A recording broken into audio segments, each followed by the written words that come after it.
think that you guys are getting wrong that Whitsitt says about it is that when he was reading from those documents, they said they did detect movement, but it was only 1/6 of what they expected. But there was still a movement of what they termed ether movement. That's kind of what I said earlier about the detection was basically below the margin of error or whatever. It was too low to make a, opinion on one way or the other. In terms of, that's how Whitsitt says it. In their terms, it was too low to count, and so it was a no result. No, I don't think that's true. I think Whitsitt was saying that they detected 1/6, and the instrument was actually capable of detecting like 10 times. Yes. The accuracy. That it had the ability to detect way more than that, even that 1/6. So there was movement detected. It just wasn't what they expected. Right. Yep. Okay. Well, like I said, I don't really want to speak for Whitsitt in terms of how he interprets it, because he did say his that. He said that interpretation, the apparatus was built so good that it was like Barrel Rider said, 10 times capable of predicting more accuracy than they anticipated, and that yeah, they did detect some movement, but it was negligible.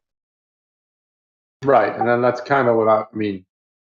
Again, it's with, I don't know if you'd call it the margin. I guess you wouldn't call it, but anyway, my point is that Whitsitt's interpretation is different from their interpretation.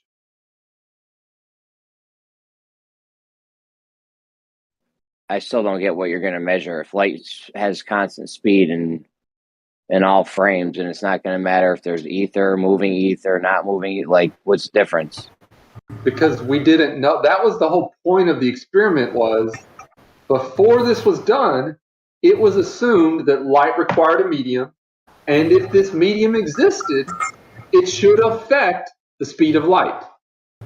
It should push it along or pull it or whatever. There should be a change. If this medium existed, it should affect the speed of light. So the problem is the speed of light is literally the hysteresis of the medium, being the ether, and the ether is instant, whereas light isn't. So the speed of light is actually slower than the instantaneous ether itself. I mean, and from what I understand, from what I understand, Whitsitt was it wasn't. Extremis, you keep saying that Whitsitt was interpreting it. He was just reading from the documents that those guys wrote up, Michelson and Morley wrote up. It was no interpretation. They detected 1/6 of what they expected. It wasn't a no result in that regard. Yeah, Whitsitt was reading verbatim. He wasn't necessarily falsely interpreting or wrongly interpreting.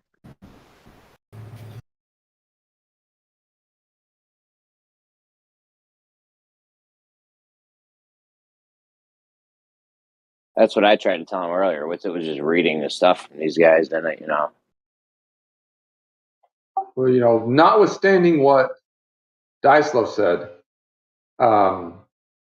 it was assumed before this was done that this ether, if it existed, would affect the speed of light. And it should not be the same depending on the motion around. I mean, that was the whole point of doing it on different sides of the earth, is if the entire universe had this ether in it. So they had it passed backwards. They assumed that the speed of light was faster than the rate of ether's precession, but it was the other way around. Ether's instant and the speed of light is slower. That's the problem. I mean, again, I'm going to go on what their assumption was. Okay, this is their assumption. When they conducted the experiment, their assumption was that, now maybe they had it wrong, but their assumption was that if the entire universe has this ether in it and it kind of flows along, then it should, depending on the orientation of things, the orientation of the experiment, where the Earth is in relation to the sun, it should affect the speed of light. in some way. It should slow it down. It should speed it up. It should change. When they did this experiment, regardless of orientation, regardless of the position in the orbit, that speed was always the same. And they determined, I mean, the whole point of it was that the way it was done is that there's there's two arms. It's one of those interferometers. And so they bounce the lasers off of one side. And if there's a difference in the change in the speed, there should be an interference pattern.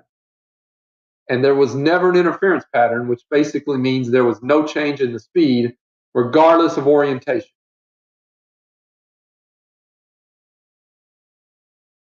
So that's the conclusion they drew is, if there is no change in the speed, then it doesn't exist. Now, you can also, I mean, there's other possible, again, that's the assumptions that they made. The other impossible interpretations, I mean, it can be that the ether exists, it just doesn't move or flow. Maybe it doesn't affect the speed of light. It's like conductive, but it doesn't affect it. I mean, those are other possible interpretations. I'm just saying, based on the experiment and their presuppositions, this is the conclusion they came to.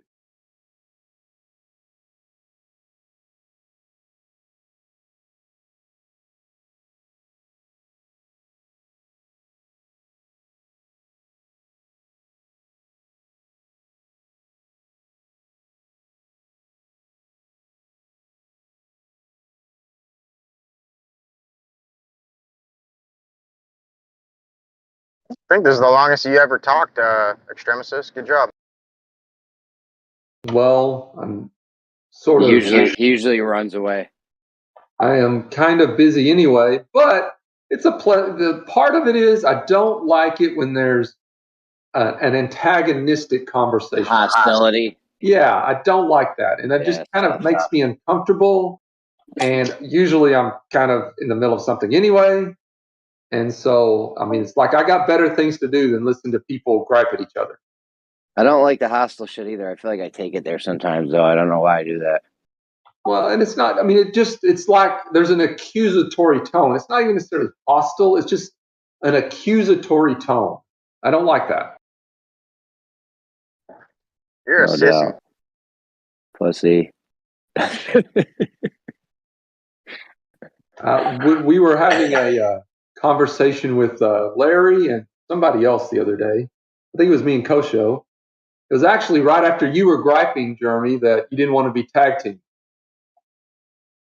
You didn't want to argue against two people. Yeah, that's not a good way to do it at all, because especially when it starts to get really tense, like if you go, I definitely want to respond to it. You know what I'm saying? Like 99 out of 100, I'm going to want to respond to that. But then if it's another guy's turn to go and then I can't even get in, it's like, it's just mad frustrating. It's not something I'm interested kind in. of limit your responses to one or two sentences, everybody can take a turn. That doesn't always work. But we were having. That's what I do. I go quick. I agree. Most part that's true. And I like to think post shows, you're usually pretty succinct. I'm usually pretty quick. But we were having a conversation with Larry, I think me and Kosho, and there might have been one other flat earther that was semi-involved.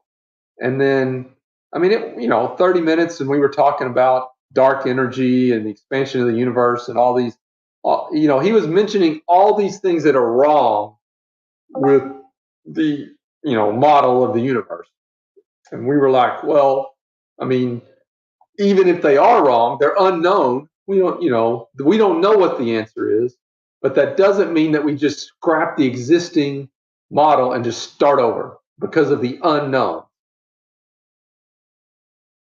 And Bob, when something doesn't work, when something doesn't work, you got two options, right? You can either scrap it, like this doesn't work, or you can make up some ad hoc shit and have your thing still work, but now you got this other assumption or thing you made up or whatever to make your first thing work. Well, I'll get to that in a minute. That was not the point of my story.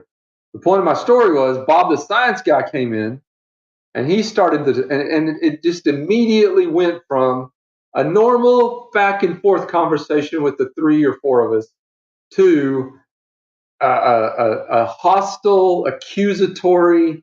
Bob doesn't come out and say it, but he's basically, you can hear it in his tone. You're a moron. Who? Bob who? Bob the science guy. Oh, yeah. He has this tone about him. I hear you. That could be why I get so worked up every time I talk to him. Yeah, I mean, it took, I mean, it was a reasonable conversation. There was nothing wrong about it.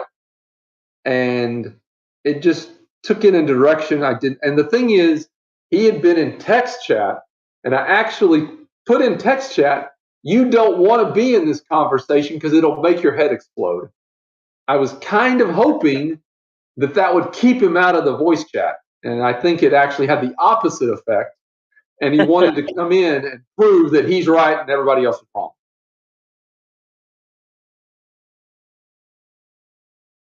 Anyway, yes, to answer your question about, or your statement about if something is wrong, you can either start over.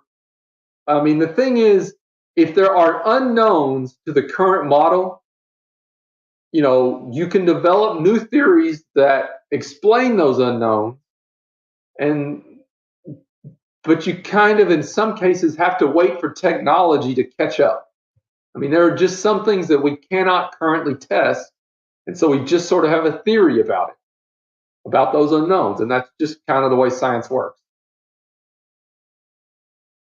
And, when you get that new technology that lets you look at new ideas, maybe you do start over, or maybe you just sort of have an add-on or an extension of the current idea.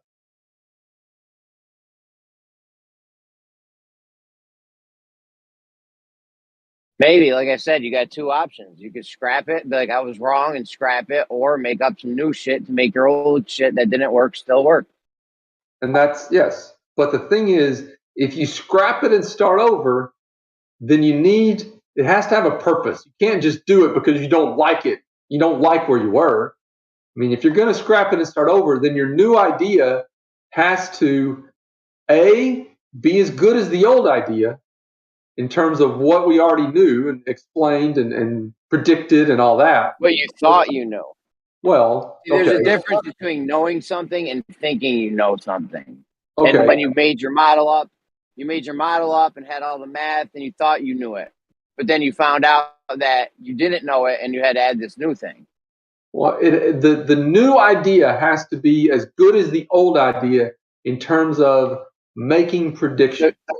So you're telling me, hold on, so you're telling me you need a new, in order to know that you were wrong on the old thing, you need a new idea to replace it with, otherwise you don't scrap it? What I'm saying is, if you do scrap it, then the old idea was acceptable. There are things it could explain, some things it couldn't. The new idea has to not only explain the things that we already could explain, maybe in a different way, but it's still got to explain them and explain them right. But it's also got to explain the things that we couldn't explain before. So it's got to do both of those things. It can't, I mean, what's the point of a new idea if it doesn't add anything to the old idea? If it doesn't explain any better than the old one, or it doesn't explain anything new that the old one did explain. Maybe just stop trying to explain things that you don't know anything about and that you know you're wrong on. Well, I mean, you're saying we're wrong. I mean, if you say we're wrong, the thing is, the evidence is we're right. I mean, that's a sort of a, I mean, to me, that's not really a scientific argument. That's almost a philosophical argument.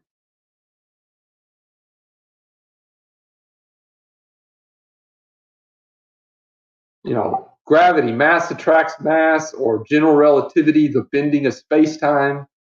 If that's wrong, then, it explains a lot. Now, you can say it doesn't, but there are a lot of things it does explain, relativity, time diet, whatever. But, even just the orbits, it explains the orbit of Mercury, all the orbits of the planets. The big thing is it makes predictions And the specific one that I can tell you is, we predicted based on general relativity, probably special relativity, a supernova. You see this supernova that's gravitationally lensed. We see it now, but because of the map of the universe and where we know that the mass is distributed and general relativity, how it bends space around that mass distribution, that light is taking another path toward us, and we will see that supernova in another 6 months. And that prediction has come true within a month or so.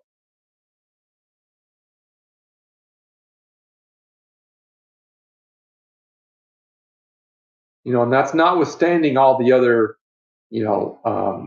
experiments in terms of the Cavendish, and there's a satellite called the Gravity, I think it's called the Gravity B probe or Gravity something probe.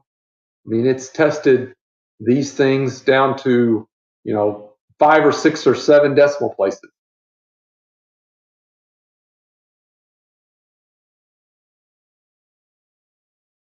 So flat earthers can deny these things don't exist, but general science accepts them as true.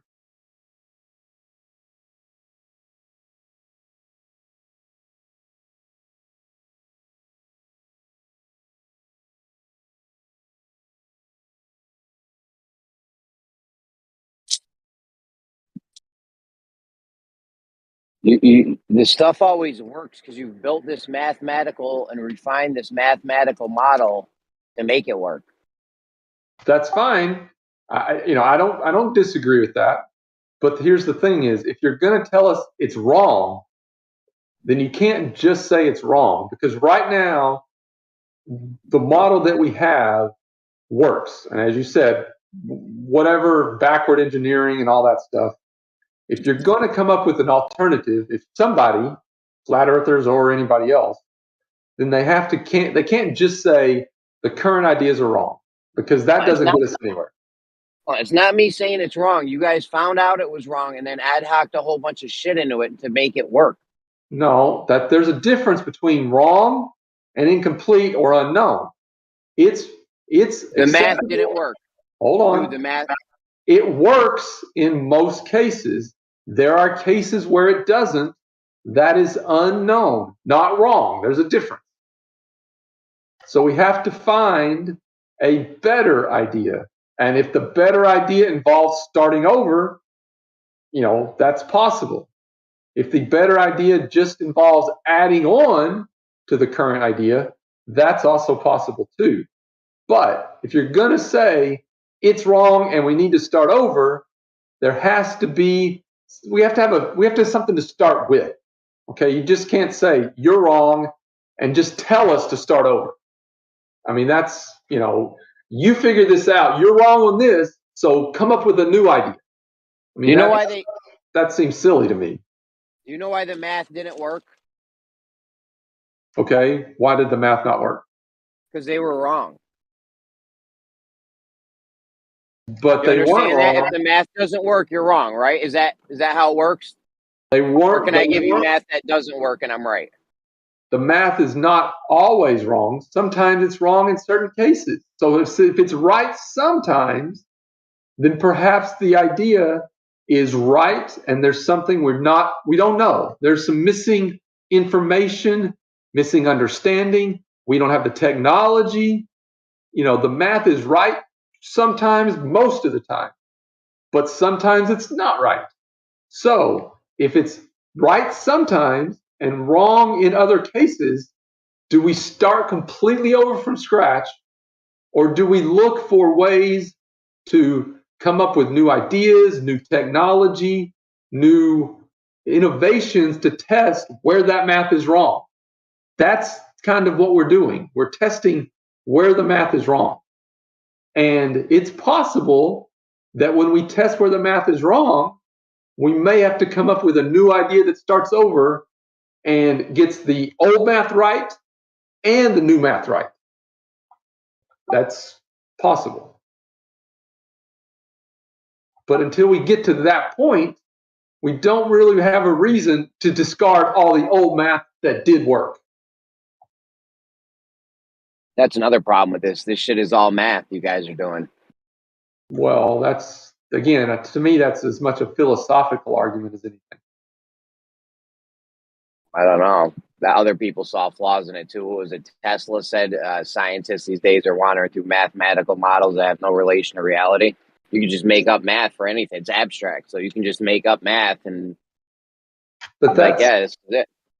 In our modern day world, that's actually the way science works. Because the thing is, well, let me finish why I was going to say that, is that, the experiments today are so involved. There's so much technology, there's so much cost that you kind of have to make a mathematical model that justifies the reason to create the experiment. If the mathematical model fails and the math doesn't do what you want it to do, then there's no reason to even, if the math fails, the experiment is going to fail too.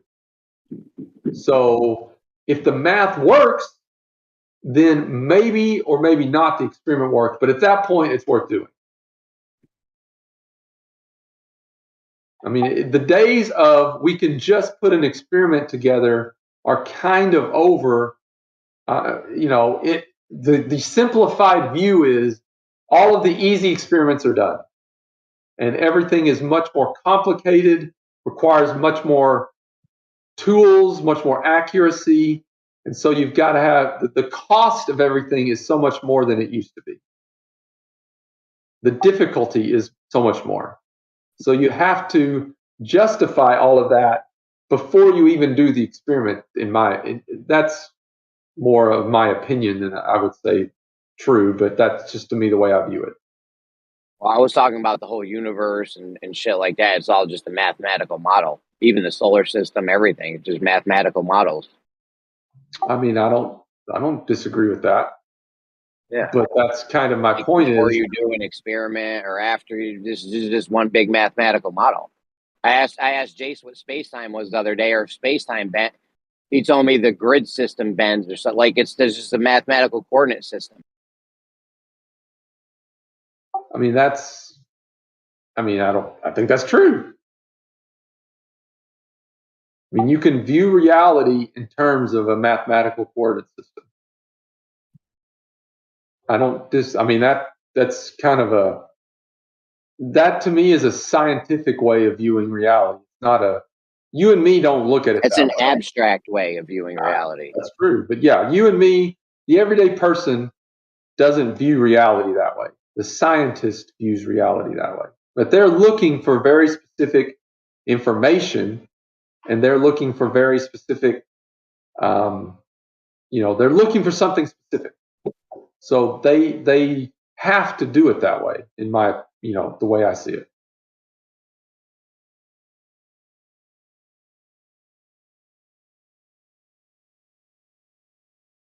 I don't know if you heard me earlier. I was talking to Chirality about a conversation I had last night, with a guy on the other server, Tartaria.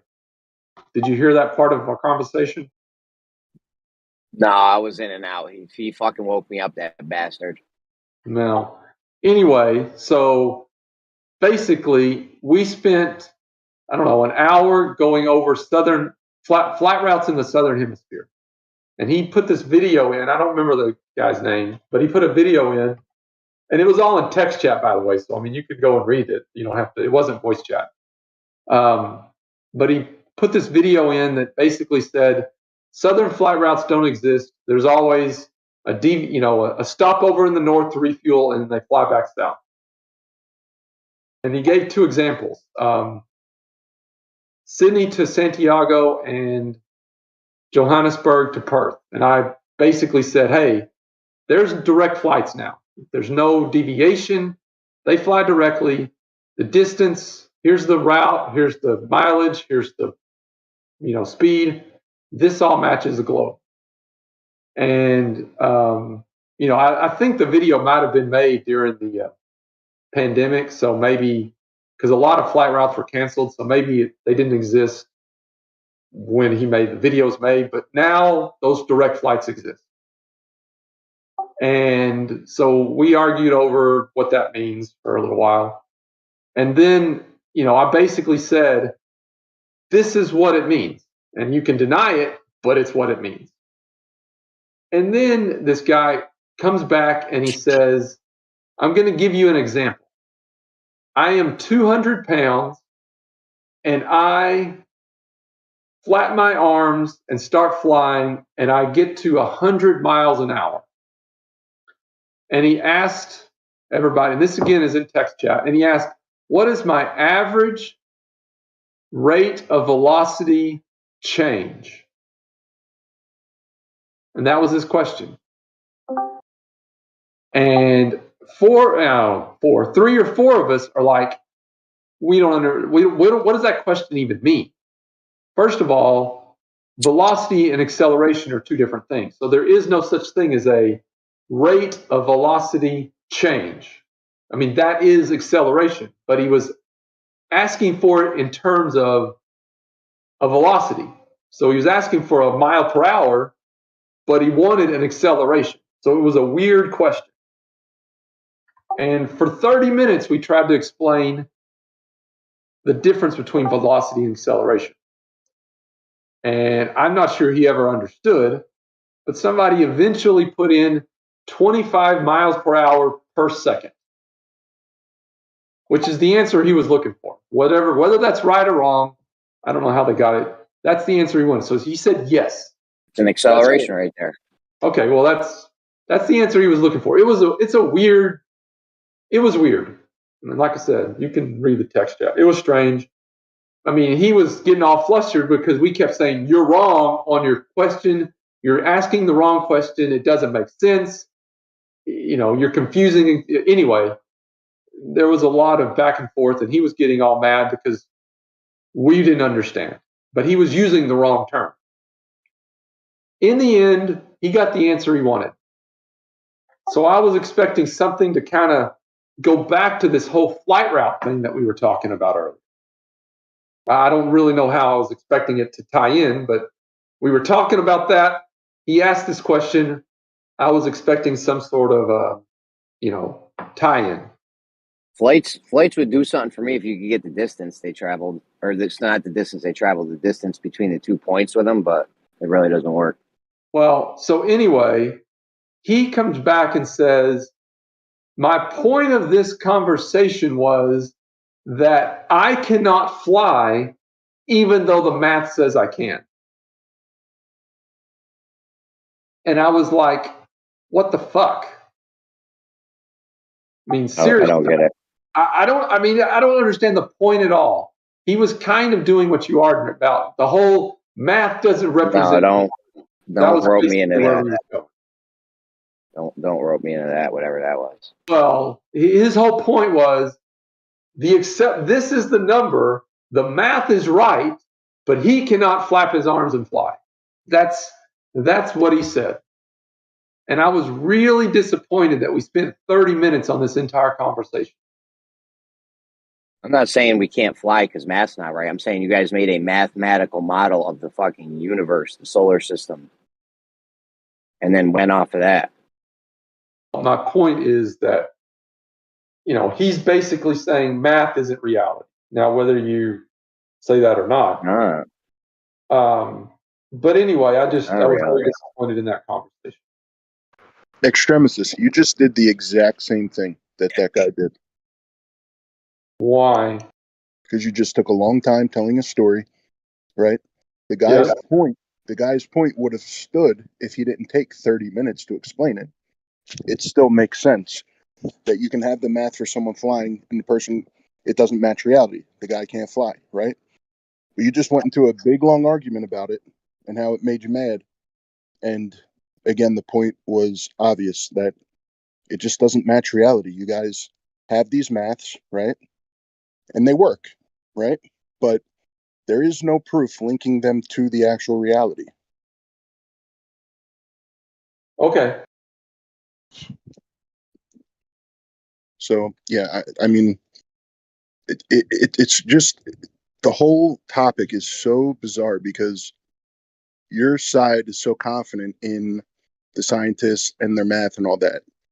I don't know why you can't see that it doesn't actually purport to reality, though. Like, there's I no mean, actual proof. something simple would be my bank account says I have negative $100, right? That's just math. I don't actually have, you can't actually have negative $100.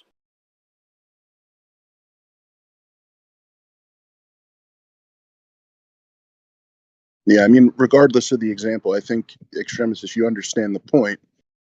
I just don't know why you guys don't go a little bit further into it and try to help us understand, like, where you see it matching reality and what backs that up. You know what I mean? Like that I feel like that's where all these discussions kind of end up one way or the other.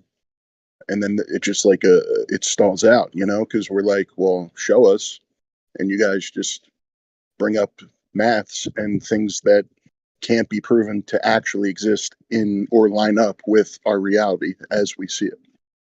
I mean, you could even go make a measurement in reality and then come back and do maths, and that still doesn't mean it's reality.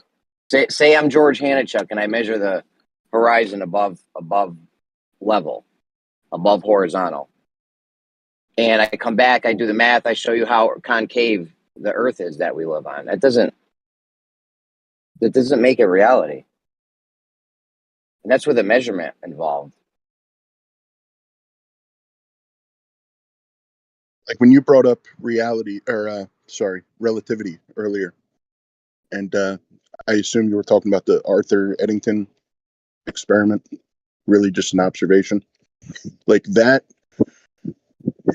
if your math is off, right, and you need dark matter for relativity and Einstein's idea of gravity to actually work everywhere, right?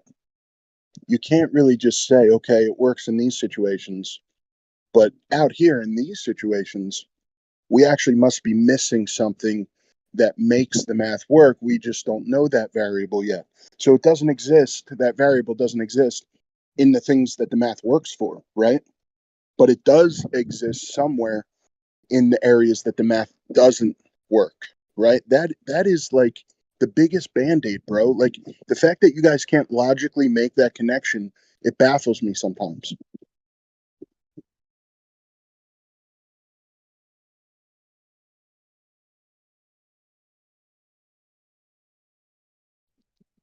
Do you understand my point there, though? I do.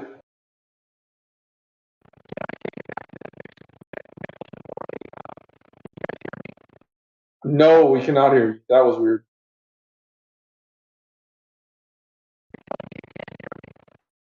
No, you're really low and really Craziest Sounds robot. like a droid bounty hunter from Star Wars. I'm going from Return of the Jedi here, I guess. Okay. There's a galaxy far, far away.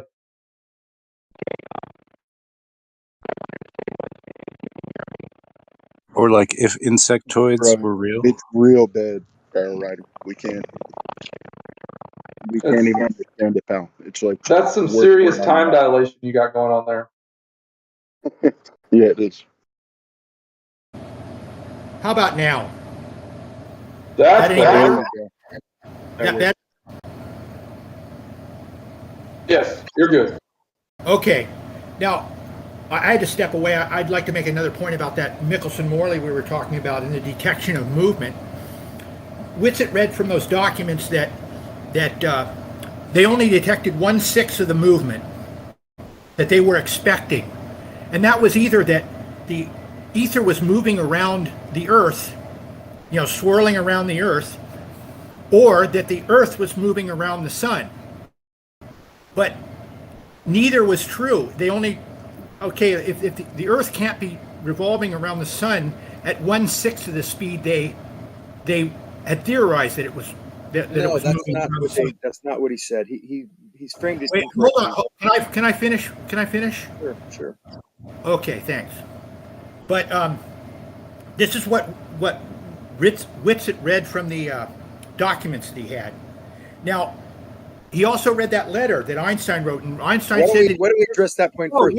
whoa, whoa! Hey, come No, on! why don't we take Why that don't you point shut up, before Dimix? Shut your mouth.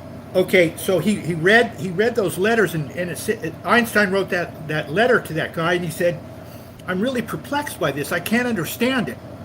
Now, the Earth cannot revolve around the sun at 1/6 the speed theorized. It would screw everything up. So, and also the ether theory was made invalid too, because the way they described ether moving around the Earth, they needed a speed just like that speed that the Earth might be traveling around the sun, but they didn't get that. So the ether and Earth's movement around the sun were not detected the way they had theorized about it. They only picked up 1/6.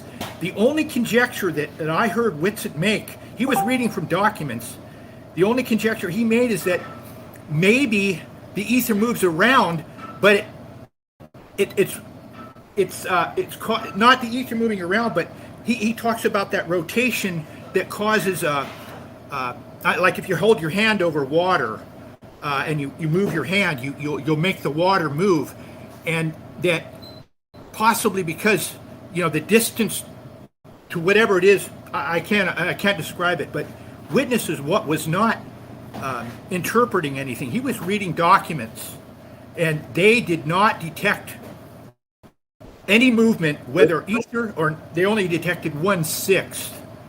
Those are two different things, Barry Ryder. You're talking about the Machian principle, but that's related to sidereal rotation. That wasn't Michelson-Morley. No, Michelson-Morley was to detect the movement of the Earth around the sun. It didn't have to do with the Earth's rotation on its axis. Yeah, but I just said the Machian principle that you just brought up doesn't have to do with Michelson-Morley. The Machian principle being what you described as like the fingers going over the bathtub, creating vortex movement. That doesn't Right. That doesn't have anything to do with the Michelson-Morley though. Well, they detected 1/6 of the movement they expected, and Whitsitt said it might be that Machian movement or whatever that is the real movement, but it's just 1/6. But to say that the Earth was moving around the sun or that the ether was moving around the sun as theorized was wrong. So there has to be some other reason why they detected that 1/6. Whitsitt was just trying to make an assumption, trying to put forth some kind of an assumption of why they only got 1/6 and what would have caused that 1/6, and he was attributing that to that Machian principle. Oh, I got you. I never heard him say that, but yeah, I could see, I guess, where that could come into play. I don't know.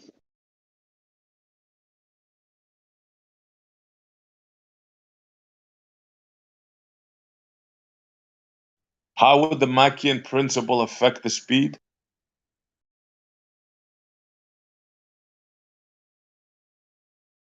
Okay. Beryl, you keep on conflating a number, that six value you mentioned, of what they're looking to detect if they were traveling around the sun at 66,000 miles an hour, 30 kilometers per second. They didn't detect that. They were looking for that. If that was true, and they were running through the ether, that's the pattern that they would have detected with the test. They didn't detect that. So you got your whole fundamental foundation for what you're not understanding is flawed by your misrepresentation of what the test was. That's the key thing. Do you understand what I'm saying? They were looking for this deviation. They didn't see it because as they're going around the Earth, if there is an ether and you're running it around at 30 kilometers per second, then you will see this fringe pattern that will be this measurement that gives you a value that which it quotes that they didn't detect. So they didn't detect this. That's the part you're getting wrong. No result was found actually. And in the words of Whitsitt, Right. they didn't Right, detect. but I'm saying, so there's either no ether, or there's either no ether, or we're not moving. That's what he said. No quantum They foam? did detect motion. I think you're saying there's no They quantum foam? detected. We're not going there yet. They We're talking about detected. the tests. It's the What he said. Now, the contraction is only viewed from the non-moving reference frame. It can't be detected. What they detect is a contraction from a non-moving reference frame. And in the moving reference frame, you don't have a contraction. And from another moving reference frame, you'll see a different contraction based on that differential velocity. That's what the principles say that Einstein stated very clearly. And there's no misinterpreting. Whitsitt then goes on to make up his own theory that because you're in the moving frame and you can't detect it, that it's all shrink, that space and time are all shrinking around you. And that's why you can't detect it. But that doesn't make any sense. That's his own idea. Nobody agrees with that, except for maybe a neo-Lorentzian perspective, which does talk about that briefly, but that's been disputed many times, especially since over the last 100 years. All right, Zanuck, you're not understanding. Again, it's fine. I am understanding very clearly. 1/6. He's saying They did not detect 1/6. They were looking for 1/6. No, What they did weren't they looking find? for Give me the 1/6. measurement. Go ahead. Why don't you tell me the measurement? They detected 1/6 of what they were expecting. Tell me what the to detect. measurement was. Go ahead. Zanuck, we're not Tell doing me what this. the measurement was. I don't You're even know talking why to you. You made the claim. Tell me what the measurement was. You don't have it. Because there wasn't anything measured. There was no detection of any measurement. And you cut people off nonstop. Don't let anyone talk. It's letting you talk. Just bring the measurement to the table. Go ahead. No, I will not talk to you. You already don't give me a have- headache, Zanuck, and you were just here 2 minutes. I already have a headache. Well, Why it's do you do difficult this? to swallow measure when something. people don't think with their brains about situations or misrepresent things that they think they heard. So if they did detect motion, it just wasn't enough, right? So I No, don't they know didn't detect exactly any how much. motion. They did not Yeah, detect they any did, motion. Zanuck. There was no And result. again, you're not listening causes this problem. They did detect it. Show me the evidence of this detection. What did they detect? No, I'm not going to get it. Go look it There up, was a bro. no. You're wrong. The result of the Michelson-Morley was a no result, and in the words of Einstein, it was a negative result. It still meant no result. There was no measurement of any detection of motion. Motion of the Earth, right? Motion in the test, showing that if Earth was moving and facing the direction of travel, that we would see a fringe deviation of a certain measurement, which they did not detect. No result. And in Einstein's word, a negative result. There was no measurement. There was no value. So for at the time being, at least, it appears that the Earth is not in motion, right? It appears that either is not moving or there is no ether where there is moving through. But we know there's quantum foam. We know that. So there is a background medium. Larry, Call it what you like. A rose is a rose by a quantum foam different was name. if you washed and shaved your face with it. I don't shave my face. Only little girls do that. I bet. I'm sure you look like a mountain man with a big, long, like foot long beard hanging down to your chest with a little ring on it. That's pretty accurate a few years ago, but not anymore. I do trim. Cool. Anyway, no, we're not talking about anything other than the fact that the Michelson-Morley test, what they detected, what they didn't detect. They didn't detect anything. It was a no result. There was no measurement. Hey, Jeremy, are you here? Jeremy had a question earlier about Yeah, I'm here. I'm looking for the Excedrin from Zanuck. Well, I was going to say, Xanax here, I'm sure he can help you out with your whole, where does length contraction come in with the Michelson-Morley? One of the things that Whitsitt talks about is that the entire space in that frame, the entire moving frame is contracting space around you and actually the device itself. So you wouldn't be able to detect any contraction because the entire device is contracting as well. That's his idea. It's related to something that neo-Lorentzian concepts talk about, but everybody is in the field has disproved that multiple times over the last 100 years. It's not even. Look at the chat. Look at the chat, Zan. And then apologize to everyone in this room. So you can measure the deviation between the light. It is out of phase, right, Zanuck? No.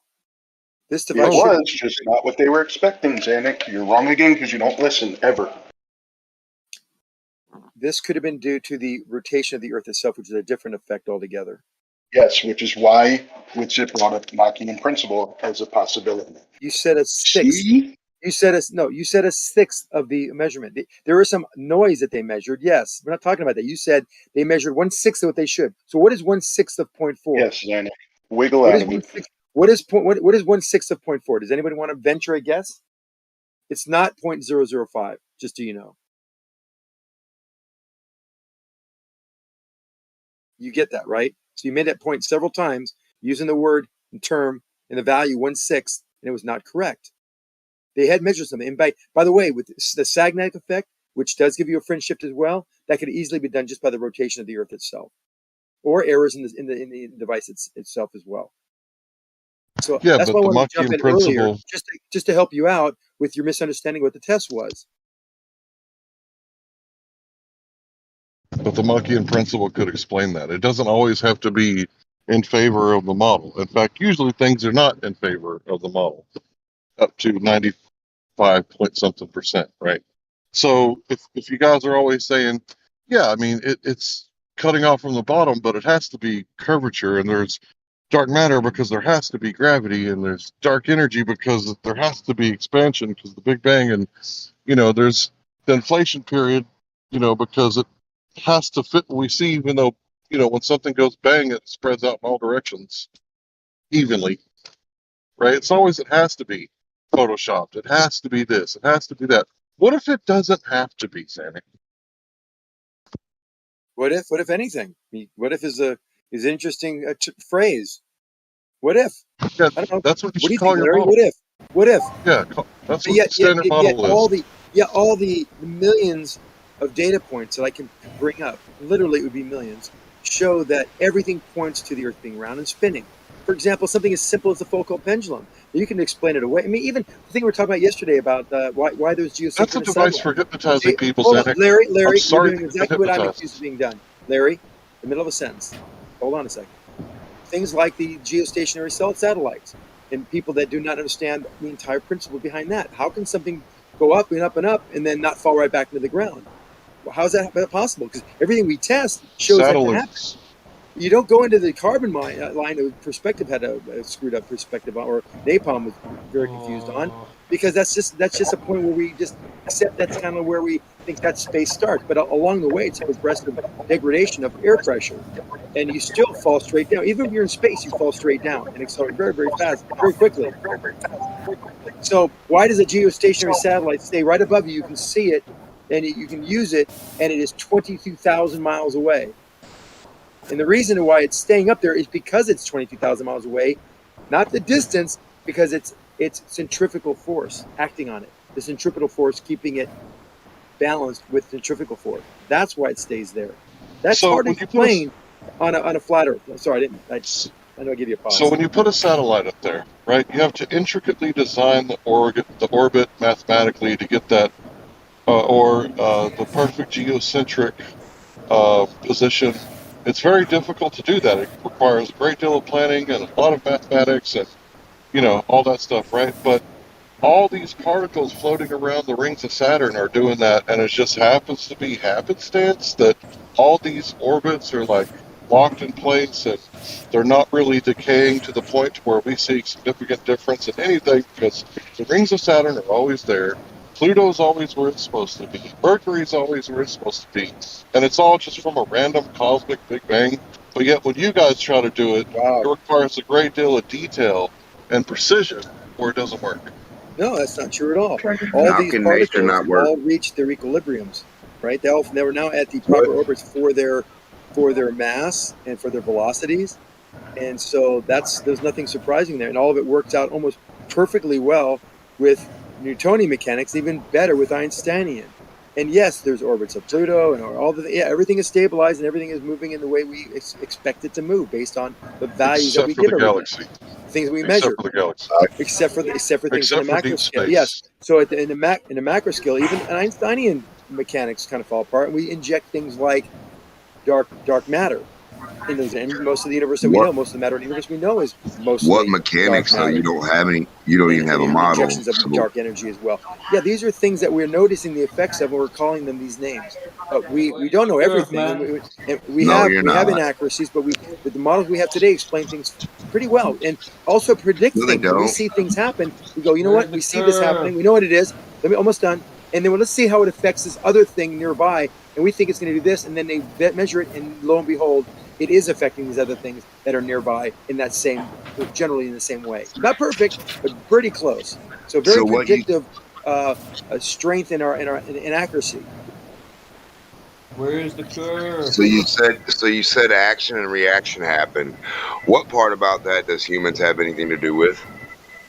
Humans don't have nothing to do with nature. Nature's never going to have a problem. Nature doesn't have a problem. The only one that has a problem is humans being ignorant and saying weird shit like nature doesn't do this right and doesn't do this. That doesn't make no sense. Nature never had a problem. And you don't have a demonstration ever. Like, you never have a demonstration of any of this shit you claim, but yet you say you have it all, like, figured out, but yet you can't redo it or produce it. That's just weird.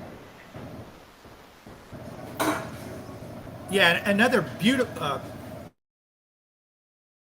another great thing about Whitsitt is that he backs all his stuff up with citations. Now, we listened to that he Zanuck, completely misunderstands. And we listened to Zanuck, and he goes on and on for hours. He goes on for hours and hours spewing all this stuff, but never gives any citations. Just off the top, off the cuff. Throw it on the wall. He can give the same citations Whitsitt gives. No, I'm using his citations. That's the thing. When I read his when I listen to his citations, and he says, "Yeah," it's like, "Yeah, you get exactly, yep." All these things he gets right, and all of a sudden at the end he goes, "This." No, it's not because the frame is contracting. Nobody says that. Everybody disagrees with that, and that's the reason you can't measure it. It's because it's not contracting. Nothing contracts in that frame. What are you talking Everything about? contracts relative to the frame, and that's what Einstein specifically says. This length contraction is only there is no. There's another problem with Whitsitt in quoting Einstein padding the Machian guy on the back. Hold on. He cites Einstein padding the Machian principle on the back, but he doesn't mention that later on he refuted that and said it doesn't have anything to do with it. So I would think you would go with the more recent information. I would think we would go with reality and stop trying to make shit up. There is no principle of Machian. There is no Einsteinian principle. It's all dog shit. There's reality, which is nature happening or not. So it either happens or it doesn't, right? One physics. Yeah, reality is pretty simple. Show me curving water, it doesn't exist. There is no curvature according to the numbers given within the model of the heliocentricity cult. There's no man-made ideas going on in nature either. Nature doesn't care what man says about it. It's not going to redo its stuff because man said, "Oh, I believe this about nature." Nature is going to continue to do what it does. Relief. Who is it? Hi, Mike, Larry. Larry, your ain't answering the phone, so wish me luck. Have a nice day. Thank you. I think it's not Mikey. Yeah, I fixed it. I fixed it. And I just came across two new Mandela effects in the Bible. One is Moses has horns, and next one is it says, quote, the name of God is jealous in Exodus. I don't know if anybody resonates with those two.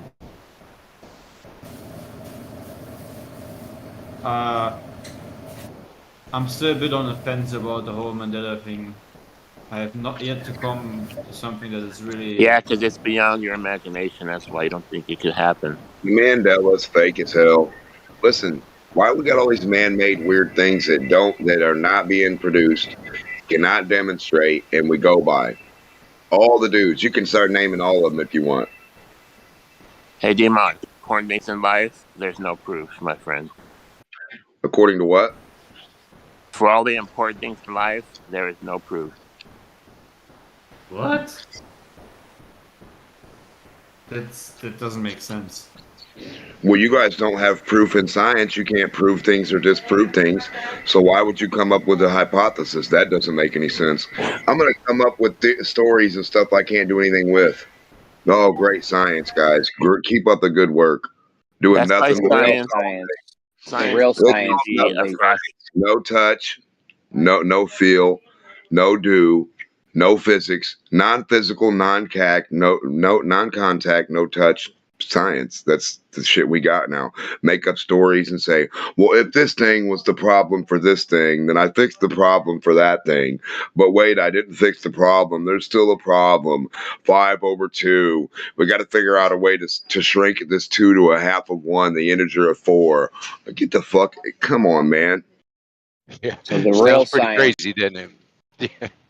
the real science, though, they actually do prove things, and that's why engineers can use them and go make stuff and actually do stuff in the real world because they prove something using the science, and the engineers take it and they actually do stuff with it in reality, and it works because it's true.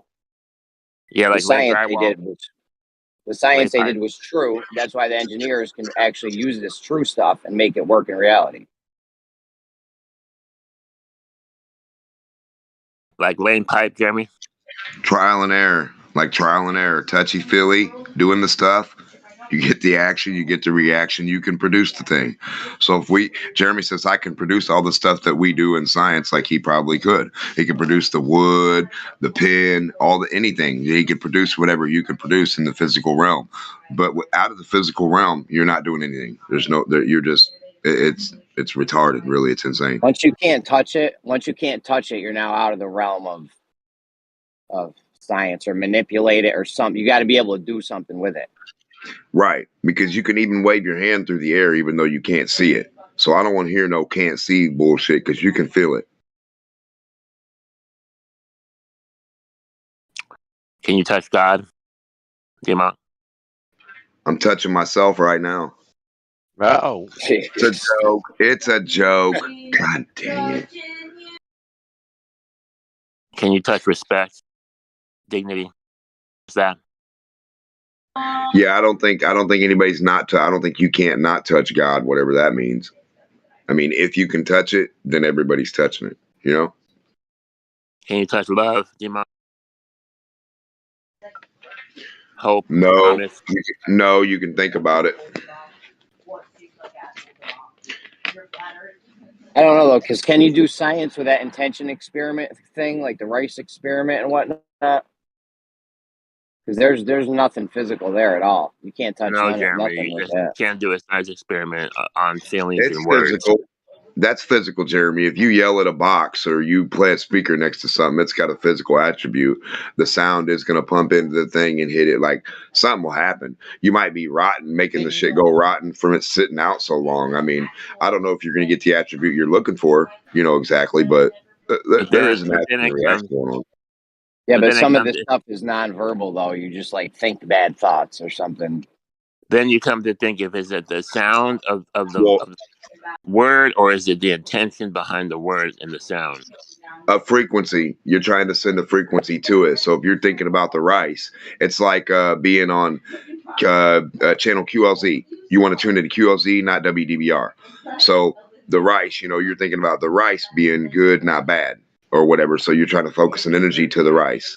And supposedly that's supposed to be a physical type thing because we're in the medium where this focus can react, or the frequency. Like if you can send a human fucking little bit of energy to that rice, maybe it's possible. AT&T. Right, Demon, but science-wise, you can't measure hate or love or good or bad. Those are man-made things. You can't measure a man-made idea that doesn't come out of idea. So you can't do a science rice experiment then. It's non-physical, right? The only way you have love is you say the word and it's an attribute of something for someone to someone else. Like I love my kids. It's not something, everybody can either believe you or disbelieve you. There's no way they can prove that you love or don't love unless you die for them. So I guess that'd be the only way to prove it. Yeah. Yeah. So is anybody aware that Tesla had a patent that broke the speed of light? What no. Tell us about that. I just posted it. What do you mean it broke the speed of light? Like, how did it break the speed of light? Speed of light. His radiant energy broke the speed of light, traveled faster than the speed of light. No, that's what he claimed. Through a It was verified vacuum. by a patent That's what he office. claimed. Yes. I know Is he anybody claimed. aware of that? You can get In a vacuum. patent offices are not designed to validate claims. They He broke it and he evaluate can't things. fix it. They evaluate things logically, and they give you the patent. Now you're responsible for the accuracy of the patent. This is not valid. This is not acknowledged. This You're is by So responsible for the beautiful, accuracy. without even physicists. looking It into it. didn't happen. Nothing. It He didn't just happen. poo-pooed I Back it. know how the patent. Didn't happen. Typical says baller. float over the surface of the Earth, not a round surface or not a sphere, over the surface of the Earth at 417,000 miles. Ouch. Ouch. That hurts. So Tesla's probably a flat Earth. It was kilometers, not miles, and you still haven't presented the patent for us to look at. I You ain't still haven't presenting shit presented for your you. rope, You wanna? It's Bob. there. You wanna find Bob, it? Go find it. Don't care Bob what you can't think, even Bob. do the Bob can't I even do don't the care what rope it that says. Neil The speed Armstrong light's did. 300,000 kilometers Listen, a second. Nothing goes Bob, faster. Bob, it's too hard for you to get a rope and tell whether you're on a sphere You're because the doing rope a would change Hitchens size. razor. Neil Armstrong had a rope, and he said the moon's round because this straight rope is not going to cover as much distance when we lay it against the moon's surface. So this rope covers, say, 100 foot. Then we lay it down on the ground, it only covers 80. That means the moon's supposed to be a globe because when you pull it up in the air, it's going to straighten out like a straight thing. You lay it on the globe, it's going to curl around to itself. So a rope will prove if you lay a rope on the dirt and stretch it out, like just lay it on the dirt, stretch it and lay it, and you can pick the rope up and it stays the same length in the air, you're on the flat plane. Neil Armstrong, the moon, baby. Esty, does this patent really say he made things move faster than Hey, did light? you just hear? I mean, I'm looking it up and I'm not seeing any of that. Does he say I'd any of like that? to know Hey, about it. you just I you just found the heard patent. Gmach It's a and real he knew he patent, was but nowhere trolling, in dude. its description or anything does it say it's moving things faster Right at than the light speed. bottom. Yeah, I concur, SC. I don't see anything in that statistics your velocity exceeding the speed of light at all in there. Can you illuminate us to what you're talking about there, SC? If you think it does show that his patent, and Yes. even if it Yes, I did, it will doesn't matter. illuminate you. Like I Yes. If you said, stop talking, yes. the patent officers are not physicists, so even if it did say that, that wouldn't be evidence that it did. But go ahead, show us where it does say that. Tesla discovered that his radiant energy can travel faster than the speed of light. Where do you have that? Where's that said? Well, hang on a Now, second. Geniuses, look, it says here over the Earth's surface with the speed of 471,000 kilometers per second.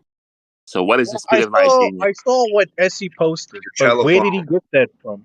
Where did you get that from? Tell us Oh, what the speed radio. of light is per second. It's around So 300. SC, hold It's around on. 300,000.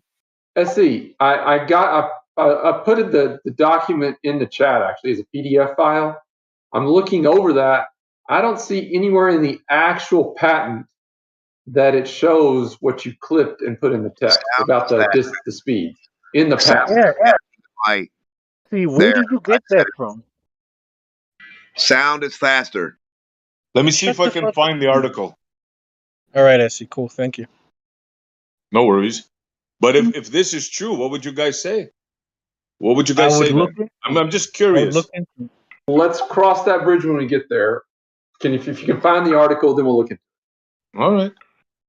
But if it's true, I would say Tesla is crazy. I can't believe you young gentlemen haven't learned about it yet or looked into it. I can't believe it. It's crazy, right? Yeah, it's crazy. But if this was true, Essie, it would be very, very peculiar. That sound is faster than the speed of light. Would that hurt It your would be feelings? amazing, right? It would be amazing. First of all, that what you're stating there about that is actually not in the patent. So whatever article that is, that's separate from the patent. Because that claim is not in the patent that you mentioned. Maybe it's a Mandela effect. Maybe. I could have swore I read it somewhere. Give me time to find it. Hold on. Yeah, I mean, you definitely got it from somewhere. Essie. I'm just curious where that I got is. like this is I got so many articles here. I'll find it. Give me some time and then we'll get to the bottom of this. But before I read this article, I knew that Einstein said that when he was experimenting with the ether flow energy, he found out that it's instant communication, no matter where you are. Now, would that be faster than the speed of light if it's instant? That's not really a time dilation, is it? Maybe No, from not our time dilation, perspective. Maybe they meant from our perspective it seems instant, or what? For example, What do you- teleportation would not be a speed; it just happens, right? No, he meant. Well, I don't know about that, but he meant that he had a communication device that transmitted like instantly. No waiting. Like it's instant communication, no matter the distance. Okay. You got a patent for that too, SE? Right, Because but you for sound like you argument's got sake, No, caught there's no out on the patent other for that. one. No, Well, it you're sounds just Like a gonna cell phone, scream out from on the your other sideline, Bob. citation. You're just gonna scream from the sidelines without looking into it. Why don't you just look into it, bro, and then we'll have a conversation? How about that? Well, it seems that it doesn't say what you claimed it said. You misquoted a citation. You got caught. So what do you say about that? There's no he told claim. you There's he's no citation. I'm here talking to you. I'm not running. I just merely told you what I found today, and I presented it. Now, he told you he's gonna look into it. So just hang it onto your chonies. yeah, chill, man, chill. What would you say, though, Bob, if this is true? If Einstein was able to propagate his ether flow energy faster than the speed of light, what would you say, Bob? That Was it it was Einstein mismeasured? or Tesla? Well, that probably was Tesla. misquoted Sorry, then. Tesla. It What was would you say, misquoted Bob? then. It was misquoted then because that can't happen. Why? Why can't that happen? Because Einstein said so, Bob, and you believe it? Speed of Because light Bob is said the speed so. of light. It's a constant, fast thing to Because have. science is Yeah, finite. when have you So produced the speed of Einstein light? told Bob, listen to this, guys. One man, Einstein, told Bob that light cannot travel faster than a certain speed, right? Nothing can travel faster than light. And Bob believed it now. No matter what anybody else tells Bob, he's going to go with that. He's not going to look into it because there's a speed limit in his head that can't be broken. Bob, Because First, one there's man an told him. unbreakable speed. one There is man's an opinion. unbreakable speed limit, SE, and the paper doesn't even say that. You've been called out. I haven't Look, been called out. You've been Not called at out. all. science is Nope. right until it changes. Once science You've changes been called the law out of by a science, paper. YOLO. You've been called out by the paper of science. YOLO. Yeah. So, Bob, do you know anything about ether flow energy, radiant energy, anything? Do you know anything about it? I know more about Bigfoot than your little fantasy. Sorry. You hear that? He has absolutely no clue of what we're talking about. Hang on. Tell us about Bigfoot. Go on. That's because you're Bigfoot. making it up, and I really don't. I don't waste time with made up stuff. I'm making it up. The most brilliant scientist that has ever set foot on this earth, the most brilliant man, Nikola Tesla, and Bob has never heard about it. And I'm making it up. No, Bob, I'm calling you out. You have no clue. Tesla. You also understand Tesla talked about putting rockets in orbit around the spherical Earth above the atmosphere, right? Oh, when they're backed in a corner, they bring up No. rockets and lights in the sky. We're talking about ether flow energy, which you think I made up, Bob. You think I made that up, Bob? Yeah, show me a quote. Show me I the ain't paper showing that you you wrote. shit, bro. We've been talking Then I'm about not this gonna for bother with weeks it. now. Hey, I everybody can't show knows you. about ether flow except you, Bob. Everybody in this room here, except you. Of course, because you made it up. No, I did not make it up. I'm calling you out, and you're gonna be made a fool when you find out about ether flow energy. You're gonna look like a real dumbass, Bob. Oh, somehow I doubt that. You know what? I'm gonna post something just for you, Bob, so you can read it and you can find out about ether flow and find out how much of a fool you are. Hold on. Peer-reviewed journal or textbook? Modern textbook.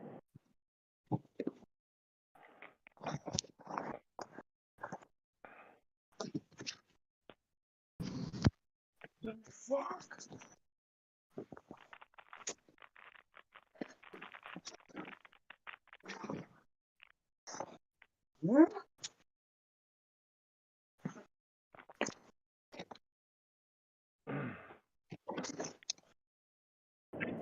just pull up the index for Nature and see where their articles are on it. Here you go, Bob. I posted it for you. Learn Hey, how uneducated you are, Bob. Learn how simply uneducated you are on the subject. Go ahead.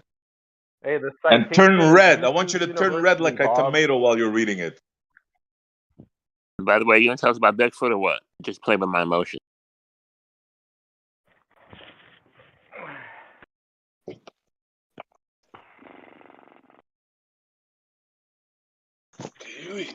Imagine Bob the science guy not hearing about the most famous man in the world, Nikola Tesla, not knowing about ether flow energy or radiant energy. Bob the science guy thinking I made that up. Wow. That is a YouTube video. It's not a peer-reviewed journal or a textbook, which is what I said you had to have.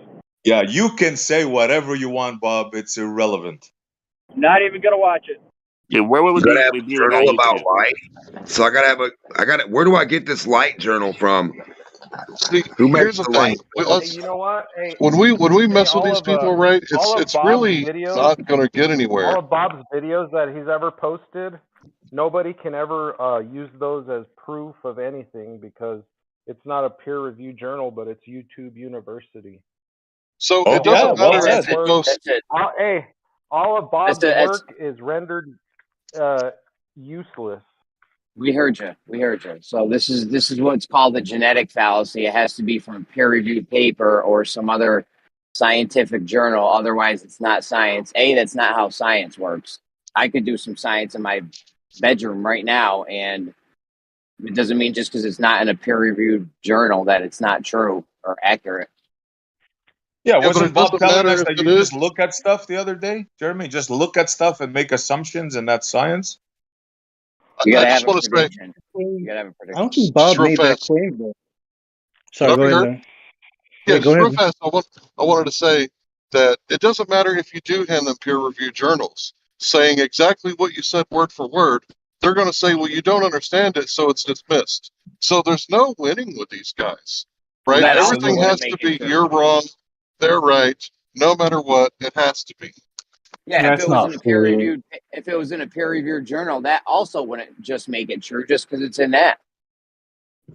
Yeah, It's a but that's not the claim genetic Bob has. fallacy. Bob hasn't said that, guys. Bob hasn't said that if it's not in the in a specific format, that it's not science. He just asked for something very specific, and it hasn't been given to him. That's all, Science It's is like not if I ask for a personality. mango and you give me an orange and you tell me, but they're all fruit.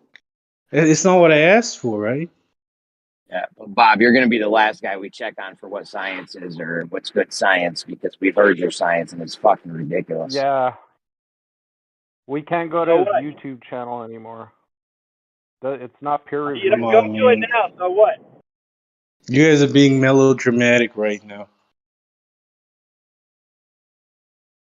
He just asked for something specific. Essie couldn't give it to him. It's cool. Like we ain't got to go on with the theatrics, right? Well, yeah, actually they We're not do. That's their defense.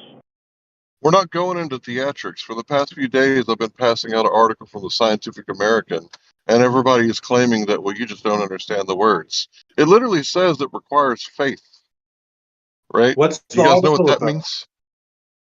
What's Well, the I don't article know. about, man?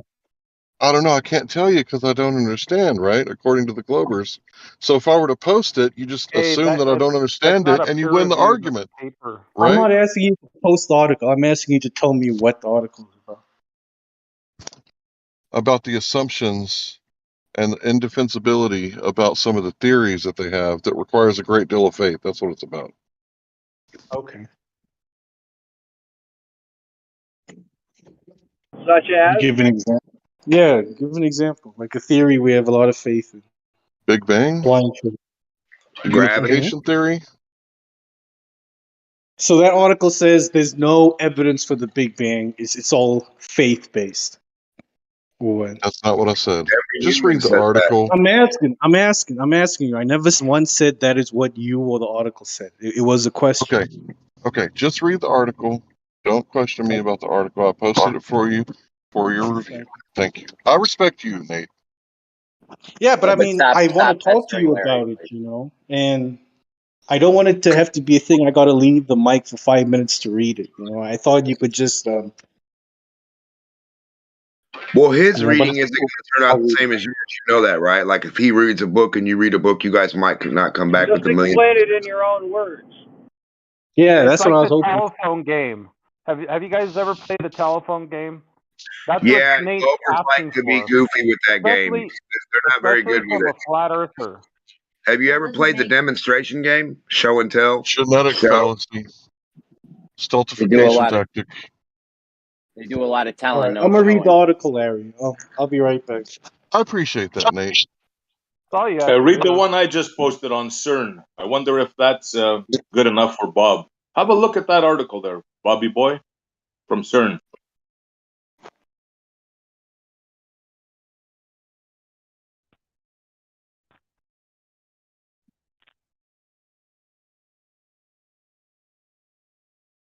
CERN may have discovered particles that are faster than the speed of light. Oh my God. Is that possible? Sure, must have been some mistake somewhere, right? There you go, Jace. There's Jace on the ball. Yep. It was already So what shown do to you be think an that proves, incorrect wire. No, that's not the one, Bubba. That's the So what do you think that 2011 proves, one. FD? There's another one. What do you think that article from CERN demonstrates, SE? Hey, you tell me, booby. You tell me. It says they may have found a particle that travels faster than the speed of light. What do you think that means, Bob? Impossible. Can't go faster than the speed of light. Einstein told us. Read the article and tell me what they're talking about. Impossible, SE. Some guy 100 years ago told us that nothing could travel faster than the speed of light. That's right, Jeremy. You're presenting the article. Present the article. What's Aren't in you the supposed to be article? Not the headline, just the article. Aren't you supposed to be out stealing picnic baskets right now or something, SE?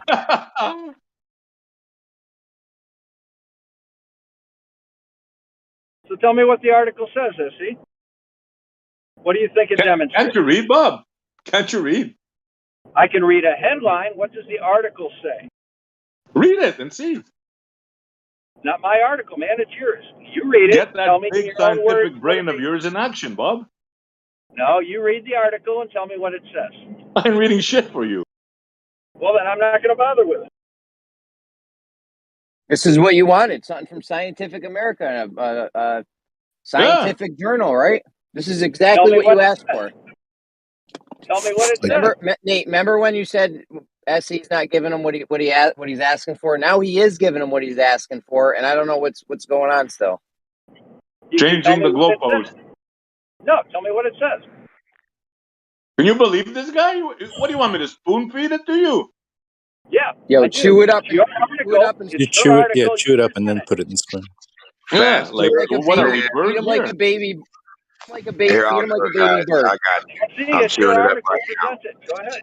I'm chewing it up, Bob. Faster than the speed You didn't read of it, light. did you, SE?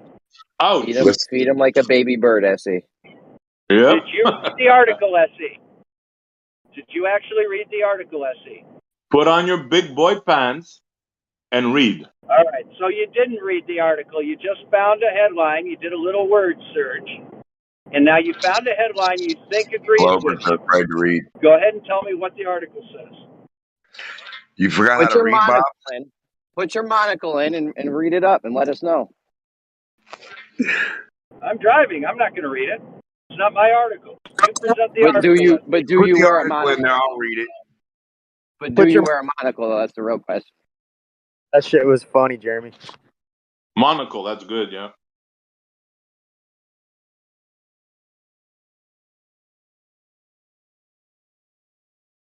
Hey, Jeremy. Hey, can I ask you to give me permissions to post in the chat?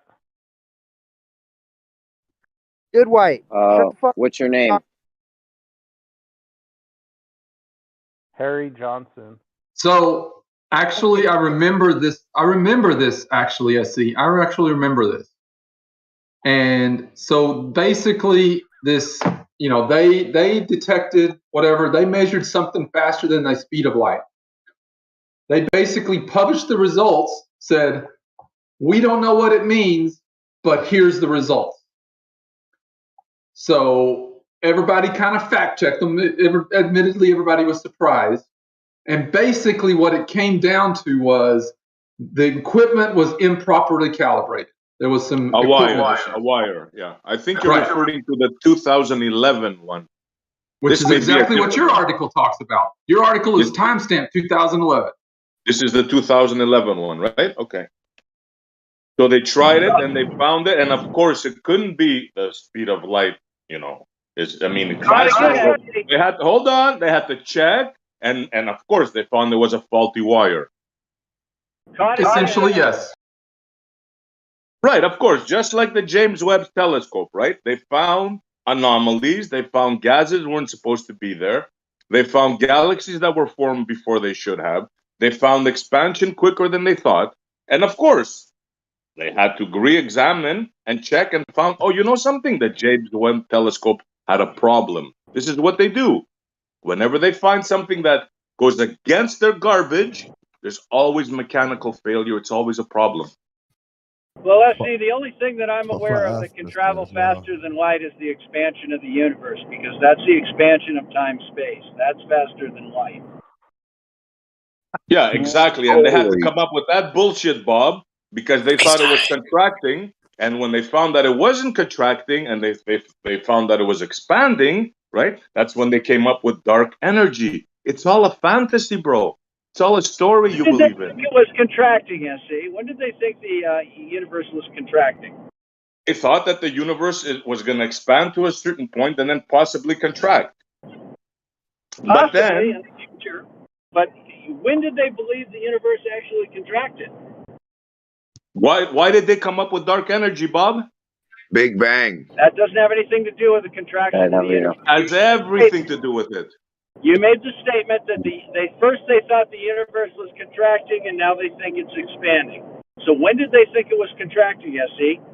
I don't mind the triplet on you. I don't know the exact date. Everybody knows, Bob, except you, that they came up with dark energy in order to facilitate the expansion of the universe. Now, I don't care whatever you say, Bob.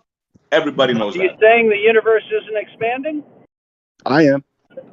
They say the universe is expanding, Why but they, did they at say the first they universe thought is it wasn't expanding, expanding. When right? was that? Because of redshift. Before Hubble, right, most people in the scientific community thought that the universe was eternal. And then after Hubble discovered the redshift or the Doppler effect, then they admitted that there must have been some sort of expansion. So before be a that, before balloon. the 1920s, the Bible was right and the scientists were wrong. Thanks for So playing. but Larry, What does it matter what they thought in 1915? With no proof. Yeah, but Larry, but before The dirt expands. Do we have Space better and time, information no. now? You betcha. We know a little better now. Demonstrate space there and you go. time There's Yeah, expanding. but you think the I'll read universe the is marking expanding. part. Now that you understand that there was a beginning, now you've taken God out of the picture, right? You just said, oh, well, there was a creation event. We just have this godless Big Bang proposed by a Catholic priest. We Yeah, never Bob had doesn't God. understand Larry, goes into itself and then to goes add some back out, context to that, right? right? So, Bob, if you believe in a Big Bang and went into the Big Bang and went away from it, that would be going in and expanding. So, whatever your imaginary fairy tale is, So I'll no, wreck it's not your expanding. citations The only anytime you thing want that's there, SC. I'll expanding is just the point out dirt. where you're misquoting something or The don't dirt is the correct only me. thing that expands. Have you heard of the dirt Big is Crunch, the only Bob? thing that grows. Have you heard of the Can Big you guys Crunch? hear me? Of the ever expanding universe. When Can it you guys happened, hear me? what was the proof? We No hear you. dirt. We hear you. There's a lot of talk right now. Everyone relax, please. Larry, just add some context to what you said about Edwin Hubble. Before he went and did his observations, everyone thought our solar system and a few stars outside of it were the entire universe. Nobody knew there were other galaxies outside of our own, you know? So there was a lot that was unknown before Hubble did his the performed his observations. Also, there was no reason for anybody to think the universe was expanding or contracting because we had no evidence for that. So the general idea was the universe must be static. There still How isn't about the any Big reason Crunch to think theory? it's expanding. Oh, you're wrong, bro. Don't just say there's one thing. There was many theories. Many, not I'm just one. saying, I'm saying before Hubble did his observations, not now today, but before the 1920s. Yeah, We didn't wasn't have one any of their big theories. crunches. Yeah, hear me out. Wasn't one of their theories that the universe is expanding? It's going to expand to a certain point and then it's going to start contracting? Wasn't that one of their thing? And rebang? Wasn't that one of That their? is one of That's actually a current theory. That's the actually Big yeah, Crunch that's the theory. current theory. I'm talking That's about pre 1920. Pre yeah. Well, 1920, that's there what were I'm none of talking these about. theories. So then they saw that the universe is expanding, and they said, "What the hell's going on here?" And not only that, Bob said it, it's expanding faster than the speed of light. How could that be? Then they came up with a bullshit of, you know what? It's the space that's expanding. Another cockamamie story. You which got Bob things out just of order, repeated. SC. Your order is wrong. Order schmorder, man. You live in fantasy, bro. Bottom line. Yeah, but SC, it's the only thing that makes sense given the observation and the data we've collected. It's the only way we can put this sandwich together, right? I mean, obviously, it's not a complete answer. It's not the final explanation or the who's under talking me, man. It's not the final explanation of the final solution. You know, there's still a lot we need to find out. But I mean, if you have a better answer than dark energy right now today, you know, share with us, please. Yeah, the universe Yeah, I'll isn't give you a expanding. better Sorry. explanation. Go ahead. I'll give you a better one. Here it is. You got everything wrong. You got to start from scratch. How about Yeah, that? literally anything would be better than 98% being off. No, seriously, that is the answer. Nothing, bro. Yeah, if I was off by paying my taxes by like 95%, you think the 98% IRS would be like, you know, that's close enough, right? We'll accept that. You're You'd be close in enough. jail. Yeah, but this is What's the speed the of an thing, Hank. accident? What's This the is speed the of thing, something you though. can't control that you do? You're like, oh I'll shit, wait I for did. the Oh man, and now you can't take it back. What's the speed of an accident? Like an accident, like you drop something, you spill something, you fall, bust your head, you wreck. Like the speed of an accident, it ruins the whole day. What's that speed? Yeah, and they're not willing to accept new information, bro. The past couple of days, I've been giving them this crazy info. Ether flow energy, radiant energy, faster than the speed of light.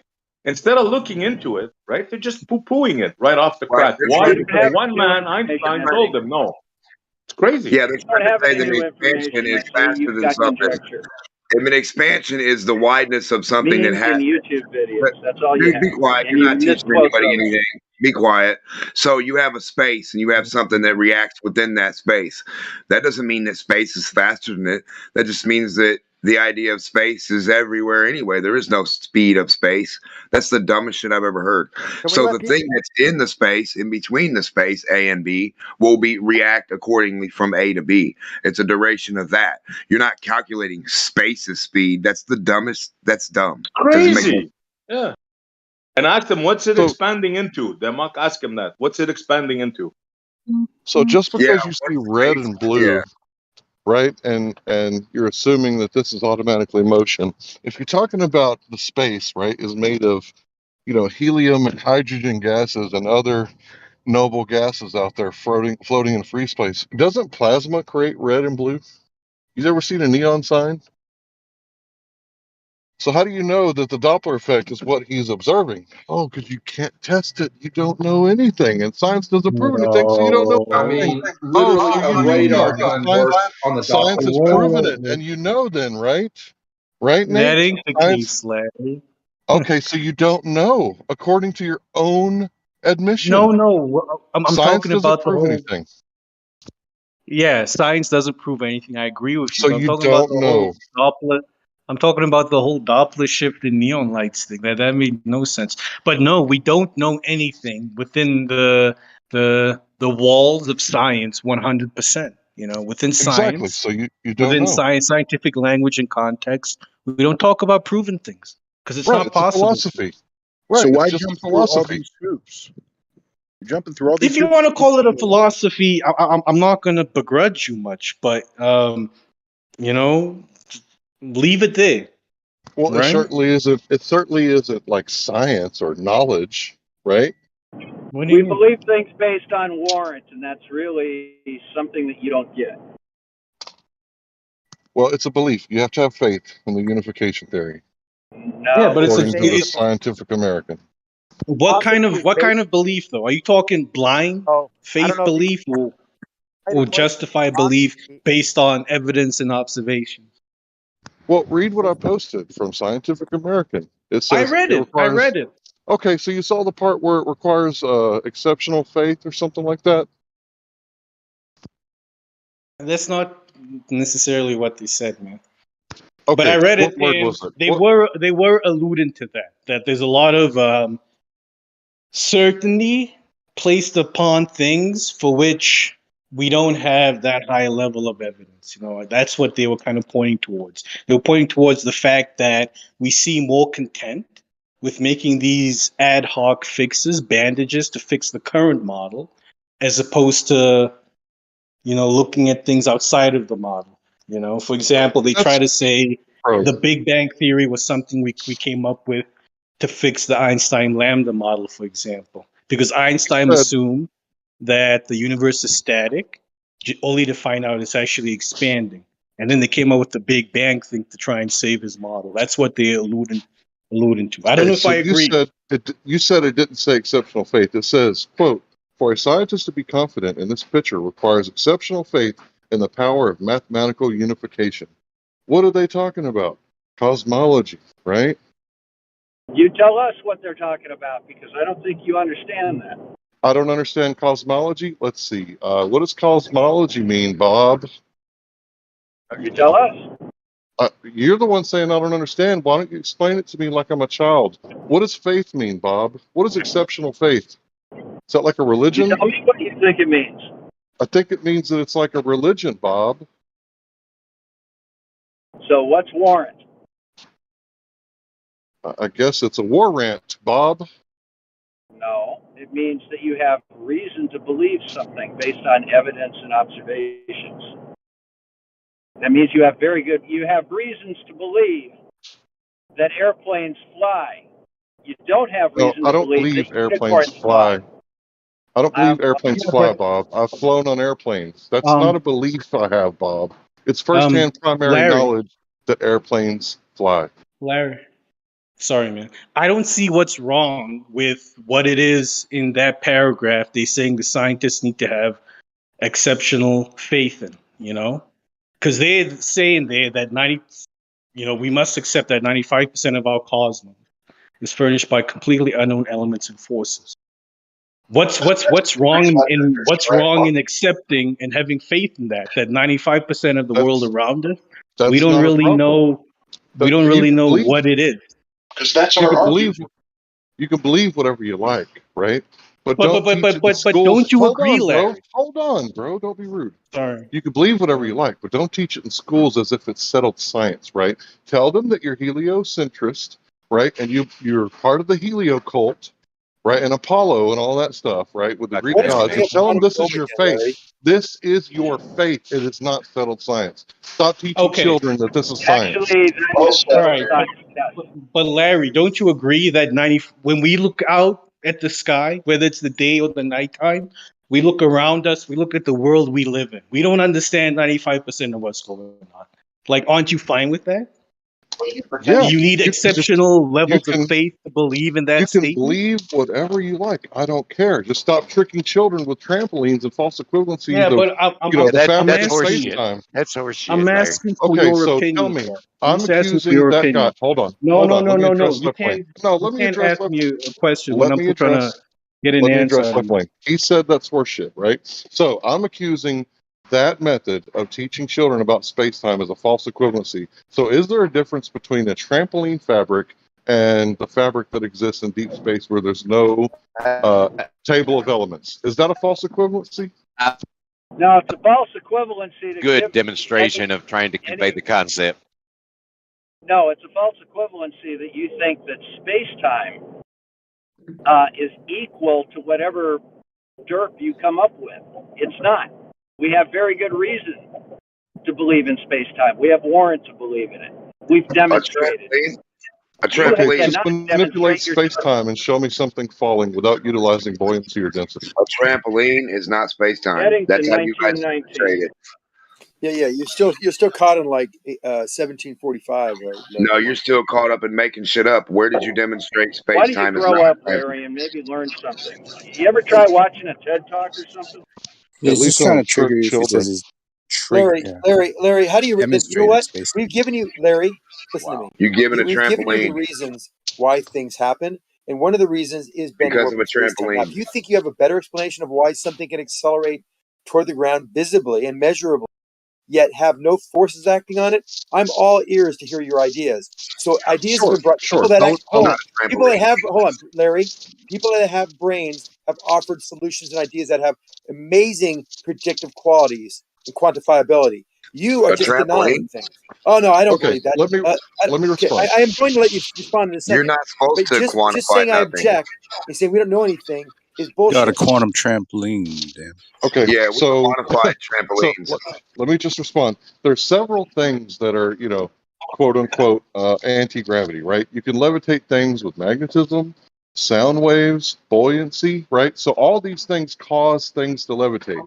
If you take that force of buoyancy away, it causes things to fall down, right? Right. So if you're levitating something with sound waves, No, right? And no, hold it's on, not let me finish. things to follow. Let me finish. Let me finish. If you're levitating things with sound waves and you turn off the sound waves, it causes them to fall down, right? If you're No, that's levitating right. It's with not magnetism, cause excuse them to me, fall let me One of the down. things finish. you're missing. Excuse me, let me finish. If you're levitating things with magnets and you turn off the electromagnet and things fall down, that was the cause of things falling down. So what is the cause of things falling No, down? the Demonstrably, reason is these so-called anti-gravity effects That's that fine. we Let me all explain know it real are quick. demonstrable. You made a Thanks. huge error because you don't have enough knowledge, Larry. But let me explain one of the many factors that you're missing altogether. When you remove magnetism, how fast can you remove it? There is something called instantaneity, and instantaneity of magnetism is not instant. It only works at the speed of light. Whereas if you remove a force that's holding something up, like you on a ledge of a building, and I throw you off the building. Once that force is removed, it's instant that the acceleration occurs. The How'd you measure it? How'd you measure that it was instant? instantaneity is the difference between magnetism and what you're using to levitate things, and What about what is we resistance? call gravity, which is Non instant. sequitur, Well, what is Zanuck. the Good job. resistance? Not a Yeah, non there's no. sequitur. That's how we You're not delineate between comparing the a two. fictitious force You have and a resistance proper when you fall off force. a Don't you building. understand? Of course not. Why am I even No. asking that question? Duh. Yeah, They don't Zanuck, understand that things don't Zanuck, just move. to clarify, are you saying gravity propagates instantaneously and not at the speed of light? Mm-hmm. Correct. Yes, he Yeah. is. No, Absolutely. He didn't Oh, say that at no, I that's a all. didn't say that. I violation didn't of say that. that's a violation I'm of just I asking Einsteinium. didn't clarity. say I just that. need The clarity. speed I of didn't light say is that. what I I didn't say that. recall. I said Faster. if you remove the force that It's is Uh-huh. already supposed to be keeping you above, which would allow gravity to accelerate items, that force is a fictitious force because it is instantaneous. When the force is removed, things move instantly. When you remove a levitation of magnetism, you remove that force is removed instantly. It only can be removed at the speed of light. That's the difference. So Nate, thanks for bringing it up because that is a So you true don't difference add between it what you instantaneously. You perceive what I remove said it and what I actually instantaneously. said. So you don't add it So here's the instantaneously. problem You that you run remove into, it Larry. You're trying to instantaneously. talk about quantum So mechanics and you don't understand the very you first don't law add of it motion. What instantaneously. is You Newton's remove it law of motion, Larry? instantaneously. So how can you move it instantaneously away but not to, Zanuck? How does it react from and You don't not know, do from you? but to? Zanuck? I'm trying not to talk over people. An object Right. at rest will Well, stay at all day. rest unless acted upon by an outside force, like buoyancy, right? An Buoyancy is unbalanced forcing force. things up. And you remove Yet Force the you buoyancy cannot, and is it's but once holding you you the remove the cannot balloon connect up. buoyancy, the dots. What is Sorry. Then you going cannot, on How here, long does it I take don't man? know. buoyancy Niggas, to why mod? you then you stop killing cannot people? connect the dots that if you remove the buoyant force, the object doesn't Yeah. move unless How it's fast acted is upon by buoyancy? another force. You How can't fast is connect the buoyancy? basic dots of something as simple as the first. Buoyancy is faster than the speed of light, Bob.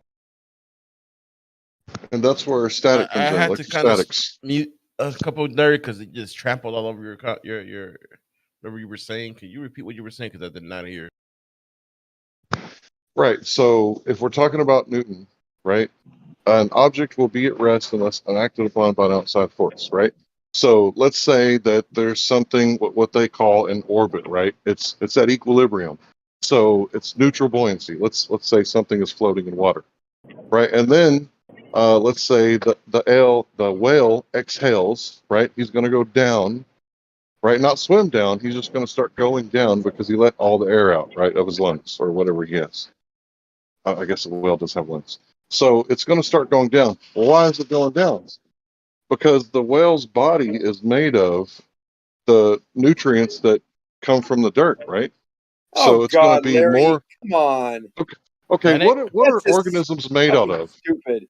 Are they made out of stardust? Come on, It Zanuck. It's doesn't matter made what from they're the made out dirt of. of the The earth. dirt came from the ground. Is that what you're going to go with this? Come on, we've heard that Yeah, story our a bodies million come times. It's from the so dirt. lame. It's beyond lame, Larry. Did you Come on, not know that, you Zanuck, sound that your smart. body's made of Fucking iron you.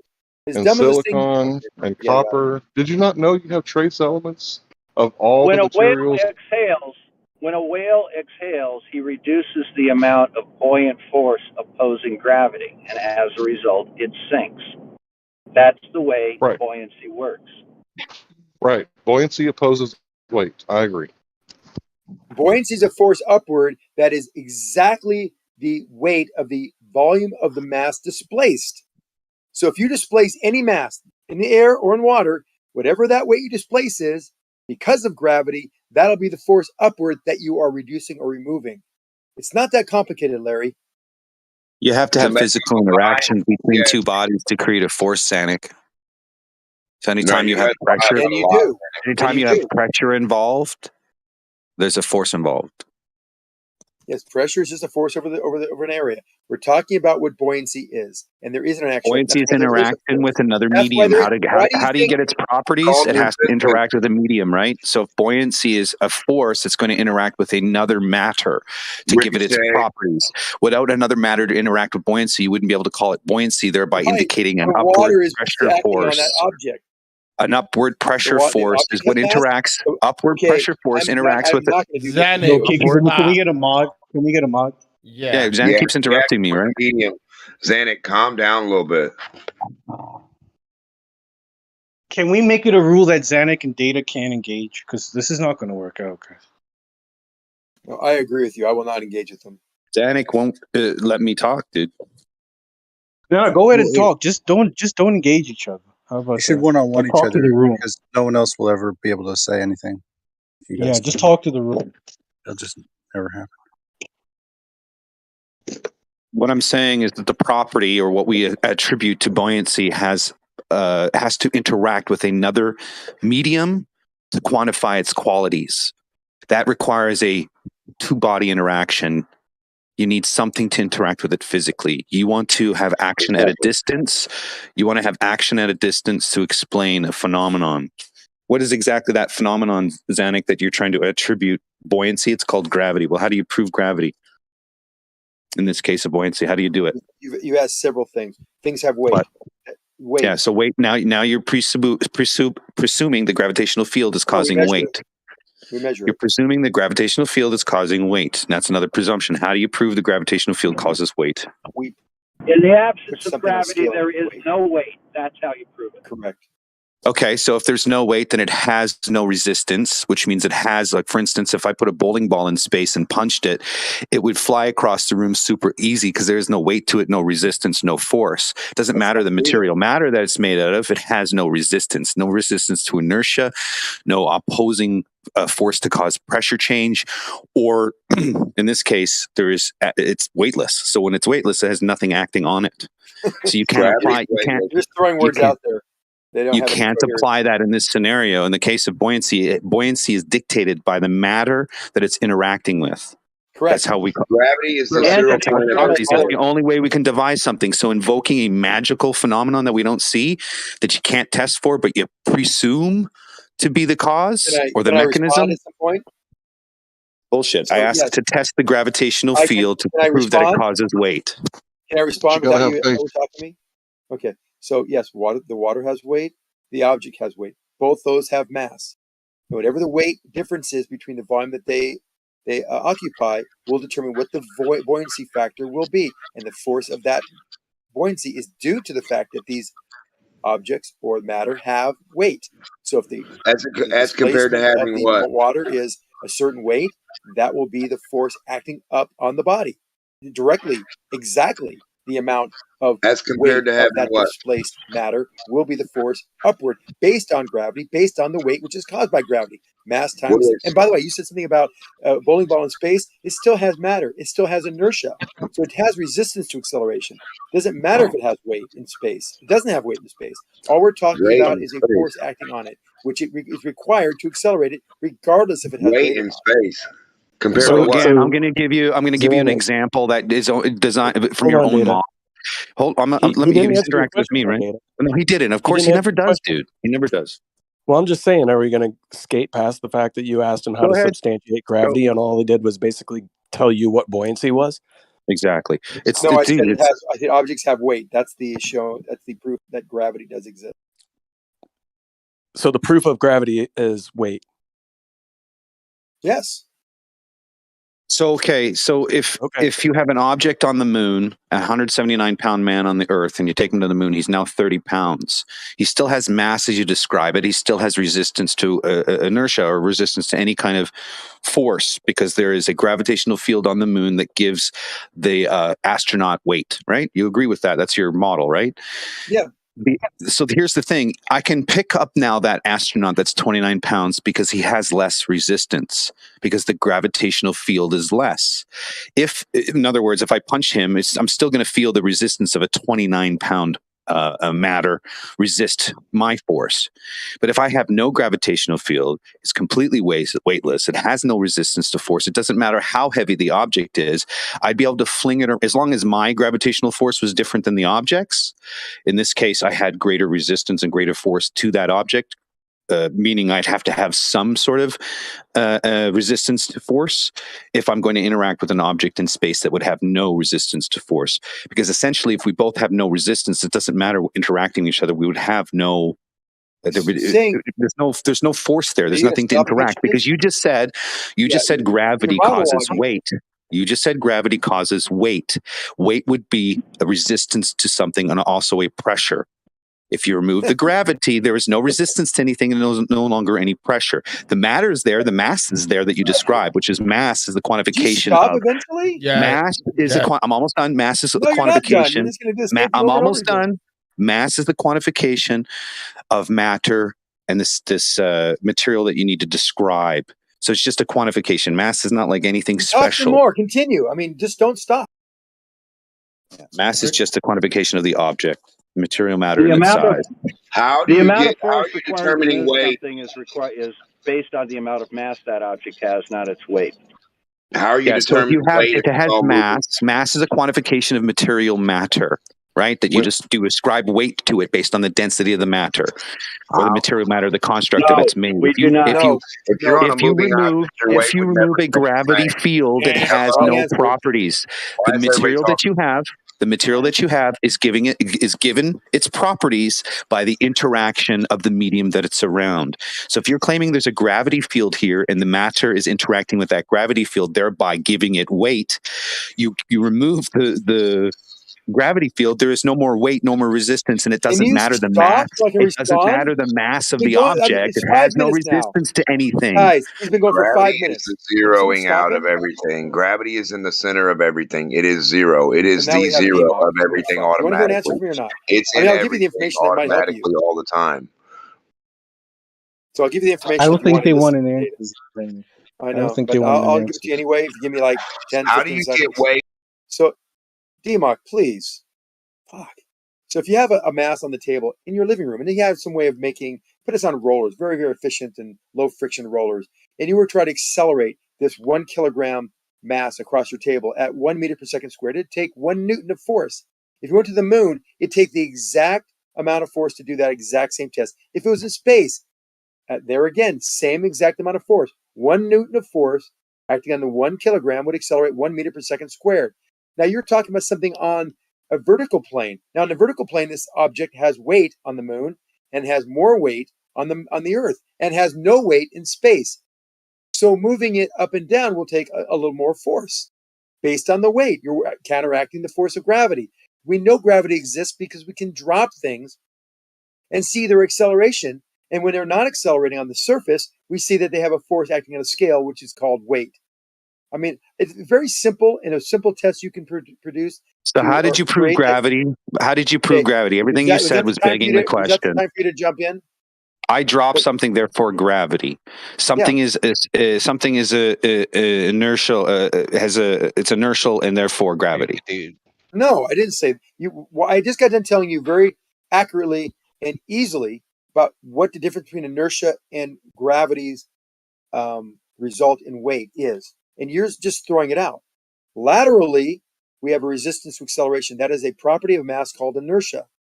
Vertically, we have something that has Which weight, is dictated by weight. Which would be dictated by weight. No, I just got done telling you data in space. Because you can demonstrate data, please. in a There's theory. No way. First of all, this is going to be irritating for everybody listening. Just let me speak, and you can. On the moon, on the Earth, in space, there's no difference pushing something and seeing it accelerate based on a given force. I gave you a very clear example. Now, in the vertical plane, we have a vector caused by gravity. This vector is called weight. It's a force. It's a force that's less on the moon. It's a force that doesn't exist in space for the most part. So there's no way to prove it then, right? So in my example I'm giving you is based on the gravitational field assumed by your model, dictating that this gravitational field will give an object its properties called weight. If the gravitational field is less and less, then there is less and less weight. That would follow logic, wouldn't it? Yes, less gravitational awesome. field. So if I'm on the moon now, and I have let's say even though I'm 179 pounds I compensate. I wear a heavier suit on the moon, so my weight equals a man's weight on the moon. But the man who is 179 pounds doesn't have the suit on, and he's 29 pounds. Now, what I do is I can pick up that 29-pound man very easily, right? No, very, very easy. There's hardly any resistance because there is, according to your model, there's a weaker gravitational field. Therefore, the matter itself is not being attracted to the center of mass, therefore being lighter in weight, right? That follows logic? Yeah, there's less gravity on the moon. So keep going to the point where there's a zero gravitational field. There would be no resistance. So it doesn't matter how much matter you had. It doesn't matter the mass of the object. If it has no weight, force, resistance, it has no resistance to anything, then I would be able to, theoretically, I would be able to take the ISS. If I had a suit on the moon and my suit was weighted down enough and that ISS had no gravitational field on it, I could technically, by the succession of logic according to your model, remove the gravitational field and the ISS will become really, really, really light in weight, right? The difference is to be able to move something, it takes a force, and that'll give you the acceleration. It doesn't say you can't move things that so have to infinite. move Hold on. I can move the Earth, for example. If I could actually, push on the Earth in space, yes, I can move it. It takes a certain force to accelerate, but it can still move. It can have no weight in space. You're just not understanding the concepts. Mass Again, you just concluded, following logic and succession of thought, if you have a less gravitational field, but you have the same material matter and the gravitational field changes between two, the object will change, will have a different weight. We already concluded that to be true. You just agreed with me. And so thereby you don't understand between acceleration and velocity. Okay, we're talking about a gravitational field and the object getting its properties from the gravitational field, because this is what you claim is happening. You claim that gravity is causing weight. In other words, it's giving material matter its properties because it's being exposed to a medium. That medium is gravity, or the gravitational field, and the weight is given. The objects are in a gravitational field. The gravitational field would be the medium that these matter are in, according to your logic. Medium. Do you understand the analogy? I know it's the a gravitational field. A bunch of words an object is that in are that not field. Making a lot of sense, Data. The object is in that field. That field that the object is in. Fine. We can talk about it's given properties according to your model. The gravitational field gives matter properties. You call it weight as agreed. Yeah, you already agreed to this. Stop there. So again, why are you talking so much about weight? You So had me again, at weight. you We're remove good. the gravitational field, there is no resistance. So for instance, No let's weight. do a thought That's no experiment weight. here. I have a rock, a solid rock with a whole bunch of bits of iron in it, let's say, and I go to punch this rock on Earth with a gravitational field. It's going to resist my force and probably hurt my hand. Would you agree, Same right? thing happens in space. Same thing happens in space. You would agree, right? Yes, You would agree, exactly right? the same thing happens in space. Awesome. Now, being that space, the medium that objects go into, they're not going to have the same properties here on Earth, because as you leave Earth, the gravitational field gets less and less. Do you agree? Say it's 0. I don't care. You still hurt your hand if you punch it. Why are you so excited? Because So if you keep have, on denying the simple, obvious facts that we've laid out for you before you started rambling on for 10 minutes, Data. so you've already agreed with every single point I've had.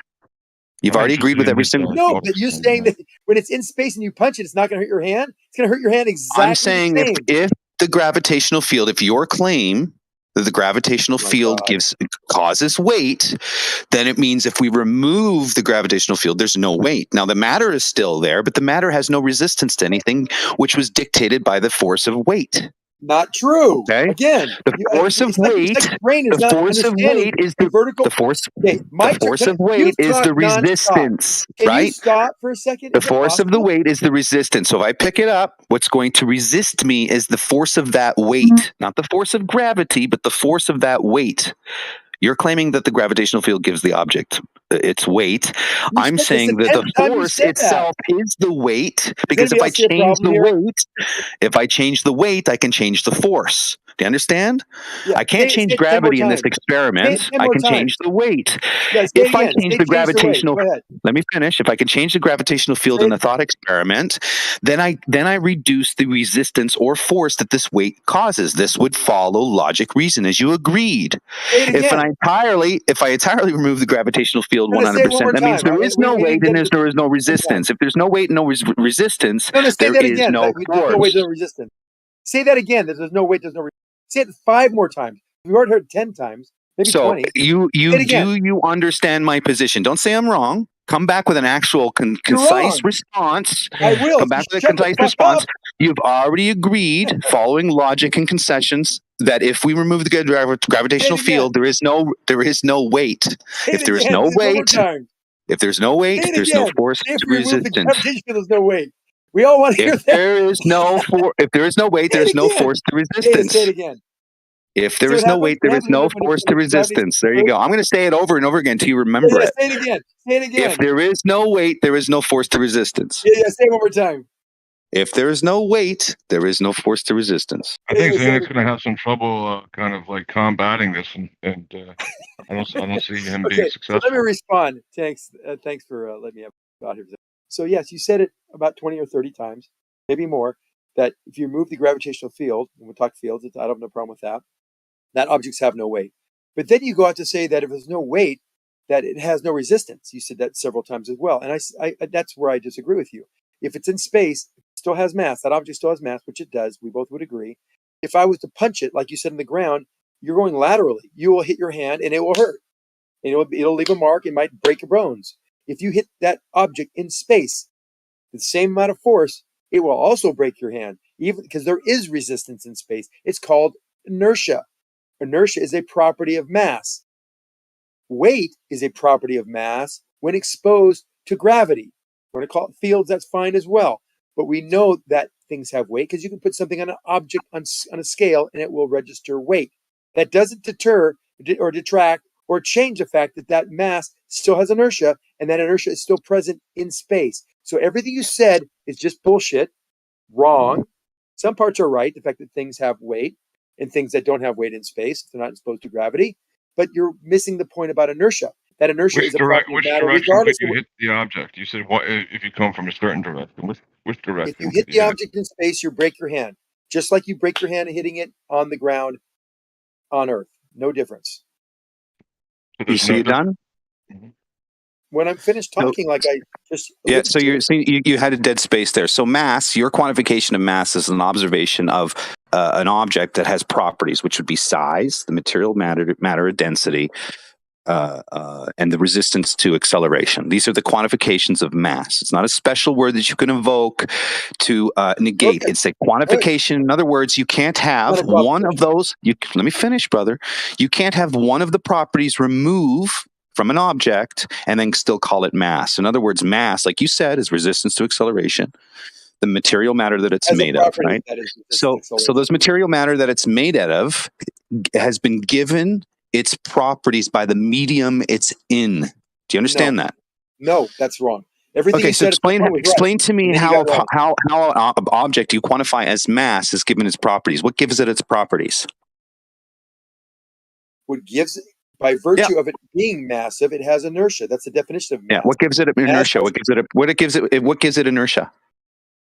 Its inability to accelerate without a force. Sure, no force, right? So you're observing an object.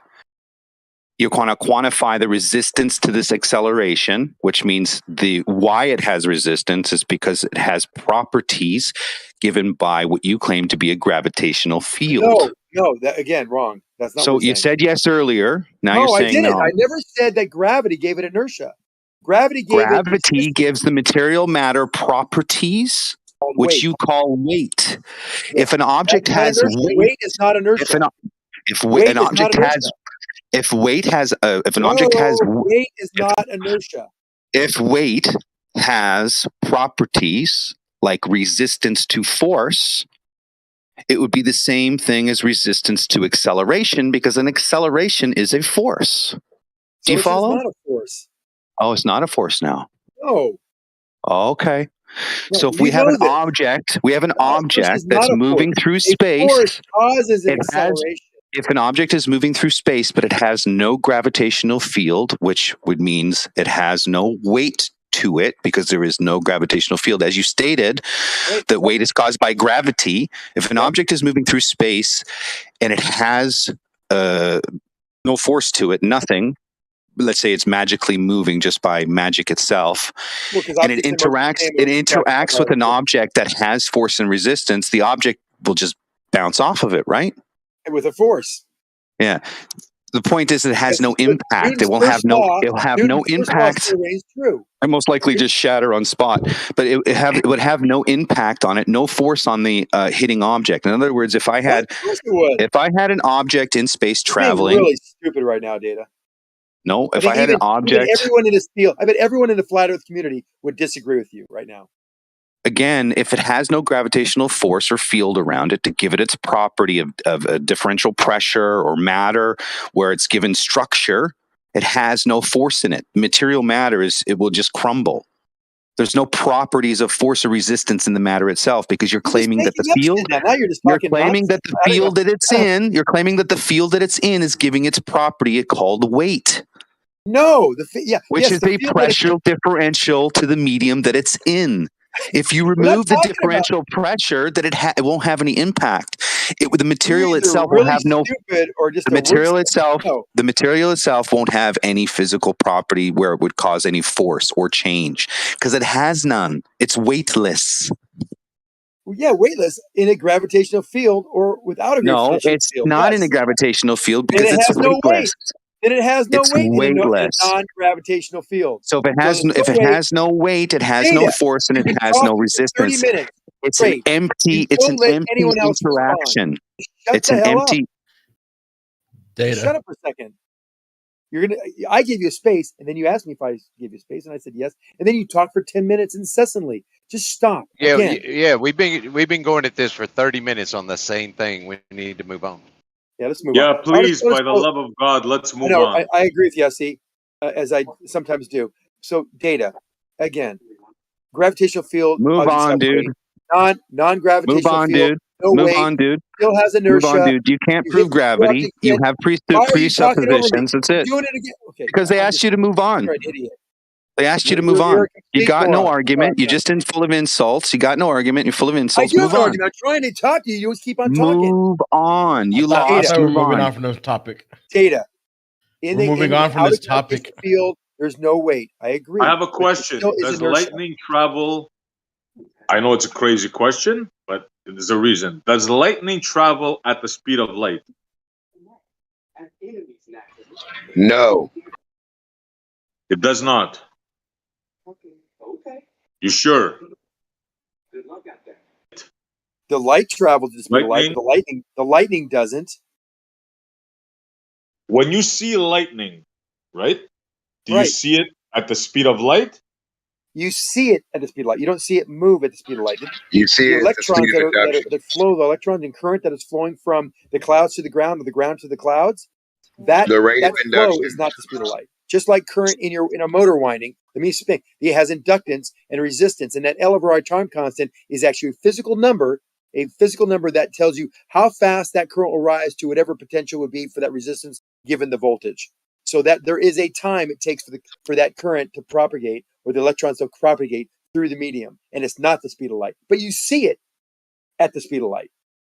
Okay, now I just posted an article from the Tesla patent. Let me read something to you. I finally succeeded in reaching electrical movements or rates of delivery of electrical energy, not only approximating, but as shown in many comparable tests and measurements, actually surpassing those of lightning discharges. What do you make of that?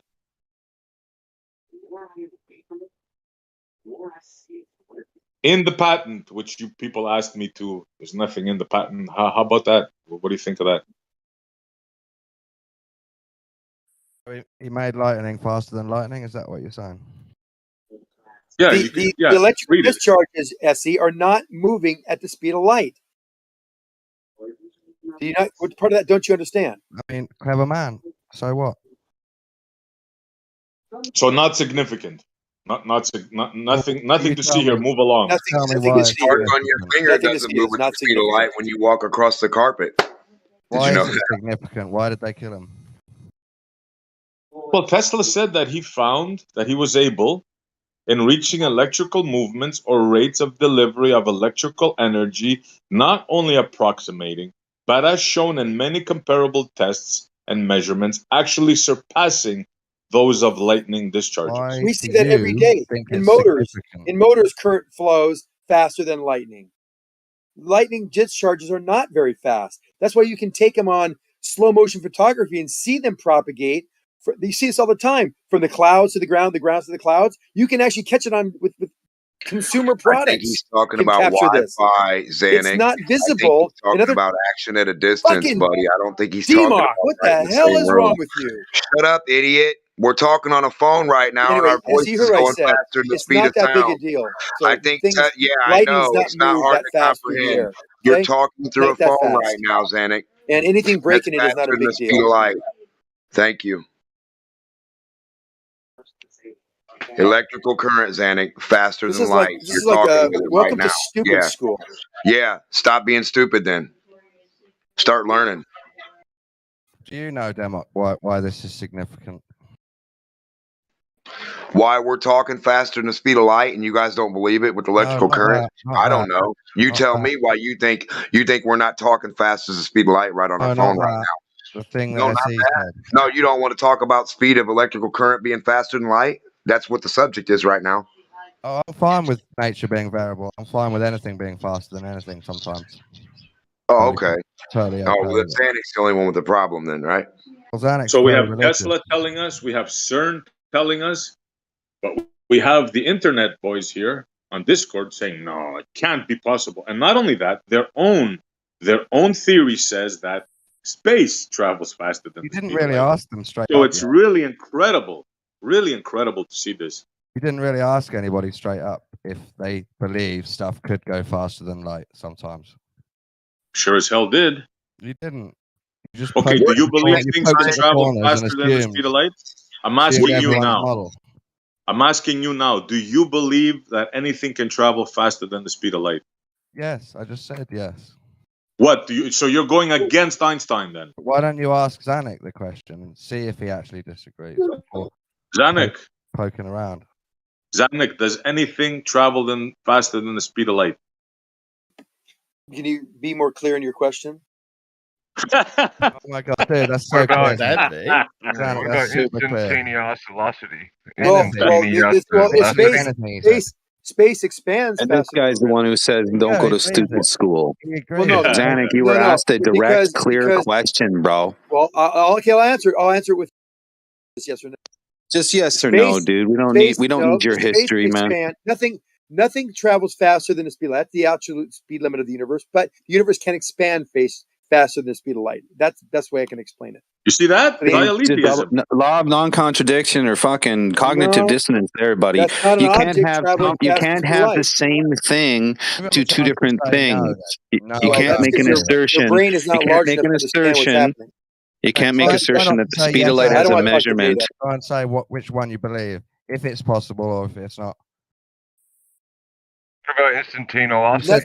Let's just say nothing goes faster than the speed of light. But that's what you Nothing goes faster than the speed of light. Let's just stay there. If you want to talk about relativity later, we can. Except your space. Except your space. Right? Well, that's not space. It's expansion of space, which is different. It's Zanuck, this is dialetheism, bro. You're believing in two two articles are truths. wrong. This is dialetheism, a sheer example of believing in two truths, man. It's not an insult. It's a fact. You believe that nothing can travel faster than the speed of light, but then at the same breath you say, but space does. That's dialetheism, bro. What is space made out of? He's right. Zanuck? For space to be going faster, that means the things in space that you're looking at to define space are going faster. Yeah, what are those things? That's why I was asking. How am What I is space made out of? getting this? Zanuck's not getting it. Mark, real quick, in order for that to work, statement to be true, you would have to concede that space is not a thing rather than the absence of a thing, and you'd have to You can't reconfirm. measure it, can you? Well, the point is you don't have your fourth dimension anymore if that's the case. There's so many holes in the model. I think daily I find different holes. I think every day I could come up with something. There could be a limit to speed somewhere in the realm, SE. Like Maybe, yeah, of course. There could be a limit. We haven't got to that limit yet because we don't understand it yet. But I assure you, my friend, this fuzzy-haired crackpot called Einstein did not figure it out. That I assure you 100%. He had his ideas, didn't he? Might not have been just agendas. Some of it might have been real ideas that he had. Yeah, he was a human being. Ideas. He was a human being. He had ideas. Some, I guess, we can argue for, but most of them are crackpot ideas. We have to face the facts that he was just a human being. That's Same all. with Samuel Shenton that started Flat Earth. Yeah, everybody. Half crazy. Everybody. No one man has the answers. No one man. Period. Don't hold your stock on any one man, any one idea, because obviously nobody really knows. I think Zanuck just doesn't want to admit there's a break in the model. The model is a spaghetti sifter, bro. I could talk for an hour straight on faults. Seriously. I can talk 1 hour straight on faults of the model. Well, I could speak for 3 weeks straight on faults on the Flat Earth model. You probably could. You probably could. 3 years even. So we start off with the premise that we feel no motion. We see no terrible speeds. But yet, you guys have the opposite. We are traveling, rotating at 1,000 miles an hour. We're traveling 66,000 miles an hour around the sun. The sun is traveling 666,000 miles, and on and on and on until we reach 1.5 million miles an hour. Well, just at like about 11 different vectors. Hey, like the SE, speed of light, have it you, goes on and on and SE, on have and you on. heard Big of big numbers? You believe in big numbers too, SE, like the speed of SE? light. Have you heard of faster than light, also called FTL, superluminum or supercausal? It's for travel and communication information that's faster than the speed of light.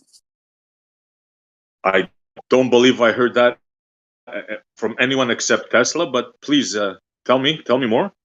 Well, it's just go to Wikipedia and just type in FTL, faster than light.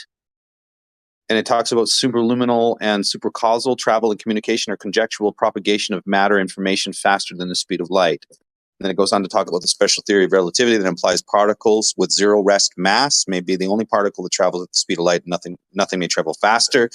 But then they have this hypothesis of tachyons, which is, of course, we get into gobbledygook. But the point is that they themselves have a system called faster than light, FTL. So there you go. Okay, I'll look into it. And by the way, tachyons, right? Tesla talks about those. And Tesla, I read somewhere, believes, I know a lot of people say that the ether is stationary, and I don't know either way, but I'm just telling you, I read somewhere where Tesla says that the ether vibrates at tachyon speed, which is faster than the speed of light. Yeah, I guess it's a conundrum here with that claim with the tachyons, because it says here is that the it says particles whose speed exceeds that of light, tachyons, have been hypothesized, but existence would violate causality and would imply time travel. So apparently that's a statement there. I don't know enough to find the contention there of why that would indicate time travel, but I see. This is what I found. Every time... Oh, sorry. Well, I'm cutting in, sorry. Well, I was just going to say, every time that I found articles where it says we found something faster than the speed of light, there's always a correction. But the machine was broken, the wire, or it was off by this, or they miscalculate, or because they can't admit it, man. They will not admit it. It's going to take somebody big to break the ceiling. Do you know the speed of light? The supposed, No, you don't. Do you know the supposed speed of light? Yeah, 186,000 miles per second. Do you believe stuff in reality can go faster than that number you just said? But, why not? Okay, and why that's reasonable. not? Hang on, that's reasonable to you, but a planet rotating at just 1,000 miles per hour isn't reasonable. Well, I don't know what connection you're trying to make there. You believe in nature, some things go much faster than light, but it's impossible for you to believe a planet only spins at 1,000 miles per hour. What kind of correlation are you trying to make there, bro? I mean, seriously? Like you believe in one type of fast thing in nature, but you've denied another type, like it's impossible, even though you believe in fast nature. No, fast is one thing, and spinning around 1,000 miles an hour, not feeling it, is another, buddy. I don't know where you're going with this. I'd say spinning is easier than moving in a straight line fast, almost, once it gets going. But maybe so, but what does that have to do? So you feel that you can be on a rotating object at the rim, my point is, and that object is breaking the speed of sound and not feel it. All of that. You were saying all that like it's impossible and the numbers are too high. But you believe in stuff going faster than light with a much, much higher number. No, I didn't say that. I said it's possible to even go faster. You're misquoting me here. I don't know what. So when you say, like when you talk derogatorily about the big numbers in our model, I now can't take you seriously because I know you believe in big numbers as well. I'm not talking derogatory. I'm telling you. You went, it's going 1,000 miles per hour, 66.6 thousand miles per hour, like it was totally unbelievable. Yeah, to me it is. Yeah. What's wrong? In the same breath, you said you believe in stuff going faster than light. Yeah. What does one have to do with the other? Well, you've got. We're talking about movement and feeling. You thought about as unbelievable, and the other thing you thought is totally believable. When they both consider things in try not to interrupt me. Fast speeds. Right. Try not to interrupt me when I say this. You're talking about two different things. You're talking about faster than the speed of light. If anything can travel faster, yes or no. And the other thing is movement based on us feeling it, motion and not being able to feel it. Those are two different things, buddy. No, it's not based on us feeling it. It's whether you think it's possible in nature. And you've said it is possible for stuff in nature to go really, really fast. I said, I think. In the same breath, you've said it's impossible for stuff in nature to go that fast. When did I say that? I said the movement. Big numbers in the globe model. What? I think you get my point. I'll drop it. No, I don't get your point, bro. You're trying to build a straw man, and there's no possible chance that you can correlate those two things. So I mean, you want to go really, really fast, even faster. And you have to interrupt every time I talk, right? Because you know I'm gonna. Other things you're saying that's much too fast. It can't go that fast. I didn't say that at all. One of your arguments is that things can go faster than what we thought, and one of them is that things can't go as fast as we thought. So you're contradictory in your two arguments. No, I think you're very confused, my friend. I think you're not understanding a word I said, but that's to be understood. Hypothetical contradictory logic. You're contradicting yourself, not me. You're tying two things that I did not say. One is the possible again, you're going to interrupt me.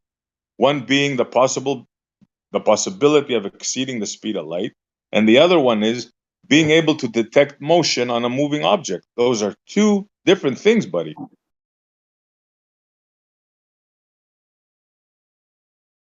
I can discuss either one with you, but don't try to connect them together and think you have a point, because you don't. If things in nature can go faster than light, why is it so surprising that things might go 1,000 miles per hour? Who says it's surprising?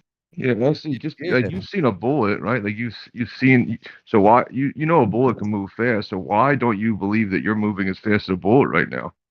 Yeah, exactly. Yeah, you've Answer seen that question. cars. Why are you denying that you're You've moving as admitted fast as stuff a goes car right fast, now? so why are you trying to convince me stuff can't go fast?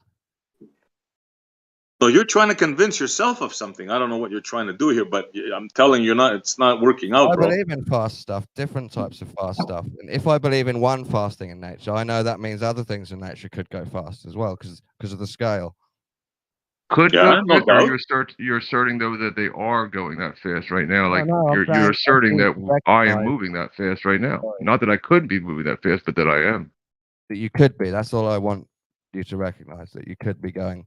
That planets could easily go 1,000 miles per hour if you I could get myself go into some kind of faster than light. machine or mechanism to move me fast. Yeah, that might be possible. Sure. Do you guys know that we're all moving through space time at the speed of light? So, Yeah. whatever you end up talking about. It's We're all moving through speed of light space all the way time up. at the speed of light. I see. Well, we're expanding it faster than the speed of light. I mean, that's your model. No. You, me, Dawn, any object within the universe is moving through space time at the speed of light. Where do you start to prove that? I'm just curious. No, it's just a It can't be calculation. proven. There's no such thing as. But like, where's like the proving most simple thing? Like, just like look at this and that. Boom, it could be possible. Like real simply. With our model and the math that No, they've come up with, just like a you real follow it all the comparable way thing in up. nature. Everything is going super fast all the time. Yeah, like a real comparable thing in nature. Like you were into that whole nature thing. Like, where's a real, like something you could just point at in nature and be like, see, that could be what's happening to you. Expanding faster than. That's my best globe argument. It's like, you've seen a moon as a sphere hanging in the sky, so they obviously exist. Maybe you're on one. A what? I don't know sphere what the moon is made out of. Okay, so, but like something that we know it's made out of. You know. You can see it's a sphere, though. I can't see that it's a sphere though, but I can see a moon in the sky. Oh, you're never going to know anything about cosmology then. I got you. So but what can you point at in nature then that's like comparable to what you're saying, or what he was saying? thing. The moon? You know, take you and me for example. If you and I were moving away from each other, we wouldn't be able to know is it because I'm moving or because you're moving. Because we both move. But you just said because we were both moving away from I'm each other. explaining why, bro. Come on.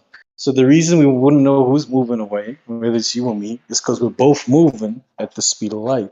That's what tells us within space-time there's no such thing as true movement. But what we then say is outside of space-time, within space and time, we share our movement between space and time, depending on your matter energy content, right? So if you, for example, are something like light, which is just pure energy, all of your energy is distributed via your velocity through space. Are you just saying words? Be honest. Are you just saying things? I'm explaining how it works in our model. If you don't understand or you don't like what I'm saying, I'll stop. Wouldn't movement change your weight and change everything in the first place? So if I get a scale, don't I have to sit the scale still on a solid surface and zero it out while it's still? Because every time I move a scale, it seems like the weight of the thing changes that I put on the scale. So if you're on a planet that's spinning, would your weight always just never stop like fluctuating forever because you're spinning? Don't you think we should notice that? You are right, Demond. depending on where you are on the Earth, your weight will fluctuate because the Earth is moving. You are right there, man. Yeah, we have So, like so a. how could you ever zero a scale out then? How could you ever zero out a scale while you're standing on it and the Earth is spinning and rotating 5 speeds? Because from your position, you and the scale aren't moving relative to each other. Well, yeah, if there was like a measurable change in weight during, like, I guess during the every day, or if we changed every day, every whatever, and you were able Even to zero out, location, and you were right? whatever, right? So if we were able to do that and zero out the scale, then and the weight did change, right, and the scale was zeroed out, then I would have to then presume that it's something else in the air that was changing our weight, not on the ground. If you zero out the scale on the ground. Yo, do talking right now. What's your username, man? Because I can't look at my phone. I'm sorry. No, I know you're talking to me. What's up? Yeah, but what's your username? Tanks. Okay, Tanks. On a flat Earth, right? Because you're a flat Earther, right? I don't know. What about it? On a flat All Earth? right, but cool. On a flat Earth, do you think if you weighed yourself at the equator and then at the North Pole in the middle, your weight would be the same? We may. So do I believe that my weight would be the same? If we had Yeah, something that could measure that weight change, then it probably would not be the same. Yeah, a scale, bro. Like a very sensitive scale, right? Yeah, If we you had weighed a yourself at very the sensitive equator, scale. then you weighed yourself at the North Pole. Do Right. you So think you would if we had a very sensitive scale, like something that was able to pick up this difference on a flat Earth, yeah, you would weigh differently on the equator versus the pole. Yeah. Why? Why would you weigh differently? What do you mean? Elevation. Like you agree with I agree with you. You would weigh differently if you weighed yourself at the equator and then at the North Pole. You would weigh differently. I agree with you, but I'm asking on a flat Earth, why would we have this? You can't get your weight on a spinning globe. If you have a spinning ball I'm and you have asking a scale Tanks. on I'm it, asking you cannot Tanks, weigh Lamont. yourself I said right. on a Why are you flat Earth, talking not a through me? globe. No Why one's are you talking talking about a through globe. me? I'm asking Well, yeah, Tanks, we're not talking you. about a ball. Your name This is isn't what Tanks, started bro. it. Is I it? started the Is your name conversation Tanks? with the Are you moving scale Tanks? on a ball. If you're not Tanks, shut the fuck up. So stop changing the So conversation to a Tanks, flat on a plane that flat doesn't Earth, exist. why would we have this difference in weight reading? What do you think? Just throw out ideas. Oh, I'm not going to hold you. Depending on the material matter, it's been already demonstrated that even the rate of fall Wow. changes based on your rain weather. Yes, Tank. The Tanks leave away. What? No, Are you I'm still here. I there, didn't Tank? know if D-Mock was going to go again, and then I was going to talk, and he was No, going to no, talk. no. Demark, Data, please shut the fuck up. Take a seat. I'm trying to engage with Tanks right now. Oh, well, Tanks. I mean, just in what I would imagine happens is that we all have a positive charge. The Earth, the ground has a negative charge. The sun moves through the sky and brings that positive charge around, ionizing all the objects, and that we are positively charged. And if we are closer to the sun and further from it, being the equator, or further from it, we would weigh differently on a flat Earth. Yeah, if we had a scale that was sensitive enough to pick that up. Interesting. So it Yeah, has to do with. I can prove that by taking like a cup of water and bring it to the towards the sun, and it'll evaporate quickly and be way less, or be energized, or So because it's closer to the sun, it evaporates and it goes from liquid to gas. You're gonna say that's why things weigh less. Movement. No, I can Yeah, just show you water being. I can just show you water weighing less at the equator near the sun. But how does But that translate to human beings? Because we don't evaporate. So if Well, I I get just close to the sun, yeah. Well, what's we do happening? evaporate, but we sweat and we evaporate, but that's not the weight change that I would measure. But Yeah. I just wanted to show you something in nature, like, not space time, but something in nature that could be measured. Yeah, but that is. I hear you, but that isn't weight change due to location, right? Because if I was at the equator or at the pole, I would see that same phenomenon. The closer I am to the sun, the more evaporation I'm gonna see. But Well, you said the sun is this is measured to from the move sun over the matters. equator. Yeah, but you said this is from the sun matters. Where does this matter? Does it matter if I'm at the equator or at the North Pole? Yeah, closer to the sun. Yeah. So if I was at the North Pole and you was at the equator, but the sun was closer to me at the North Pole, I would weigh more It or wouldn't be less. closer to you at the North Pole. Why not? The sun at the North Pole versus the equator. Okay, let's say it was right closer between to us. the equator. Let's say it was right between us. It was on one of the solstices, right? Okay. Yeah. Or let's just hypothetically, just Well, there's no entertain me. hypothetical about it. You can measure this change according to where the sun is positioned. Yeah, and then you can change your altitude and find Yeah. that all correlates. You can do this in reality. If that's the case, you should weigh less at midnight. We do. More at Yeah. midnight. We don't have a scale to measure it though. Good for point. some, yeah. So the electric charge that we have in the air is it does change throughout the day and night, but I guess the air stays ionized through partially through the day through the night. I mean, something that's interesting. These bumblebees, right? You've seen the bees, right? That they're not aerodynamic enough to fly through the air, right? But somehow they do it because they're getting ionized and from the sun, right? It's charging them. You know that as soon as the sun goes down, they fall. They can't fly anymore. They're done. Yeah, there's an electrical charge, a gradient on the Earth that we weigh. That's where we get our weight. Yeah. With attraction to the ground. Yeah, this attraction to the ground that some would say is space time. Yeah. You can't weigh yourself on a moving Earth. Get a spinning ball, put a scale on it, and weigh some stuff on it, and let's see the weight not keep changing as the ball spins. Chirility, Chernobyl, whatever your name is. Say my name right, you idiot. But no, Terex, thank you for your time. That was and that was interesting. I'd love to carry on this talk, but the Mark wants some mic time. So I'm gonna take it. The guy asking about weight change, are you familiar with the evidence that the rate of fall changes even at during heavy rainfall? Elaborate. Go. The floor is yours, man. So there's a documentary on. It's a gravity documentary. It teaches you about the origins of gravity, the claim for it. In the documentary, they have a lab where they're just doing like a consistent drop of an item in a, I don't know what material they're dropping, but they're dropping an item in a tube constantly over and over all day long, 24 hours a day, and they're constantly getting these readings, right? And of course, inside a vacuum, you have this constant, 9.8 meters per second. But it seems that when it rains, the value changes. And it actually doesn't, it gets weaker, the force, if you will, by a slight margin, of course.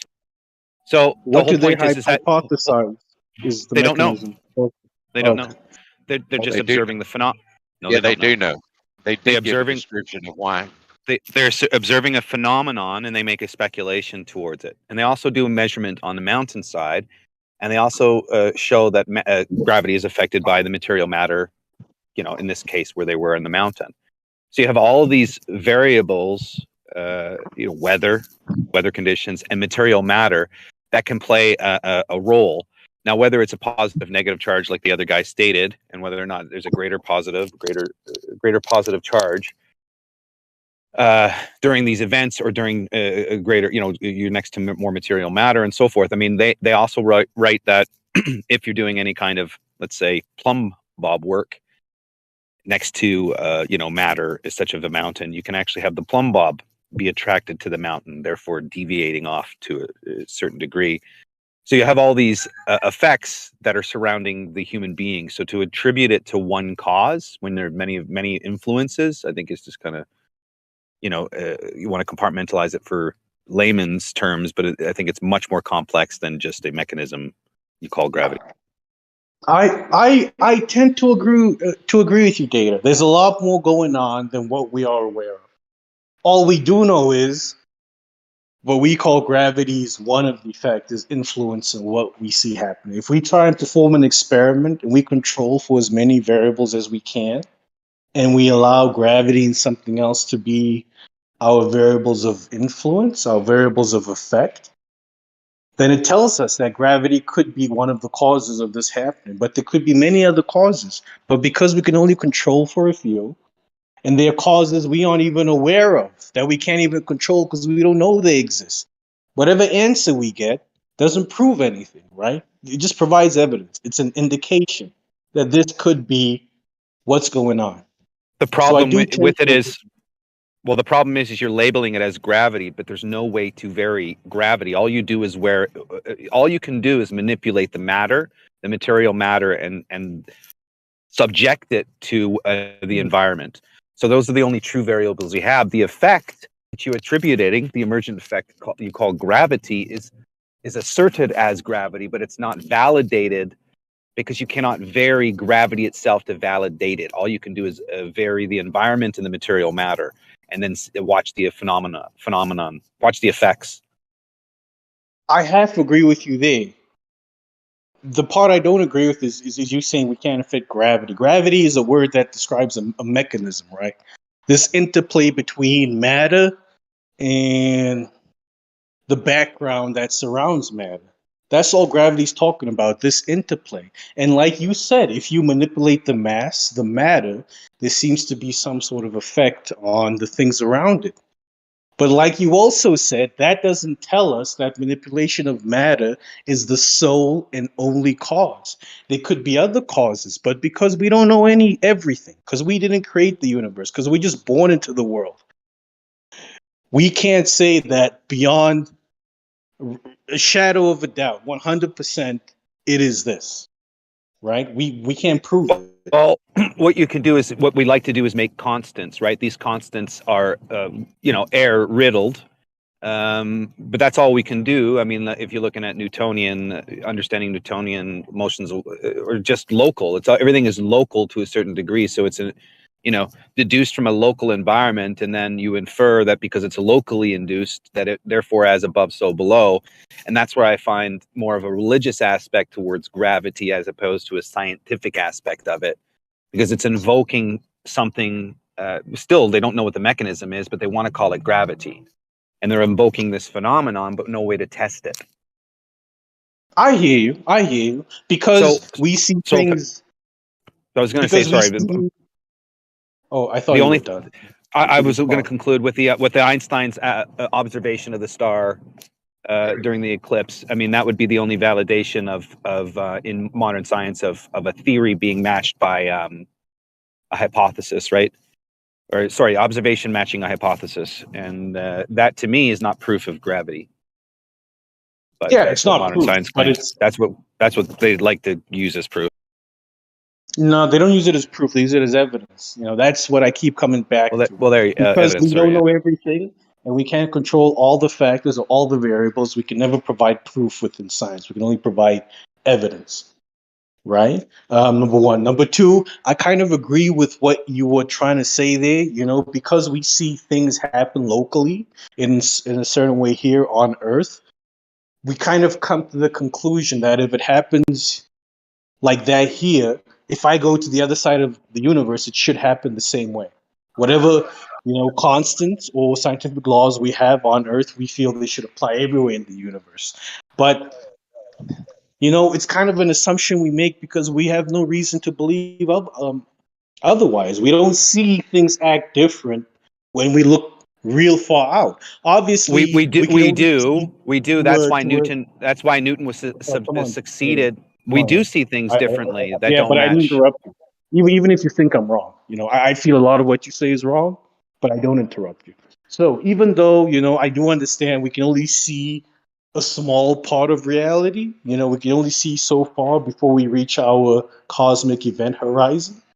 And all of the statements we make, it's just for things we see within that horizon. Beyond it, we have no idea what's happening. But,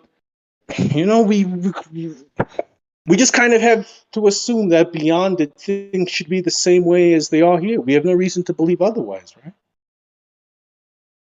We do make observations that don't fit the local natural laws here, right? We have documented the theories locally that don't match observations non-locally. Could you give me an example? That's why. Okay, so the retrograde of Mercury, for example, the calculation for Newton's equations doesn't calculate for it. So mass attracting mass, in this particular case, everything revolves around a center, but Mercury doesn't do that. So if you have a pattern that's based on a local assumption, but the pattern in celestial, it doesn't match the local assumption. Your theory locally doesn't match the celestial pattern. So that's why Einstein's relativity had to come in play. But more importantly, it's called the quant, which Ptolemy already drew it out. He drew a center of mass circle. So in other words, all the planetary bodies, the 7.5 particularly that he measured, which Venus, Mars, etc., they all had circles around their center of mass. But Mercury didn't. Mercury had what was called a quant, which was a supposed circle of mass, and then another circle outside of that circle of mass to quantify the epicycle or the retrograde motion. So you have now a theory that Ptolemy even observed back in the day, but Einstein still went ahead with his theory of center of mass. So then Einstein had to come along and fix the observation that Ptolemy had already seen way before Newton. So you look at these people looking at these natural phenomena, creating equations for predictions. You realize that they fail. Newton fails because of speed of light and at the larger scale and at the micro scale. So Einstein fails when it comes to quantum mechanics, quantum physics. Newton fails when it comes to speed of light, and the quant there shows you that mass attracting mass. Even Ptolemy back in the day knew that mass attracting mass was wrong. Yeah. So, firstly, Ptolemy's, geographic model of our known solar system at the time, which incorporated the quant, it was riddled with a lot of ad hoc assumptions. Even the quant itself, after every 5 years, it would need to be reset because, he just basically saw, Mercury does something very weird. So I'm going to make a model that matches what Mercury does, even though this model is not able to predict how Mercury is going to do this beyond a period of 5 years. So I think every 4 or 5 years, the calendar had to be reset if it was based on Ptolemy's quant model, number one. Number two, I agree with you. Newton wasn't able to explain why Mercury does its retrograde and stuff. And then Einstein obviously came up with an explanation that explained it better and gave us better predictability. But that's just because Einstein had a lot more information and evidence available to him.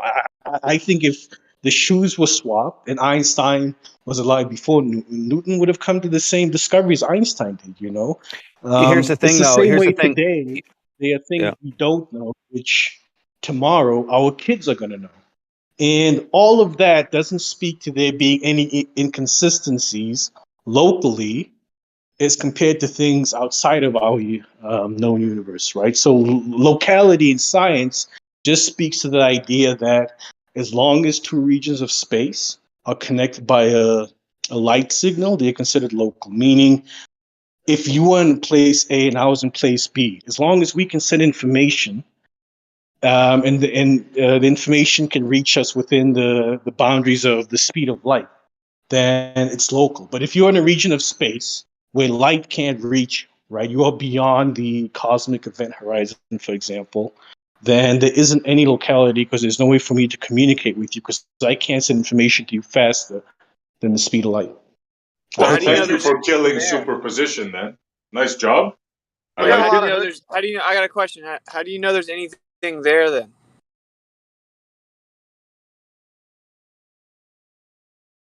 He said, how do you know there's anything there? Yeah, how would you know there's anything beyond the cosmic event horizon?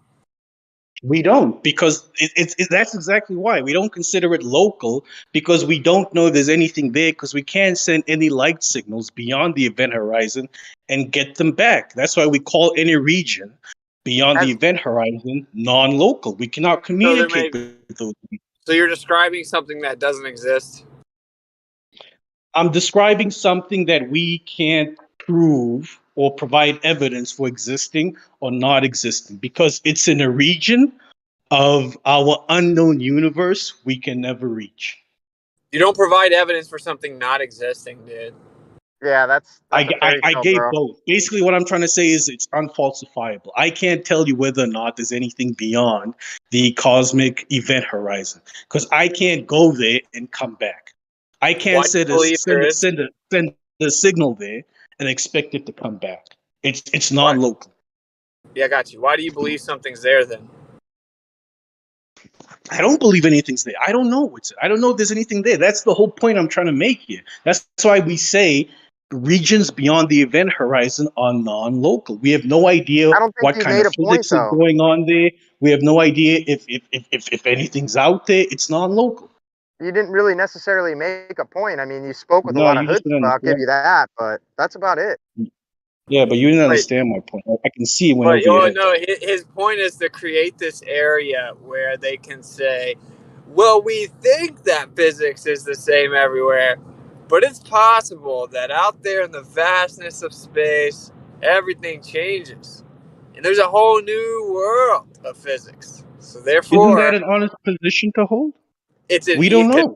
a convenient position to hold, that's for sure. Therefore, you can just make up contradictory, non-cohesive ideas and say, well, maybe there's a world out there. It's a whole new world, and Yeah, everything." maybe.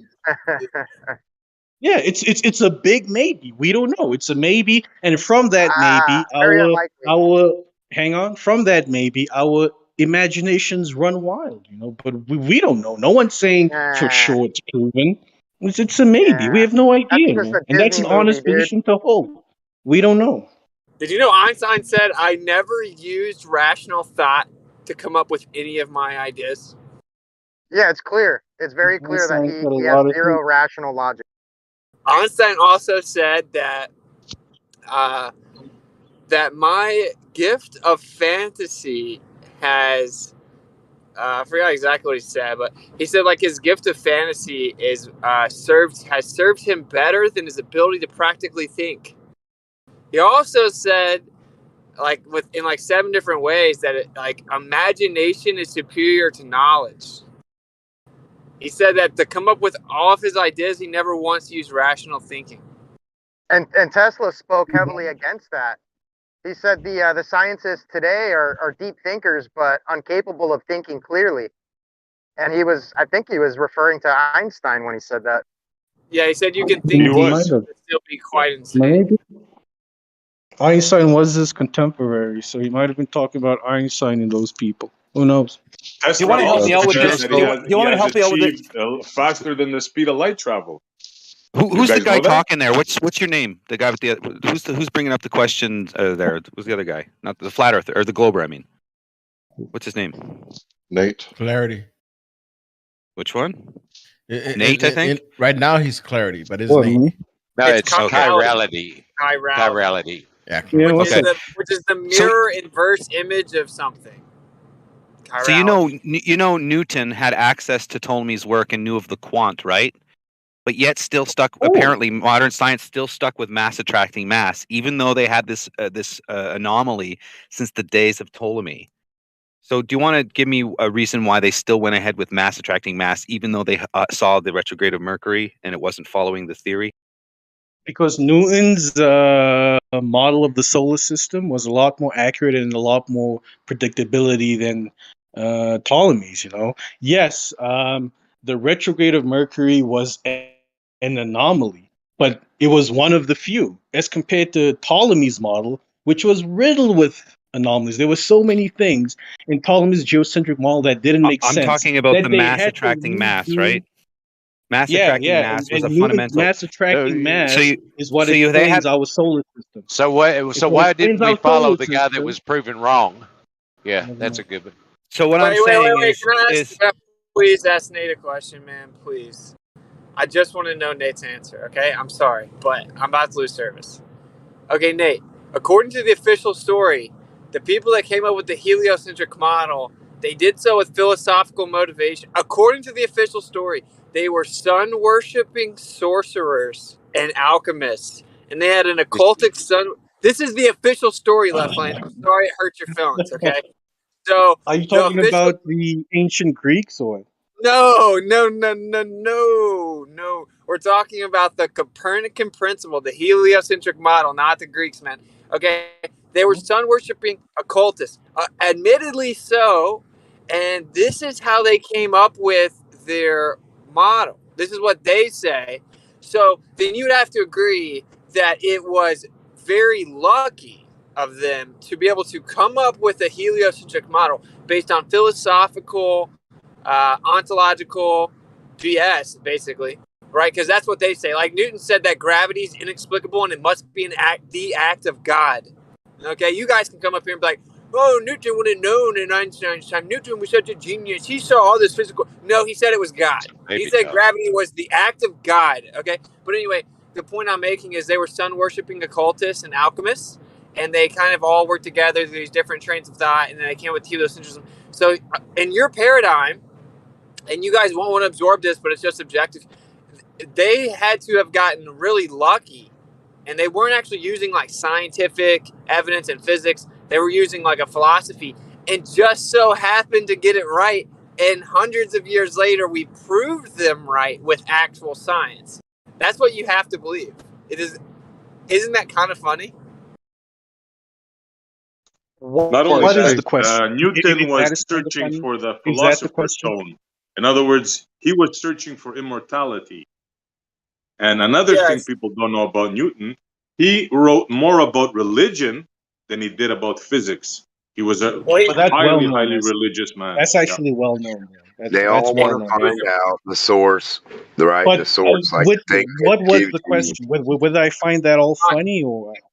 Oh yeah, What is the coincidence? What is the coincidence? Is there that these occultists would conjure up a philosophical idea of the world, and then all of a sudden, 100 years later, 250 years later, there's mathematical proof of it? Exactly. Yeah, it's a law somehow from Bob. Well, I wouldn't say it's coincidental. If let's just let me just run with you guys. If Newton and the heliocentrists of his time were all sun worshipping Masons, okay? And then their work is what people built upon, it wouldn't surprise me at all that 400 years later, people provide evidence for the ideas they have, right? Because they're building on what the sun worshippers thought. They aren't starting from scratch.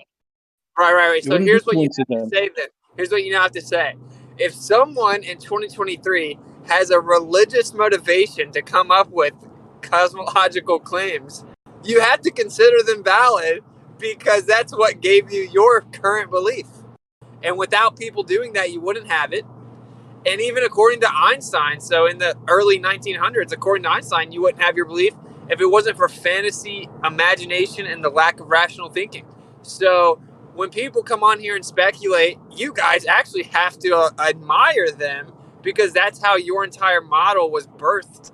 And this is the truth. If you should watch the documentary Heliosorcery.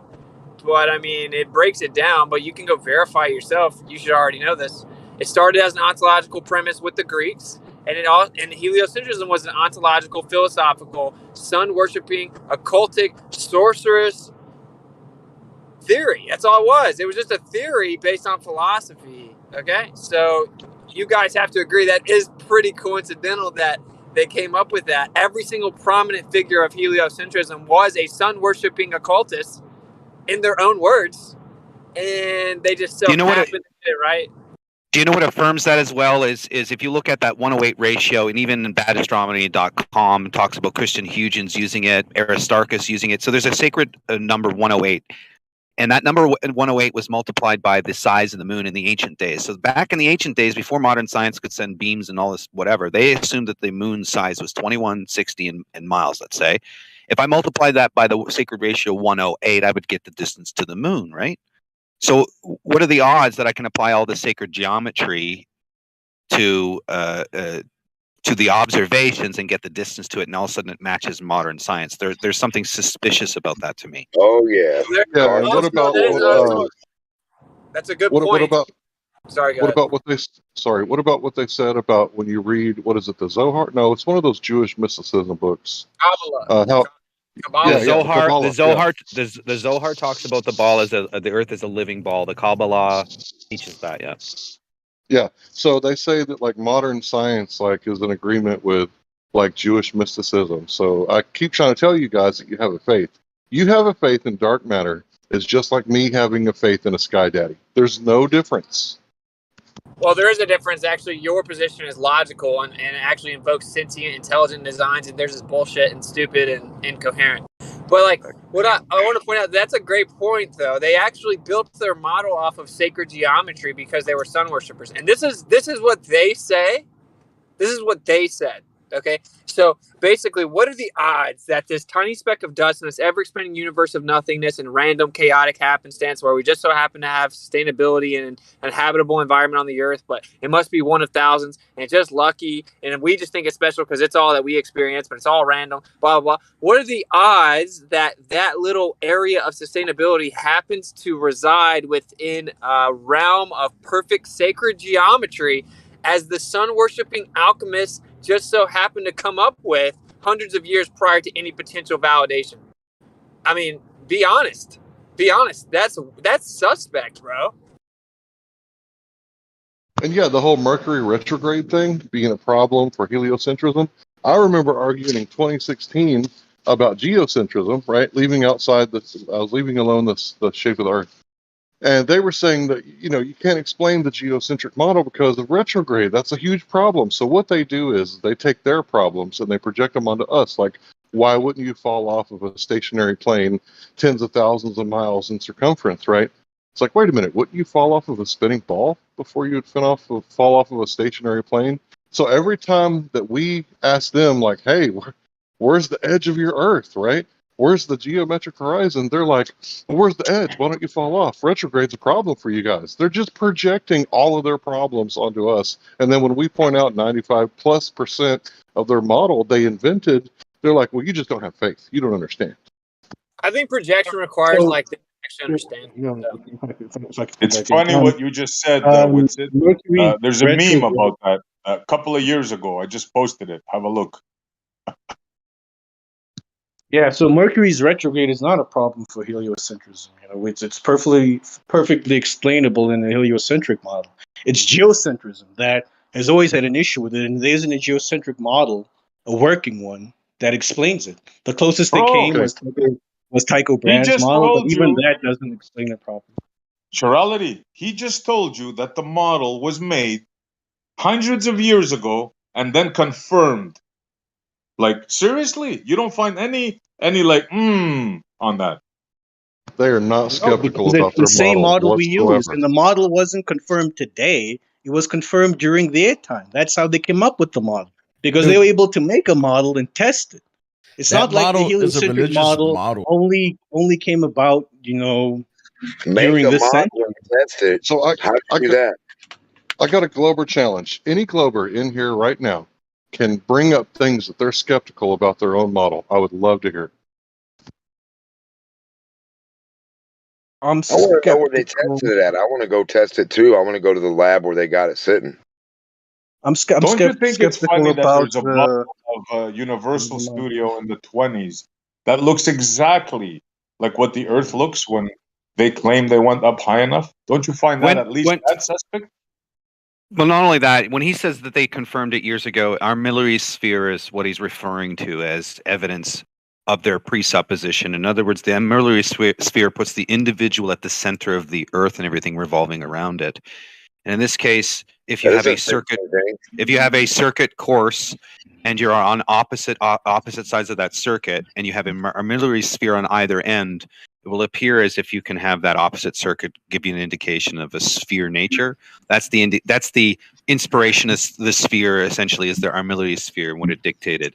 Again, it's just based on a presupposition of what you are as a human being and placing yourself at the center of the Earth to dictate it. Yeah, but we have an exact globe replica of what the world supposedly looks now, and a movie studio as its logo spinning, which is exactly what the Earth, they say, looks now. But back then, they had no way to achieve that height, which they claim now. But it's the exact same model. Don't you find that? In their Kabbalah, in their teachings, they had all these presuppositions. In other words, they even thought there was a seventh continent because how the Earth, if the Earth was a ball, it had to be balanced out with land masses. So they had all these envisions of globe Earth in their writings 3,000 years ago. So it's like the way I stated it. It's you have a saddle. The saddle has its shape, its color, its texture. And what you're trying to do is grow a horse to fit that saddle, and that's what I see That's what I see. So they had a presupposition, the saddle, then they do all the mathematics.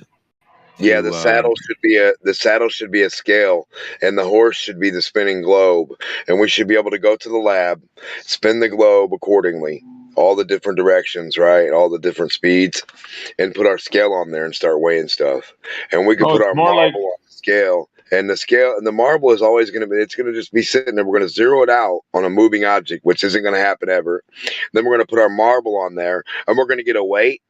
How can you get a weight off of a spinning ball? I want any fucking glober to go in a lab right now, put a scale, tape your scale, super glue it to a ball, spin it around, and weigh your stuff. I just want to point out that's that true, 100%. But they're saying in relation to what we're talking about the Earth, they're Right, put a saying scale on they the have a ground. picture of the horse before they even saw a horse. They know Right. the tail, they know the feet, they know the hooves, they know the Exactly, nostrils. just like America and Yeah. Columbus knew his way. Yeah, they all knew it, but he got lost, but he knew his way. Yeah, he knew what he was doing. I He just knew it want to was a point out globe. that that if the Earth was a sphere that had been spinning and rotating and revolving around the sun for 4.54 billion years, and the tectonic plates theory says that the continents are floating on magma, and this centrifugal force, all of the landmass would be, pretty much primarily circling the equator, and it would be pretty much equal around the equator because of the centrifugal force. But that's not what we see, is it? It'd be with the moon. Our lava would be up there with the moon. We'd have a lava ring chasing the moon. Yo, so Larry, You I guys, just you answered know your what? You question. guys would be I pointed- you guys would be Am I interested muted? in you guys Am would I be muted, interested in though? reading it. I You guys would swear be I started interested in talking before you did. No, Stop it. Nate's been So- trying to talk for a minute. Y'all are Yeah. talking all over him. Yeah, so Larry, I just answered your question because there was a question you asked and everyone just started over talking. But there are things in the model, in our model that we are skeptical about. The problem is you guys don't talk about those things or bring those things up, so you never hear about our skepticism. But I'm just tagging you with two things. You're just I'm bringing them interested. up right now. The weight. You Tell can't us. put a scale on a moving object and ever get a single weight. You can never zero out a scale on a spinning globe. How did you do it?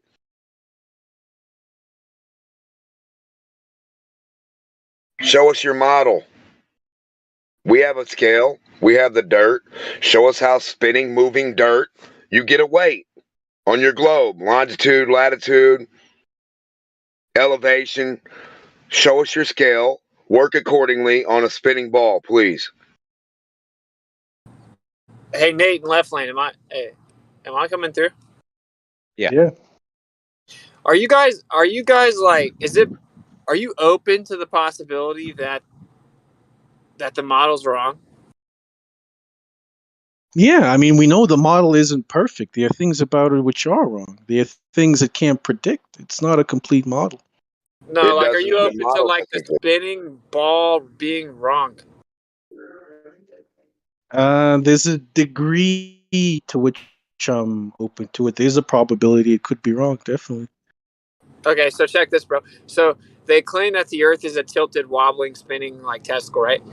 Well, like, the way that the sun and the stars look like they're moving in the sky, you guys believe that they're not actually moving. Even though I can go out in my yard and see them moving, you think they're not moving, right?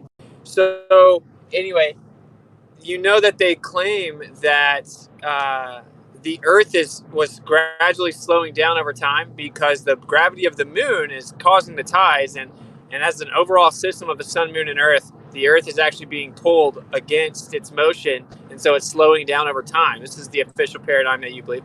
So what they discovered in 2020 was they had like 69 of the shortest days recorded since the 60s, and one of the days was the shortest ever recorded.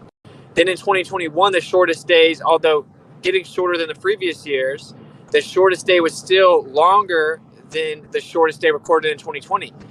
And then in 2021, in July, they recorded the shortest day ever recorded again. They broke the record again, having the shortest day ever recorded.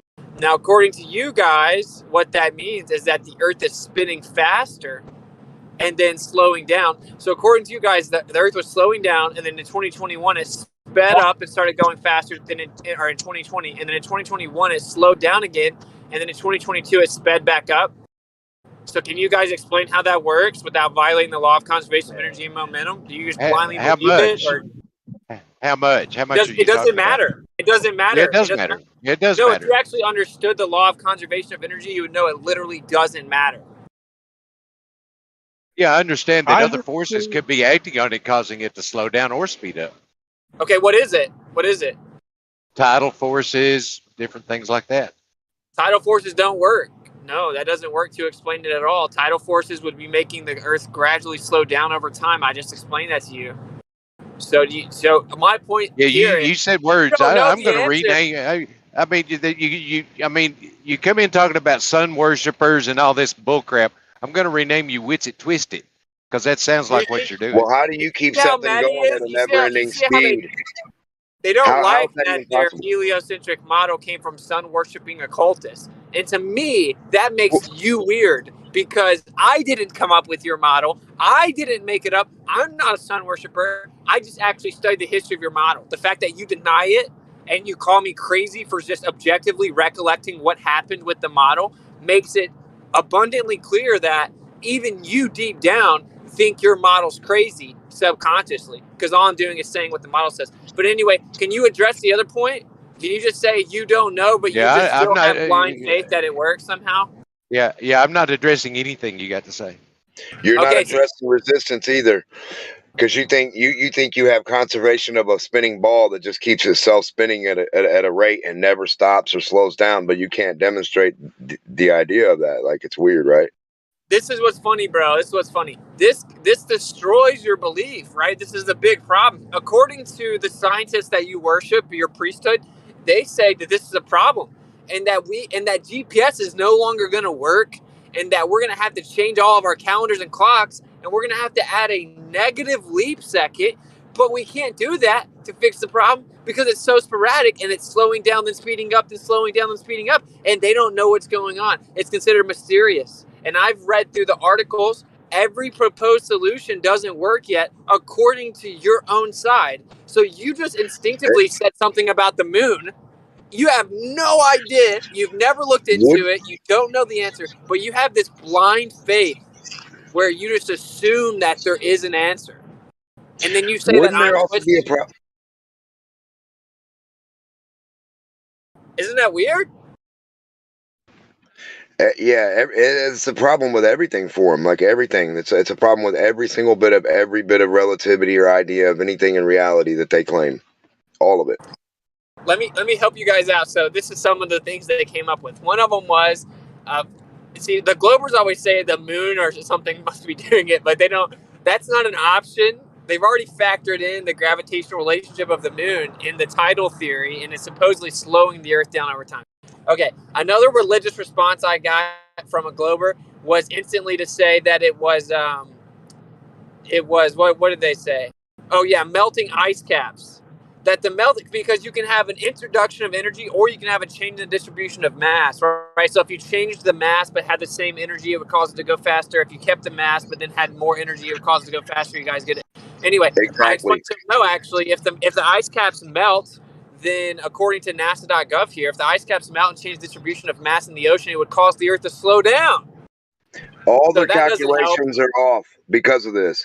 If the Earth changes and moves and does all this different stuff, right, in their model, then not one of their calculations of speed, distance, duration, time, none of it's true. None of it. They can't calculate. They can't get their finger on it, because if something never stops, you can't get a 0 point. Dude, you saw what Left Lane wanted to do was just say, oh, it's not much. They don't understand. It doesn't matter that it's much. I can send you articles I'm driving right now where they say this is a serious problem. It's going to make it where in your own paradigm, you can't use GPS anymore. It literally means you can't use GPS satellites anymore, because just a fraction of a second results in actual distances being off. So it doesn't matter that it's small. Also, it doesn't matter that it's small when it comes to the law of physics of conservation of energy and momentum. Two laws of physics. So if your model violates physical laws, it is automatically thrown out. It's not admissible. It can't be true. It doesn't work. It isn't viable. Do you understand, Left Lane?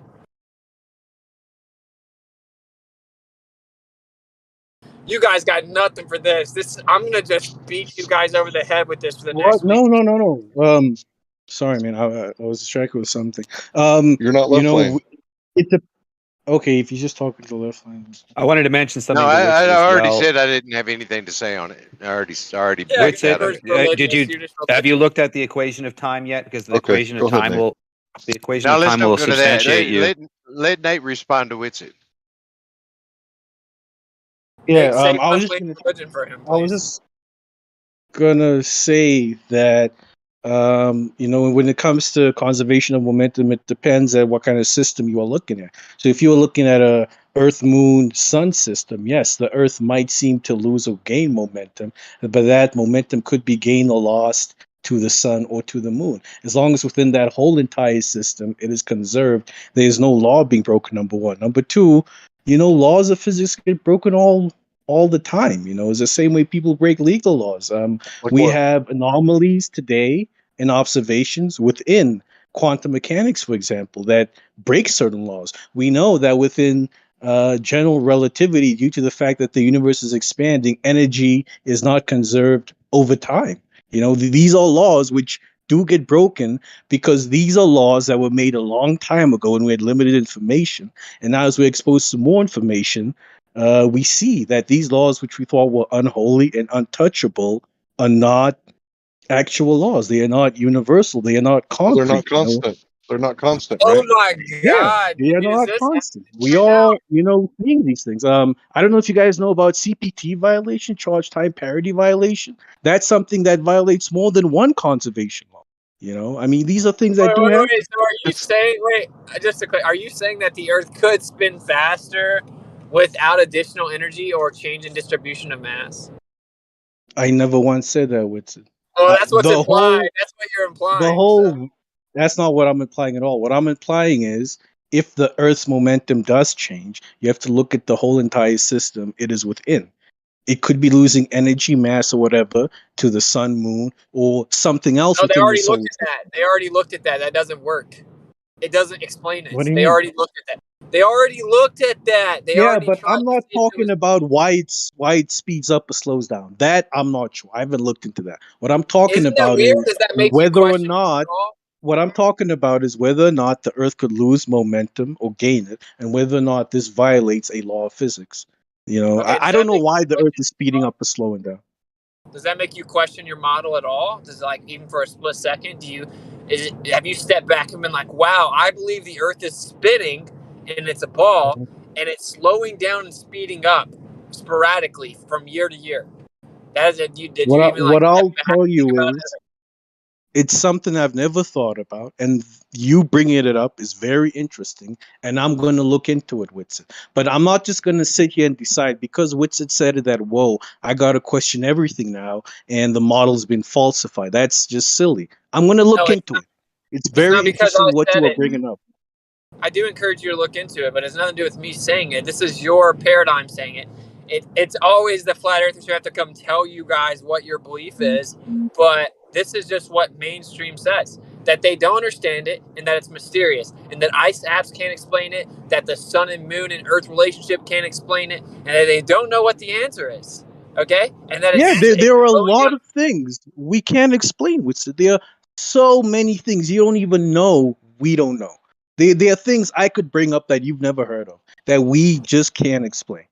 Okay. But this is one like I told you, the model we have is not perfect. There are a lot of holes in it.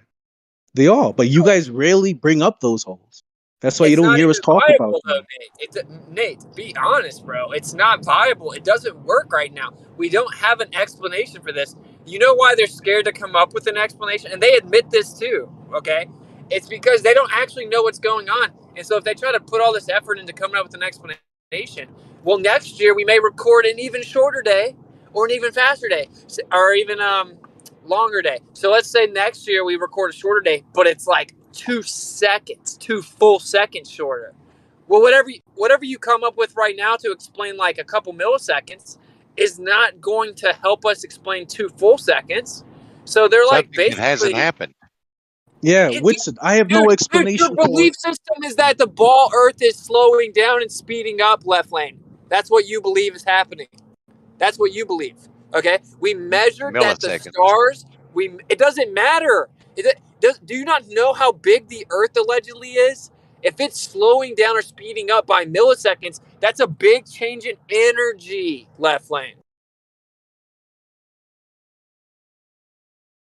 I don't perceive it near as important as you do. I don't, because you're religious. So you admitted to the room you don't No, know my about God, it. I'm religious. I'm not religious at all. You have blind faith in this model, and you don't even care to try to question your belief, which is the death of knowledge, right? The death of knowledge is dogma, right? And you have a dogmatic position. The Earth must be a tilted, wobbling, spinning ball, or I will die. I will die before it's not one. Okay, See, you that's have what I mean. knowledge. You just constantly twisting shit up and making it sound absurd. And that's not even a fair way to discuss things. No, a Left lane. fair Have way you would ever be seen? like what Nate said, where he said, "I don't know. I'll have to look into it." Not what you're doing, which yeah, is but your but hand wave how it is right, dismissing it. Whitson. Well, hold on. You are being a Hold bit on. unfair and putting words in No, he's people's not mouths. being unfair. He's laying out Yeah. your belief system, and either you're going to accept it or you're going to disassociate. You only have two What options. You can't those sit aren't the there and only just two fucking options I hand have. wave what he's saying, dude. Yeah, You he's can't hand wave what misrepresenting he's me. saying. He is no one's hand misrepresenting waving me. what He's not he's giving you the basis of how you guys came to this conclusion through a fucking belief Disagree. system. He laid I it all out. disagree. Left lane. Can I ask you a question? How much study have you done into the Protestant Reformation and the subsequent Counter-Reformation and that whole area where it was, the 100-Year Wars and everything that was going on, where they were fighting over, jurisdiction and power and Yeah, cosmology? Zero. Oh, okay. Continue. So that goes back to my first point, which is that the ballers don't actually know where their belief came from. They're under the illusion that this is science, right? But in its inception, it was not. It was objectively not. According to the people that came up with it, it was not. It was a philosophical idea based on their occultic practices. This is what they say. So it's like, you have to believe.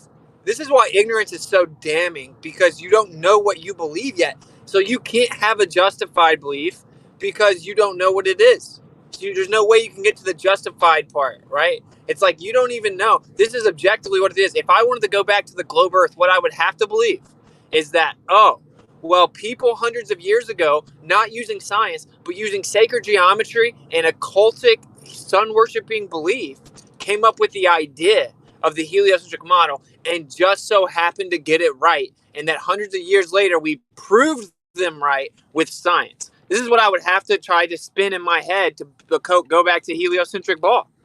And you guys can't, generally speaking, can't But even that's not accept that. true, Whitson. That's It not is true at true. all. It's not true. It's not. I mean, to sit here and think that we proved them right today. They had already provided evidence for themselves during their lifetimes, bro. It's not a recent modern phenomena. This belief that Earth is a spinning ball, man. They Yes, were it able is. to. It's not. They were able to provide evidence for themselves during their lifetime. I mean, how were they able to all disseminate the that things evidence you to the you entire were saying, world? I don't even know where you get that. I don't How know a are they single able? glober that said that. Like it's just not honest. Well, you know what? How are It's they not able to honest. get that You haven't information to the researched entire it. world? Just like he just pointed out, like Left Lane said, zero. We've all researched the history of heliocentrism. We figured out that there was this huge battle I've about it. researched it as well, and the research I've done has not, shown me any of what you were talking about. Have you actually read the So wait writings a of the second. guy that proposed There's it? no argument I had to between study a Platonism and lot of what Hellenistic. I read a lot of There was what no transition from Platonism to Hellenistic. Are you telling me that people didn't fight over that? I never once said that. What I'm saying is, whatever picture you guys are trying to weave, whatever puzzle you're trying to put together, I don't agree with it. If that's what you guys think and believe we do and follow, fine. You are free to think that. But Well, then we just just don't teach it. agree How do they with it. get put together? Just, How did it get just so that trust one your guy? Catholic priest. How do you Doesn't teach you about reverse this? hold on a He'll second. teach you How do you about Big reverse Bang. this back I'm onto not us, Catholic. plurality? You're going to sit there and say, if you want to believe this, this is not our belief. He laid out your fucking belief. And just That's not because our you're belief. unaware of it, I'm literally just telling because you that's I'm not not what done I believe talking, in. That's excuse the me, origins dude. of your I model. wasn't done speaking. Thank No, you. Okay, just sorry. because you don't understand exactly the origins of your model doesn't give you the right to say that that's not your belief. This is what birthed your understanding. Accept it. No, it's not.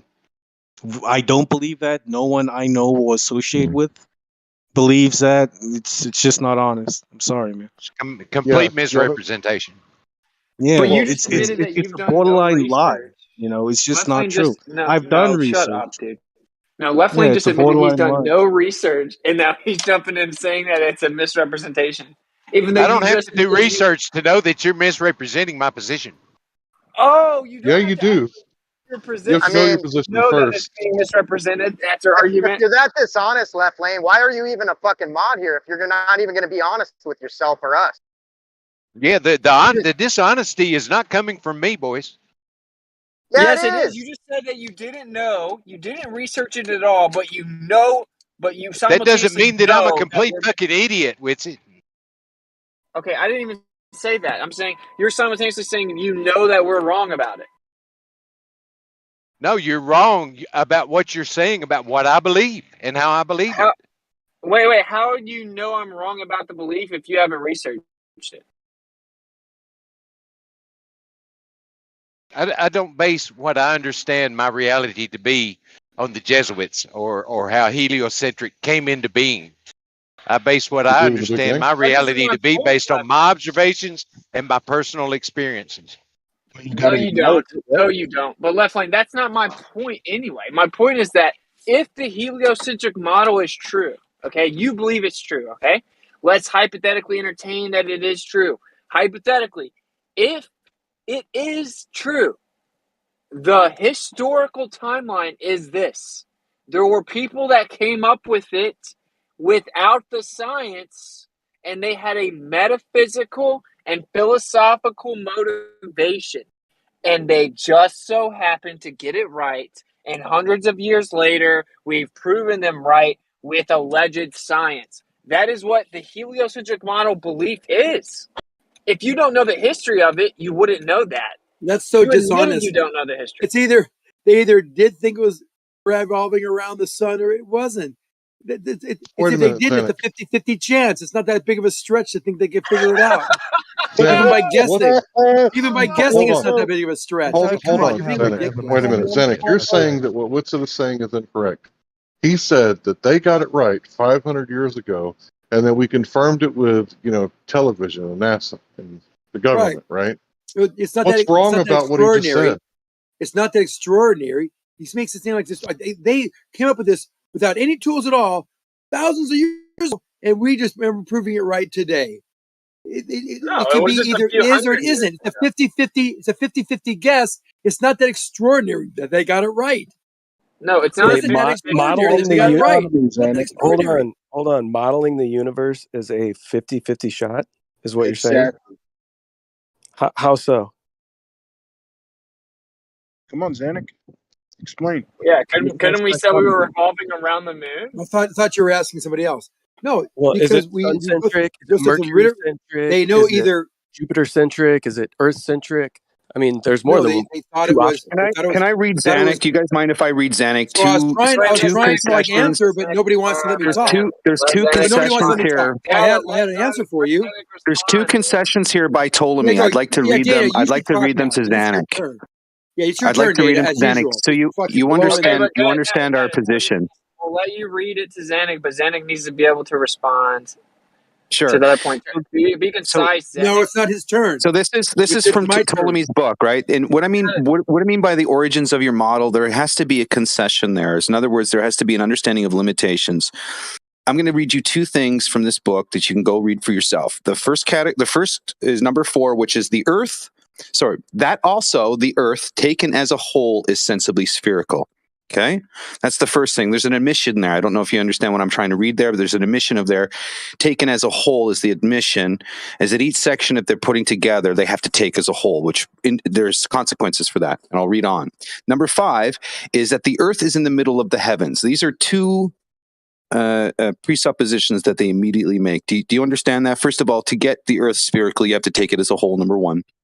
Number 2, you have to position the earth in the middle of the heavens. Do you agree that these are two presuppositions? There was at the time, yes. Okay. I'm going to read you number 4. Now, that also the earth taken as a whole is sensibly spherical, we could most likely think out in this way. For again, is it possible to see the sun and moon and the other stars do not rise and set at the same time for every observer on the earth, but always earlier for those living towards the Orient and later for those living towards the Occident. So then again, this is a presupposition on an observation that he'd made, right? Another presupposition, right? Yes. Yes. Okay. So these are, I'm just trying to say, and where our point is they're building off of presuppositions. So it continues on. He says in number, and it goes on further, but I'll read you number 5. Now with this done, in other words, taking Earth as a whole, sensibly spherical. Now with this done, if should one next take up the question of the Earth's position. So what question do they take up? Where's the Earth and what position? It's another presupposition we make. We have to place the Earth at the center of something. You also agree with that, correct? Of course. So the whole fucking model is built on presuppositions, and ironically, it's 100% true when the whole study, the whole equation that Ptolemy admits to taking is from another presupposition, which is a tangent to the plane. Which means you have, for a tangent to plane, you have to presuppose that it's a sphere Earth to have a tangent to it, right? So again, he admits that he makes another presupposition, but we now know due to technology, we now know due to technology that the Earth doesn't necessarily match the radius that we see. That's therefore we have another quantification for that error, which is 7/6r, which is a flattening effect due to refraction. No. This is what you claim it is, because the more refraction, the flatter the Earth looks. This is your argument. So hold on, let me continue on. Let me continue on. Values let me finish. These are all presuppositions. Now, wouldn't be a thing. Yeah. Again, we're not going to go there. We're talking about presuppositions, and I'm indicating two categories: the idea we have to take the Earth as a whole to be spherical, which is presupposition, and that we have to position it somewhere. So we're saying cover for your buddy who I was we're saying it's very it's for another we're half saying an hour to listen to you monologue about nothing. We're saying I can summarize what you're saying in a Shut sentence. up, Zanuck. Just write down your questions, and at the end you can address it all. Do we want to hear We're this? saying that it's very coincidental that you could have all these presuppositions and then it'll also be true. And the idea for it to be true is that it has to be beyond our senses for it to do so. And even Bernard Riemann says that it requires a manifold of nothingness. You can't have matter within it because the mathematical probabilities increasingly become more difficult. So it has to be void of anything. So if you're going to have all these presuppositions to land and make your model and all of a sudden tell me that you've been right for the last hundreds of years, thousands of years, I'm going to call bullshit, because they admit it's a presupposition. The Earth presents itself as a planar surface, and the heavenly bodies they also say that the heavenly bodies change position for each observer. Let me finish. The heavenly bodies change position for each observer to the point where some observers will see the stars and some observers won't see the stars within the same area, right? So it's some phenomenon with this, right? You are leading with a presupposition. The Earth presents itself as a horizontal plane. Beyond our senses, you can dictate whatever you want, because that's what a realm does. Yeah, like I'm trying to bridge the gap here. It's weird, bro, right? Because to me, the honest position would just be absorb the history of it, take pride in it almost, right? You should take pride in it that these allegedly brilliant minds were able to philosophically deduce the physical nature of our world and our universe simply using, dude, in their own words, it was philosophical, man. That's what I'm saying. This is a fundamental difference. If the Earth is a globe that spins, you guys do it a disservice, because when someone that's new to this conversation comes in here, they hear you guys denying the objective history of it. And it's weird. They're like, you why actually would you make more flat earthers. They actually make more flat earthers, I believe. And if the Earth's not flat, then you guys should feel bad about that, right? Because there's a bunch of you guys claim that it's like your virtuous duty to combat misinformation, and that the flat Earth is dangerous misinformation, and we're telling children this dangerous misinformation. Yet you're making more flat earthers than I am, because when they go research the actual history, or they go watch heliosorcery, then they come listen to me mention that I did to the ballers, and the ballers scream, they get all emotional, they start calling me names, they say I'm misrepresenting them, they just hand-wave dismiss it. They're like, this is weird, right? Like, why wouldn't they just absorb this story? Because like it's the story that they want me to believe, but they're like misrepresenting it. Has any of the ballers in here watched heliosorcery? I have, yeah. Okay, so you agree with my recollection of the history, which is that there were philosophers that deduced via sacred geometry and different philosophical arguments and beliefs, they came to the conclusion that the Earth was actually a ball that revolves around the sun, and that it wasn't until hundreds of years later that we supposedly had the ability to like scientifically verify it, and they just happened to get it right. Some of it's true. I can't agree to all of that. Yeah, but that's not Well, even you true. I have mean, you people got believe that it from a documentary? Come on, No, bro. it's the actual documentation of the facts, bro. It has nothing to do with the No, documentary. that's The reason not I bring up the true. You have to documentary is because realize, they point a lot of it out, and I know for a fact you guys don't even know the history of your own belief. well, has Yeah, but anybody that's here different. even bothered to just briefly graze over dogma? Or I'm sorry, Albert Pike. What's the book? It's Charles and Dogma. Yeah, you just go briefly in there. He'll give you a background of cults and basically history, right? I mean, he's a historian essentially. And if you can't walk away understanding that they show you exactly the origins of it all, for you to conflate the origins of this mystic idea of it and then science together is the issue and the contention. And why you make more flat earthers is because you're ignoring the actual origins of it and disguising it as science. And that's why you're turning people into flat earthers, I think, because you deny the actual ontological of your model. That video is good. So what I would suggest is that the ballers watch it, just because, like, look, if someone comes up to me, I believe in the scriptures, right?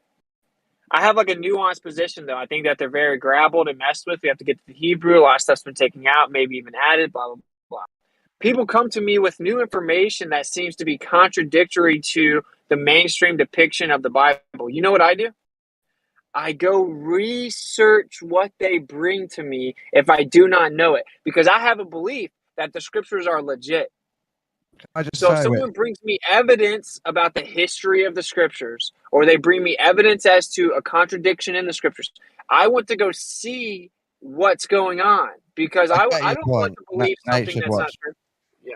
Others should watch. Can I just mention one thing? I think that being against other people trusting Jesuit cosmology is hypocritical if you believe Jewish theology, because that's worse and more gullible and more deluded and more harmful. Oh, you're using like a subjective argument about what's worse. Yeah, I'm just saying you can't be It's that worse. angry. It's worse not to. Believing some cosmology while you believe. Well, it wasn't Jewish. Jewish means from Judah, which is only one of the tribes. So it's a very written by bastardized word. rabbis. That's what I mean. Okay, it wasn't written by rabbis though. That's worse. So the difference is Hebrew cosmology. Hebrew cosmology is something that we all know as a faith, right? We know that's part of the faith of the Bible. The Bible's a flat earth book. We admit it, right? You guys are claiming in the schools that this is science. Like you actually know the earth is a globe, right? Because you saw it on TV, right? You trust NASA.gov. You trust your government, right? We're saying we don't trust things that we see on TV because things can be faked on TV. And then all we're asking you to do is just admit that it's a belief system that you have. Now, I get that not everybody agrees with that. I don't care. It's still a belief system that you have, and you're not capable of admitting it. All we're asking you to do is be honest. I can admit that was a globe, but that involves a system of beliefs about what it is and how it is. Okay, well that's cool. So you're rare. So like that was going to be my rebuttal to you. I admit that I have a spiritual belief, right? And so I diligently research through the text. I do like I fast and I pray. I look at the historicity of it. I look at atheist historians. I look at extra biblical texts. I look at the veracity of historical claims regarding the Messiah. I researched it, Can I but I send you still loads of have a lectures about the historicity of it? yeah, sure. I've watched Ivy League atheist historians debate it. Okay, I know the best atheist arguments. That's why I'm not an atheist. Adam That's Green. why I'm not an atheist. How But anyway, Christianity my point, do you is see a the Jewish difference? style. You see the So difference, Woodson right? and I, You see the difference, though, Woodson and right? Woodson and I have both admitted that, Easter and Christmas have like pagan roots, occult roots, and all that stuff, right? And that's fine, right? We can admit it. Can you guys admit that the heliocentrism is got occult roots and sun worshiping?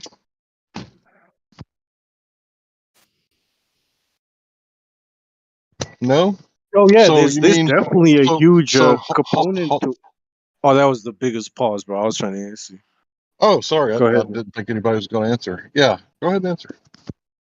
Yeah, no, definitely. There's definitely some religious component to it. A lot of religion is based on what we see in the sky, our calendars, our dates. The first scientists were priests. I mean, there is belief involved within science itself. I mean, it's fine, it's cool.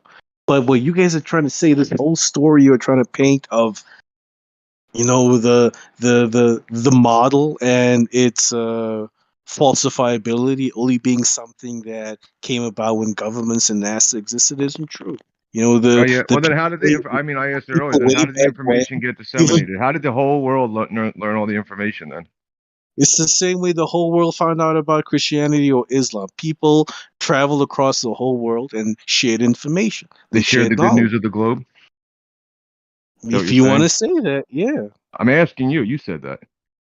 Yes, people went and around how did they and prove it spoke in their to each time? other. They provided evidence by showing, How? here's a model you can use to predict certain dates. If my model is more accurate than yours, then we're gonna jive with my model. It's Okay, that that's a simple. cute story. I mean, is That's there not any what evidence to that happened. at all? I mean, I know that's a complete like childhood story he just told, but that's okay. Like I Dude, would I tell my swear, kid that as they're going to bed. I think dogma is the death of knowledge, bro.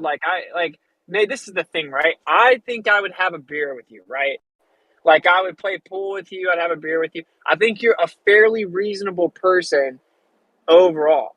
Like I actually think that. I don't think that I don't think Xanix's reasonable, okay? I'm not trying to start a fight with you, Xanix. If you're in here, just calm down. I'm just making a point. So I'm asking you. Why do you think I'm reasonable? Why do you think I'm not reasonable? Stop it. Is that a rhetorical question? Okay, No. so what okay, never mind. You're very Nuh-uh. reasonable. You're You're not very moving past calm, the point until reasonable. you I am tell very me. reasonable. Anyway, I'm not we're letting you gonna. talk. I use reason in my responses to you, Whitsit. I Yeah, for challenge sure. you, You're call very. you out on your bullshit. Yeah, I take it back. You're arguably the most reasonable in here. Okay. So anyway, the point that I'm making is, dude, it's like step back and look at what we were told, bro. Through you know how many times we've been You know how many, bruh? Can I please finish my point? Do you know how many times we've been misled through history? Okay, like even within your own paradigm, people have consistently been wrong, have stated it as fact, have told everyone that's the facts, and then have been wrong. Consistently, people have been wrong. So even in your own paradigm, you should step back and think it's possible all this is wrong.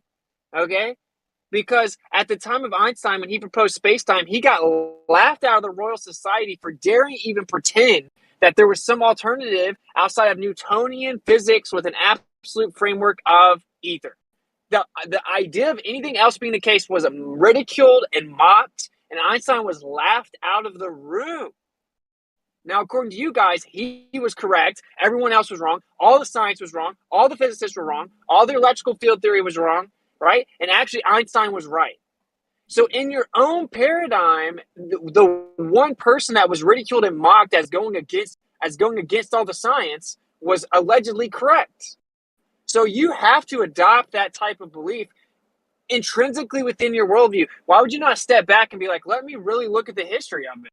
That's what I don't understand. what you're not understanding is that people would then dress as Einstein and they would travel the world sharing the good news. It was not the governments didn't disseminate the information, neither did the schooling. It was the people. Well, I just find it. I find you guys see my the point, right? Like it's government's made of very people. interesting. Governments are made of people. Nations are made of people. If one country has an idea and they go to another country, they dominate the other country, they colonize it. They're obviously going to spread their ideas amongst that other country, amongst those other people. You know, whether you Yeah. want to call it a You see how my government point or you just want to call it, individuals, it doesn't matter. People You see how my spread point immediately information to got other lost in the people. ether? You see how my point just got completely lost in the ether? I And think it's I was completely responding. ignored. I was responding to the other guy. What's it? It's not I always mean, just I about. would No, that's connect what the you what guys you do. do. You guys ideas always become respond reality. to any opportunity to divert away from the point I make. I That's would what connect the happens every points time. with it, and I would So say that so he we have stuck to out respond to it as like an all the oddball time. Einstein, and then he was accepted. But then his information was disseminated through government and schooling. Obviously, that's not like a crazy conspiracy. That's how you get the No, that's information true. out. But I'm just Yeah, saying, like, that's how you have you to, get like, if you're info. talking to But me, yeah, bro, that to respond to Whitson, you are right. You know, when Isaac came up with these ideas, a lot of people thought he was crazy. But it's not to say that it's because his ideas went against the known physics at the time. His ideas incorporated a lot of the known physics at the time. His ideas answered questions no, that known physics at the time couldn't answer. It solved problems such as the ultraviolet catastrophe. You know, they were ideas he came up with that no. it's just that the ideas were so far removed from known How do you physics at the demonstrate the ideas? time. You know? Oh, wait, At what That's point do we why demonstrate? that's my he was point, being left. Nate. Nate, that's my point. If Einstein had to come in here at that time, all the ballers would have made fun of them. You guys would Definitely, have ridiculed him. You would have called him science deniers. I People that agree with you. have never read any of the physics would call him stupid. You know, and then if Einstein would be like, well, have you researched this problem? You'd be like, no, zero. I've researched zero, but I know you're misrepresenting it and you're wrong. And Einstein would be like, I think you're stupid.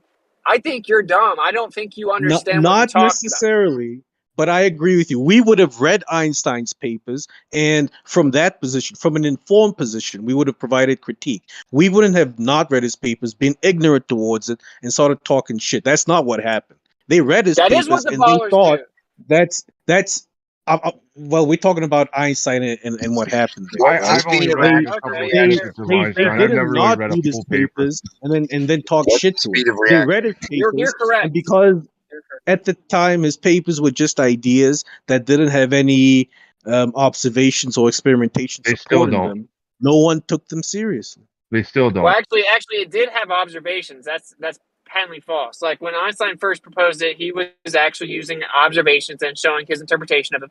But yeah, sure, it's different. Back then, they read it. I mean, they thought it was so stupid that like 120 Austrian and German scientists signed a petition to remove him from the field of science because he said that they said that he was tainting actual physics with Jewish mysticism. But this is my point, though, that the people in this room that defend the ball, that's what happened. That's just real history, man. But anyway, Yeah, but come on, we know why that happened. But yeah, well, it wasn't just because he was Jewish; it was because he had crazy beliefs. Okay, but yeah. anyway, the point is, well, yeah, it was because he had crazy beliefs. But the point is that in this room, right, you guys don't do that. It's rare. It's like one out of I one out of agree. 100 Globers. Yeah, so that's my point. It's like when I come in here, you have to admit I'm like pretty well researched. Like when I bring up the spinning and slowing down of the sun of the Earth, dude, I've researched that for the last like week, on and off. I know your position. If you don't know it, don't argue with me about it. You don't know it. You I can haven't argued. disagree with me. I I haven't know argued with you. you on that. You're I right. You're admitted right. I don't know But about it, someone and else I'm going to did. look into it. Well, what do other people do? I See, don't that's think my Nate, point. anyone Nate, argued you're with it actually about it with me. That's That's not true. the Left problem with said you. that I'm Literally, misrepresenting it. I'm twisting it. He knows I'm wrong. He's never looked into it, but he knows I'm wrong. And there's an explanation for it, and blah blah blah. But anyway, my point is that's why I said I'd have a beer with you. I'd have a beer with you because I think it's possible we could have a reasonable conversation, certainly in person, but not with a lot of these people. But anyway, you guys get the point, bro. You get the point, which is that you guys would ridicule Einstein, and a lot of you would, and that's the whole point. Now, I I think would. I Einstein would is ridicule him right now. crazy. Yeah, exactly. I'd beat him I up. would still ridicule Einstein, but my point is like I would have a foundation to do so. I've actually read his writings. I'd be like, no, you remember you said this. This is paradox. This doesn't make sense. This is bullshit. You remember this? But that I wouldn't just say you're stupid. All the scientists agree that there's an absolute frame of ether. You're an idiot because all the other scientists say so. I wouldn't do that. I wouldn't, and you guys do that. And so I'm just saying, like, you guys seem short-sighted in the fact that, and I'll stop rambling. My point is, the Globers are short-sighted. They don't realize that in their own paradigm, consistently people proposed ideas that were ridiculed and mocked and were contradictory to the mainstream consensus, and now have been integrated as the official explanation. So in your own paradigm, you have to chill out. You have to actually step back and be more patient and open, because you wouldn't even have your belief. You wouldn't even have your belief if you didn't do that. Can all these ideas be explained in nature's action and reactions, like whatever we think gravity or ether or whatever is? It's just man's misinformed, uncomprehensive questioning. Like, so we're going to get a word and we're going to put it on there. Don't we have like attributes, actions, and reactions that always happen in like nature that like could cover these things anyway? So they say ether, right? And it's just a medium we live in. Like, and they say the word ether, or they say the word air, or they say the word electricity. You know what I'm saying? Or fucking molecules, or like depending on what the fuck we're in, space time, whatever you want to call it as a man, somebody got to agree upon something. And I would just say it's fucking nature and one physics.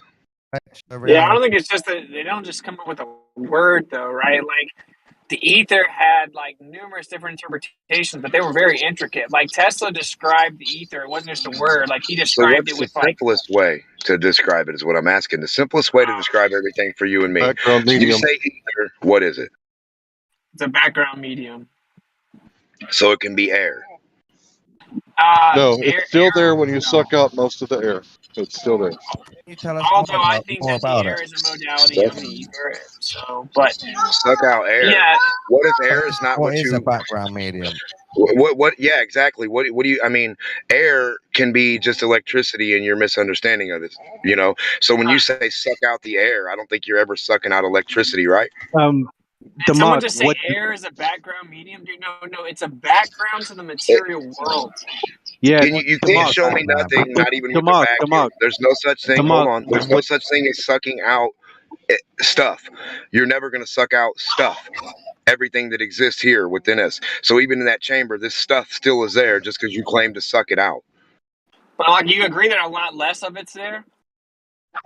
Less of what? Electrical continuity? No, I don't The agree. air. Well, even I the agree. electric You created constant can more. be. You created more. You created a capacitor now. Now you're going to be able to do more. You created more of a thing there. No, dude, but when you create a Yes. vacuum chamber, the electricity goes down, right? But we do have an electric constant that we can't get rid of. So yeah, I agree. There's always an electric constant, but I mean, it's you a know, If field. you put stuff Field in a of vacuum energy. container, what do you get from it? An action and reaction, right? Things happen in there, right? That don't happen when it's sitting outside the vacuum container, but you're going to call this reaction nothing? I don't think so. No, Not I'm not doing that. I'm not stupid. So I know that nothing doesn't exist. And I don't okay. necessarily want to. Yeah, I don't want to divert into this, although I would be happy to discuss it.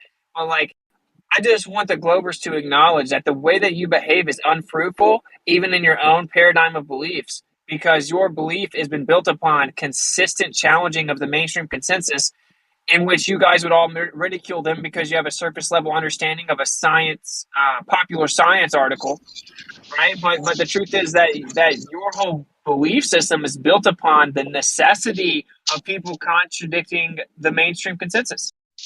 So what you do in here is very reprehensible. That's a good point. I want to speak to that for a second, if you don't mind. So basically, whenever there's like a revolution in a state, right? The people who overthrow the government, they have to be killed. They have to be getting rid of because they don't want the new government that they just installed to be overthrown, right? So that's kind of what's going on here, right? The paradigm has shifted. I don't know, maybe 100 years ago, maybe 200 years ago, from a geostationary plane to the heliocentric model or acentric model, right? And now that there's a little bit of pushback, now all of a sudden you guys are being like dogmatic. Like 100 years ago, It was the flat earthers being dogmatic. And now it's like the other way around. Slowly over 1,000 years, but yeah, I agree.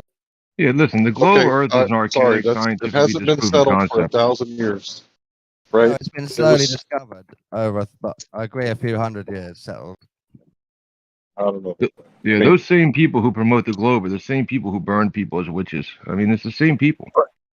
But wait, I want to point this out. Okay, Right, think about what magic. I'm maybe what I'm saying is not being Well, understood. some Okay, witches are bad. so like over the course of time, it was swapped over to heliocentrism and all these different beliefs, and they were contradicting the mainstream. They were contradicting consensus. They were ridiculed, and then now it's adopted as true. Now there's a lot of evidence from the quantum up to the cosmological scale that we have to now re-entertain a central position of Earth, right? Like this is objectively what the evidence shows. So for you guys to claim it can't go back is ignorant, because that's what the people claimed before it switched over from geocentrism in the first place.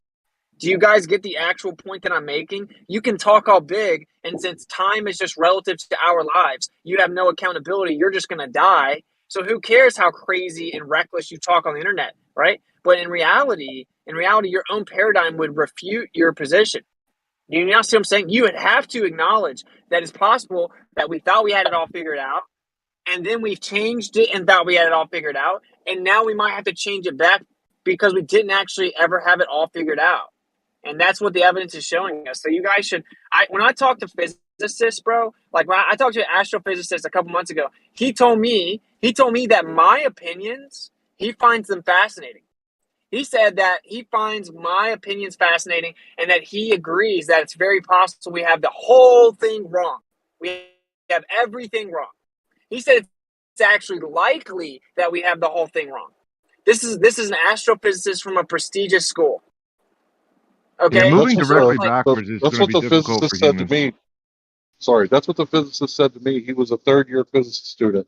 He said the exact same thing to me. We were in complete agreement, never had one point of contention. The whole time I was talking about the cosmological constant crisis, the Big Bang, inflation, dark matter, and dark energy. You say moving backwards is going to be physically impossible for humans, but what if you're going forward to nowhere? No, I don't know what that means, but I'm saying moving backwards, like right back to the old flat Earth model. I guess if whatever anybody thinks of that, people won't do that, right? But we can move forward with a flat Earth, a different flat Earth, right? With like more knowledge, more understanding of how things go up and down, and why we're on the ground and not floating away. We can go forward. That's still yeah. going back though, right? Like dude, it always goes back. That's my point. It always goes. Okay, say that you have a current position, and then you come up with a new position. So you build this whole new position, this new model off of certain assumptions, right? New assumptions. You're like, okay, well, actually, this works this way, that works that way. Okay, now we have this foundation. Now let's build a model. And if we build it for hundreds of years, and then in 400 years we go back and look at those assumptions, and we find out they're wrong, it doesn't matter what we came up with after the assumptions. If those foundation assumptions are wrong, the whole model is automatically wrong. It's built to wrong and inaccurate presupposition. You have to go back to where you it was wrong, yeah. Oh, right. That's you have the to go fruit back of to the where you poisonous started. tree doctrine. Yes. You have to go back to where you started and then build from there, where you have verifiable, accurate assumptions at the foundation, where they're not even really assumptions. You have to eliminate assumptive probability. Yep. And I meant more. I meant more like an It's not going egotistical. back to an old model. There was never a flat Earth model to begin with. There was never a flat Earth model anyway. So it's not like we're going back to some old belief. It's just your base axioms where you don't completely deny your perception and sensibilities and senses, all your common senses, But and they your were common sense. flat Earth models. That's not true. They have been Well, flat Earth whatever models. that model is, maybe that's wrong. It's not about going back to a model. It's a point. It's about not making assumptions that are wrong assumptions, right? And the right assumptions maybe are that we have our base axioms, which is our direct experience, not denying that. Calling imagination a model is the problem. You don't have anything that you can present physically. Stop saying the word model at all. You guys can't even present an Earth curve stencil. to actually model out the fucking ground. You can't present a model that matches the globe that supposedly you have a billion sonograms of every day of your life with something going around every 90 minutes. But yeah, model. No, stop saying the word model. You don't have a model. You have an imaginary concept. Well, this is the problem, Demok, right? Like, people now are stupid. Like, I just saw someone turn in front of me that's wearing a mask in their car, and it's 2023. Okay, like the average person, literally, I just saw it. Like the average person's kind of stupid, so they just internalize conceptual models and they believe them to be true because they don't know how to think anymore. But I don't know, like how my point isn't being understood by the ballers. They like only flat earthers are jumping in and agreeing, and Don did as well. It's like, can all the ballers agree? When I talked to the astrophysicist and he agreed that the most efficient solution to our problem is that the Earth is geocentric. A modern astrophysicist said that he agrees that the most efficient solution to our problems is that the Earth is stationary in the center. And he said that many of his colleagues agree, and that it's always there in the back of their mind. It's always on the table. But they're just trying to figure something else out. I don't think it works properly for all. What's the point of running from something if you're declaring true science? Why would you run from the only thing that like seems to be feasible? Why would you keep trying to like make something else up? It's weird. Right. So what I asked him was, well, okay, let's say that it is geocentric, right? Don't you agree that the longer we put it off, then like the more of a disadvantage we're going to have? Because if it is geocentric, don't you agree that we still have tons of stuff we have to then figure out and remap out? He said, yeah. So I'm like, so then if it is the only solution to the problem, if we just keep putting it off, then really we're just tying our hands. When if we accept the Earth is stationary and central, we still have tons of work to do. He's like, yeah, that's a good point. And then he admitted to me that the idea that the Earth is stationary just like can't be put forward in modern academia. It won't be accepted. So people just ignore it. They just want they want the title that they came up with something new and that they will be famous for, basically. And they know the only way that that'll happen is if you build within the framework of heliocentrism. And really the Big Bang. Yeah, if you go against the Catholic priest and his, creation myth, right? It's you got to be. The Catholic doctrine. Catholic basically means unified. So if you go against the unified doctrine, you're basically heathen, right? You get kicked out of the church. And in this case, the church is the Church of the Sun Worshippers, or academia. Now, that doesn't mean that everybody in academia is dishonest, right? In fact, I think that's why physicists don't like to debate us, right? Or theoretical physicists, they probably don't want to put their name out there debating flat earthers because in colleges you still have ethics, codes of ethics, and I think that they would just rather avoid that and argue and nameless, faceless, kind of like me.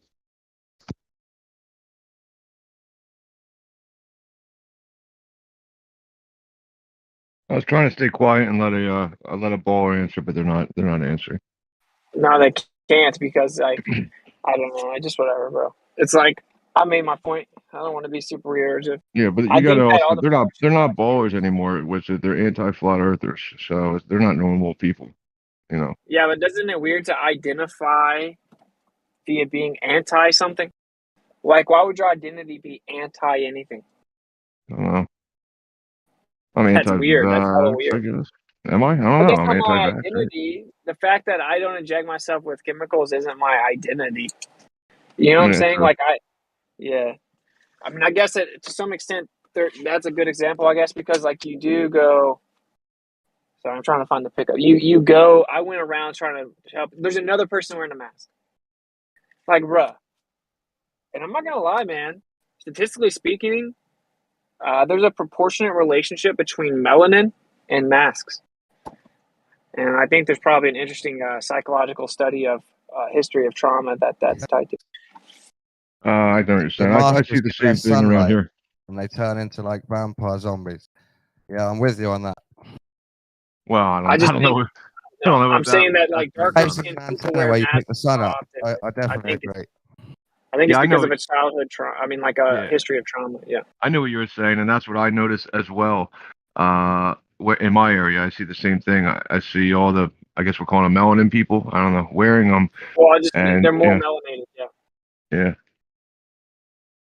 And it's like, Yeah, man, dude, but you're putting that slave thing on your face. Like that thing's making you a slave. Like I see it. I see what you see in like just like a second. It goes through my head, And yeah, that's what it's I sad. think too. I think that they're like, just like you said, something in their history or their past or what they're told to have as their history or past, and they're putting it right back on. I'm like, damn, unreal. Yeah, it's I don't sad. see the But melanin connection in my life. I don't see it. I think it's Asian people that wear the mask, but okay, that's well, yeah, that's true. That's true. Asian people wore the masks beforehand, but like in America, if you compare quote unquote black and quote unquote white people, there are many cucked whites. But I'm just saying that if I'm in the store in South Carolina, the odds are that the person wearing the mask is darker skinned. I mean, it's whatever. That's my experience.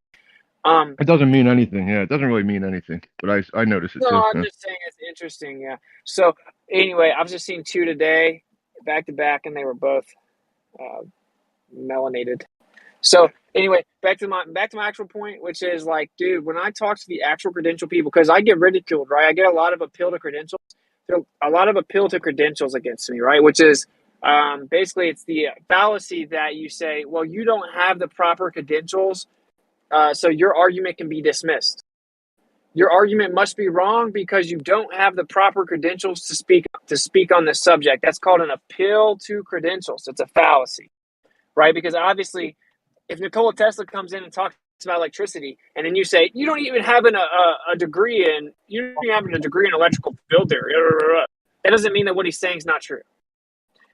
And I get that a lot. But when I go talk to these people, because the idea is, well, the experts and the scientists, they know the answers. How you're stupid. What's it? You're a dumbass flat earther that dropped out of college. Well, if When that's I the case, talk then we to those can people, throw they away everything. agree with me. Yeah, we can throw away everything Elon Musk ever says and Jeff Bezos and only trust NASA then. Yeah, but like those people agree with me though. That's my point. Like in the real world, those people, the ballers appeal to, they agree with me. Like honestly, they compliment me a lot because they admire that I have like this entirely free realm to think.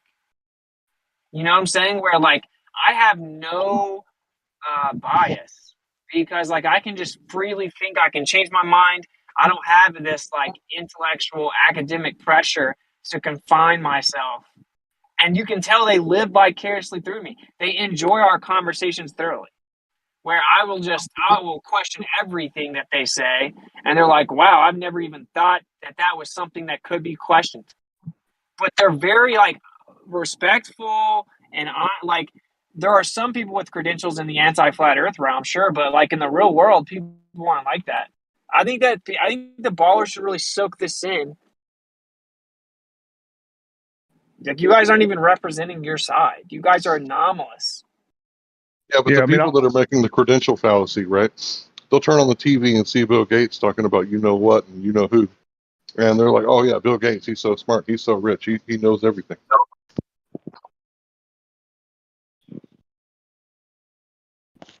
But is there like a but in there? Oh, we got to be careful with that, I think. Let's just be careful. Yeah, Yeah, I mean, anyway. like I could speak to something on that. Like, I'll come on here and like I'll listen to the conversation from the anti-flat earthers and right, but I can't take that kind of. I've done it mistakenly actually, right? Like I've gone out into the real world and then talked about how the heat of the laser heats up and refract. They think you're a fucking nut job. They don't want to talk about shit like that. You just tell them that, listen, like gravity was invented in 1666. It's evil. And they're like, oh shit. Like, not really that simple, but some of this more some of this more advanced talk, normal people don't want to hear it. Like that's like whatever. Just show me something that makes sense. Yeah, like no space. Yeah, the Don't truth is show a me lot of space the time. ballers are those people. A lot of the ballers are the people that you would have to just say, look at all the sixes. For real. That's why you hear stuff like, oh, I've researched it 0. I know nothing about it. but I know you're misrepresenting it and I know you're wrong. Or like when you bring up that the earth is supposedly slowing down and speeding up, they don't know anything about that. They've never even heard of it. Even though it's all over the mainstream for 3 years straight, they've never even heard of it. But they know there must be an answer, and I must just not know it, and they don't even care, right? Because it's the easy. Say there's someone that's not so smart, and they're not very researched, and then they're brought into this globe Earth flat Earth discussion. So say that they really care what people think, and they're not very smart, and they're not very researched. What side are they going to pick? What's the easiest side to pick? The one you can Google, yeah. Sure. Yeah, it's globe Earth. It's the globe Earth where you can just say, wow, you're such an idiot. People have known for thousands of years. Wow, you're so dumb you deny the science. You can just constantly say the word science over and over as if a god. It's clearly the easier position, right? It was funny that you pointed out. You said they wouldn't even research it, but they would know there's already an answer for it. So that would then, I would imagine, then they would have in their minds that means that they don't trust. They do trust that the sources, the government, whoever's releasing the information will not even give them the information until they've already come up with an answer. So you are okay with knowing they're withholding information from you? Because that's what that would mean. That they were withholding the information until they had the answer. So now that they're giving you the problem, they must have the solution already. That's strange.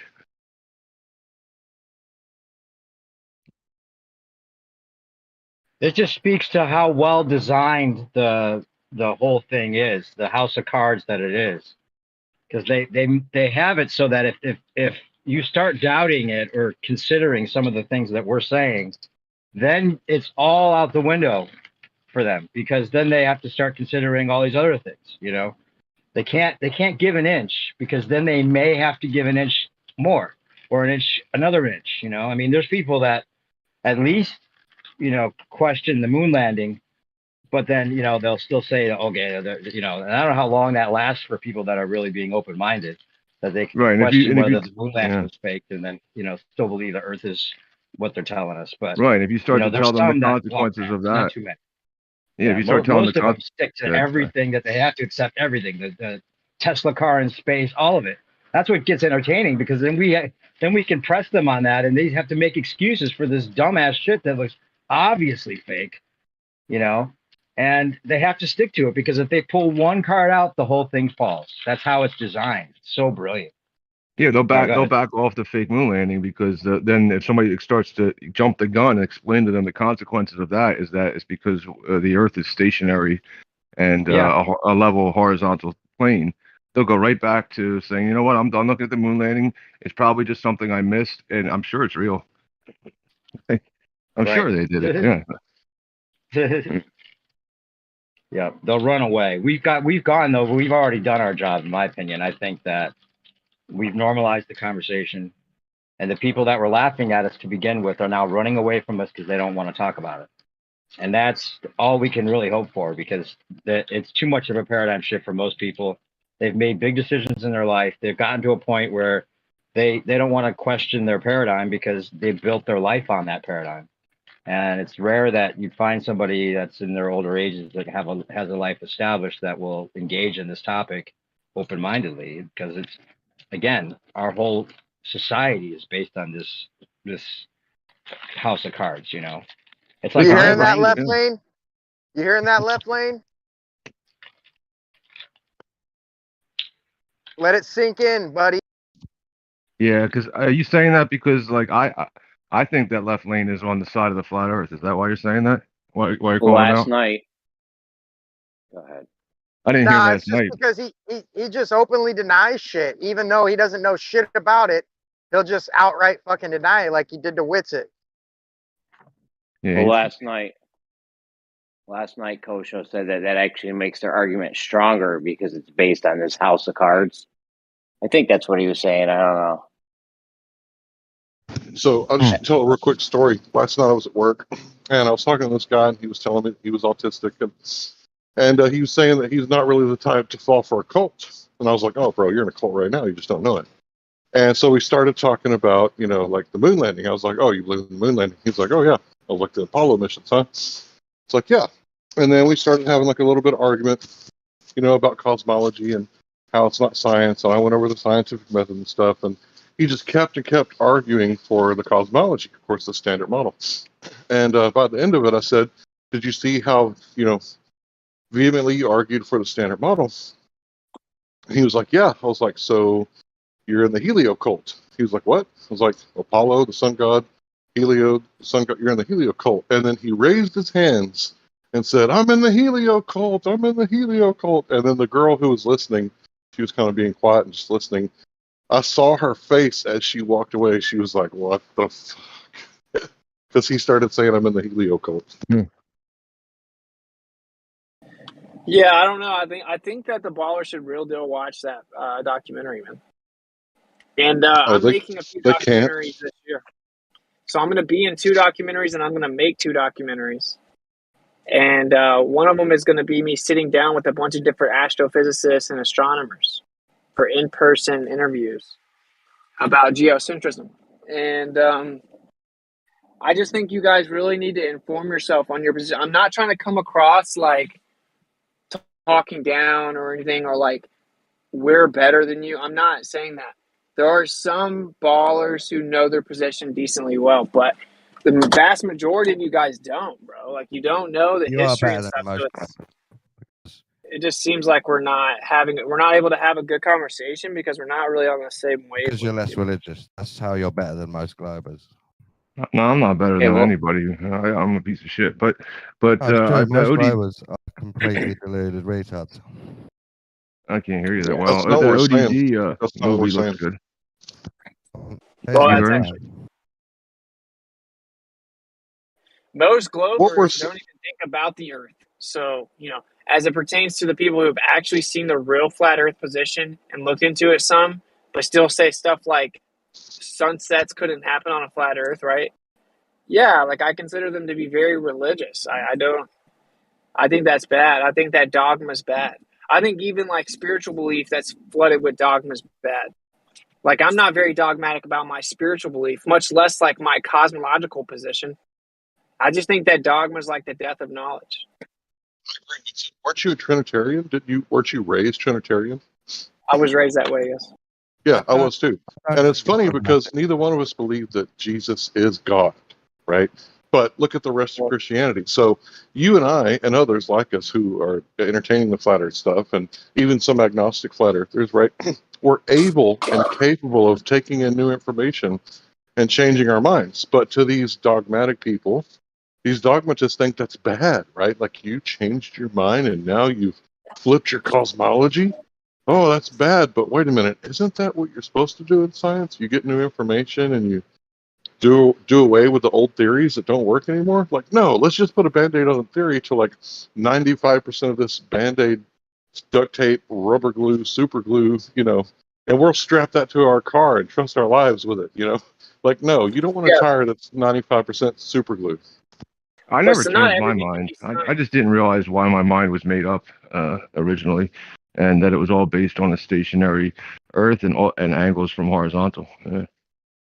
Yeah, like, okay, so science, not everything can be science. A lot, like some of the most important things, arguably the most important things in life, are limited to philosophical deduction or deduction. And so that's kind of an important point. But like, people's philosophy seemingly is bankrupt. Like, I was raised to think that Jesus is God and all this crazy stuff, and then I know that's not true now. At the same time, it's like there's dogma on both sides. So there's dogma. Jesus is God. If you don't think Jesus is God, you're burning in hell forever. Give me money. Old Testament's thrown out, but wait, let me flip to the Old Testament because I need you to give me money. Oh, tithing, Old Testament. But everything else in the Old Testament doesn't count, and blah, blah, blah. But then you have dogma on the other side. You have dogma against the Messiah Israel, right? Where you have like people literally with a straight face in intellectual forum will say that he never existed. And I'm like, oh my God, bro. And like, I'm going to say it really fast, but so it's like he was murdered because you can look at all the extra biblical texts from the Romans, the person that gave the order, from all the people that say that he was murdered. He was murdered for being a revolutionary. His own people decided that they wanted to murder him, though he didn't commit an actual crime. Okay? And he was murdered, and then they paid the guards extra to guard his tomb to make sure that no one could come get the body because they were making claims that he was going to resurrect. And they were like, well, we're going to make sure we don't let them propagate this idea because it's already becoming hard to control the people that believe in this guy. So we're going to make sure that no one can steal his body to propagate that lie. They paid him extra, paid for extra guards, and then his body was gone. And the guards say, this is, again, extra biblical testimony. The guards say that they mysteriously were all knocked out at the same time. They don't know what happened. And so they were flirting with the idea that they got poisoned and all this stuff, okay? And they were like, whenever you guard someone back in the day and then you let your prisoner out, like, you get killed. So they were like you were done. freaking out because yeah, exactly. They were under the You threat fall of death. asleep on guard duty, it was over. Yeah, exactly. And so then there were people that then said they saw him afterwards because they found his tomb was empty. They're like, oh, someone must have stole the body when the guards fell asleep, blah, blah, blah. And they're like, we're not really sure. It had to be a bunch of men because how could you move the stone? This is all extra biblical. There's nothing to do with the Bible. So then people claimed that they saw him after he died. And they claimed different groups of people at different times in different places claimed they saw him after he died. And that's a crazy claim, right? So they tracked these people down and they told them to disavow the claim that they saw him after he died, or they were going to be tortured and murdered. And none of them walked it back. They all died for it. So intellectually speaking, if they made up a lie that Yahshua was seen after he died, and then they were caught and captured and told, walk back the lie or we're going to torture you and then kill you, they would admit it was a lie, right? Like, who would lie for the lie in the face of death? Not only did one person do it, they all did it. They all died. So then atheist historians say, okay, well, they obviously believed it or they wouldn't have died for it. So then the question is, how could they believe it so much so that they would die for it, but it not be true? And then they came up with the idea that there must have been group hallucinations of entire groups of people at different times at different places. And to me, that's insane. That makes no sense. I have no evidence that that's a thing. I don't buy it. That's just a grasp at straws way to dismiss it. So all that to say, intellectually speaking, yeah, like if I throw out dogma and I look at the evidence, I'm like, what the hell is going on? Like, there's a guy that was murdered and then seen after he was murdered. And, I don't have an answer for any of those questions. I've never gotten an answer.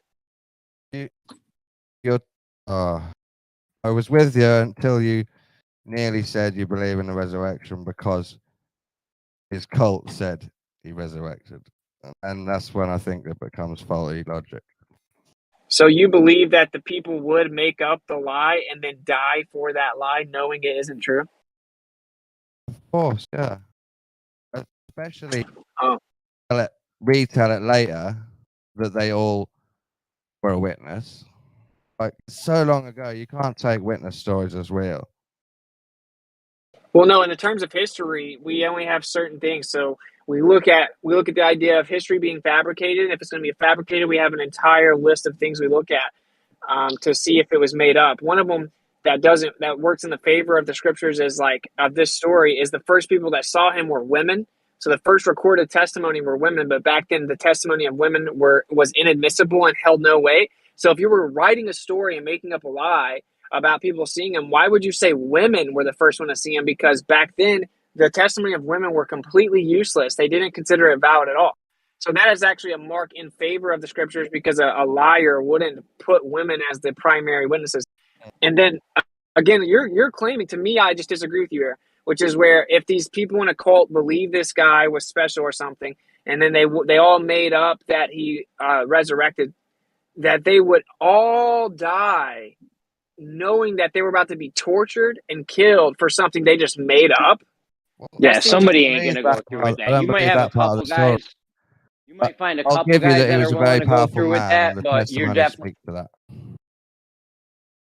Sorry, Jeremy. Is my mic fucked up? No, I just started exactly the same time. Yeah. And then you stopped, and I didn't stop, and then you started again. But go ahead. No, Jeremy, go ahead. You got it. I wanted to just give Whitsitt that those testimonies do speak to a very powerful cult leader that managed to piss off the Roman establishment and was a cool freedom fighter or whatever it speaks to. It speaks to a real person with real energy. I just don't know if he was like a demigod. Well, no, I get it, bro. I get it. I get that. Like for me, it was insane to think that there's some human dude walked around and had anything to do with divinity. Of course, at this point, I still don't think that Jesus is God. I don't think it says that, and that wasn't his name. But I will say that, like, intellectually speaking, if there's a guy that makes metaphysical claims, like spiritual and metaphysical claims, right? And then hypothetically, if he is murdered and then he defies death, I would automatically have to lead credence to his metaphysical claims. If someone's making metaphysical claims and then metaphysically defies death, I'm like, whoa, maybe you do know what you're talking about, right? So just hypothetically speaking, I would have to be honest and say that guy has some credibility. So now we need to see, is it even possible that really happened? Like, where did this story come from? Why do people claim that happened? If it happened now, that would be good logic to believe it. I can't believe that happened from the book, just by rabbis writing about it. No, I don't even use the Bible at all, though. That's my point. Like, for me, I used to say, oh yeah, there's 5,000 gods and yours is the only real one. Yeah, there's 4,200 religions and yours is the only right one. We get it. What a cool story. And I used to say that religion is the primitive attempt of man to explain the inexplicable. That was like the phrase I came up with when people ask me what I believe. Yeah, I went in there just to debunk it. Yeah, and that's a fairly founded position, somewhat. Like I held it for many years. I went into this just to debunk it, but I found out that like I was basically just thinking out of pride, and I'm like, I was raised Christian and I hate it. No one answered my questions; they're all fake. So the whole book is trash. I threw the baby out with the bathwater. So I had a point in my life where I'm like, well, I want to be intellectually consistent, so I want to like research this thoroughly from an atheist historian perspective and figure out what exactly is or isn't true. And when I did that, I fell down the rabbit hole of to me, it makes no sense that cult followers would be tortured and murdered for something they know they made up, and that all of them would die for it. There would definitely be some that wouldn't die for it. I don't believe that happened. That's why I'm. But okay, with your reasoning. Wait a minute, hold on, time out, bro. You don't believe the Inquisitions? I just wanted to speak because I was speaking. Sorry. My quick question is: do you believe Muhammad spoke to Gabriel spoke to Muhammad in a cave? Because that's the same sort of leap. It's not the same though. That's all dependent upon the testimony of Muhammad alone. He's the only person that even claimed it. It's dependent on testimony. Well, no, it's just dependent on one guy who made the claim about himself. What I'm talking about comes from Roman documentation. This comes from Roman documentation. The Romans said they tracked down the followers of Yeshua, and then they held them, and they said, you must disavow this claim, or you're going to be This is what the Romans said. Just like the person that gave the decree for him to be murdered wrote a letter to his authority and his wife explaining what happened. Just like the Roman guards' testimony is also documented, and that they were under the threat of death, asked why they allowed the body to be removed. Just like China recorded that he existed and recorded that at the same time that he died, completely unrelated, they just documented the sky, documented celestial phenomena.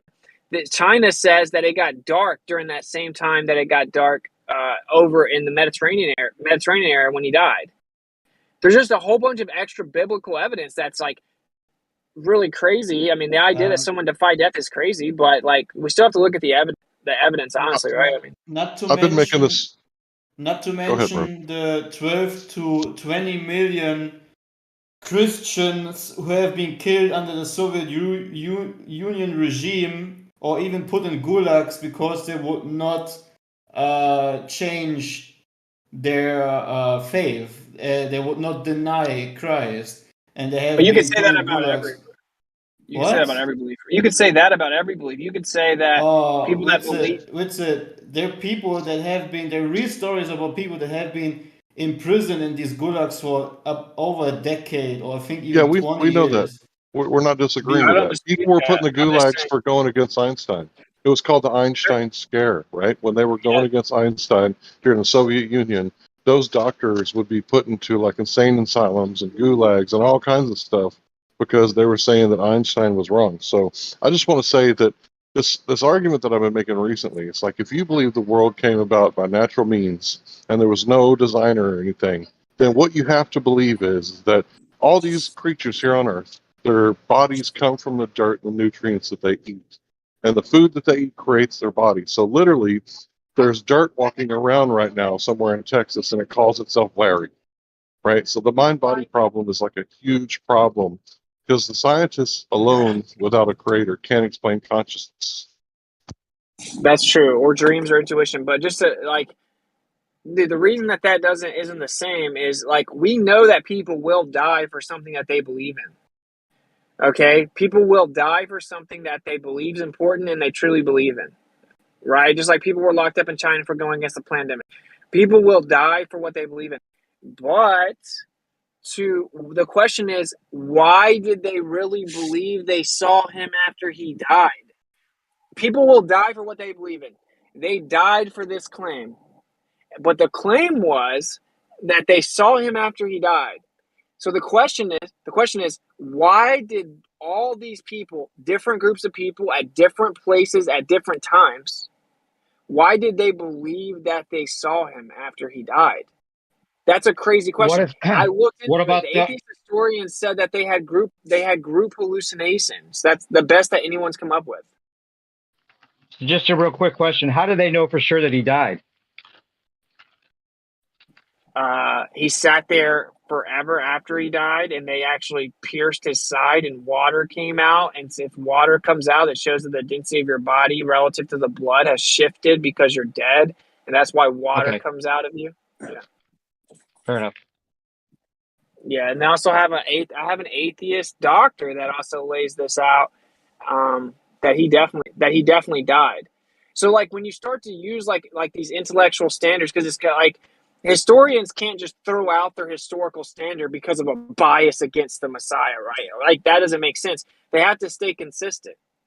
So, or they have to throw out their whole profession, and obviously they're not going to do that. That's why I went to the atheist historians, because they have to be honest about it to some extent. And again, this is a question I've never been able to wrap my mind around. If these people really believed it, why did they believe it? To claim they didn't believe it makes no sense. They died for it. So they didn't just die for it, dude. They were tortured slowly and then died. So they didn't even break during the torture. They were being tortured. Then you'd be like, okay, I made it up. Just please stop stretching my limbs. They didn't do that. They all just died. So, like, they believed they saw him. Now, the question is, you can say, well, your brain's so powerful. If you truly believe something, you can begin to see things. Oh, entire groups of people saw the same thing. Even if you all took LSD, you wouldn't see the same thing. So, like, how would they have group hallucinations? And if anyone has an alternative explanation, I am certainly open to it, right? Because I am very serious when I say that I'm always open to being wrong. But I've never heard a satisfactory answer, and I diligently researched. I went to the best source I could find, which were like top tier atheist historians. So you got to admit, this is a very interesting thing. This is a lot deeper than it is represented in the mainstream, right? In the mainstream, it's just like this laughable story. Okay. No, are you guys done with this, or you want to go some more? I had some questions about the. Questions about the Lorenz contraction, Michelson Morley thing that keeps being talked about. Okay. So they definitely didn't measure the contraction in the rest frame, which is where we did the Michelson Morley thing, right? Yeah, that's impossible. Why were they claiming that they did it? Because it had to happen for the Earth to be orbiting. All these things have to be true. Like, it has to be Photoshop. It has to be Lorentz contraction. Go ahead, bro. No. Or before you said that they met that the Michelson Morley people, or somebody said that Einstein or something said that they measured the contraction. That's why they didn't get a difference from the Lorentz contraction, from the difference. What's up? No, you can't measure. No, you can't. According to them, you can never measure the contraction because you're in the same co-moving frame.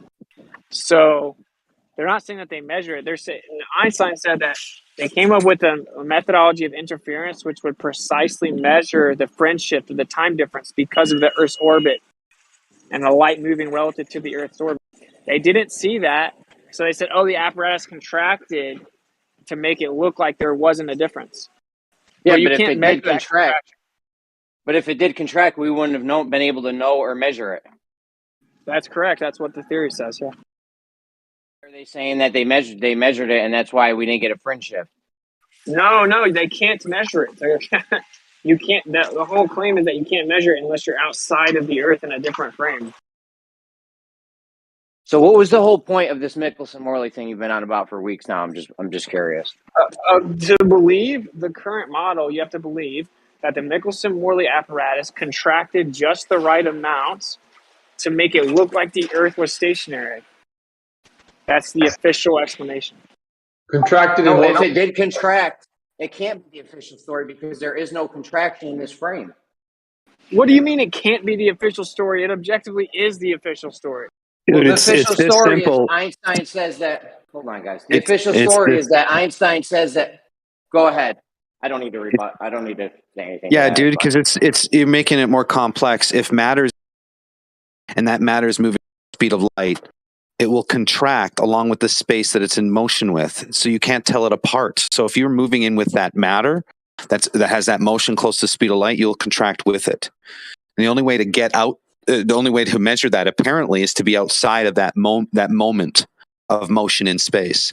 And if you're in that motion in space, the matter and space itself contracts, and you can't separate the two from each other. So that's the way I see it. Wait, I want to know exactly what Jeremy's question. So the official story can't. The official story can't be it. It contracted, and that's why we didn't get the thing because there is no contraction. That's not an actual thing that happens. Oh my God, dude! What? They're saying, dude, as you travel closer to the speed of light, things contract. You understand that, right? Yeah, but if Jeremy, you're in the thing. The official story is that you can't tell if you're in the co-moving frame, but that it's still happening. You just can't tell it's happening, okay? But relative to the sun, it contracted a certain amount, right? And we would have needed to be on the sun for us to know that. For us to measure it, that's right. Yeah. Okay, but if it's not happening, then it means the Earth's not moving. So they had to claim it's happening, even though they couldn't measure it. The contraction we can't measure? Yes, Jeremy. No, it's back and close. So if the imagine if you wanted to is not happening, then the Earth would be stationary. Imagine if you want to reverse. Imagine if you want to reverse engineer stationary. Imagine if you want to reverse engineer stationary. Just reverse engineer it. You see that it's stationary, but it cannot be stationary. So what does matter and space have to do upon motion to be in a constant frame of reference? You have to have that relativity is only based on the body that's measuring it, right? So if you have different bodies, you're going to get different relativities. But the whole point is that space and matter contracts together. You can't separate the two because this is what's observed in real time when we measure something. So they have to say, well, it's there, but we have to back calculate to get it. Anyway, the equation, Lorentz transformation equations, all those shit, where do they come up with them? Where do they come from? Where's the origins of them? It actually comes from Oliver Heaviside. So, wait, but Jeremy, just real fast, Data. I want to understand exactly what Jeremy's not understanding. I don't understand. They didn't measure anything. They shouldn't have measured anything because there is no contraction in our rest frame that we're measuring it from. So what's the point? Okay, so they had a predicted value of fringe shift, meaning like the difference in the two light beams, right? Okay. For if there was an ether. Okay. For if there's an ether, we're going to get this fringe shift. With or without the ether? With or without the ether, dude. That's what the Globers don't understand. Why would the fringe without shift? The ether. Hold on. I'm just trying to understand. Why would the fringe shift be there? Because one light beam is moving with the Earth, one light beam is going against the movement of the Earth relative to the sun. Because in relativity, all motion is relative. So when you say moving with the Earth or moving against the Earth, well, the Earth is moving relative to what? You can't say anything is moving unless you have it being relative to something. In the Michelson-Morley, they use the motion of the Earth relative to the sun. Okay? So then they took that speed, which is 30 kilometers a second. They took that speed of the Earth's motion relative to sun, and they came up with how much different it should be based on the light beam going with the motion and the light beam going against the motion. The light beam going against the motion should be slightly behind the other one because it has to catch up to the Earth that's moving away from it. So they had a predicted value of According to the 0.07. sun, if you were to do it with Neptune or Halley's Comet or something, it would have been a whole different number because that contraction is not accurate. How does that matter though? Because they didn't do that. They did it with the sun, and that's how they got their predicted value. It was based on the orbit of the sun. They had to use some type of motion that they allegedly knew existed, and they said, okay, well, we know the Earth orbits around the sun this fast, so we'll use that motion to come up with our predicted value so we can test it. Okay, so it doesn't matter. How would you test it? How would you test it if you can't measure it in our frame? They didn't know that at that time, Jeremy. They thought they They didn't know that. That's what they came up with to explain it away. This wasn't a thing before Michelson. You can't explain. I don't see how that explains it away because even with the explanation of the contraction thing happening, you still don't measure it in our frame. Okay. Okay. Look. Here's the deal. If the Earth is orbiting, the one light beam should be against or behind the other light beam because it's moving with the Earth. The other one's moving against it. So we did it. We didn't see that they were different. They were the same, practically the same. Okay. So they had to come up with a reason why it looked like it was the same, even though it should be different. So what they said was that the apparatus contracted just the perfect amount to where it makes it look like they're the same, even though they're not. But that you couldn't measure the contraction because you're there with it. So it's just an illusion, and the universe tricks us into thinking that the Earth's not moving because the apparatus contracted the perfect amount to make up for it. You just could never measure or tell. That's what it is.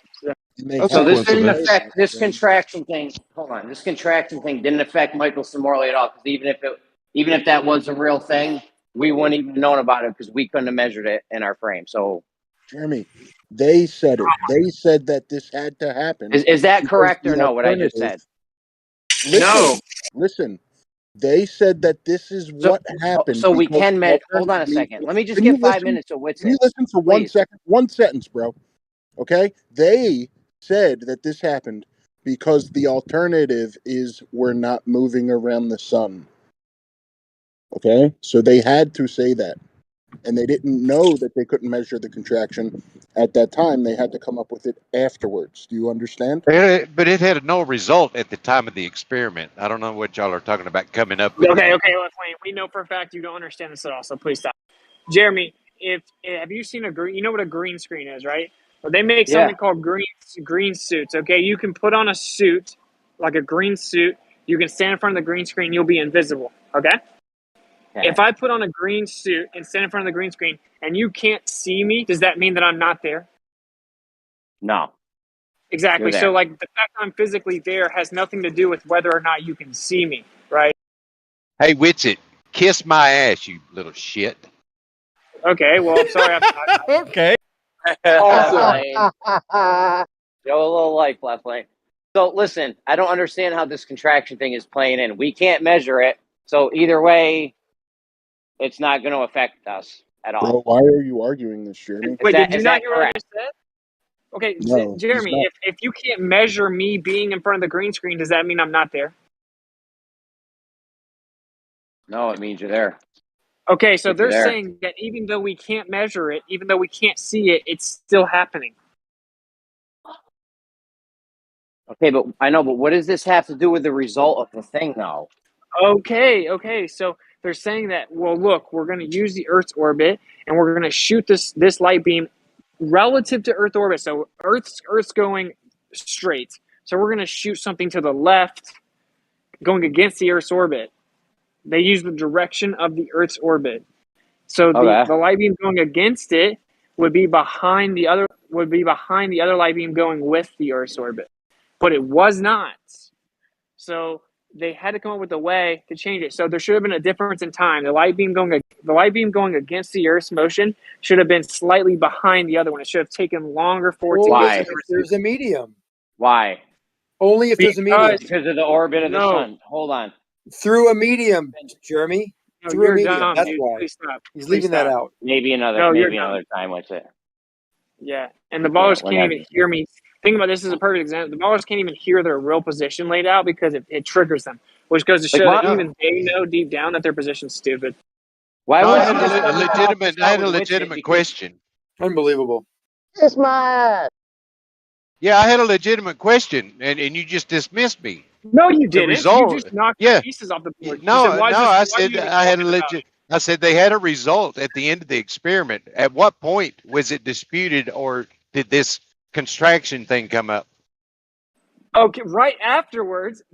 So you don't know. That's my point. And yeah, the reason I dismissed you is because you jumped in and asked us why are we even talking about it. Don't even acknowledge all this other bullshit is just wasting time. That's like all I'm you. just legit trying to what? get to the I'm bottom of fucking it. out. Man. I just get out. Bye. I was under the impression, hold on, Witsit, that the whole point of this was to discover the ether, and if the ether exists, this medium, it would somehow change the way that it would change the interference pattern on the interferometer. Because it would take longer for the light to go Wow, through the so medium. many people don't Through the understand ether. that. Yes, that's what I was under the impression. Is that not correct? Wow. No, so it many doesn't people just don't have get it. to be an ether. That's what you guys don't understand. That even when they threw the ether out, Einstein still had to explain why you didn't see it. Okay? Do you understand? But I thought that's the whole point is the ether, because it didn't go out, that said the ether didn't exist. Correct. No. Correct. Okay, Xanax, I'm just going to mute you because I'm not dealing with you right now. Mute his Okay. fucking ass. I'm going to mute you if you jump in the middle of the conversation again, Xanax. Okay, this is the problem, Extremistus, okay? There was someone that came up with an explanation for the ether being there, and there was someone that came up with an explanation for there being no ether. Wait, right? hold on. This is before or after the experiment? After. Okay. Okay, so everyone's trying to figure... Hold on. Before you keep going. So before the experiment, did they assume there was an ether? Yes, the people that did the experiment assumed there was an ether and that the Earth was moving. Okay, so they got a negative result, as Einstein puts it, right? Okay. So that was puzzling to physicists. So we have a whole bunch of physicists trying to figure out the answer, okay? Because no one understood it. That was unexpected. It threw a whole wrench in the system. It was actually determined the constant velocity of light in all directions, and they didn't even get to that part because they had this unexpected result. So there's a group of people trying to explain the result with the ether, and there's a group of people trying to explain it without the ether. Okay? Einstein is one of the people that tried to explain it without an ether. So he threw the ether out, but he couldn't have just said, oh, there is no ether, now the problem's solved. That didn't solve the problem. He still had to answer the question. He still has to explain why there is no fringe shift. Even when you throw the ether out, you still have to explain why there is no fringe shift. There has to be something in your theory. Because there's no contraction. There's no contraction in our reference frame. Holy shit. No, that doesn't... Dude, I swear to God, I almost regret bringing this up because it's like, it's just a waste of time. Why is Jeremy arguing it? I don't understand. Because this Lorentz contraction was a big part of it at the beginning, and I don't understand where it fits in. Well, because Jeremy, if you don't even if it was there, maybe- we wouldn't measure it. Shut up and And learn. if you talk over me, it's going to make my point not mean as much. Cool, dude. Maybe just shut up and listen. I know, it's cool, right? I was trying to shut up and listen, and everyone wants to jump in and do this and that. I'm trying to get down to the bottom of it. Okay. What you don't understand is I brought up the green screen. It's very simple, right? Relativity claims that even though you can't see it, it's still happening. And that in order for you to see it, you would have to get outside the Earth. Meaning, if you're on your computer, listen, please listen. If you're on your computer, real fast, Jeremy, if you're on your computer and you see me in my green suit, it looks like I'm not there. But if you were able to go into my room and stand to the side and look, you would be able to see that I'm there. In both situations, I'm there. In one situation, you can't see that I'm there. So you looking on the computer is being on the Earth in the co-moving frame. You can't tell that I'm there. When you go into my room and look at it from the side, that's you being in a different frame of reference in the Earth, and you'll be able to see the contraction. You'll be able to tell that I'm standing there in a green suit. You understand When what you I'm saying? said the contraction, yeah. Forget the analogies, dude. We don't need an analogy, and I don't need someone else to jump in right now. Please, let me get 5 minutes of Witsit real quick, guys. We've been doing this shit for years. 5 minutes. I can't get 5 minutes. So, I forgot what. When you said it actually happened, you mean there's the thing's actually contracting here on Earth, actually contracting. That physically, it's getting shorter. Yeah, relative to the sun. Yes. Yeah, but we would never know here on Earth because we're not on the sun. We can't view. I know that. That's the whole point. They say you would never know. They have to say that because it wasn't detected, it wasn't seen, it wasn't observed, wasn't measured. So whatever theory you come up with to explain it, you have to say that you wouldn't be able to detect it because it wasn't detected. So you couldn't even propose a theory to explain it without saying that it wouldn't be detected because it wasn't detected. The point is that did propose a theory, though. Isn't that kind of not true? Because the idea, since you had two cars on a racetrack with the same clock in them, and one car was stationary and the other car would speed up to keep increasing speed as it went around the track, and then you would reconjoin after a period of time. The two clocks wouldn't match. Like, this is like a demonstration you can do with two clocks on a speedway, right? And that would be the indication, is that the time would slow down, and the faster you sped up to close to light would be the contraction of time in space. This is the time dilation that we're talking about, right? No, you're shifting over to time dilation. That's actually a misnomer as well. Well, that's what I'm trying, because I'm reading about this stuff too, and test to test time dilation or contraction of Those are two different matter. things. No, but actually, time dilation is due to the contraction, though, right?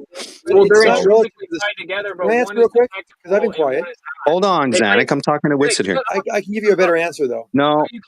So they claim that time dilation is detectable, but that the contraction is not detectable.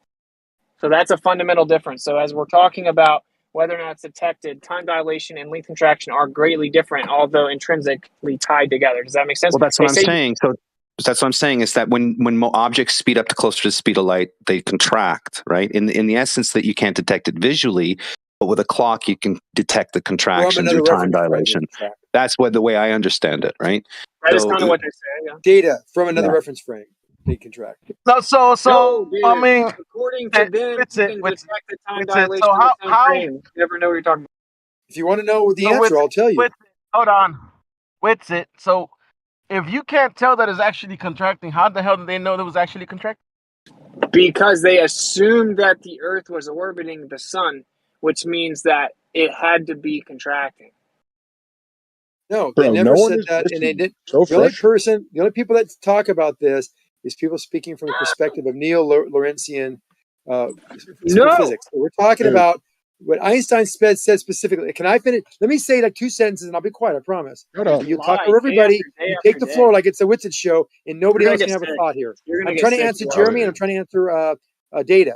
So what they say accurately is that there is a contraction viewed from a non-comoving reference frame. So if you're looking at something from the sun, you see something moving around you like the Earth, you will see it contract because of the differential in velocity. You're not inertial, but you're not moving as with respect to the other object. It's moving around you. And then if it's looking at the sun, it would look like it's contracting from the perspective of the Earth. But it doesn't mean it's contracting in the reference frame, because that would mean what happens if some other object is looking at you that goes by even faster.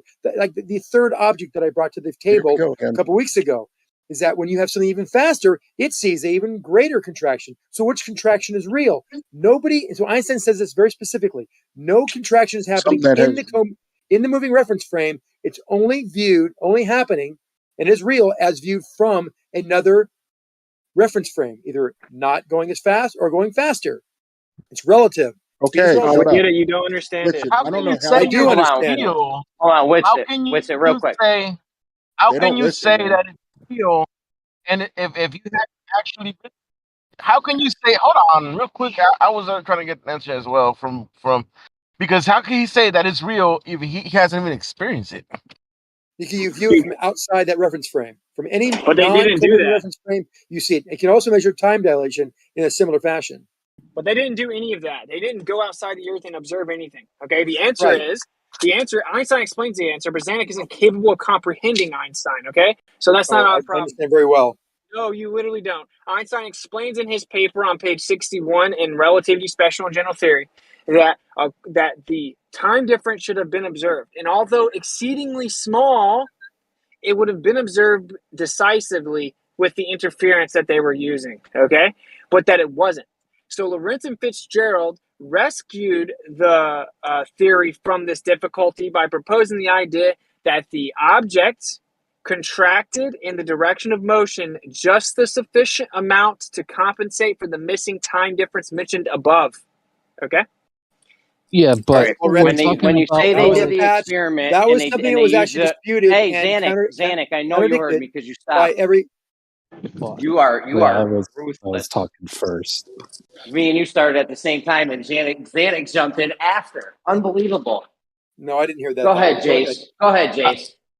I was just going to say we have to remember, right, that the namesake of the theory is called relativity. So this contraction would have to be, you're measuring this contraction relative to something.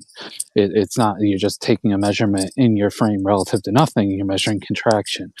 It's a relative measurement. And what was proposed that you would be measuring it relative to was the ether. And that's what the Michelson-Morley experiment showed was not occurring. Okay. That's what I'm with you. That's what I wanted to ask you. When you say they used the reference frame of the sun and got the math that it contracted exactly the same, could you have put in the reference frame of anything, a comet going by or anything, and then it That's wouldn't? why he's wrong. It's just the sun. See, Zanuck, I'm going to mute you. Why? Well, just answer me. Don't even. I don't even know why. Okay, just go ahead, please. Okay, listen. I never said it was just the sun, okay? According to relativity, all motion is relative, which means you can't say anything is moving unless you reference something else that it's moving in regards to, okay?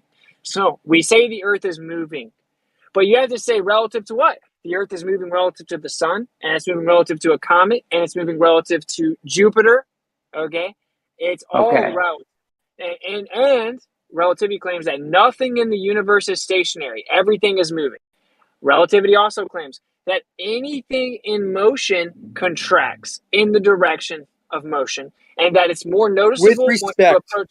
Please shut up. That it's more noticeable when you get to relativistic speeds. When you say in respect, you're just reiterating that I just said that all motion is relative, which is objectively me just speaking over you. That's why how can you contract differently? Hold on, please. Well, my question is, Jeremy, can I ask how far do you think you're going to get with it? I'm going to actually find out what's going on here, and you're going to get nowhere. You're hostile. Exactly. I'm trying to explain it all so I can avoid the straw mans. Okay, Jeremy, you're with me so far. You understand everything that relativity says, that motion's all relative, blah, blah, blah. So, yes. so intrinsically, contraction is okay.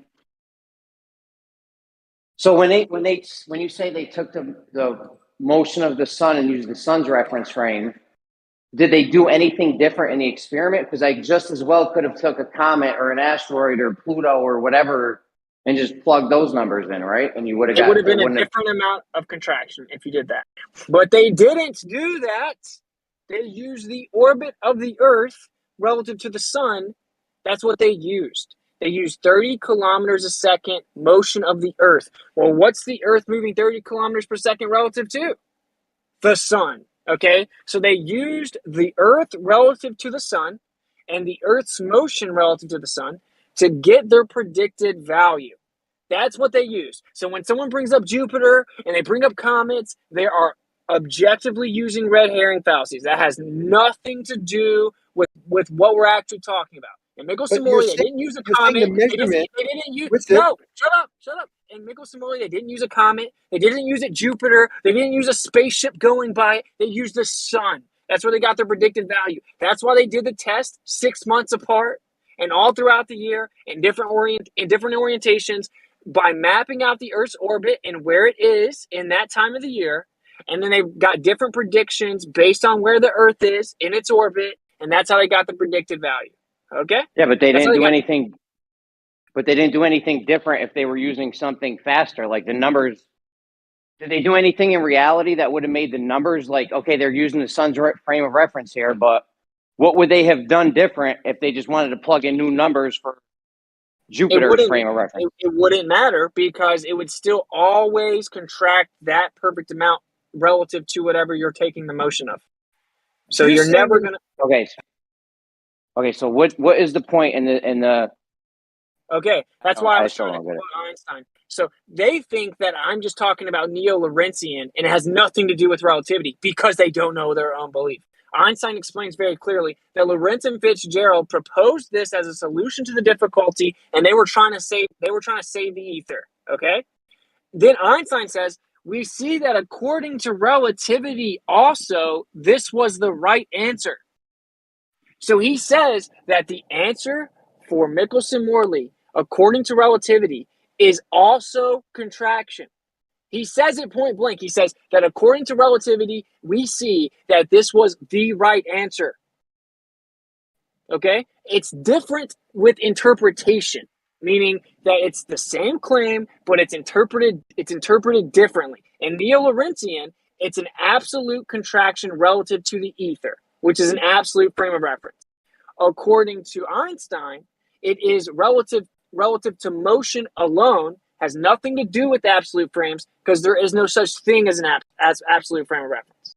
That is the difference in interpretation. But according to Einstein and relativity, the solution to the difficulty that the apparatus contracted just a sufficient amount to compensate for the missing time difference is also the right answer. Okay, why would there have been a time difference? Just hold on, just work with me here. Don't go on long. What would have been a time difference? Okay, without claiming that there's contraction relative to reference frames, there would be a missing time difference because one of the light beams is moving against the orbit of the Earth. Okay, so at the time, light's a constant in all reference frames, though. That's why there would be a time difference. First, what you guys keep doing is you keep on bringing up relativity, which was proposed after the fact, as if they went into the experiment knowing relativity. That isn't what happened. They went into the experiment not knowing anything about relativity, and relativity was proposed to answer the experiment. So when you're like, why would they expect to see it if all absolute frame, if the light's absolute in all reference frame? That wasn't even claimed yet. That's from relativity. Why would they expect to see it if contraction is relative to each? They would, dude, that wasn't proposed yet. That was after the Michelson-Morley experiment. This was the solution proposed to the Michelson-Morley experiment, which is that light is absolute in all reference frames, that there is no absolute motion, motion's only relative, and that contraction is relative to the motion that is relative between two reference frames. This is the answer to Michelson-Morley. This is what relativity says to explain it away.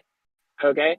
What they're explaining away is without that, if you throw relativity out for a second, because at the time of Michelson-Morley it didn't exist, if you throw it out, then logically speaking, there would have to be a time difference because one light beam is moving against the orbit of the Earth and one light beam is going with the orbit of the Earth. We know now there wouldn't have been a time difference. According to relativity. I thought that was something they measured. I thought that was something they measured, the light that light moves at in constant in all reference frames. Dude, if the light is constant, that's why there would be a time difference. Okay? So speed equals distance over time. So you have the constant speed of light, S. Speed equals, so that S doesn't change. It's the speed of light. So it's always the same. It's constant. So speed equals distance over time. So if you keep the same speed, but you increase the distance, you're going to also have to increase the time. If something goes the same speed, if I run 100 miles per hour and I run 100 miles, I'm going to finish the 100 miles faster than if I run 100 miles per hour and go 200 miles. Okay? In this situation, the light had to travel further, but the light's going the same speed, which means it would have taken longer for that light going the same speed to travel a greater distance.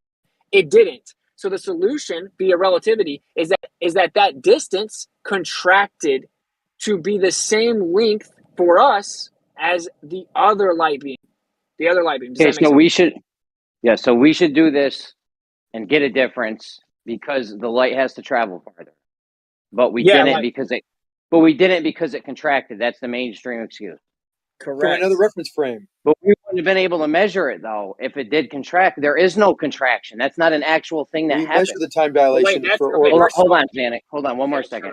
The contraction is a real thing, just so you understand. It is a real thing, okay, that currents in wires, it will cause cause a contraction. This was observed a long time ago, and it was initially discovered via mathematics by Oliver Heaviside in 1888, which he actually got the math from someone else, but it doesn't matter. Okay, so like the idea of contraction, the direction of motion due to electricity is a real thing. It's observable.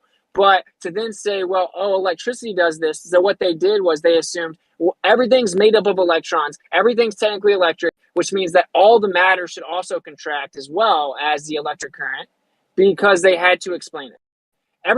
All the ballers are retarded. So they keep on saying, okay. You've talked enough. I'm going to You've mute talked you. enough with it. Yeah, but I don't care. I don't want to hear you talking. The point is, all the ballers, no, shut up. We know what you're going to say. All the ballers can say is, it's not contracted in that frame. It's not actually contracted in that frame. It's in reference to something else. It's relative to something else. They just keep saying that same thing over and over as if it's a rebuttal to me. But it's not. I just now explained what your position is. So you guys think that I'm contradicting myself because you What's don't the actual argument? Maybe I'm missing that part. What's the actual argument here? What, my argument? Oh, let's go back to the experiment, because I think that we kind of got lost track of the experiment. Hold on, what's the argument? My argument is, it's not even an argument. I'm just saying, if you want to believe the current model, what you have to believe is that during Michelson-Morley, there was a contraction of the apparatus relative to the sun, just the perfect amount to make it look like we weren't moving around the sun. And you would say the same thing for Jupiter. You would say the same thing for anything. If we wanted to measure the motion of the Earth relative to anything in the universe, we aren't going to be able to do it on the Earth because there's going to be a contraction on the Earth, right? Relative to whatever we're measuring the motion of the Earth to. There's always going to be a contraction, just the right amount to make it look like the Earth isn't moving. You have to get outside the Earth in a different reference frame to ever be able to tell the Earth is moving.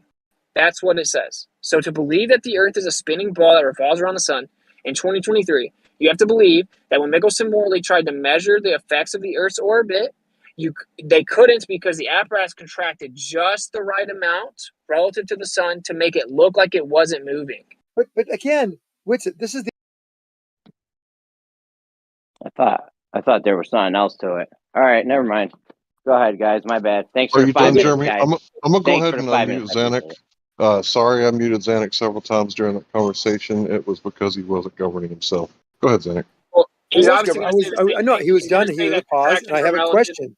But He's just going to say Witsit, you said contractions are yourself. relative. That's all he's going to say. You said Witsit said himself that first they did the test, and yes, everything is relative to the Earth, to the sun, Earth to the moon, to Jupiter, Jupiter to a comet. He said that, but he said there's also a contraction that's specifically due to motion, says Einstein. But he leaves out the key point of that sentence and statement, that even that statement is relative to something else. You can't have something relative to the sun and then notice and a contraction just counteracts whatever you're seeing, because you can't see it because it's contracted just the right amount relative to the sun.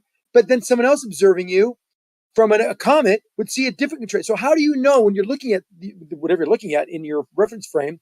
How do you know when you're looking at it that something else isn't looking at you? Does it change when something else looks at you? Like the double slit? It doesn't actually contract. I mean, Danik, come on, no, it don't does. It's respond not so quickly. actually. You contradict you're yourself so several actual times. contraction, There's several Danik. laws you're ignoring and principles What you're is ignoring. contradicting? You think you Why do understand something and saying you that don't. word?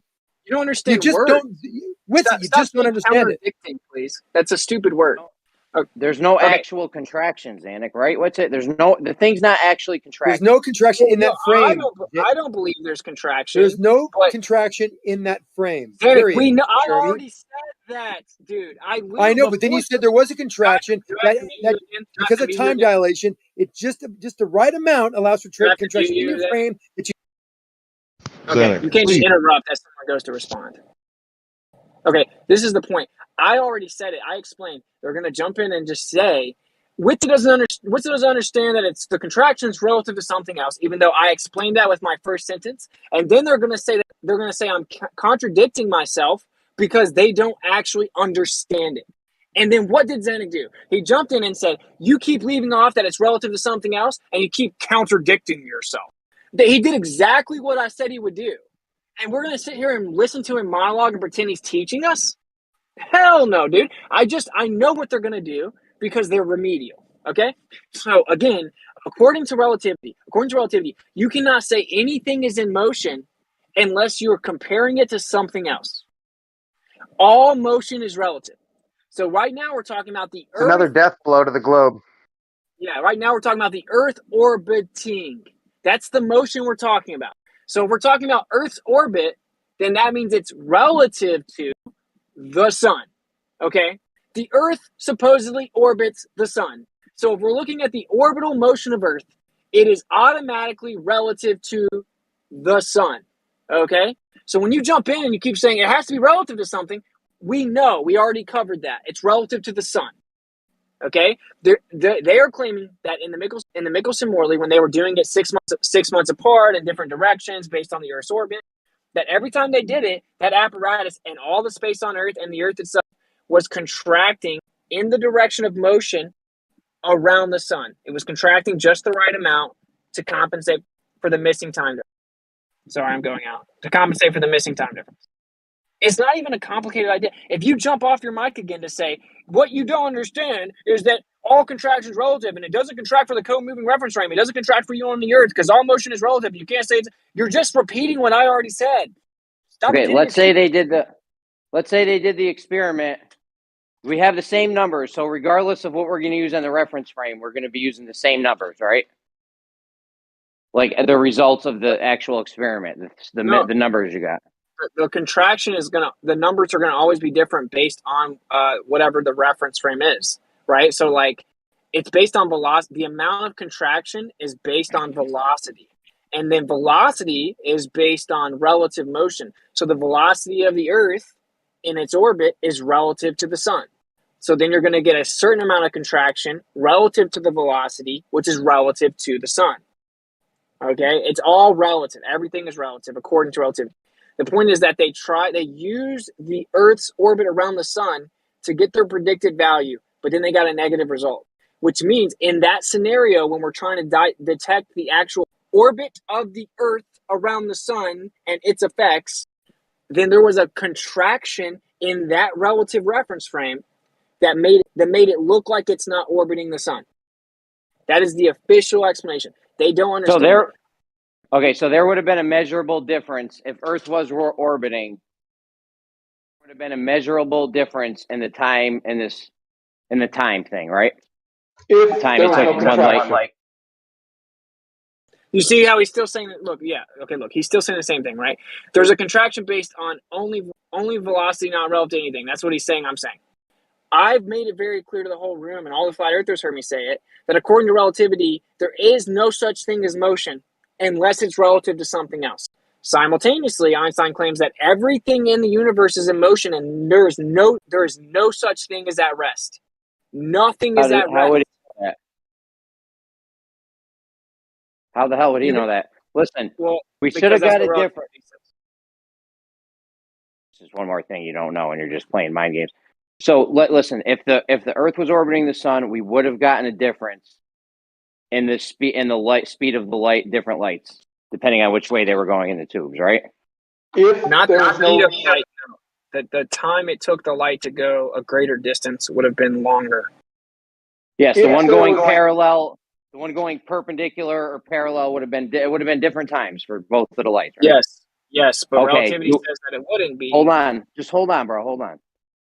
Do the Globers agree on that? You want me to present it? What he's saying to me is that if it's traveling further, there should be a difference in the time measurement because it traveled a greater speed of light. No. Dude, it traveled a greater distance in the same time. The same speed, yeah. So if there was no time dilation, there should have been a greater measured speed. Which how do you do this, bro? I know it's annoying. It's insane. It's unreal, bro. And they don't even agree on that part. So funny. Jeremy, do you want me to unmute Xanax so you can ask him the same question? I don't care. Xanax is going to say, I'd rather not. He doesn't understand that velocity is always relative to something else. He doesn't understand that contraction is only relative to something else. Because if we had a spaceship going across the Earth, then there would be a different amount of contraction. Witsit doesn't understand that it's all relative. Witsit thinks that the Earth there's a contraction on the Earth, but there's not, because it's all relative. Relative to what? Relative to what? And he's going to pretend he's teaching me by saying that. I know. I just don't understand. So, Extremistus, you don't agree that there should have been different times if we were orbiting the sun? I mean, as he said, the explanation for there not being different times is length contraction and time dilation. No, the thing's not actually contracting, so that's out the window because that's it obviously can't be actually contracting because it obviously can't be actually contracting because it would have to be contracting different amounts depending on where you were. So we know that's not happening here. Jeremy, it doesn't matter. We're only using the orbit around the sun in Michelson-Morley. We're not talking about relativity all around. We're talking about relativity as it pertains to Michelson-Morley. Well, this is why it gets confusing for the ballers because it is a very convoluted theory. So it's the contraction amounts are different based on wherever you're referencing. So what it says, they think it's just like an apparent effect that like, oh, contraction's apparent based on how you view it from different places. But then they'll double speak and say it's not apparent. But what they don't understand is what relativity actually says is there's a personalized relationship between each objects. So if you have the sun and the earth, and then you have the earth and Jupiter, there's an individual relationship between those two things, right? And there's a space-time relationship. There's a space-time fabric that connects the two. And the way they move relative to each other sends ripples through space-time, basically. That it bends and warps space-time relative to them moving relative to one another.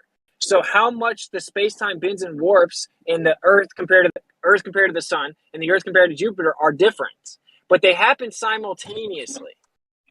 It's an overlapping effect of space-time fabric based on different relationships.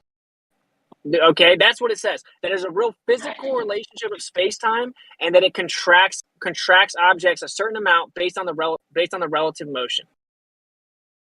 That's what it says. I just want to get it from the Globers. Do you guys agree there was this orbit around the sun that there would have been a different time in the different tubes of light? Let's hear what Xanax got to say. Maybe, I don't know. I'm probably going to instantly regret this. If length contraction was not a thing, then I would say yes, what he's saying is correct. But the length contraction is irrelevant because it's not actually contracting here on Earth. Oh my God. That is the problem you're running into, Jeremy, is if it wasn't a thing, you would get two different times.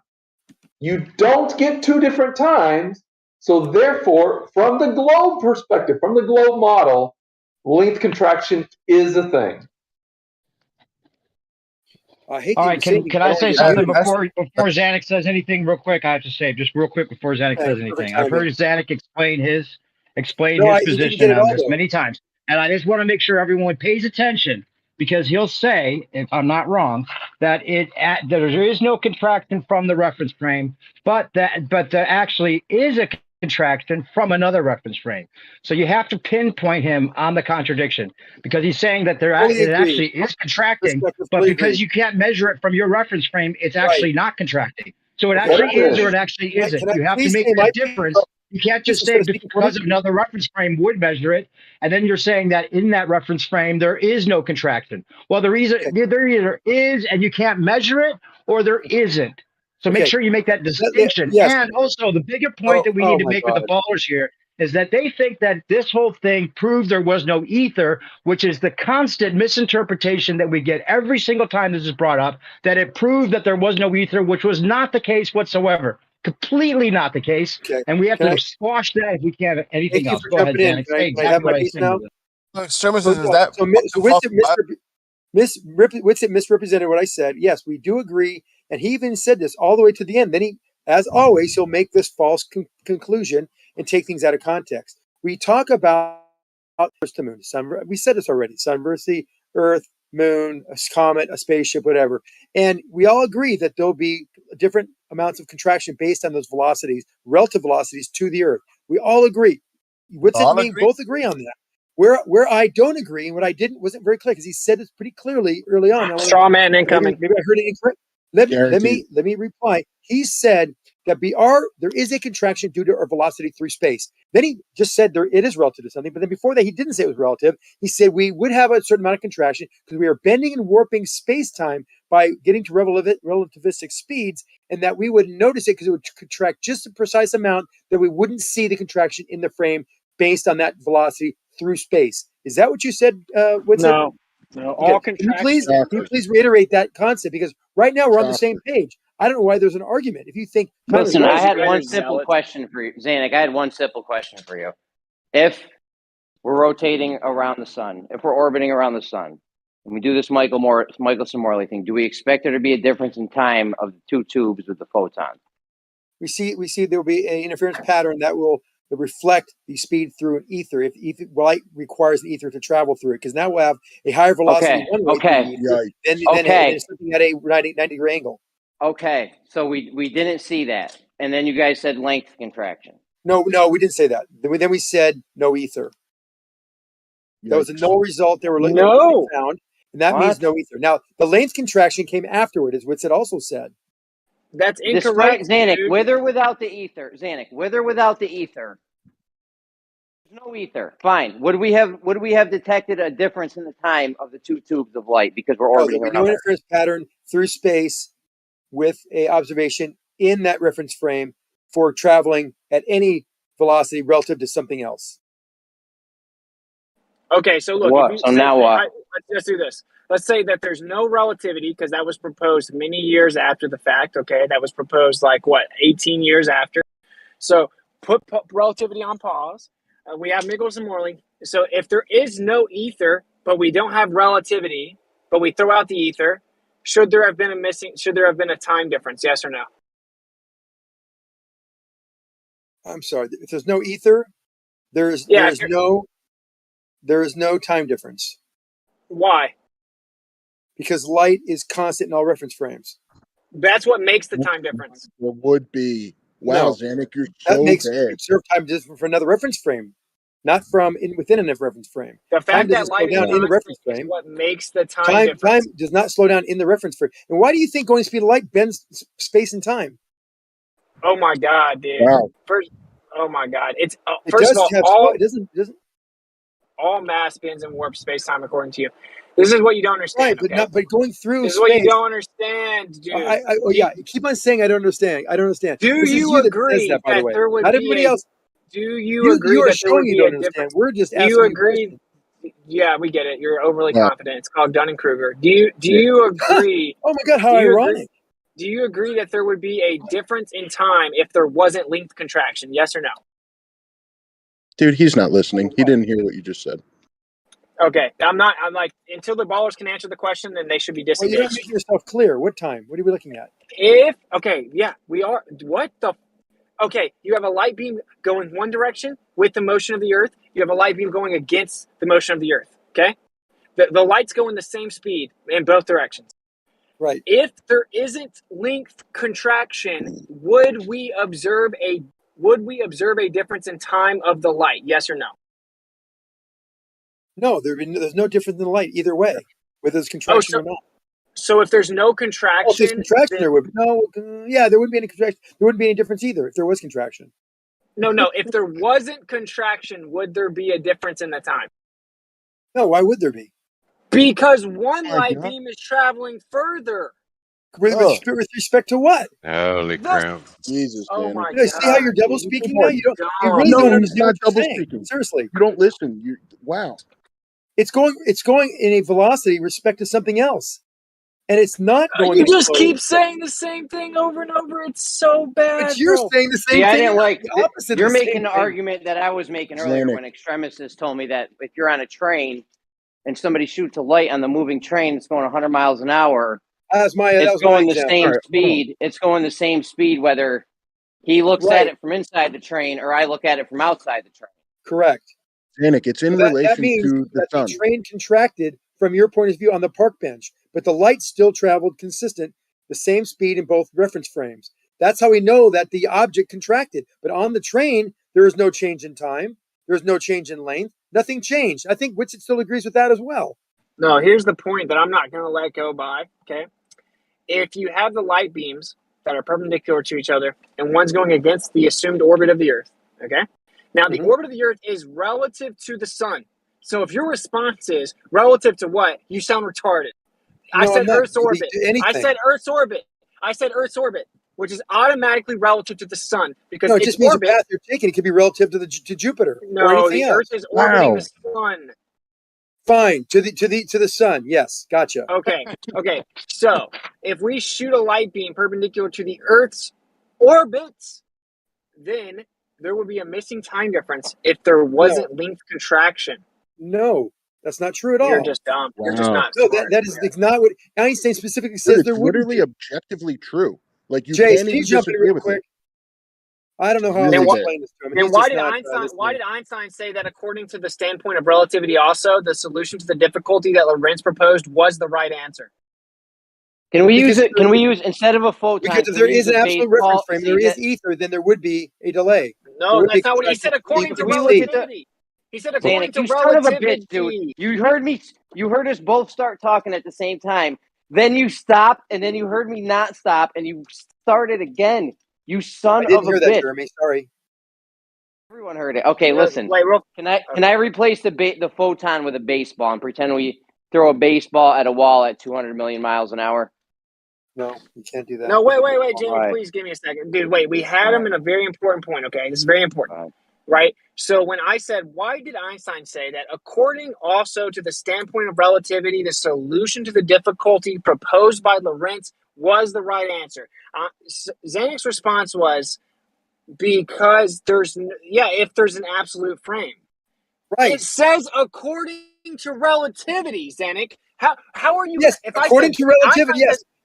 I agree with you. According to relativity, if there's an ether and there is a absolute reference frame, then yes, that would work. But there isn't. Dude, according Oh my to God. Why don't relativity, you if there understand? wasn't, Listen, I don't understand you you. just said, dude, you're so retarded. He just You said that. are retarded. Dude, And listen to every what Zanuck just physicist said. in the world would not agree with you. All right, let's Trust me. not resort to name calling, please, guys. Stop. Good Zanuck just point, said. Jeremy. Zanuck just You missed said. it. You are wrong, and no Oh one my agrees God. with you.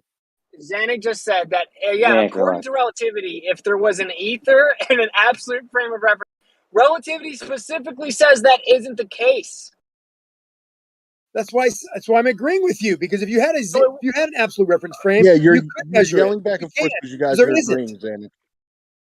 Yeah, this Dude, is what it sounds like There's every no time I absolute agree. reference frame. There is Every no time I agree with ether. someone, it That was sounds just proven like by this. Michelson Morley. Xanax, do you Xanax? You need to take some Xanax. Will you please show a little respect to the people that are in the room? I don't like muting people. I'm fundamentally against it.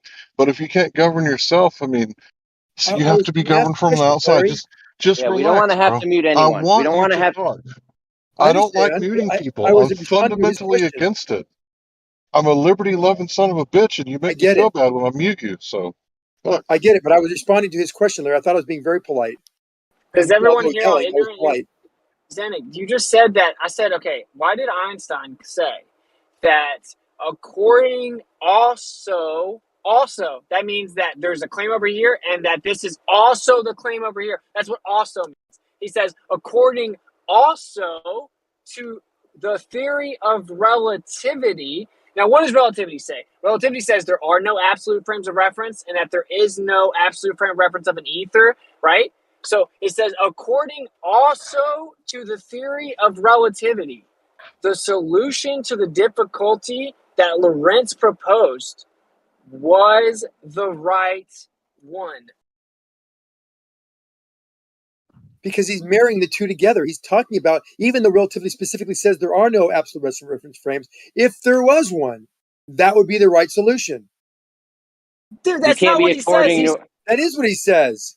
You can't say according to relativity. Oh my you God. can't say according to relativity. And if you could have an absolute reference frame, then that would be, because we're talking about Lorentzian. That's what it said. Neo-Lorentzian physics is not the same as Einsteinian physics. That's not what he said. That's why he said the word also. You're reaching straws. No, listen. You're reaching at straws, and you're saying he said something he didn't say. Nobody. Zanuck, do you have to be? Do you actually have to be muted every time? Are you actually like a child? Do you actually? He's just trying to piss you off, bro. You're a child. Zanuck, all you're doing is trying to piss him off. By the way, Zanuck, when I mute you, I'm not going to unmute you. So let's all just relax, and then we can all get our piece out.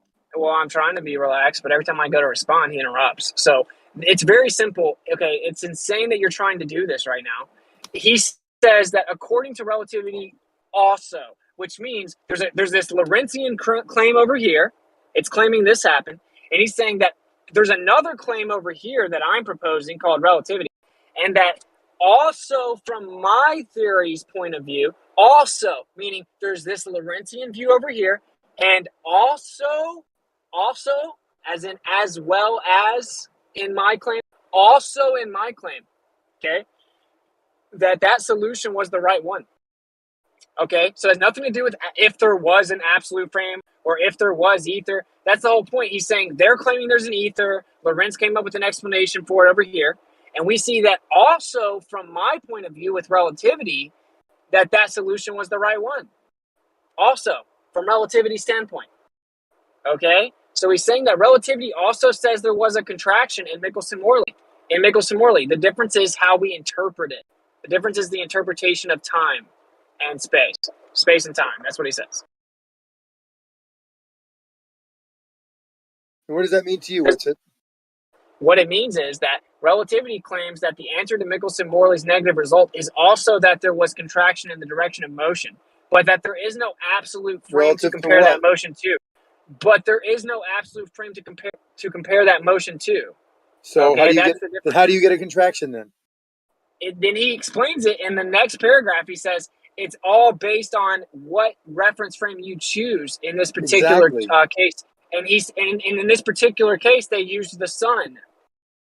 Okay, but that doesn't tell you what you're going to see if you don't know where you're circling or what your relativistic basis is from, whether it be the sun or something else. How do you know what that contraction will be, and how can you predict it? If you're basing it on an absolute reference frame, then how do you know? They're not basing on if it doesn't exist. If an absolute Dude. reference frame doesn't exist and you're using it based on the sun, and that contraction will perfectly counteract the contraction you see, well, that is nonsense, because if you have another body that's somewhere else going a different velocity with respect to you, then that contraction would be different. So how do you see? That's what I was saying earlier. Exactly. Jeremy's on the right. Jeremy's been on the right path ever since the beginning. You've been talking around Jeremy. But I'm asking you a very straight out. I'm asking you, why is he not muted, Jeremy? He's talking over me. So why don't you just, so I can talk normal? Why don't you just tell me how you can measure this absolute contraction in that reference frame if you're telling me that relativity says it's based on the speed around the sun, but that doesn't tell you what you see, because it could be based on something else at the same time. Okay, straw man fallacy. So I never said there's only contraction based on the motion of the Earth relative to the sun. I never said that. How much? You've been corrected 27 times, and you keep saying it. And the reason you keep saying it is because you can't actually argue my position, because it destroys your position. I can tell you how much contraction we're going to have, actually. No, shut up. Why do you keep straw manning and saying that I'm claiming there's only contraction relative to the sun, when I specifically said that's not the case? Why do you keep straw manning me? Because it's not straw man. You keep on talking about this contraction that's measured relative to the sun. That's why I bring it up. No, I never use the sun and the earth. Every time you brought it up, you've used the sun and the earth as a reference point. Because we're talking about the Michelson-Morley, Zanuck. That's the whole point. But why would something contract in that frame of reference relative to that velocity when it could be just as easily compared to something else? That's the problem. That's what the point. Okay, listen, this is what you don't understand. Okay, no matter how you do Michelson-Morley, right? No matter what direction, no matter what motion you try to isolate, you're never going to get a fringe shift. You're never going to get it. Okay, so some argue actually that you should be using the center of the galaxy as your reference frame as opposed to the sun. Like top level heliocentric proponents that re-examine Michelson-Morley, so they should have actually been using the center of the galaxy, not the sun. Okay, but in either situation, you're not going to find any interference. Okay, correct. Because no matter what motion you try to isolate, right? No matter what motion you're isolating, there's going to be a contraction relative to that motion, just the right amount based on the velocity, that you're not going to be able to detect it. In Michelson-Morley specifically, wait a minute, you're not detecting it around the. Well, I have a question for you. So now you said you can measure it with respect to the center of the galaxy or the sun or something else, and there's always going to be a contraction relative to those points. That's what you're saying, right? Yeah. I don't think there is a contraction. Okay, Jeremy, I'm on your side here. So Jeremy, let me finish. So if that's what you're saying, how does that immeasurable contraction change? Because if you could measure it, you would see a difference, but you can't because it's not measurable, because that space around you in that frame is also contracting at the exact same rate. Space, the instrument, you, everything is contracting. But why would it be? See, Jace actually posted the right answer here. So in physics, the principle of covariance emphasizes the formulation of physical laws using only those physical quantities, the measurement of which the observers in different reference frames could unambiguously correlate. Mathematically, the physical quantities must transform covariantly, and that is under certain representation of the groups of. But anyway, Yeah, you I get the already point said there. that. That all that is relative. The contraction has to be relative to something else, and it has to I be already viewed said that. outside that reference frame. I already said that. So that's the point, right? Like, you're pretending you're teaching me, but when you I'm not come to teaching. give I'm me your mentioning where you're contradicting yourself. no, Not at all. contradicting, is that a Hold on, word? Witsit. Hold on, Witsit. Before you ever spoke and you were on mute, Witsit already called exactly what you were going to say, dude. He said you were going to say what you said, and you said you fell right into it. All except for one thing. You've got nothing else to say, bro. No, I did. All except for one thing. Did you listen carefully? He said that. I would say that. And yes, he was right on most of it. But the last thing he followed up was just saying, but Einstein specifically said, he said this. He said that when you're in that reference frame and you are against any velocity, there will be a contraction. And he basically said, even though you can't measure it. And then I said, with reference to what? And I got muted. So I said everything he said, he's right, except for that last sentence he said. And then later on, he said it differently. He said it didn't. It still was relative. So I'm always very confused with what he actually means. I haven't contradicted myself one time. And when you say in reference You did. to I'll what? go back and listen to the tape. When you say no, I objectively didn't. And when you say in reference to what, right? You're repeating your same thing I predicted you would say, which is you just keep on pretending. You just keep strawmanning me saying I'm claiming that the Earth suffers from contraction, but not relative to anything else. When I specifically stated you can't even claim the Earth is moving in relativity unless you reference it to something else. Correct. So why do you keep repeating it? Is this whole contraction thing? This is all just an optical thing on which you view from an outside. No. Perfect. Right? Yes, Jeremy, you're right. No. Witsit, you're saying no, it's actually physically He's contracting wrong. here on What's up Earth. with you, Jeremy? Witsit, you're saying He's it's explained actually it so many times to you. Jeremy, it's contracting. Jeremy, you're on the right You guys track. act like this is coloring in a coloring book. Relax, dude. I'm a janitor. No, Jeremy, you are absolutely correct. That's why I'm trying to defend you. So you're saying this is actually contracting here on Earth. According to relativity, according to relativity, it is not an optical effect. It is not just apparent. It is a physical, actual contraction. Einstein, because people misunderstand this a lot. Then he says, as viewed from, he invokes apparent again. He doesn't understand how stupid he sounds when he says that. The point is that this is a misunderstanding. This is a misunderstanding that people have a lot, right? Even back in the day of physics. The Dunning-Kruger champion. Shut up. Shut up. Sorry. So even in the day of Einstein, people misunderstood this. Because when you say, oh, well, the contraction is different based on where you view it from, then logically that sounds like, oh, well, it's just an apparent effect, right? It just looks differently based on where you are. But Einstein came out and corrected it. He said, no. It isn't an apparent effect. It's an actual physical effect that happens. It's I don't know. That fight the flat Earth thing you were doing with, I heard you guys reading quotes or whatever, and Einstein said there is no contraction because it's not actually contracting. He said that there won't be a contraction for a co-moving observer, meaning you can't observe it because you're a co-moving observer. So you're also suffering from the contraction. The quote was Einstein specifically coming out and correcting. He was coming out and correcting an author called Vladimir Verikov, who wrote that it was just an apparent subjective effect. Einstein came out and said, this author unjustifiably states that there's a difference in mine and Lorentz's theory regarding the physical facts. This is not true. It is the same. That is an actual physical occurrence. And he said the question of whether or not it quote unquote really exists is a misleading question, because it doesn't quote unquote exist for a co-moving observer because it can't be observed or detected. You don't see exactly. So why do you say it contracts then? Because all motion's relative, and in Michelson-Morley, we're taking the motion of the Earth relative to the Sun, which means there's a physical contraction based on that velocity from relationship. The Sun, not from the frame itself. That's the freaking point, man. We agree, I'd then like we totally agree then. butt Good in, for Xanax. us. I'd like to butt in. I've been trying to listen and understand everything. I have 2 clarifying questions for Witsit only.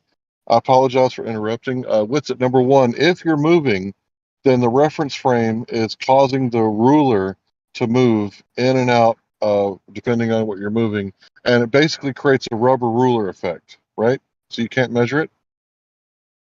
Yeah, pretty much, yeah. Okay. And hold on, I'm trying to remember my second question. Continue. I'll ask in a minute.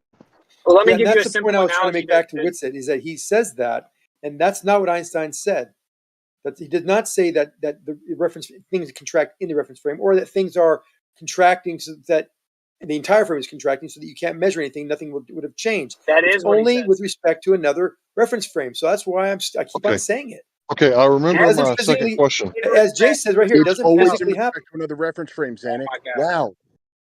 Oh my God! It It's doesn't like I remember keep physically my happen second in the question. frame. It's only viewed from the other They don't care, Larry. They don't care. Xanac, can you share talking non-co-moving time? reference frame. So my second question for Witsit alone is basically according to this theory, there's infinite reference frames, right? There's infinite reference. You know what's funny, dude, is like they keep saying, "Oh, now Witsit's getting it right." Have you guys considered that you've just been misunderstanding me and I've been getting it right the whole time? Has that No, never because even you keep crossed on, your you mind? say all the right things until the end. You get the punchline wrong. It's not No. contracting in the frame. It's not due to the fact that you can't measure it because it isn't happening. Einstein Okay, says first of this all, very nothing is clearly. contracting within the frame because the entire frame is The frame contracting itself is relative not to. contracting Shut either. up! Wow. Well, I'm sorry. Dude, I'm gonna mute you and you're not gonna be unmuted. Then I'm gonna time you out. Okay, nothing is contracting within the frame because the entire frame is contracting relative to another frame. So if I'm on the train and I pull out a ruler and I want to measure the window, okay? The window is 10 inches. As the train begins to move, relativity claims that train is contracting in the direction of motion, right? If you pull your ruler out to measure the window and be like, wow, is the window shorter now? When you go put the ruler up to the window, even though they claim that the window is contracting, it's going to still measure 10 inches because the ruler also contracted. Wait, I have a as well question. as all the space. So, who's doing the measuring? Are they inside the train? In that scenario, you can't measure it inside the train, but if you were on the platform, you'd be able to measure it. Sure. Well, Yeah, the ruler, so it's simple. the ruler wouldn't contract then because the ruler is not on the train. The ruler is on the train.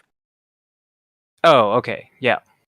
Yeah, so like the ruler is contracting, the train is contracting, all the space is contracting, and you have to always say relative to what. So in this situation, it's relative to the platform outside the train. So if you were to measure the window outside the train, you'd see that it was shorter. But if you're on the train, you wouldn't be able to see it shorter because whatever you use to measure it will also shorten the same rate. Yeah, if you're on the train, you'll see everything around, like everything outside the train contracting in the direction of motion. Yes.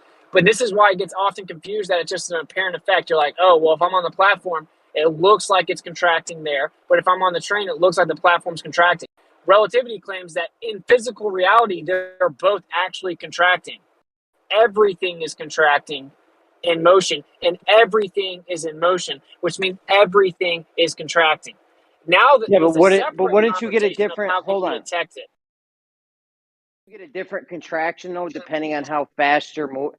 So if I'm actually contracting, would get a different contraction varying on how much. Like if I'm looking at you from the sun or Venus or a comet or whatever going by, you're going to be contracting differently. That can't actually be happening. Yeah, that you can't actually be contracting at different rates. Why not? You can. This is It's one of just the paradoxes of relativity, relativity, but it is a claim of relativity. And Yeah, I don't it's care. not. Yeah, just like how you're moving at different speeds relative to different points. Yeah, they can but the see point is you. that They can see you apparently contracting at different rates if you're on different places. Sure, but you can't actually be contracting at different rates in reality. Sure you yes, can. you can. Sure you According can. to relativity, you can. Just like you can move at different speeds. Yeah, Jeremy, exactly. it's One dumb because it thing. doesn't match up One with thing's reality, not. but that's their claims.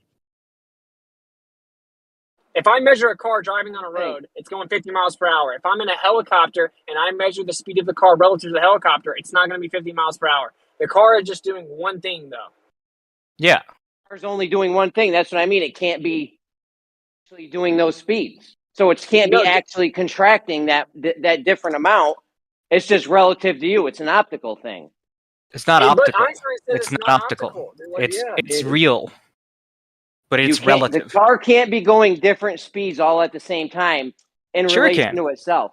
In relation to itself, it can't. Oh God, we got Charlie Nothing in here. contracts in relation to itself, though. Walking contradiction. Yeah, it's not in relation to itself. Everything's in relation to something else. This is why the globalists I know, but if were the thing's actually doing, you're saying the thing's actually contracting, right?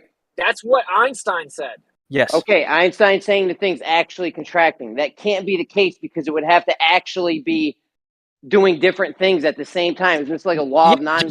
Just how the car is actually moving at different speeds relative to different objects. It's not. It's only doing one speed in reality.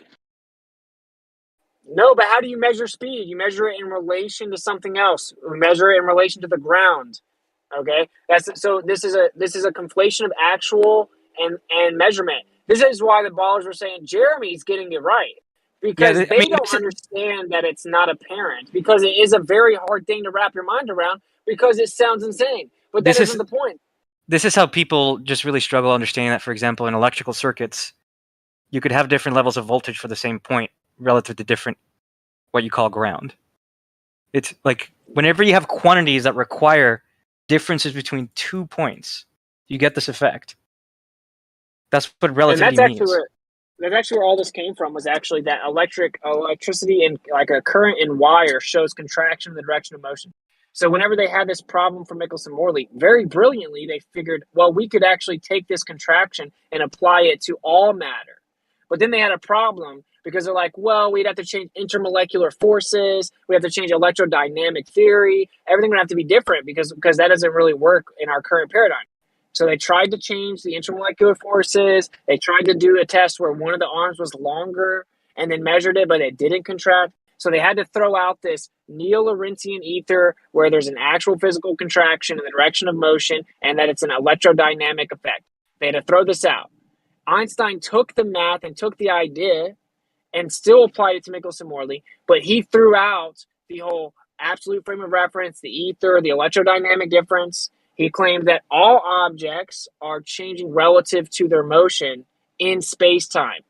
Okay? Now, the reason it gets hard to understand is because it's like, how can it be contracting two different ways at once? And because, like, is it actually just how we view it? It apparently contracts different ways, but it's actually just contracting one way. But that is why relativity is so famous, because it fixes the problem even though it's convoluted, which is, well, no, there's no such thing as absolute motion. Every motion is relative. And so the physical relationship in space-time of motion is always relative to two things. So then that contraction is also relative. So there are multiple physical contractions happening at the same time based on space-time. Don't sound right. Yes. Holy shit. How am I actually agreeing with Whitsitt?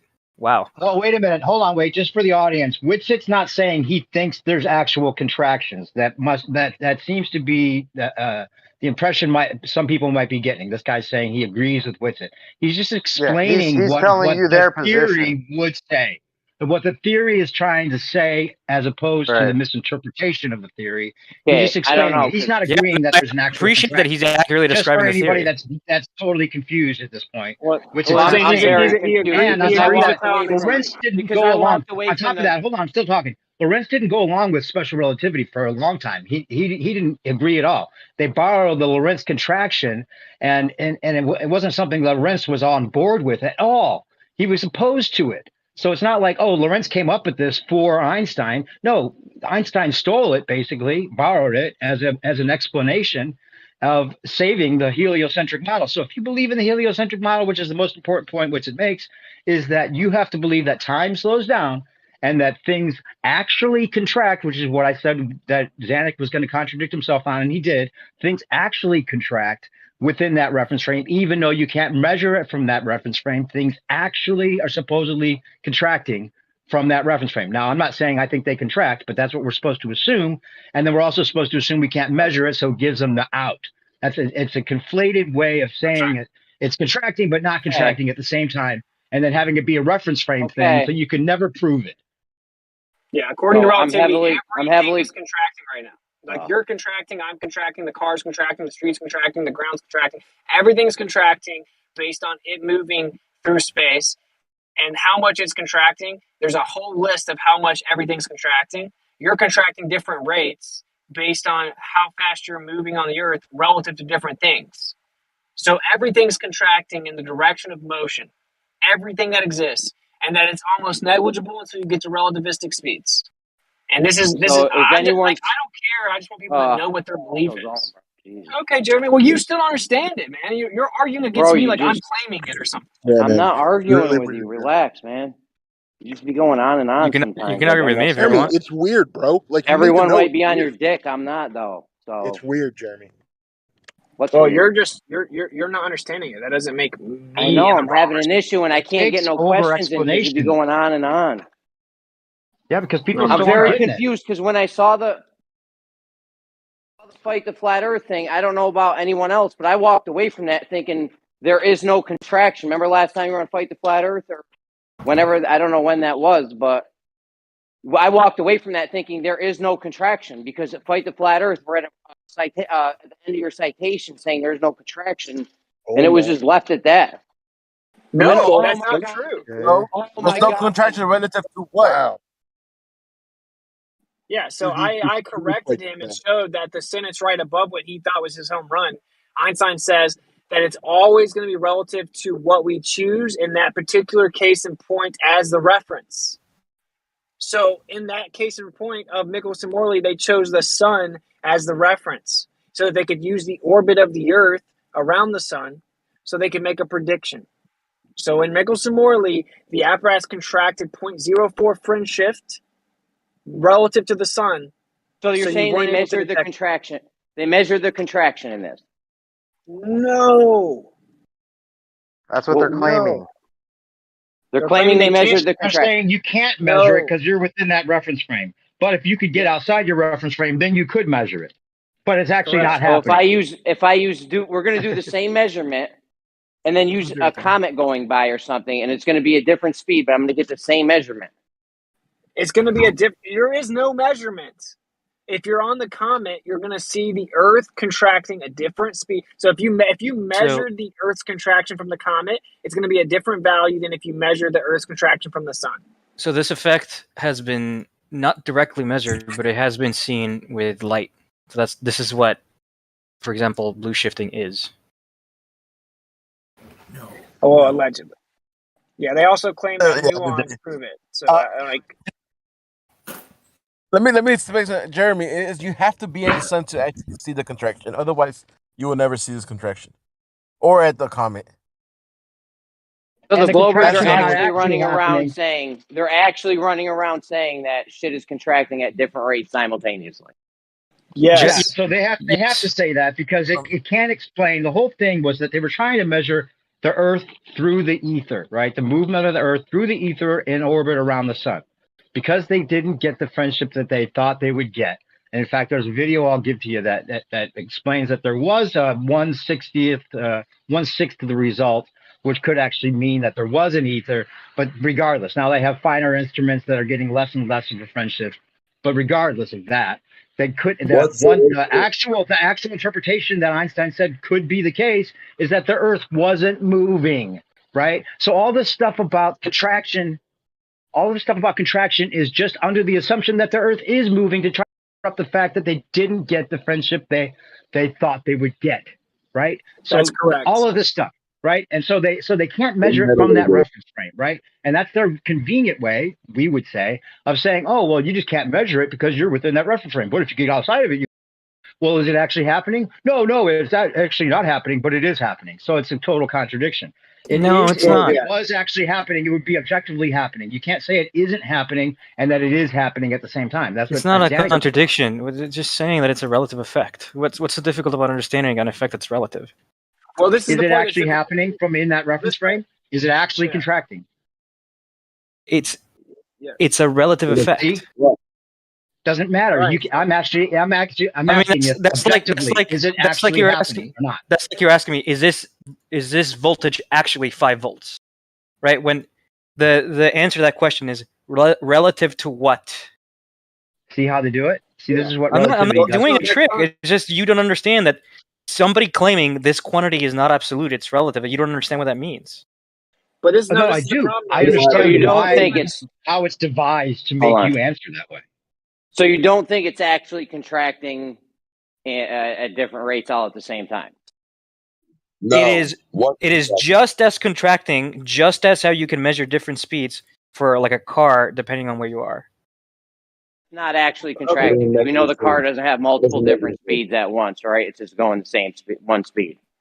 No. Relative to what? No. Exactly. According to In their relativity, reference frame. The reference frame of what? In the rest frame, it can only be going one Rest speed frame in of what? actuality. The Earth? There is no absolute rest frame. That doesn't exist. Dude, speed's a concept we came up with. Jeremy, speed's a concept. What? Speed is a concept. No one can hear anything because there's mad people trying to talk. Settle down, guys. It's fucking DMOC Jeremy, or check this something. out. Speed is a concept we DMOC. came up with, okay? We quantify motion relative to something else. So whenever I take the speed of this car passing in front of me, it's relative to my stationary position on the earth, okay? Now, if I was in a helicopter, if I was in a helicopter moving Hold on. if I was in a helicopter moving with the car, and then I measured the speed of the car relative to me in the helicopter, I would get a different value than me on the ground. Okay? Yeah, why can't they just take that concept and apply it to length? It's not that difficult. Well, yeah, but the thing is, though, right? It's like, yeah, so length is contracting, right? The reason I agree with you, it's simple where the ballers get confused even on like the fact that they think it's an apparent effect because they don't understand that it's actually a physical effect. But you can never say how much it's happening because how much, when you get into the how much or quantification, Right, then depends it's on always what you're measuring it relative to. Exactly. The 0 point. Yeah, They I don't understand have that it, completely. it never stops. You There's no understand 0 it, right? point. You can't go from a 0 point if it never stops. Charlie, can I ask you a fluctuating. question, please? Sure. What's up? Okay, Charlie.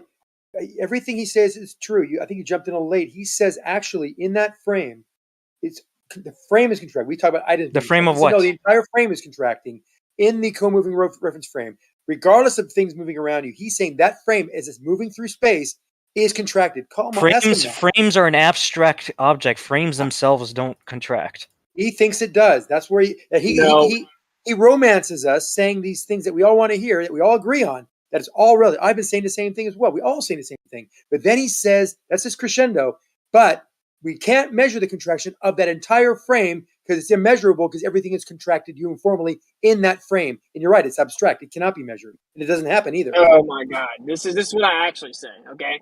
That so it's all in relation to something else. So if the earth is in motion, well, yeah, you can't say the earth's in motion unless you say it's in motion relative to something else. So the earth is orbiting. Okay, well, that's in relation to the sun. The earth orbits around the sun. Okay, so in that case, we can't measure that contraction on the earth because in relation to the sun, the earth, the apparatus, all the space around us is contracting at the same rate relative to the sun. So for us, we will observe no contraction. This is objective, Zanuck. No, I think I categorically disagree with that. I think Charlie would too. Oh my God. Charlie, do you understand that? No, I wasn't paying attention. Okay, do it over. Charlie, look. So you had to pay attention, Charlie. This is key. Because everything he says is right except for that. I mean, I understand that he doesn't agree with it, but the way he's describing, at least what I've heard up until these past 2 sentences, it sounds like he understands it correctly. He said everything is contracting equally in that frame, so you can't measure it. In relation to the sun. Why do you keep strawmanning me? You're talking about measuring something inside the frame. That's right. So, it's not contracted in the frame. All motion is relative. So the Earth is orbiting relative to the sun. So if you're going to try to, there's a contraction of the Earth relative to the sun. So if you're on the Earth and you try to measure that contraction, you can't because the space, the measuring apparatus, and the Earth all contract at the same rate relative to the sun. Therefore, you couldn't measure it. No, No, the measurement apparatus would presumably be with you on the Earth, on That's what I'm your saying. reference frame. In which case, That's what it I'm would not saying. contract relative to you. No, I know. It wouldn't contract relative to you. It contracts relative to the sun. Yep.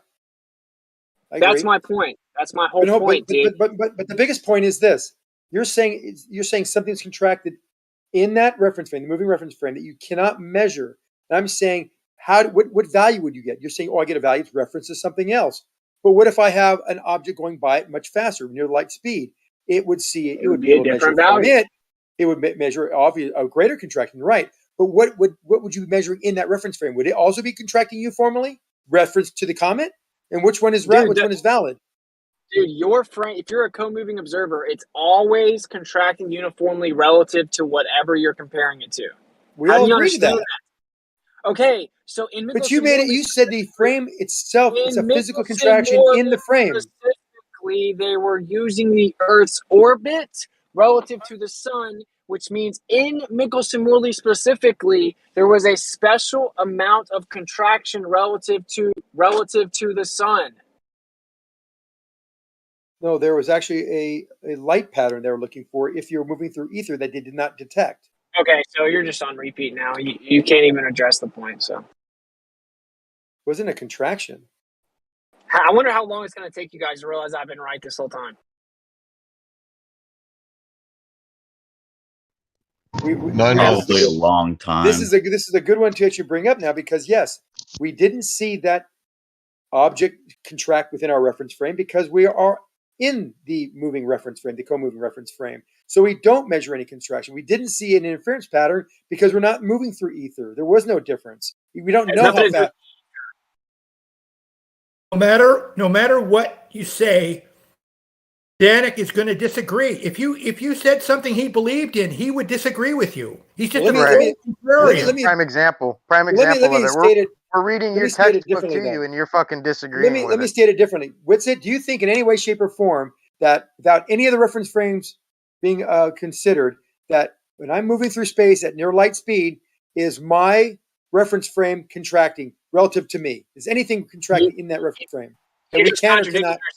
You just contradicted yourself by saying that you were moving, which requires you say in relation to something else. Thanks for playing. With respect, now, yes. With remove, with let's say, okay, yes. With moving with respect to an absolute reference. So we're like in the universe, and we're going through it near light speed relative to some other. That's a straw man. There is no absolute reference rate. Well, I know, but I'm just saying. I know. He keeps on saying. Okay, he keeps on saying things in ways that makes it very, very obtuse and very hard to understand. Because he keeps on saying the right things about things being relative to other objects, and we all agree to that. But when he said it earlier that the entire frame is contracting and you can't measure it. I think you just want him to say that, Xanax, so you can have a moment here. No, he said that. Everyone heard him say it. No, I don't think so. Making it up or anything. Come on. Did you hear Xanax's thought experiment? He said, so if we throw out all reference frames and then the Earth is moving through space, what? According to relativity, you can't claim the Earth is moving unless you have a reference frame. No, I didn't want to talk about relativity. I just said no reference frames, just moving through space relative to, let's say, the why would there absolute be a reference frame. In that frame, some point is zero. There is no movement. So there's a center, let's say, and you're moving at near light speed away from that center.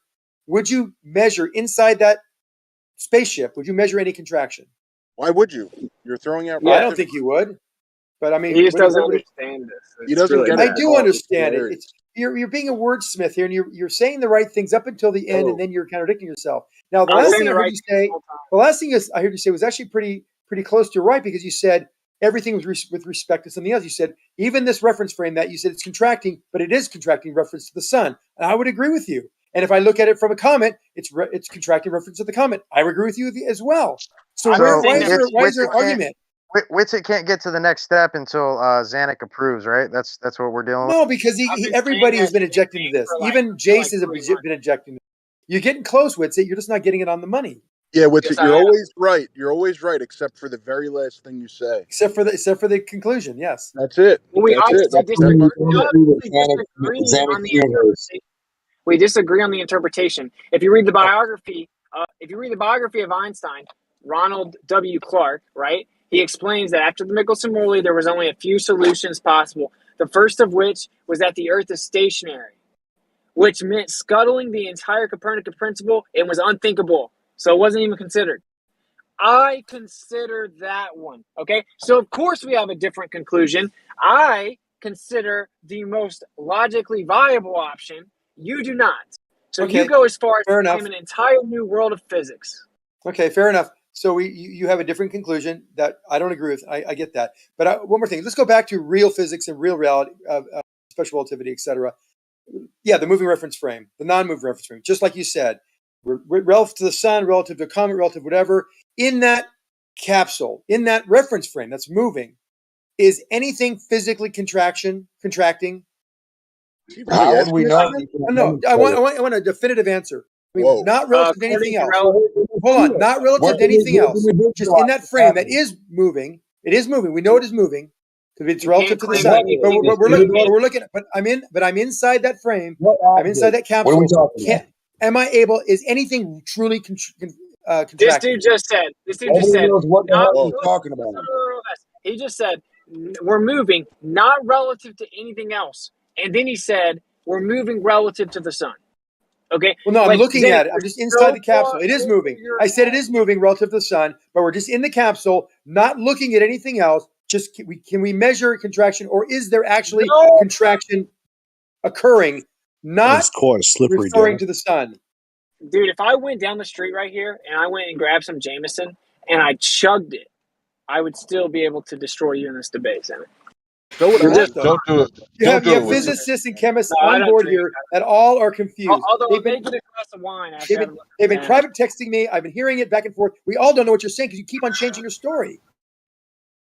You do. I'm just being honest. That's funny that the astrophysicist and astronomer I talked to did understand what I was saying and said I was completely correct. Isn't that funny? Yeah, but I guess Zanuck, Jason's an idiot. I guess. Hold on a second. I want to talk to Zanuck. Zanuck, I remember you back in the day saying that there's not multiple reference frames. There's only one reference frame. That's why that GIF was made for you, right? That GIF where you're testing the reference frame. That's not what I said. Yeah, it is. No, you got it wrong already. Maybe it's been too much time. But Larry, I said you exist in all reference frames simultaneously. What did I say? The reference frame. Repeat it back to me. Yeah. Go ahead. Repeat it back to me. You said we exist in all reference frames simultaneously. That's correct. What you said. Thank you. Yes. Right, but when someone was trying to say that there's a reference frame here and a reference frame there, you were like, no, there's only one reference frame. I didn't say that. Yeah, who said that? Remember you saying that. When? Anyway, continue. Carry on. When did I say that? Back in the day, bro. No, I always have said you can exist in all reference frames simultaneously because reference frame is just a position, a point coordinate system for which you view motion from. That's all it is.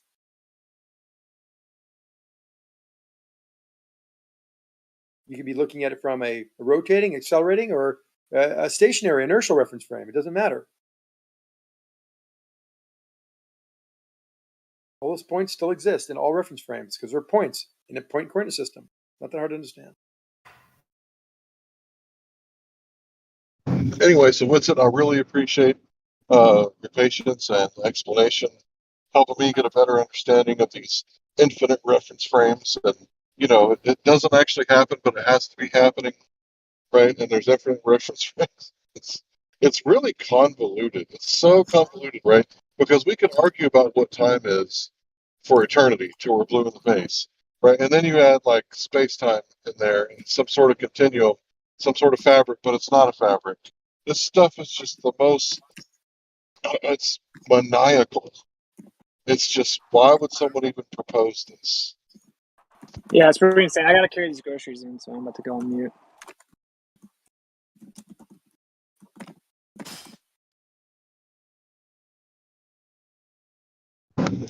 So, can we verify any of this stuff?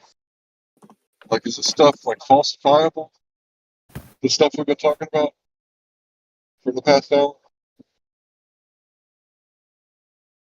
You can't measure it, but it has to be happening. Right? Yeah, it's just a wave of the magic wand.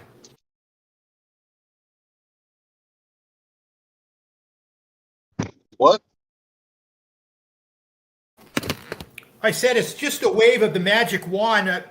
Einstein was the master. He was the master at it.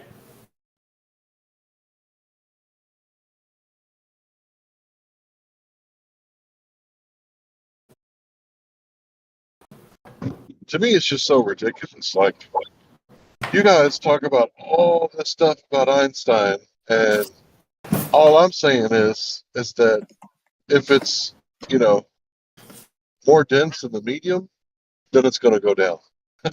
And you guys are like, no, Dude, you forgot about, you forgot. In Einstein's own words, he said, I never once came to any of my conclusions using rational thought.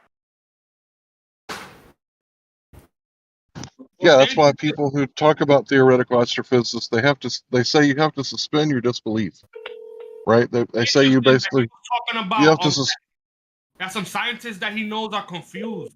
And I was wondering, is it possible that they're confused because they stick to a certain narrative?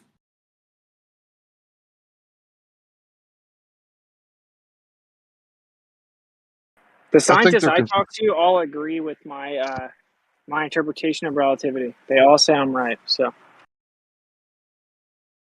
well, then we're going to have to throw them scientists on the bus with Neil deGrasse Tyson and Professor Dave. So yeah, like I don't even bring them up, right? Because the fact that they agree or disagree doesn't prove my point, right? That's an appeal to authority, but it is just funny that the people that constantly appeal to the authority of scientists, you know, like they claim that I'm stupid when those people they appeal to say that I'm correct. So we have to go against all of science, all of it, right? Even though all the scientists don't even agree, but we're just going to stick with that mantra. You keep on changing your story. What's said even now, you've talked about in the last go round that everything is referenced to other objects, as Einstein specifically said. But before, about maybe a half hour ago, you specifically said there is a velocity with respect to an absolute reference frame. I know that Einstein said there wasn't any, but you said Neil Lawrenceian does talk about the absolute reference frame and the ether. So which is it? I mean, you really did contradict yourself. I was amazed. When I was trying to expose you to Charlie, you kind of changed your story even further. It's interesting how you turn this into a Whitsitt thing, bro. Like if Whitsitt is it is a Whitsitt thing. Is the information that Whitsitt is giving you? Did he come up with the information? I just want to clarify because I'm actually busy. Quote mining is not coming up with information. We all have a general feeling and understanding of general special relativity and understand reference frames and relative motion and length contraction and Lorentzian versus Einsteinian. We all kind of have a general understanding of this. But he puts all the pieces together and comes to a wrong conclusion. And now it's almost like the last thing he said, he comes to a correct conclusion. So I'm really confused about what he actually believes. We know you're confused. Okay, I have to go. I can't talk right now, so I'm just going to explain. Jeremy's confused too. You shut up. Okay, you blatantly misrepresented me again and claimed that I said there was an absolute frame. I did not. I explained that Neil Lorentzian. Shut up. Neil Lorentzian said there was an absolute frame. Einstein said there are no absolute frames, but they took the same contraction. I don't believe either one of them. I don't believe in length contraction other than the electrodynamic version of it. Whenever you see currents in wires, that makes sense. There's actual physical electric interaction that causes the shortening of length. That makes sense. It's provable. It's testable. It's experimentally valid. We can show it's true. You claim that all matter contracts because something called space-time bending and warping. I don't believe that nonsense. It makes no sense. It's counterintuitive and paradoxical. I don't believe it. Then I go look into why was it come up with if it's so stupid and has no evidence? And the answer is because if that wasn't the case, then the Earth would not be orbiting the sun. If you want to deny it, then go for it. But I never conflated anything. I never contradicted myself one time. All I did was specifically outline what relativity says. You have to continually jump in, no matter how much in detail I explain it, and then straw man my position. To any intellectual, they would think, obviously Zanuck cannot win this debate if he has to constantly straw man his opponent. So we'll leave it up to the audience. If you're going to try to keep baiting me into interaction and then pretend you're right by straw manning me, we'll leave it up to the audience. Everyone knows I didn't say whatever straw man you're going to come out and say, okay? Because I have to finish carrying these groceries and put them up. So I'll talk to you guys later. Have a good one. What's up? Be safe. Enjoy your family time. And that all about Whitsitt getting it wrong and drawing the wrong conclusion, that sounds a little subjective, doesn't it? Well, we all were here a lot the last couple hours listening to it, so I don't think there's any debate on what was said or what actually morphed into with the last statements. But either way, he obviously is admitted to not have the same conclusion as we do, and that's fine. That enough is to show that he doesn't really understand it the way most physicists in the world do. Dude. See, when you say things like that, man, I hope that people are actually paying attention. I hope they do too. It just destroy you, and you're just saying can't- he doesn't understand. someone- That shit is crazy to me, bro. All right. Someone just what a heel. accused me of something earlier. It was on chat. I can't remember, someone mentioned I was going to respond to it. Either way, like your little friend who was in here, I don't know who it was. You called him Charlie, maybe. Even Charlie was like, "Yeah, this guy knows exactly. Yep, what he's saying is he was correct." saying the same thing we all were and saying. then you want to come after Witsit can't talk. You want to come and backhand him and say, because he doesn't understand it. Blah blah blah blah. He got in continue after to go on like after the point where we had type the of person that you are was just exposed. Where I we were hope coming the in- last 2 hours has been recorded. Yeah, well, 'cause you we can should watch go back it and just see how the cherry. He didn't skip that. hear the things he said about the actual contraction within the Zanuck, frame. can you not just let him talk, bro? He You're hasn't wrong. talked That in would 3 or be 4 hours. Zanuck, you're done. You're done. Zanuck, you're done. Yeah, and on top of that, every time that Witz is explaining what the interpretation of it is, they jump on it as if to make everyone else think that Witsit thinks this is actually happening. No, he doesn't think it. It's just that this is obviously a cover-up for the Earth isn't moving. That's the actual, real, most likely interpretation of the whole thing that everyone keeps avoiding. the only logical one. And it disproved the ether somehow. That's the other thing they jump on. So when Witz is explaining it, you can hear Witz saying, "Oh, I agree. Yeah, that's what's happening. How do you know it's contracting?" Like begging the question to all ends. And it's really Jeremy, annoying. It's not contracting. Jeremy, did We're you not get some moving. That's the clarification on obvious that yet? conclusion. Jeremy, did you get any clarification? Because Jeremy had some questions on all this to begin with. That's a reason they have to do those kind of things, right? Because I think they have to show that they're not being defeated in the argument. And the only way they could do that is to manipulate the audience into some form of emotionalism. Yeah. This is why they do these things. It's a tactic. Yeah. Was it New Perspective? Did you say something regarding me a little while ago? I was going to respond to it. Did you? Yeah, I said that you were going to say that it's actually you were going to say that from that reference frame, it's not contracting and you can't measure it, but that it is measurable from an opposite reference, from an outside reference frame. So you refuse to give any kind of objectivity whether it actually is contracting or not contracting, because you always have to say, well, relative to what? But but there should be an objective sense about whether it actually is contracting or isn't contracting in your supposed theory from that reference frame, even if you can't measure it. Is it actually contracting? So from strictly from relativity, we say that it is not contracting actually in that reference frame. It only is contracted as viewed from another reference frame. That's in summation what it really says. No, it's not, Zanuck. Actually, it is. No, that's it's the weird actually thing. not. That's what we were. Well, what did you just say? arguing You said something for an before hour. that. Something else you misrepresented me in saying. Just before that, you say something else because I was going to say something and then I got either muted. That was the main thing. It was that you were going to say exactly what you just said. Yesterday. You just confirmed what I said you were going to say. Was it something and else? You're like, there's no objectivity and relativity, and that's true. That's the whole. That's the reason that it works. For you guys to argue both sides out both sides of your mouth.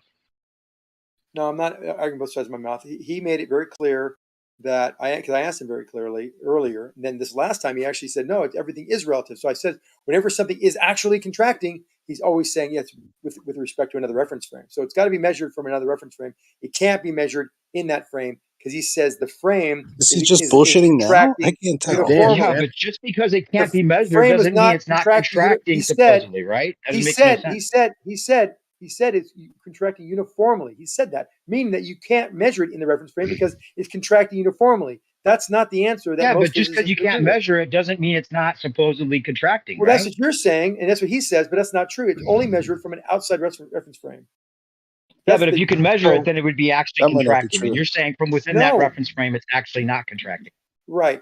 The problem is, like I mentioned with the light, and I think someone else brought it, maybe Jeremy might have brought it. You got to train doing some light stuff, and you're an observer on the bench at a station. You see a train whiz by at 100 miles an hour. Well, you'll see that light only travel at light speed, but that's impossible since it's going about 100 miles an hour. The distance and the time it takes from the light to go from one mirror to another would be, if it's going with the direction of travel, would be fractionalized. And yes, you do see the distance fractionalized because you are going 100 miles an hour, but the light only goes speed of light, so things are contracted. Now on the train, you don't see a contraction. Is it physically contracted? No, not at all. But from the station, it looks contracted. That's what relativity says. Really simple.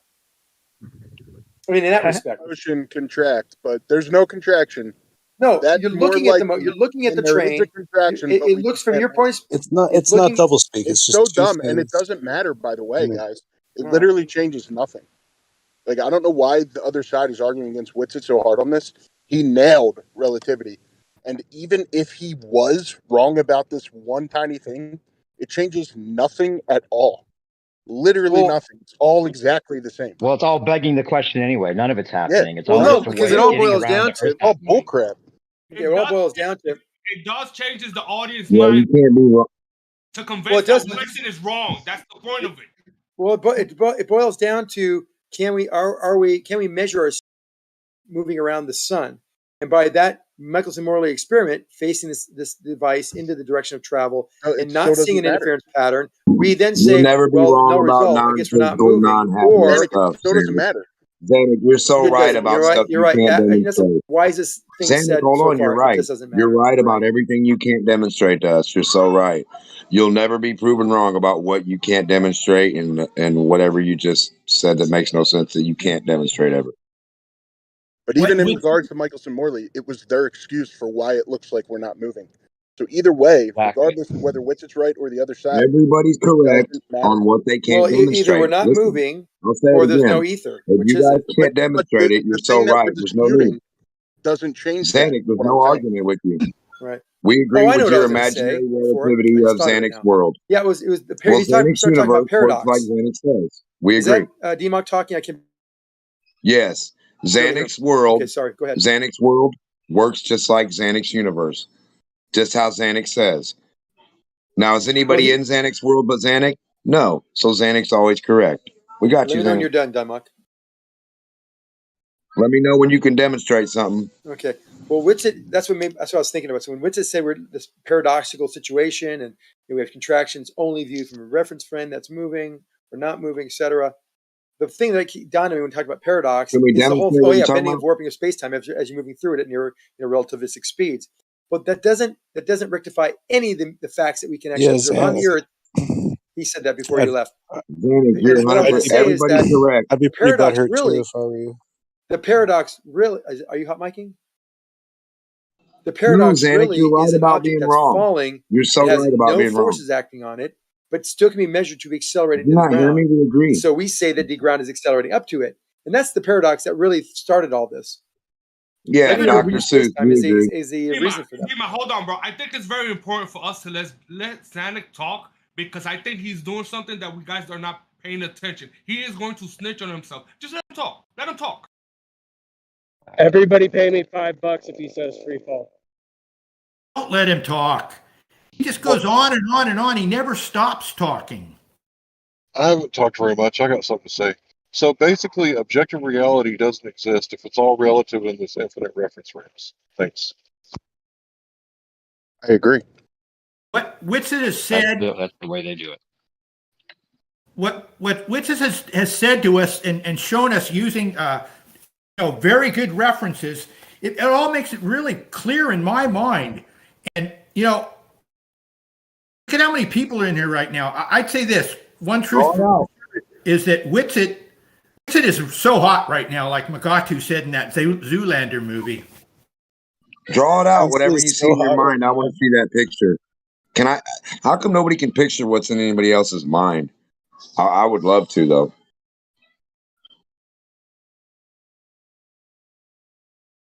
So the shit's not actually contracting.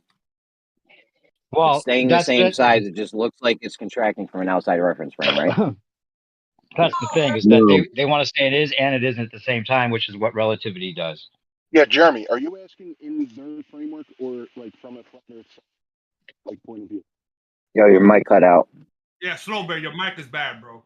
What would be an outside reference point? Can somebody explain that to me?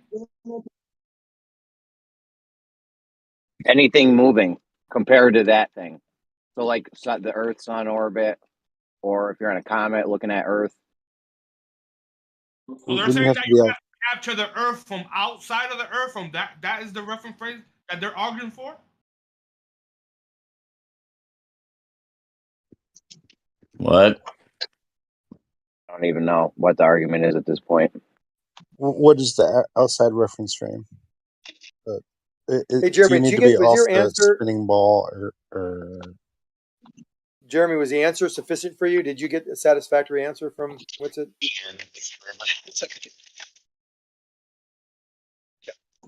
Jeremy, did you get a satisfactory? He said you guys think it's actually. He said you guys think it's actually contracting. The physical thing from the observer's reference frame, not from the actual co-moving reference frame.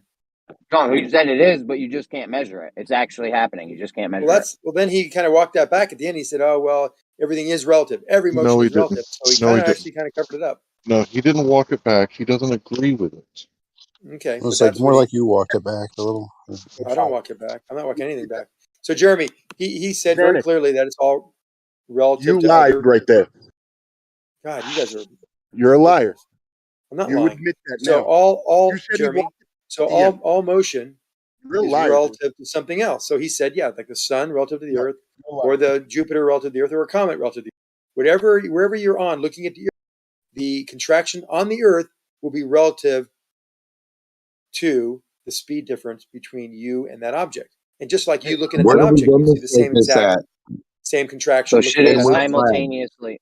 So shit is simultaneously contracting at different lengths right here on Earth at the same time. That was my point. He didn't answer that. He said in the end he kind of said, "No, I just stop lying." God damn it! Stop lying. That's what he said. He answered it. Stop lying. He said, "Are you paid to do this, bro?" Watch the video back. Watch the video. You watch it. I did watch it. I just watched it again. His exact words were, play it again for you? Hold on. He said that the entire. You remember him saying? You remember saying, "Hey, think on that. You cannot measure the contraction on the airplane because it's not just the airplane; it's the entire frame that's." Hold on. He said it's not just the airplane; it's the entire frame that's contracted. He said that. That doesn't imply any other reference to another non-co-moving reference frame. Zanuck, can you stop for a second? Yeah, Zanuck, what? Talk to me just for a second. Zanuck, if you guys can't agree on basically the standard model of cosmology that you guys have currently, why is it that we would even talk to you? Because we got to come to some sort of consensus and have some kind of common ground before we can have these conversations. So either A, Witz an idiot and doesn't understand any of this, B, you're just being a contrarian, or C, there's no objective reality anywhere. Who's the peanut gallery? You're being talked over. Everybody understands what they understand. No, but is anybody demonstrating anything? Zanuck, How is the sky blue sometimes? About somebody's idea, about an idea, about another guy's idea, about somebody's idea. So it's going to be Larry's idea versus Democ's idea about what Whitson has an idea about Einstein's idea, about some other guy's idea, about a contention about ideas. When has anybody ever demonstrated any of this shit? Never. Whitson, is the sky blue? Sorry, Zanuck, is the sky blue sometimes? It is. Right, and sometimes it's not, right? Mm-hmm. Right now, why the sky is blue is a different conversation. But in order for us to have that conversation, we're going to agree first that sometimes the sky is blue, right? It's pink. It's pink right now. I'm looking at pink sky right now. I'll show you a picture. I believe you. I believe you. It's pink sometimes, right? But sometimes it's blue. That's objectively true. And I'm saying in order for us to have the next conversation, we have to be able to agree.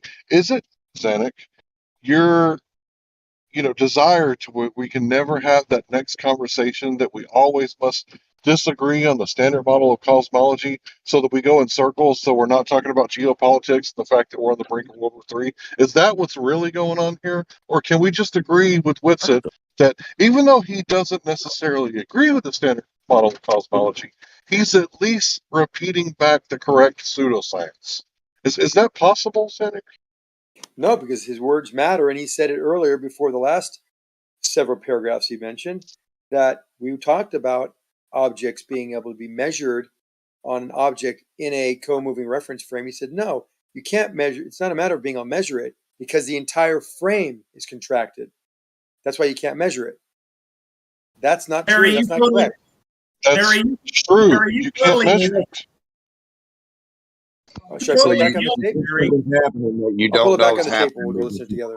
Can't figure out that it's happening So because if you there's no can way. measure it, why did Lorentz come up with this contraction thing, and why was that incorporated? That would be completely unnecessary if it was measurable, Zanuck. It's measurable from another reference frame. Where? Where's this reference frame at? Any reference Have you frame. measured it? Have you measured it in that reference frame? Have you measured it? Never made that time measure. Have you violation. measured it? That's why. Have you? Oh boy. Sorry, Oh guys. boy. You're not Just gonna a let me second. answer? Just a second. Have you measured it in that reference frame? You can't measure it in the reference frame. It doesn't exist. So in the how do you reference know? How do you know have- that you you have can to- measure it if You you have to can't? measure it from a different. You have to measure it from a non-co-moving reference frame. Okay, how do you do So that? has this measurement ever been made with anything anywhere ever? Yeah, there's measurements that basically deduce this disparity. They do that at Slack every single day. They don't So measure is there the anything contraction that's at directly. rest in your God, I can't even relativity? finish one. I said they didn't measure this. They measure this every single day. By the time I said the word day, I was spoken over. Well, you're throwing out all these statements. The one you said before I just that. said one statement. The one you said before that was that you have to measure it from a co-reference frame that's non-moving. And I'm asking you, is there anything that's non-moving in relativity? Is there anything that's at rest without movement? There is no absolute reference frame. It's all relative. That's what the point is. I didn't ask about an absolute reference frame. You are. I asked if anything was at rest in relativity. That'd be at rest. A rest frame.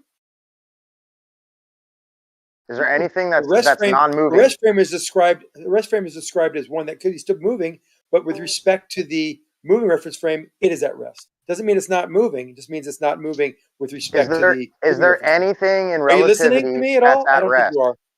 I mean, you're fucking throwing out bullshit. I'm asking you a concise question. No, I'm giving you the definitions of a rest frame. I'm not asking about a rest frame. I'm asking if. What do you mean by rest? What do you mean by rest? Not moving at all. Completely still. Not moving at all. With respect to what? With respect to everything? It's always going to be is relative. Shut up, Matrix. Yes, with respect to everything. With respect to everything, is there that would anything be an at rest? absolute frame. We don't have those. Okay, so everything is moving. So we don't have an absolute reference frame, right? Can't you use light as that absolute reference frame since it's always doing the same speed no matter what reference frame it's in? Well, we do. We technically use light as if it was an absolute frame of reference, but they claim that there's no such thing, but that light is absolute in all reference frames. So we measure against light because it's constant, but they don't refer to it as a reference frame. Correct. Sorry, I was a little mean earlier with it. Yeah, dude, you were mean This to is very all of us too. confusing. You said we're all on his nuts and shit. I'm sorry, guys. Bullshit, bro. I'm sorry. I'll say, Jeremy, this is the point. Like, it's very difficult to have this conversation with very ballers. sorry. The ballers make it way know. worse. Yeah. That's why I was trying to mute Zanuck when you guys first started talking and you asked for that 5 minutes. And when I mute Zanuck, you guys were having a clean, clear, crystal conversation. And every time I unmuted them, the chaos ensued. So I muted them again. And then when I stopped muting them, it was just complete mayhem after that. This is why I started the series Schooling Globers, because I can explain this stuff without, like the apologist, zealot, throwing everything off the railroad tracks. That's why I started Schooling Globers. And I'm making a video to start my new series called Relatively Simple. Because in order to understand these concepts, you have to actually just sift through it, be in an open, learn type of vibe. It can't be this contrarian, combative, straw man, interruptive thing, right? And so I think that's kind of the only way forward. Is if you're going to ask me a question, Jeremy, about it, we have to mute Zanuck, or it turns into you can tell me, if you want to have a one-on-one and don't want me interjecting, I won't. But I usually except earlier when he quiet. asked for that and you wouldn't let it happen.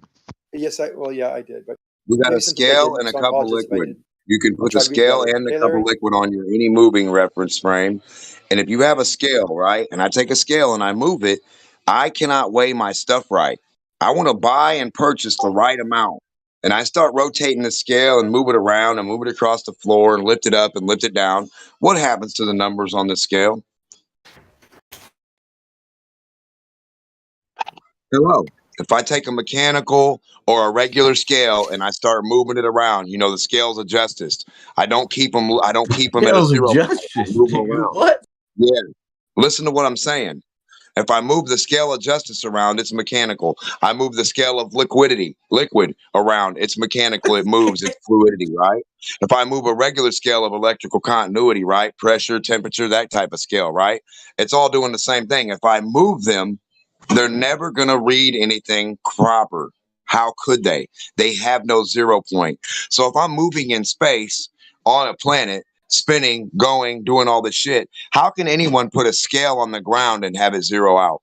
How could you ever? How could that ever happen? How could you ever have a set weight anywhere if the thing is spinning? I don't give a fuck where you go. You would never be able to have a set weight on a spinning ball. It wouldn't be like longitude 451 weighs the same there every time. No, it would never be the same anywhere because that longitude and latitude spinning from that position still. It's never stopping, supposedly. So if anybody can demonstrate in a lab, put a scale on a moving object and show me how they can 0 it out all over it, then we can, yeah. So I don't I'll know tell if you Witz what, is I still don't there. understand why weight doesn't change. Speaking of weight change, I don't understand why weight doesn't change when you have like a solar eclipse on the antipodal on the Earth to you. Because I mean, it's moving all the water. You think it would affect the weight? So I don't know if Witz is still there, but the next time he does a School in the Globers, I think that it would be really fucking cool if he gave his presentation like in like a classroom setting, almost like he normally does, and then at the end open up like maybe 20 minutes worth of questions that are written down from his presentation if you watched it, and then maybe rebuttals or corrections, and then just a suggestion. I think that would be really entertaining to see, what they're disagreeing with what you said and bring it up right there in the show, just like a classroom setting, I want to do it like too, to though. where you ask questions at the end for the people who maybe Hey, need clarification or rebut what you're saying. Yeah, you got it. Hey, But a Dicelo, you still classroom there? is where this all Yeah, I need it started, more right? We simpler all than got Dicelo, you this still there? because they always don't want to do Dicelo, you elevation and still what there? Jeremy said correct. Yeah, I'm here. So If you you got cut change off and you were asking me temperature and about you the change any absolute reference differential, frame. you Now we change the established resistance the weight. amount, you Guys, change the weight. hold on, guys. I know you can hear mad people talking at the same time. I can't hear anybody. I thought I was talking with You Dicelo. got Democ You have muted? them all muted. Oh, I have him turned down pretty much, yeah. So, but Dicelo and I were talking a while back before we got kind of spoken over. Now, I was But saying Jeremy was correct. When you change any amount of the resistance on any type of scale, any speed scale, any scale of weight, any scale of temperature, when you change that and fluctuate it, it's always going to be different. So if you What about the fluctuate scales the of justice? electricity, yes, if you move them, they're always going to fluctuate. They'll never stay contained at nothing. They You have actually to weigh have out justice. That's not a that's a real. no. It's a mechanical scale. The whole point was the mechanical part of it. It's a lady with two little Oh. things. You mean Yeah, the scale that Lady the Justice is mechanism of it. holding? Yes. Oh, If okay. you move her up and down and try to put justice on Because there, it the ain't gonna never scales zero of out. you Never can't zero actually out. measure justice. You can't. You can't Hey, just to measure it. respond And to it's moving. Hank, like I am, or Larry, sorry. That is what I plan on doing. I plan on like going through it like a classroom, and then like opening up questions, and then allowing Globers to come on, like physically come on, or show their face, come on the show, and basically they have to pass the quiz from the lecture. That was kind of my idea. So. Yeah, I'm excited. I can't wait. I said the other day that I don't really watch Flat Earth videos, but I still watch Witz's stuff because he usually keeps it fresh, new stuff to learn. But I don't seek out Flat Earth videos. I usually just watch audit videos and law videos. What have you learned from Witsit so far? Dicelo, I'm still curious what you were asking because we never really That he's wrong no matter what he says. Even if he says your mom's not a whore, he's still wrong. Dicelo, still trying to wait So for absolutely nothing. Dicelo, still trying to figure out what you're asking. Yeah. Absolutely. Yeah, I know. Nothing. There's I learned people nothing talking from though. what. Okay, we'll just Sorry, dive in bud. because they're just talking about the thing. The Yeah. Well, Stopping you around just Kazanik. kept They don't You just kept comprehend simple. you just kept mentioning things about the fact that it would have to be measured from a non-moving reference frame, And then when we come to find out that everything's in motion, there is no non-moving reference frame, then it just goes to show that you guys really have no foundation to stand on. You're just pointing at this and that and not really talking about anything contracting. It's all perspective bullshit. Well, no. The term is non-co-moving. So we consume everything as moving. There is no absolute reference frame. So all we're doing is comparing the moving reference frame with the non-co-moving, not moving relative to it. So what the respective, or the speed difference between the two, the velocity difference between the two frames are. That's what the. You didn't compare anything. Not a inertia, not a absolute reference frame. Zero means non-moving. Yo, real quick. All right, real quick. Has this measurement actually ever been made on something moving of the contraction or not? Well, there's been measurements to determine it, but nothing directly. It cannot be directly measured in the co. I mean, we can't move something. We can't move. Hold on, Demo. We can't move something. We can't measure something and then move it and see if it gets longer or shorter or whatever. Not directly. Indirectly, they can. And they do that every day at Slack. That's why I think that's where we left off, Jeremy. Dude, you love Slack so much. You need to hop off Slack's nuts. It's the freaking, what's the mecca of relativity. It's really, yeah. It's a sham show. Because it's a religion? Is that because it's a religion? Yeah, people go the right. Whenever I go to sleep at night, I always go bow toward San Mateo. And I bow towards San Mateo in 3 bows, You always pray in the direction. On my knees, I have a little carpet. I have a little physics carpet. I sit on, and I bow. And I pay homage to Slack. LIGO and Slack are the biggest waste of fucking money. So that you explain, how does one measure something indirectly? I'm not going to do that now. Yeah, how is Slack indirectly measuring this contraction? Let's hear it. Well, they do things. They shoot an electron at near light speeds in this 2-mile long tunnel and vacuum tube, and then they'll do measurements on the impact as well as some other things as well. Hold on. Okay, hold on. They get one electron. Hold on. They get one electron. A few electrons. They get a few electrons, and then they shoot them, and they make them go in a. How do they get them to go in a circle? Well, that's another part of Slack. But usually it's down. Does it go in a straight line or a circle? Both. How do you get an electron to go in a circle? Well, if it's on a tube on the Earth and the Earth is falling through space and spinning all its directions, how do you have a measurement of that? You're just measuring all kinds of crazy, silly shit, right? You're not measuring anything else still. Electron goes in a straight line and a circle? Is that one of them level curved things? No, a little different than that. How do you get it to go in a circle? They have a straight section. They have a straight section, and then they have a curved section, a circled section. For different types. How do they get the electron to curve? It's probably How do they get the electron to curve? They get it to go in its p orbital state by splitting the subatomic particle, right, Zen? How do you get an electron to go into a circle? What kind of bullshit answer are you going to give him, Zanuck? You guys are giving him Google time right now. That's what's going on. Zanuck. I told you I don't do Google. I don't do Google. That's a lie. Yeah, it's like making pool balls. So you make up everything. No, I told you. If you don't use Google, you make up all the bullshit you say. No, I told you they have a circle. I've caught him using Google. Said they have times. Guys. Yeah. I said they had a circular path, and they have a straight line path. How do you get it to go in the circle? They use magnets and things to focus the beam around a circular path. And if I go look it up? I'm not your teacher. A magnet, not gravity. Refraction. They use a magnet to get an electron to go around in a circle. Magnetics. Yeah, they have magnetics that focus it. So gravity won't pull it around the globe on its own. So they got magnets on the side of the tube, and that steers it into a circular path. Right. Okay, so they got an electron going around the circle and one going straight. Then what? Guys, he's not your teacher. Now you're just calculating the effect of a magnet on it. You're not really calculating its effect. Now you guys not want to know what happens at Slack? He doesn't know, dude. Zanuck, do you know what's going on in Not your Slack? teacher. Yes, I don't want to talk about it. It'll take another hour for me to explain it to you. I don't want to explain it to you. See? He just spent 2 hours explaining to us stuff about flat Earth. I'm out of energy. You took all the energy I have. I'm out of electrons. Yeah, I'm done. yeah. I know, Zanuck. Dude, I got a head. I got such a fucking headache from you guys. It's probably from all the lies you tell, Zanuck. Okay, really? And keeping them The straight. lies? What lie did I tell Yeah. you? What lie did I tell you?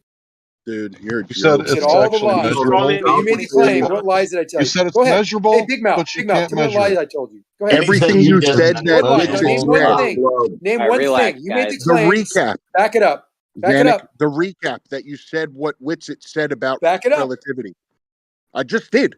When Witsit left, you recapped what he said and you lied about what he said. No, I didn't. What more do you want me to say? You All right, I'll tell it to him right now. If he's here, I'll tell you what I said. Can you tell us about the lie he told about Witsit? You guys don't remember it? Yeah, One of he them was that I was invoking absolute frames of reference, even though I Boom. corrected him over 50 times. Yes. I heard it. You were saying Witsit had to walk it back. He said he were walked saying it back at the contradicted end. himself. You were saying what else did you say? You said a whole bunch of shit when he was gone, Zanuck. Yeah, you're fucking it up, man. Does that You work? be saying wild shit, Zanuck. I said that we all agreed that that all motion is relative, and that according to relativity, that the speed of the Earth relative to the speed of the sun That doesn't make can no only be sense. measured as far as length contraction from the sun, the non-co-moving reference frame, which it agreed, and it's a different contraction is measured from Jupiter or from a comet or whatever. But I also asked Richard earlier about measuring things in the co-moving reference frame, like the measuring equipment. Does it contract? He says, no, it's not that it contracts. The entire frame contracts, and that's why you cannot measure it in the co-moving reference frame. He said no, the tools don't contract. That's what he said, Zanuck? Yeah, Another tools lie. don't contract. The entire Another frame lie. contracts. That's Another what he said. lie. If the entire frame's Well, contracting, that Doctor, would mean Witz is right there. Ask him if he said that. Ask In him other if words, he the said entire the frame tools don't contract contracts. with the observer. You're a liar, dude. He said that. Says No, the he's entire there. frame He knows he contracts, said it. Zanuck. If he says the entire frame contracts, obviously, if the thing's in the frame, that's going to contract also. That's what I was thinking, but he said not just the thing, the entire frame contracts. That's why you can't measure it. No. You just said he specifically said that the tools to measure would not contract. Did you not just say that right now? The tool. He says not that the tools contract; it's the entire frame contract. Yeah, I asked him, that's is the it lie. because you can't measure it because the tools contract? He said no, the entire frame. Now, you want me to go? I already Why are played you it back for lying? myself. I'll go back and find it again on the video. Why are you I lying? mean, I've heard Witsit say several times. Well, the you know ruler- what? If I'm wrong, I'll be the first to admit it. What'd you say? You got a lot to admit, pal. Yeah, I've said dozens of times that the ruler, that the measuring apparatus also contracts. Yeah, I've heard him say that at least a dozen times. Weird. You said you'd have to With leave it? the Earth. Did you not mate that with the entire frame contracting? I said that all the space around you also contracts. Frames of reference are concepts. Perfect. But you initially said when someone mentioned to you the object, the reason you can't measure it because the actual object or measuring tool is contracting. You said no, the That's a entire lie. frame contracts. That's what you said. He's been saying yes You're a liar, that your Zanuck. ruler. He said that every time he's explained this, he said that. Well, yeah, that's what I mean. Yeah, I He must changed have his heard- story Don't along the way. listen. Okay, I'll go back. I'd I'm be going to the grab first some to admit I snips was from our wrong. conversation today, Huh. and I'm going to bring it back here because it was kind of funny that you guys are all denying this. You're the first to I mean, admit I'm that just I was saying, if wrong. he said it one time, it might have been a misspeak or something. But I've heard Yeah, him say at maybe. least I a don't have a dozen problem. times. As long as the truth I've heard is him told. say I at don't least care, a Jeremy. dozen times the ruler is contracting. That's why I've you can't heard measure it. both. I've never And I heard also anything him say different. that it's specifically dependent upon the reference frame that is not co-moving. So you measure There's that no such contraction not thing. in the frame, but from another reference There's frame. no that's not such thing. co-moving. There is no other reference frame. If everything in the whole fucking thing and all of it's all contracting, there is no other reference frame other than contraction. What are you talking about? Yikes. Yikes is right. Yeah. So if the whole universe is contracting, right, and everything in it, right, then what the fuck are you talking about? How could you get out of that universe?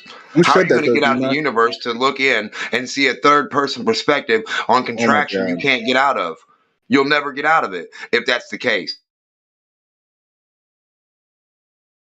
I don't know. This went to a weird place, but yeah, I've always heard what to say the ruler is contracting. That's why you guys say we can't measure it because the ruler is contracting. So I mean, I've heard him say this at least a dozen times over the past. Well, what exactly was your 2 weeks, confusion at so. the beginning, Jeremy? I still don't fucking get it. Is the shit contracting or not? Does it Yeah, just like look like according to it's them, it is. contracting? In reality, it's not. Okay, but that would mean the Earth's not moving. For most people, that's not an option. So they claim it's contracting, but it can't be observed, and that it's a real physical contraction, and that the amount of contraction changes relative to velocity, and velocity is always relative to another reference frame. So at the very beginning, when Whitsitt said it's not contracting in reality, he's saying from our point of view, because relativity is batshit crazy. But the rest of what he said was from Einstein's view. Yeah, I guess I kind of assumed that that would be followed. That's So the whatever. ballers think that shit is simultaneously in reality different length. That's actually happening. Yeah. Dude, does it sound weird to you? These are people that believe that level is curved, and they will defend it. Okay, I have a 2x4. I have a 2x4 on my lawn right now. I measure it, it's 8 feet. I start moving, it gets shorter. Somebody else moves faster, it's even shorter than them. I mean, this sounds like just a visual thing, because the 2x4 can't be getting longer. What if that guy stops? Let's say that guy stops moving. Now it's going to shrink. Like, this shit don't even make sense. Yeah, Dude, no Jeremy, one's it arguing that it doesn't make makes sense, but that's what Einstein says. Yeah, that's You my know? whole point, is that it doesn't make sense, and that to believe the heliocentric model, you have to believe this. That's my whole point. It's unfalsifiable doublespeak. That's why I talk about dark matter and dark energy so much, because in order to believe in gravity, you have to believe dark matter. And then once I talk about it, everybody's like, you make it sound so stupid when you talk about it. It's like, that's not my fault. They don't believe the balls don't think that there's two contractions. It only contracts with respect to the non-co-moving reference frame. In the reference frame that is co-moving, it's not So Jeremy, that's where's that at? in that frame. Where's that Only non-co viewable reference frame at? from another Jeremy. reference frame. So that whoever said that is wrong. Where is that reference frame? Where is that? Exactly. Anywhere that's not co-moving, anything not going the same velocity as that co-moving reference frame. So Jeremy, the only reason that the anti-flat earthers are arguing with Whitsitt is because they are claiming what Zanuck's saying. They are claiming that you can only see an actual contraction from the outside reference frame. That there's not an actual contraction happening in the Earth's reference frame, right? Perfect. Yes. So that's what they're arguing, but it's stupid because you're looking at a contraction happening on Earth. How could it possibly not be happening? But then again, Einstein's crazy. So who does that? Who measured on Earth? Who measured that on Earth? You can't measure it on Earth, but shucks, we You're can't cute, leave the Zanuck. Earth. Looks like you can't debunk it. Hey, Zanuck. off It's not of, happening. Zanuck, if the tree falls and no one's there to hear it, does it make a sound?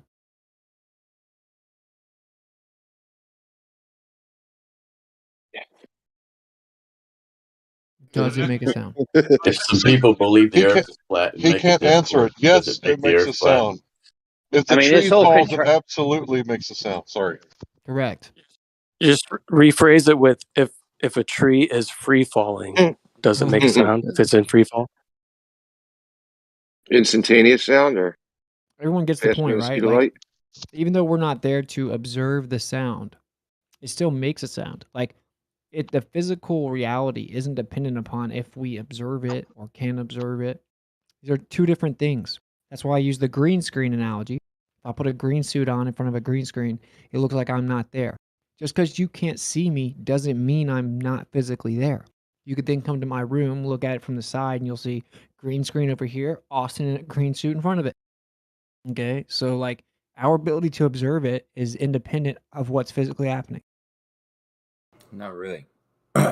If someone says that they're traveling 1,000,000 miles per hour in reference to something else, if you don't reference the other thing, then that statement is not true.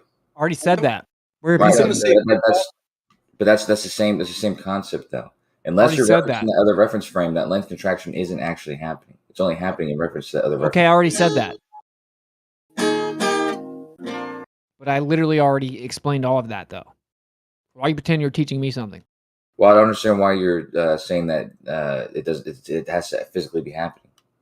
Oh, because you don't understand it?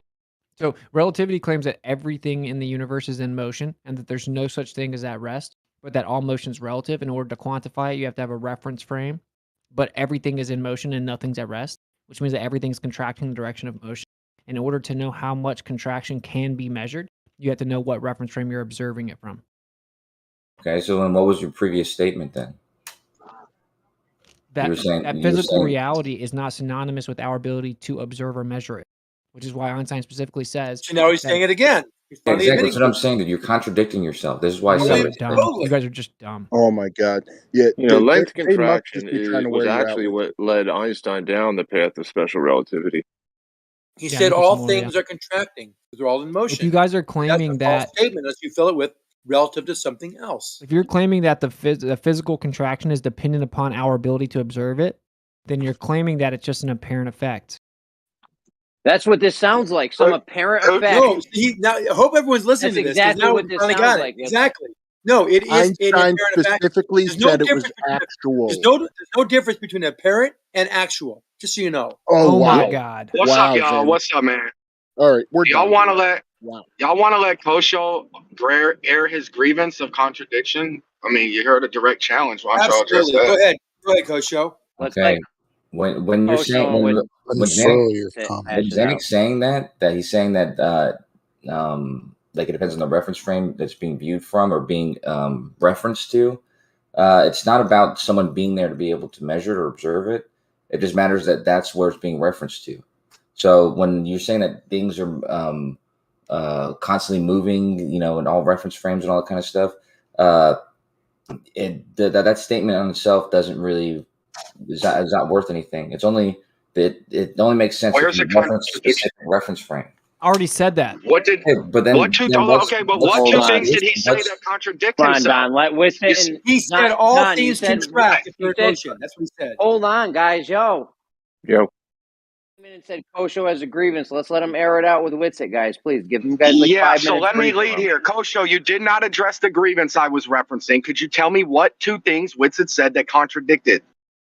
You're right. So in order for that statement to make sense, you have to reference it to something else. If you're not referencing to something else, then you can say that it's not contracting, right? Because like when you're saying that it's not physically or it is physically contracting, it's like a real thing. That real thing is only existent if you're referencing it to something else. So the statement you made that it's like really happening, it's not just an apparent thing or whatever. The statement is misleading because it is only contracting in reference to something else. Okay, so So listen not a carefully, contradiction, misleading. okay? So according to relativity, all motion is relative. So if you don't reference something else, you can't claim anything's moving. So Can we in this reference scenario, a spot in 3D space? that means the Earth's not moving. If we're just talking about the Earth, then it's not moving. Shouldn't we just be able to reference a spot in space, whether there's material there or not? No. Okay, so Well, how would this is you- the point. If you guys are claiming that the effect is solely dependent on where it is observed from, that would mean that it is an apparent effect and that it looks like it's contracting different relative to where you're looking at it from. This is the very claim that Einstein had to come out and correct. And he says that the author unjustifiably said there was a difference in mine and Lorentz's view concerning the physical facts. Do you understand? Yeah, it's a real physical effect. This is correct. It's a real physical effect. I think I'm understanding. But it not being observed from a position. That part I don't know why you keep bringing it up when you. How do you know it's a real physical It does effect? matter. It does matter where it's being referenced from. Dude, if you're talking, do you not ask me understand? to clarify what I'm saying. That's fucking counterproductive, Don. I'm in the middle of explaining. But if you have to reference it from some reference frame. There has to be some reference point, some reference frame that you're describing the movement from. So I already said that. Yeah, I know, but then you're saying that it doesn't matter. Then you're saying that it's happening and it's not an observer effect. It's not about being an observer effect, but it is about when you communicate that the movement or the length or whatever, it has to be communicated from some reference frame, some reference point. Okay, that's a non sequitur. No, that's not a non sequitur. Yeah, it is. There's no way rebutts my point at all. Action, reaction, Kosho. Coach, how about this? What's do you agree with Zanuck that apparent and actual are the same thing? And some they're not mutually exclusive. They're not the same Really? thing, but they're not mutually exclusive. They can Answer a the lot question. of times they are the same thing. Yeah. Wow. Can you name one situation that they're the same thing? Yeah, if I'm fucking somebody and you see me fucking her, that's apparent and it's actually happening. I don't know how else. No, that's It's not actual. common sense. Dude. It's actual only. It's not apparent. Well, actually, according to MC Tune, that even if you see your hand in front of your face, your hand's not actually where you see it. Yeah, that's fine. They're not mutually exclusive, but they can sometimes be different things. That's fine. So like if I said it they're looks not like a mutually mirror exclusive. and she's in the background and you're in the foreground, you're just humping like the air and it looks like you're apparently fucking her. Why are you so actually emotional though, Kosho? Like, why are you screaming and cussing and stuff? I'm allowed to cuss, dude. I can fucking cuss all day. Doesn't mean Why are I'm you so emotional. mad? Like, But I'm not mad. I me, get perturbed when Don comes in the way he does, and he's got to interrupt every fucking thing, dude. Oh, like we haven't been dealing with Zanuck for the past I cleared the fucking room. I cleared it for you. Don, and then you get mad at me. Take it easy. Hold on, Don. Relax. Zanuck has been in here doing the same thing for the past 2 hours, right? And we are using kid gloves on Zanuck, barely muting him just so we can have a conversation. So if we can handle Zanuck, just take a deep breath, bro. Relax. Get your zen back. Dude. You use your kid gloves, buddy. But when I'm being interrupted, it's going to perturb me, dude. I mean, it's just the way it is. If I'm in the middle of saying something and somebody interrupts to fucking nonsensically like yell over what I'm saying, I'm going to fucking say something to them. Could you give us a better Okay, so just let the moderators mod, bro. Come on. Could you give a better example than the you having sex one? Is there another situation? Okay, can we talk about the apparent contraction? Jesus, come on, man. If you see something happening and it actually is happening, it's apparently happening and it's actually happening.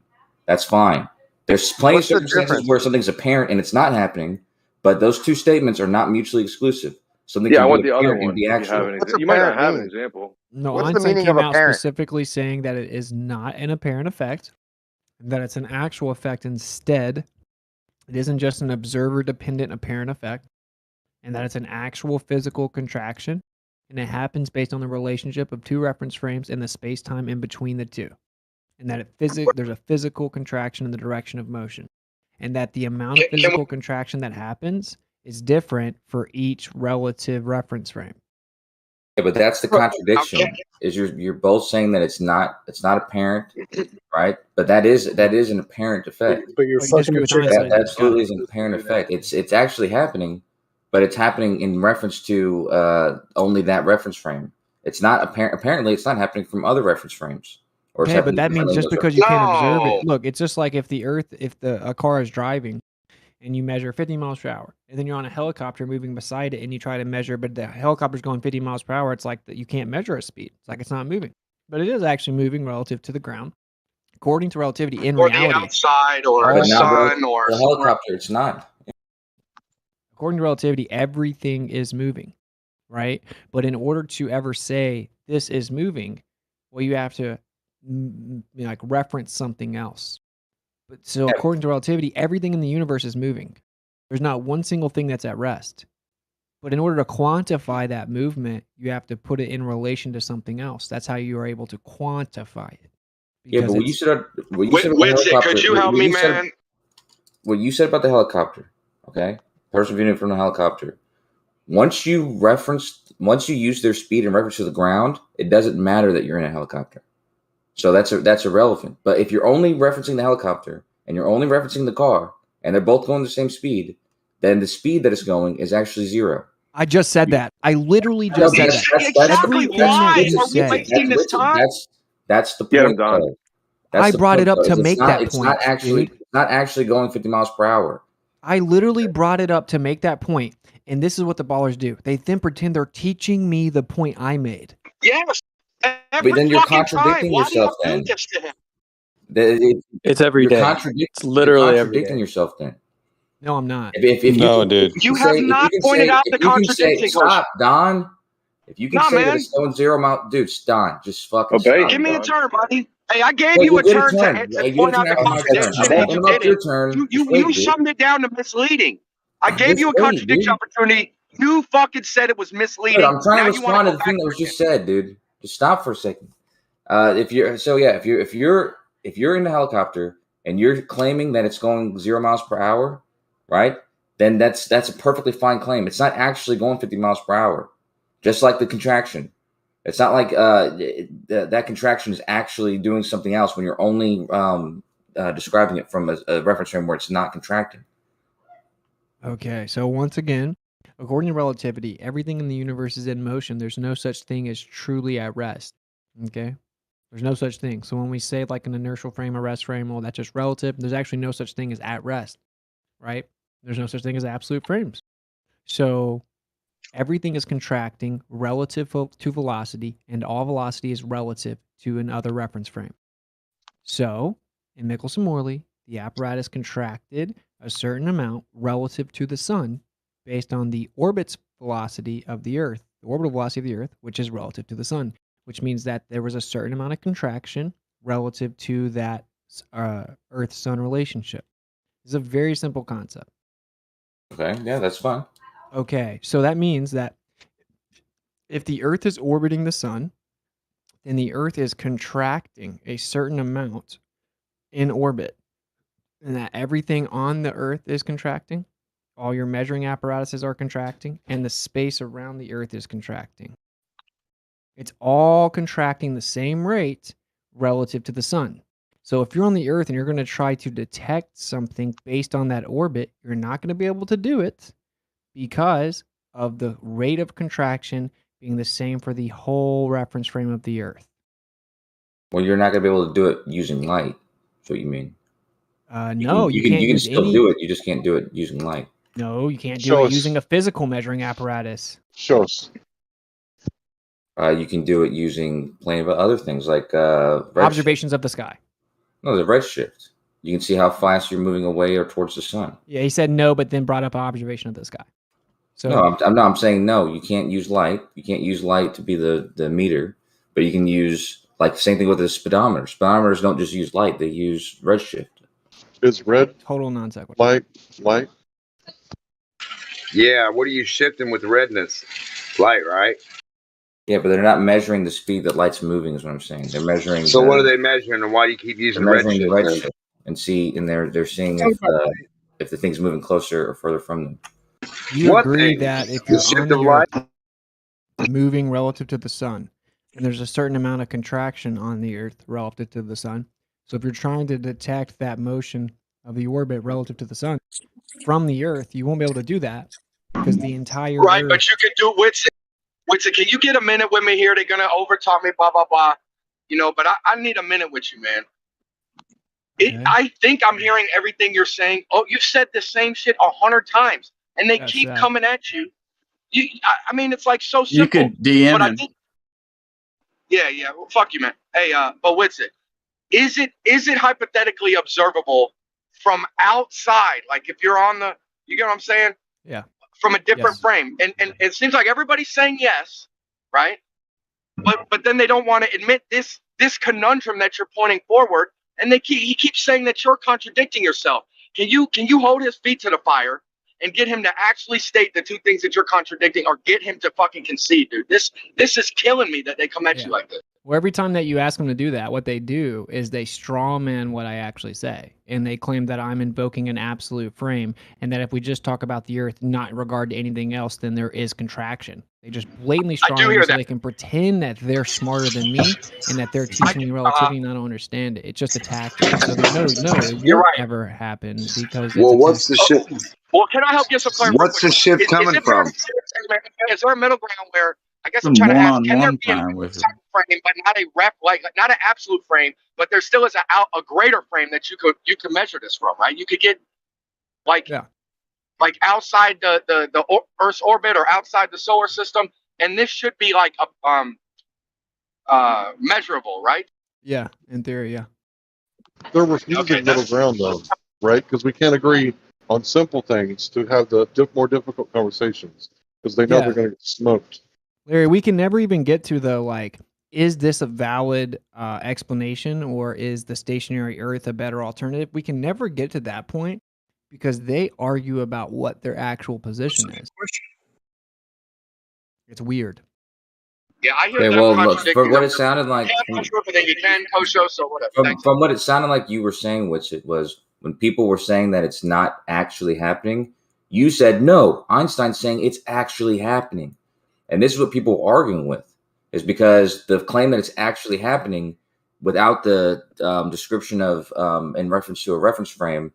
I never said it means without the something description different. of It a means something reference different. Whenever people are saying that it's only happening in reference to that reference frame, that's a true statement, and that sounds like that's what you're agreeing I've been with. saying that for 5 months. But then you disagree when people They're say always. that. I've been saying it You for guys 5 are months. always looking for a problem, never a solution. That's the problem. You see what's funny? Right, He did Kosho? exactly what I said he would do. He'd come in and straw man what I say, and that's all that they can do. Now he's saying that I'm claiming there's a contraction without relation to something else. When for 5 straight months I have been saying that very thing. No, but you were disagreeing with Zanuck when I came in, and you disagree with me whenever people were saying that it's only in reference to a reference frame. You're saying no. Einstein said himself that it's actually happening. You said that was the distinction that he made, that he came up with. That it's actually But a that's real true, physical right? contraction. Get out of our reference frame. Yeah, so Einstein said it's an actual physical contraction, and the amount of physical contraction is relative to different reference frames. All right. Okay. How could the speed I'm going? Hold on, real quick, guys, real quick. How could the speed I'm going make you actually contract? What if I slow down? Now you're actually getting bigger. Like that shit don't even make sense. Yeah, it's insane. That's fine. It's stupid. But, That's why they can't concede common That's ground. fine. Because if they do that, that's fine. I'm talking then about something different. You're bringing up other problems. I'm trying to make sure, because I'm saying this. Well, that's what you guys create. Before, when people were saying this, and if we're agreeing on it, then there's now no. You're just lying. Now you're just lying. So this is your last ditch effort to win, is to blatantly No, I'm not. lie. I'm not trying to win. I'm trying to understand what you're claiming that people are disagreeing with. It's embarrassing. What are you claiming that people are disagreeing with you with? Stop claiming what he's claiming. If you're, I'm asking him a question, Don. What are you? you also claim he's contradicting himself. No, you just said, yeah, you Let's just let said I Kosho was get saying 5 something minutes. else, and now I'm changing my story. You didn't Because answer you the question. disagreed You when lied. people said that it was when people you would disagree with people when they were saying it's reference frame dependent, and you were saying that it's actually happening. No, that was your that's a disagreement. lie. It's both. He said it's both. Yeah, why do you keep lying? Okay, well then if it's both, then why would you disagree with people when they say that? I don't. I disagree with the fact that every time I jump in, they're the ones that disagree when I say, Michelson Morley, they claim that the apparatus contracted just a sufficient amount to compensate for the missing time difference based on the orbital motion of the Earth relative to the sun. And they say, no, and then they strawman me saying, you're claiming it's just contracting on the Earth, but it has to be relative to something else. And I say, yeah, it's relative to the sun. That's what Michelson Morley was. It was in relation to the sun. It used the Earth's orbit, which is a motion relative to the sun. So if we're moving in orbit around the sun, then there's a contraction on the Earth relative to the sun. And you could never measure that contraction because you're on the Earth, and your apparatus and the Earth and all the space around you is all contracting at that same rate relative to the sun, so you could never detect it. From the Earth. But yeah, but as I said, but yeah, that's agreed. That's agreed on. Okay. Boom! Yeah, that's agreed on. That's agreed on. So what's your next point?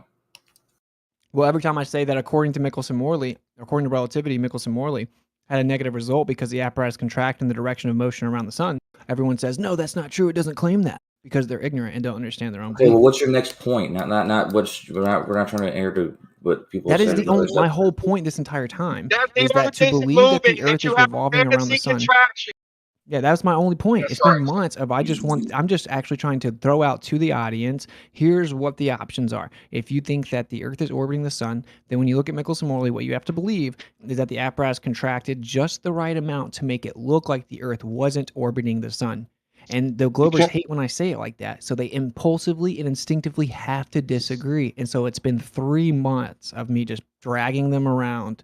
So that was my only point. My only point is, if you believe the Earth's a ball that spins around the sun, you have to believe that the apparatus in Michelson-Morley contracted just the right amount to make it look like it wasn't orbiting the sun.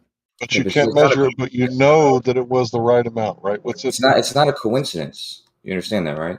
Oh, yeah. There's a direct relationship with the contraction and the time dilation. You're making it like an unfalsifiable belief. No. Just like there Listen, happens to be exactly the same. there's other ways to measure our orbit around the sun. Using light is not a way to do it. That's obviously what that's been. No, you can't use any you physical use measurement. many other things to do it.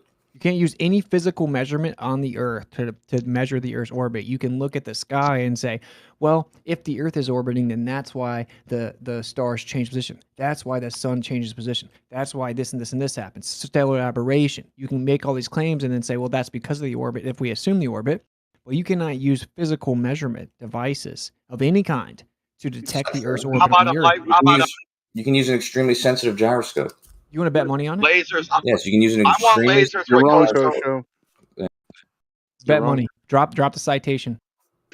On how gyroscopes work? You need it on a spinning ball, Kosho. You understand that you're going to owe me $20,000 in a couple years, right? No, I'm not, because you already lied and said that I said. No, you said that I lied, Richard. You claimed that I lied. I looked it up. I looked up our conversation, and it was 2027. No. Okay, drop it then. Easy day. What's its got millions 2027. coming It was in the 2024. lawsuit, right? The Oh, law. look at another grown man just jumping in to talk about his obsession with my personal life. What a weirdo. So anyway, the That point is, M-Stone, dude, he's that- like obsessed with you, man. Yeah, I know they're Yes, weird. I'm obsessed with you, bro. You are. That's why you came out in person to come see me. Yeah, it's really weird. Oh yeah, He secretly loves you. I didn't even do that, and I like what's it. Oh, he was that down. dude. I didn't even go see him. M Stone, you sick freak. He went out Wow, to see I you. noticed Oh, your man. face, you weirdo. But anyway, Hey, I want to run my experiment by Whitford and Kosho. Make it weird. Did Wow, I you like a trigger some serial killer, retarded bro. folks with the? You had so Hold much on, I hate want to in your hear eyes. how we can measure. I want to hear how we can measure the orbit with What's a it said he was gyroscope. gonna? What were you gonna do? What's it? I said if you actually touch me, you were gonna knock me out, right? yeah, I said if you actually You're if you actually so start a lucky. physical You didn't, interaction dude. with me, then I would knock you out. Yeah.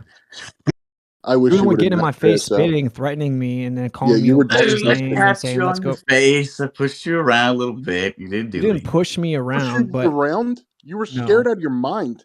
What are yeah, you dude, talking everyone about? saw it recorded, and he can just You were go in here literally and lie shaking about it. This because is you were so scared. And we can point out where I'm scared out. Okay, I'm guys, still- let's let this Yeah, let's go. get Let's back to the move on back to gyroscope. the conversation. I think Jeremy Yeah, had I'm a sorry, question guys. for I just Kosho. can't believe that dude's Back a to where we little can measure light the person. I thought it was Earth the highlight orbit. of the year. Let's get back to where we can measure the Earth orbit with the gyroscope. How about that? I want to Instead know of what this makes little the gyroscope schoolyard really. bullshit you guys are doing.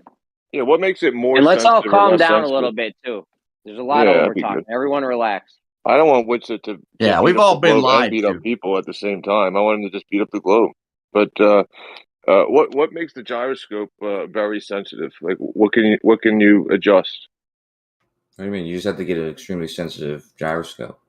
Like Yeah, Yeah, gyroscopes, what makes it more sensitive? gyroscopes, mechanical ones are subject to noise. So you don't want to use something like a ring laser gyroscope. They don't Right? detect the You want to orbit get though. you want to get a big one. So the bigger the Hey, one what you get. about the lateral conservation of light momentum, Kosho? Just post the thing where we Still not measure the ready. orbit Still with a not ready to answer gyroscope. that, huh? Hey, Jeremy, just so you Just know, post. FTFE, MC2, and a few other people made this claim. Whenever I put them in a corner, they claimed that you can use a ring laser gyro to detect the orbit. And I asked FTFE and MC2, okay, can you drop a citation for it? He said, yeah, give me a sec. Then he said, okay, I'll give it to you in 5 days in our next debate. Then we came to the debate, still didn't have it. Talked to him 3 times since then, still doesn't have it. MC2 doesn't have it, said he couldn't find it. So they just make up a story. First of all, state my claim. I didn't say we've done this. I said if you had an extremely sensitive gyroscope, you could do this. I didn't say so you it's have a a- gyroskop sensitive to do this. I said this can be done. Oh, so Right? you're we just gonna can't do push it. a fairy The claim tale. was you It can't can do be anything done, on but it Earth. can't be done, right, Kosho? Wait, how So we sensitive can't does it do need it to then, be, 'cause we Kosho? don't How have much it. It had more to be sensitive. It had to be sensitive enough to get one rotation over the course of a year. It's extremely sensitive. Wait, you So don't we know don't have a how much more? gyroscope. So we don't have a gyroscope that's sensitive, so it can't be done then, right? I've never seen that done, but in principle, it can be done. There's nothing against any laws of physics that says it can't be done. So in Well, there would fairy be tale actual land, it can physical be done, contact. but in reality, we can't do it. No, in real life, it can be done. I got one for you. I'm not claiming that it has been. But no, Coach doesn't understand that according to relativity, it can't be done because the actual space that's traveled contracts, and that gyro cannot detect the orbital motion from the Earth because it's in the overall reference frame that's contracting relative to the sun. Yeah, that's a linear velocity. I'm talking about rotation. I'm talking about measuring rotation. No, motion period. No, you can measure rotation. This is why the Michelson Gale was successful. That's sidereal rotation establishing independent frame of reference from the Earth. But if you're on the Earth orbiting, you can't do that from the Earth. Done. Yeah, he proved though that the sun and the stars move at different rotations. Yeah, I mean that was cool. No, he didn't. He didn't prove anything about. He had a gyroscope on the ground, a ring laser interferometer on the ground, right? So he wasn't able to demonstrate what the sky was doing with that. The sky has no ability to affect a ring laser. Right, So, but you yourself said that you How do you can't know do that? I mean, do you have a mechanism for it to do that? I mean, do you have any way that is I mean, you unknown guys currently? have the sky affecting all kinds of physical shit here on Earth. Why would you say the sky can't affect something? Well, no, but the way the gyroscope was developed, that interferometer, was to measure different rotational velocities at different latitudes. So it's kind of like the same way Coriolis is said to work, is that there's different rotational speeds at different velocities, and it's basically measuring that difference. So Actually, it was engineered with the if Sagnac if that's effect. not happening, then it's not going to make a measurement. It was engineered with the Sagnac effect. Yeah. And the person that actually discovered the Sagnac effect said that it was because there's a vortex in the ether on the Earth. I've never seen anyone take a spinning ball, the claimed rates and ratio movements of the Earth, right? The claimed speeds, and spin that ball and put your whatever on there, Kosho, and let's see the reaction it gets in the reading. I know this guy Bob. He took a ring laser gyro and he put it up at different altitudes, showing that it was not the Earth moving, and not the He didn't do it on a and ball. air moving. He hasn't done it on a ball. He's done it in reality, which isn't a ball. So can he do it on a spinning ball and do the same thing? I'd love to see it. I'll wait. That data was inconclusive at best. To me, all the data from anything with light propagating, anything using light as the measurement tool, to me proves how stationary the Earth is.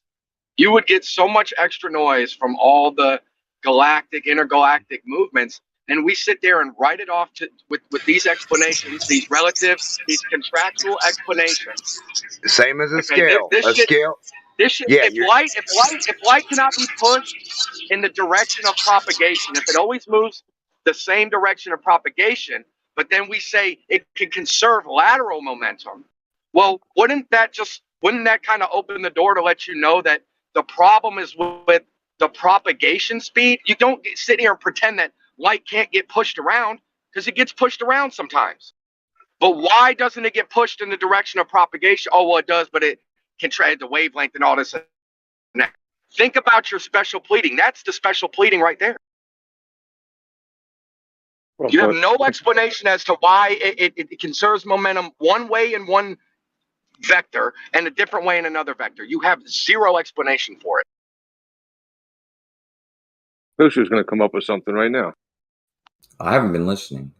I want to bring the analogy that they use. Listen to this common, Jeremy. Listen to this common physics analogy. Yo, my guy, relax. I'm sorry. Go ahead. Okay. Go ahead. Dude, you come in here like a bull in a china shop, bro. Relax. Bro, I got shit to say that's new, buddy. All right. Anyways, I got all excited because I thought we were about to get a measurement of the orbit. I thought it could be done. But I guess material. A measurement of the orbit. Guys. You have all the other measurements. What's the deal with this one? What measurement? What measurements do we got? You have the radius. You have all those measurements. Oh, dope! How do we get that? To the sun. All that shit. Say that. How'd you measure the radius? Well, what you do, Jeremy, is you measure things getting real tiny as they get farther away from you, and what that actually is curvature of the Earth, and you just measure it.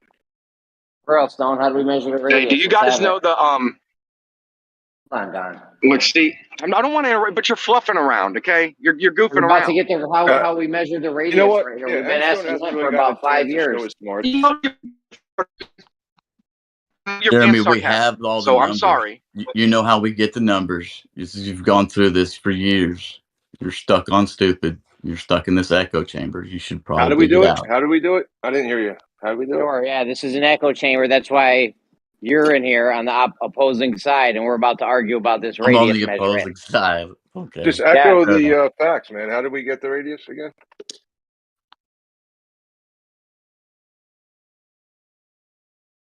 Measurement of the radius. You got that, or what's up? Because I've been looking for that shit. We can all go. We can pack it up. I'll tell Gio to pack the shit up right now. Just start anytime and stuff. No, you're on a secret journey for truth. You're almost how we there. get the radius? You're almost to the shape of the planet. You're almost. Well, the shape must have like a radius and a measurement of it. How'd you get the measurement of it?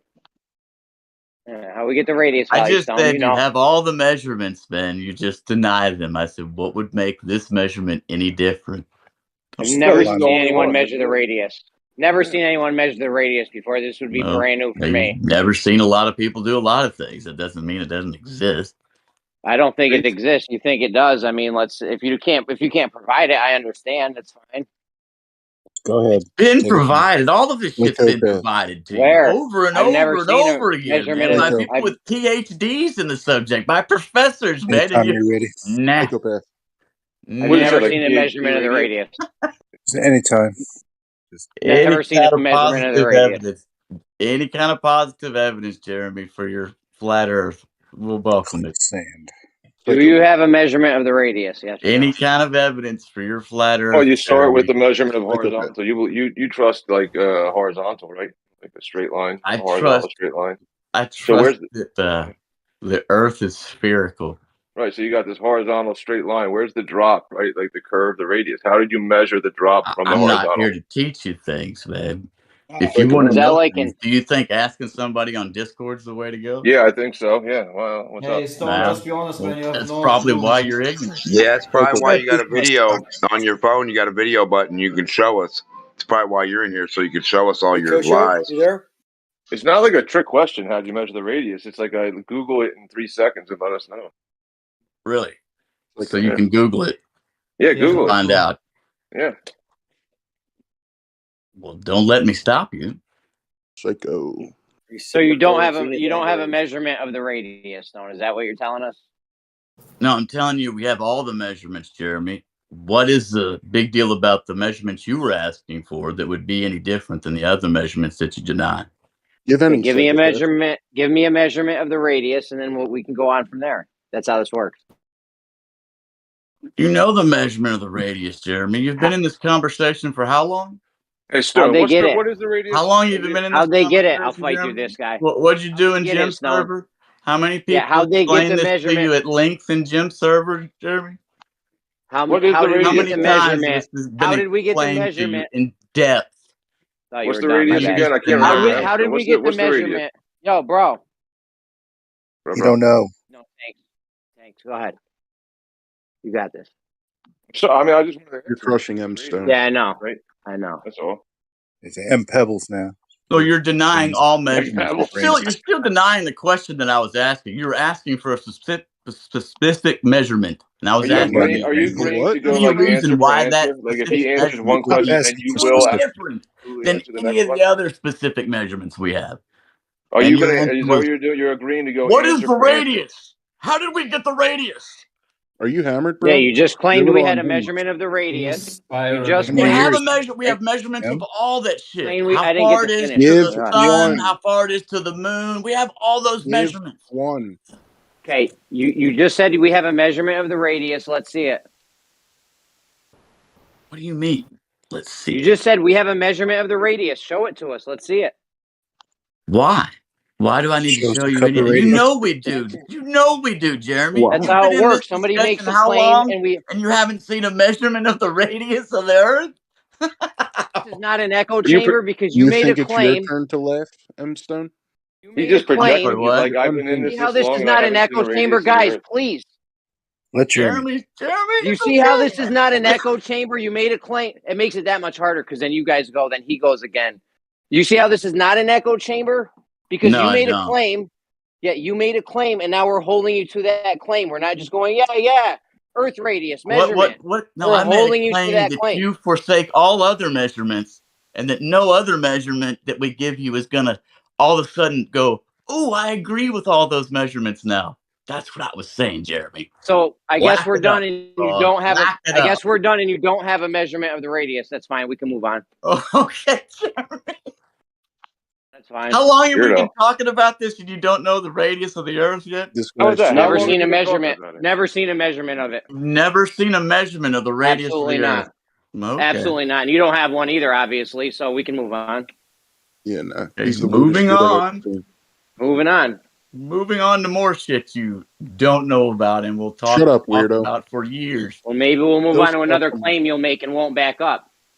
We could do that. It's weird because if not, he'll come up and try to fight you in real life and with the radius measurement somehow. Psycho weirdo. Yeah.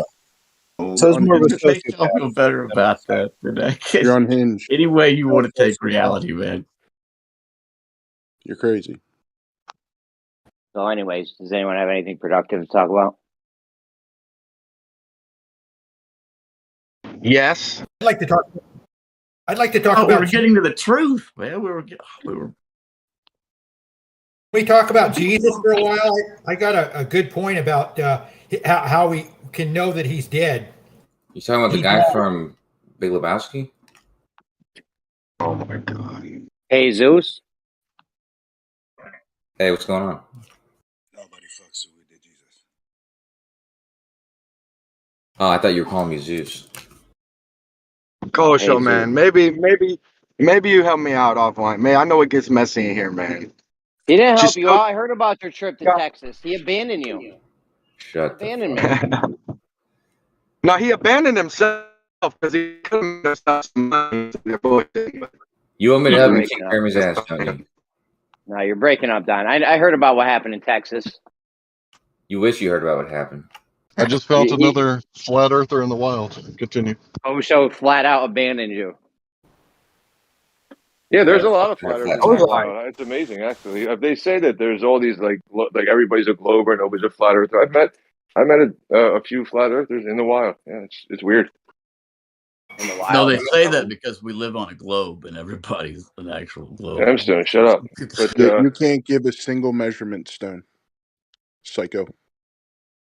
Like a little child. What did this guy just call me a psycho? Okay, so I went to Corpus Christi. I could see Ingleside on the Bay from North Beach. There's no 6-story buildings over there. Wait, you're 10 in miles Corpus away. right now? No. I went to Corpus Christi on North Beach, right next to the USS Lexington. I looked up to the right, I could see the USS Lexington. I looked in the distance to the left, and I could see Ingleside on the Bay. Now, that's not possible on a globe Earth. Well, obviously it is. Well, obviously it's not, because there's no 66 feet of curvature. Oh, he just made a claim. Could be. Could be. The proper term. 66 feet is the wrong estimate. And also, when you first told me this, you told me you could see the lights from the street. Yeah, I could see the lights at night because I was there for 3 days, and I could see the buildings during the day. Right, you can see further at night, yeah. Yeah, but the lights at night, that's not the ground level, and you in the water are not at the surface. You're like a couple feet above it, right? Me at the water, up to my nipples. You at the water, your eyes are not at the surface. Yeah, they're like 6 or 7 inches above the surface, bro. Maybe 6 or 7 inches, or however high above the water. We'll call it 6 or 7 inches. But regardless, the lights on the building or the lights in the street or whatever are not at the surface either. So 66 feet is not a good estimate. Yeah, I know, but if let's say there's 1 foot wave, right? Let's say I'm 1 foot off the surface. Okay, so that means my eyes are on the surface of the water, right? And then I'm looking out. There should be a 66-foot hump of water in between me and Ingleside on the Bay. That doesn't exist in reality. It's only in your head, Kosha. Okay, so 1 foot is not the surface. You keep saying 66 feet. 66 Did I say there was 1 foot wave? Can you assume 1 foot waves? Yeah, there now was waves you're coming in. making assumptions now. Assuming there's waves on the ocean? Yeah, but it could have been a wave that allowed you to see further. You A wave that allowed me to see further. Yeah, What is the height? What is the height of a wave that allows you to see further? I'm just curious.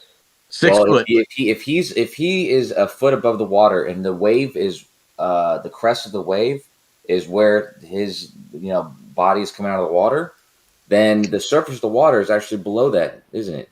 So this foot that you're adding because of the wave could be a foot that is actually assisting you, which is my point. It's just an assumption to assume that you're So, at the. so let me get this straight. So, a wave, which is going to be higher than the surface that I'm at, is going to cause obstruction and help me see further. If the wave is at where you're at, then yes, because then that you're not at the surface. You're at the crest of the surface. So this seriously, Kosha? Wait, Kosha, are you seriously making this argument? What you don't understand is you were on top of a tidal wave at that moment, and that's what happened. Wait, I'm using the same thing he's using, dude. If he's using that to say that that's blocking it more, I mean, by that same logic, it could be making it easier for him to see. It's just an assumption. Larry's saying a 1 foot wave, right? So that would effectively, if he was 1 foot above the water with no waves, and there was a 1 foot wave, he's basically saying, yeah, that's going to put me at the surface because that wave is going to be 1 foot. Right. And if he was 1 foot above the water, if he was 1 foot above the water and that 1 foot wave was right where he was at, then he would effectively be 2 feet above the surface. So the assumption there can go both ways. If that wave at its peak, it's a 66-foot wave, hits Hank in the face. It's hitting him right at his eyes. Let's say the peak of that wave hits him right at his eyes. He's not saying the water's right at his eyes. Mean? Saying his eyes are a foot above the water. And if his eyes are a foot above the water and he happens to be right where the wave's at, then he's effectively 2 feet above the surface. Okay, so I shouldn't have been able to see the buildings. I shouldn't have been able to see the lights, but I did. So that's what makes it weird, right? If the Earth is a globe, there should have been obstruction there. And I shouldn't even have known Ingleside on the Bay was there because I didn't know it was there until I saw it, right? And then I was like, okay, what's the farthest that I could see, right? And I get off the water and hold on. I get out of the water, I pull up my phone, and I'm like, oh, there's something over there. This is a bay, right? Because Mustang Island blocks it from the big waves. You can't surf unless you go out to Mustang Island. So I'm out there in Corpus Christi and I'm like, oh, there's land over there. I could see something. There's a white building reflecting. And then at night you could see the street lights. So I'm like, okay, so I look on my app, right, the maps, and I'm like, oh, there's something over there, Ingleside on the Bay. And then I look and it's like, oh, that's 10 miles away. So then I go to the street view and I'm looking around. I'm like, there's no 6-foot story buildings over here. They're all just beach houses. So how is it possible that I'm seeing it? And this is where you say refraction, right? No. This is where you'd have evidence instead of just some anecdote. Yeah, but it sounds like you're using. It sounds like you're using the drop formula for hidden value, and they're different. Right. So you got to take 2 miles. You got to take 2 miles off of your distance because your horizon will be about 2 miles away. That's one. Two is once you do that, that puts you at 8 miles or something like that, which makes it about 40 feet hidden, maybe 35 feet hidden, right? And that's from the horizon. It's 2 miles away, and this is assuming that your eyes were a feet off of the surface, above the surface, and also assuming there's no refraction. And assuming that the street lights are on the surface. No, the street lights weren't on the surface, but they weren't 4 stories up either. 40 feet? I mean, they could have been. I mean, how high are street lights? I mean, they got to be at least 30 something feet. Really? Yeah. 4-story street lights? Depends on what kind of street lights. I mean, if you have little ones in a village, they might be 20 feet or something. Then other ones in a bigger city might be 30, 40 something feet. What about on the coast? What about on the coast? We're talking about beach houses. They weren't 4-story street lamps. Yeah, but they were. If it was on the coast, I mean, they were probably, for regular street lights around here, they're probably 35 feet, something like that. But yeah, I mean, just regular street lights. I don't think so, bro. Regular street lights on the street aren't that high. High. Yeah. Oh yeah, bro. Depending on where you are, like I said, if you're in a little rinky-dink village, they're probably not that high. But if you're in a regular city, I mean, the ones in my city are probably that high. It says these ones that are on a highway, a state, like a really big one, are 4 meters high. 4 meters, dude? No way. 4.5 it says. Yeah. Bro, there's no fucking way. It's about what they are near me. That'd be 12 feet.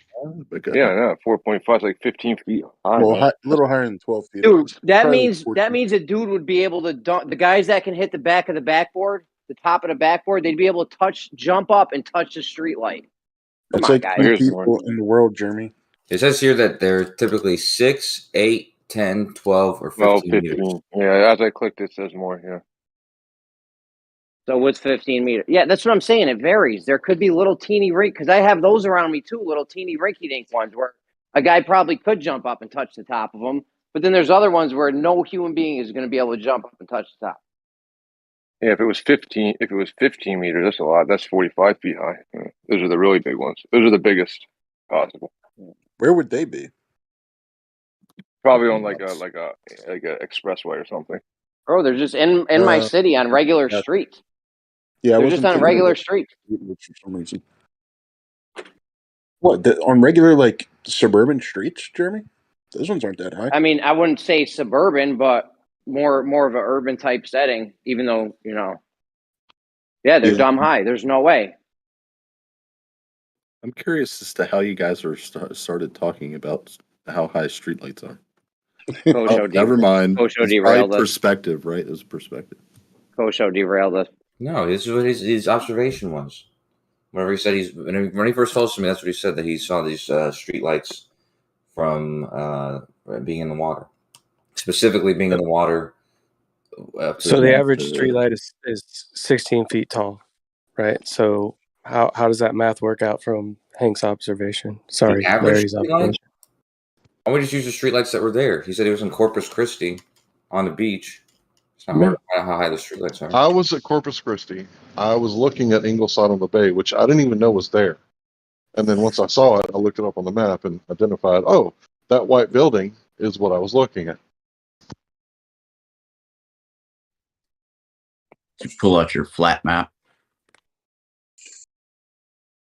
He definitely didn't pull a globe out of his pocket.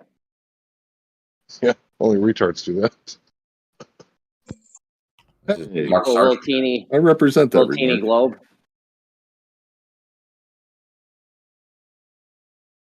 Do you remember? Yeah, I deliver pizza to truck drivers all the time, and they got their globe on their dash, and they're just like, "Yeah, I'm right here, like literally, physically, like I live on this ball right here. That's where I live."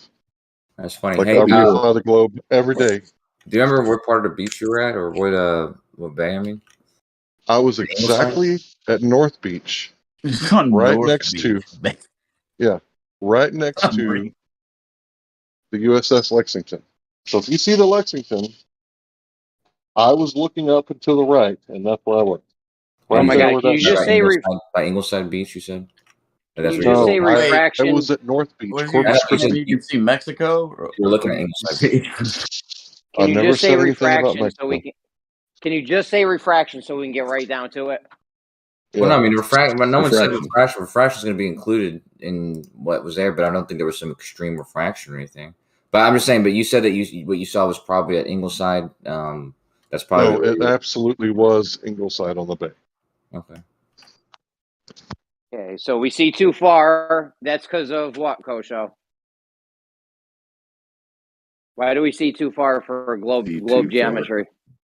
Well, it's for not globe geometry, for the geometry of the globe of the sphere. Why do we see too far? I don't know, but it's more like 8 miles. What it looks like. Oh, you don't know? No, I have no idea. Nope, you're not. You're not measuring from the North Beach. You might be measuring wrong or something. So I'm talking about the white building at Ingleside on the Bay, right? That's closest to the beach. It's right there. It's the big white building on stilts. Sure, you're not seeing Aransas Pass. I'm probably looking at the Eiffel Tower. No, I don't know where Aransas Pass is. I was looking at Ingleside on the Bay. Are you sure? Did you see the white building? Did you do the street view on Ingleside? I mean, I lived in Corpus for quite a number of years, and I've never heard anybody say anything like that. Yeah, but never heard anybody say anything like that. Over the curve and stuff.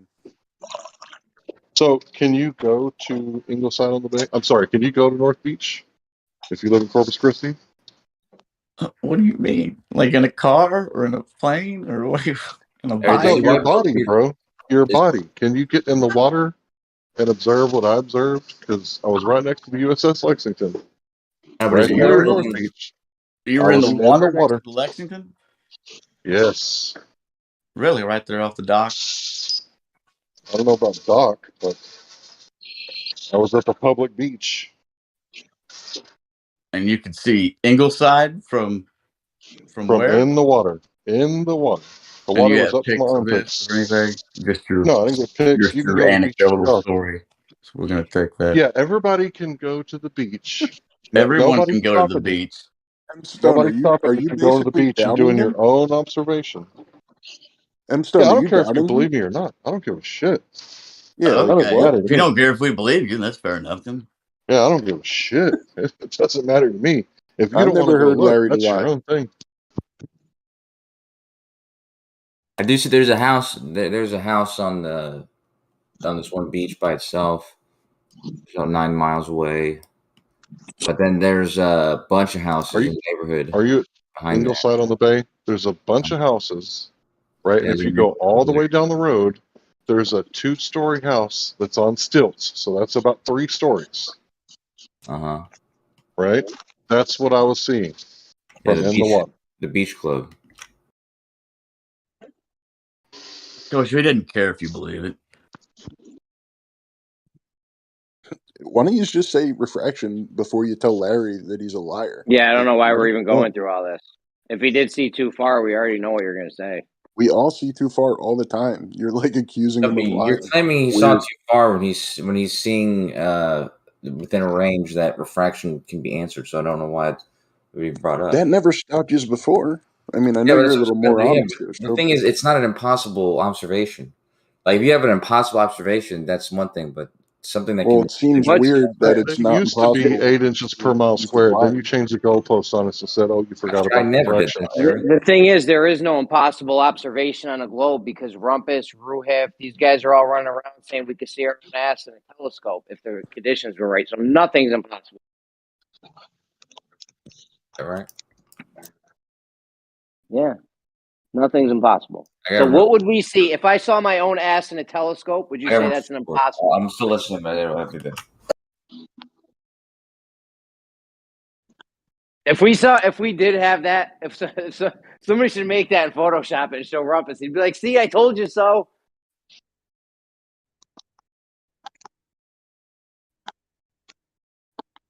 Yeah, because if they believe that refraction allows you to see around the curve, and they believe that the Earth is flat, you should be able to see the Eiffel Tower from New York City, then the ipso facto, they would have to believe if the conditions were right, they could see the back of their own head. No, that checks out. But at the same time, sunset time doesn't vary, or sunrise time doesn't vary beyond the margin of error.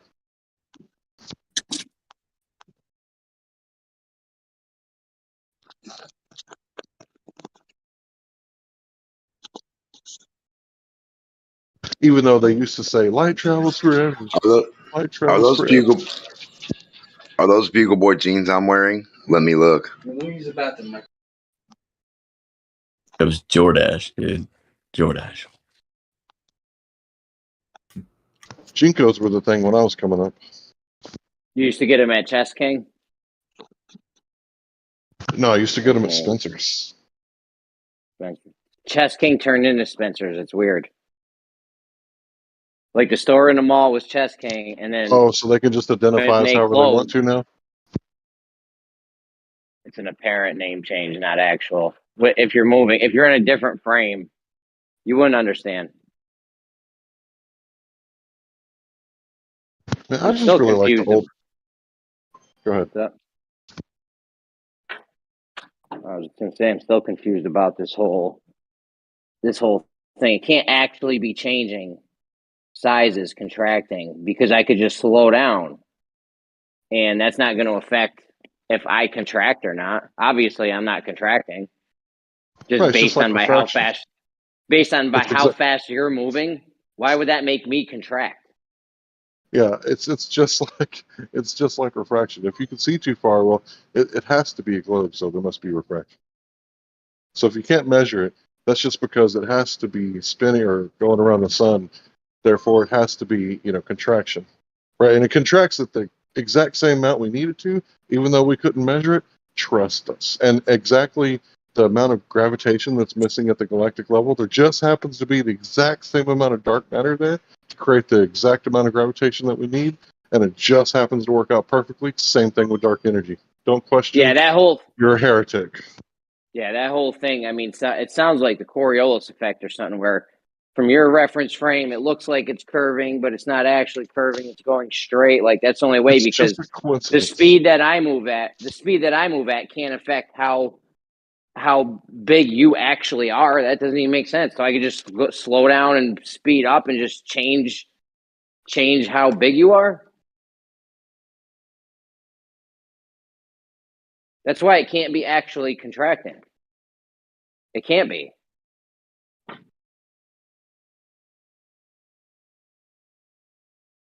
So it's just a coincidence that there's just the right amount of length contraction. There's just the right amount of dark matter in the galaxy. There's just the right amount of dark energy. Even if it speeds up more, like if it continues, speeding up, then we'll just add more dark energy to it. And it's a coincidence, that we're adding more to match the observation. But if you question that, you're obviously a retard, conspiracy theorist, flat earther, and drink bleach and don't breed. Yeah. What? Oh, you never heard those things? People have threatened to cut my head That off was the smartest. because That of was the the things that I smartest say. response I've heard yet. M Stone. That's not going to stop chickens with their heads cut off. Hey, but length contraction is real.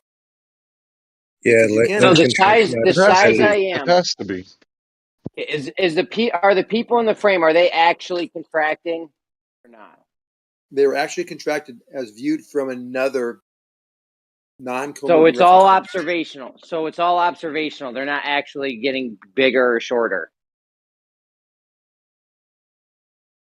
No, you would actually be able to measure them if you could measure it from this other reference frame that they got small. Yeah, but they're not actually changing size though.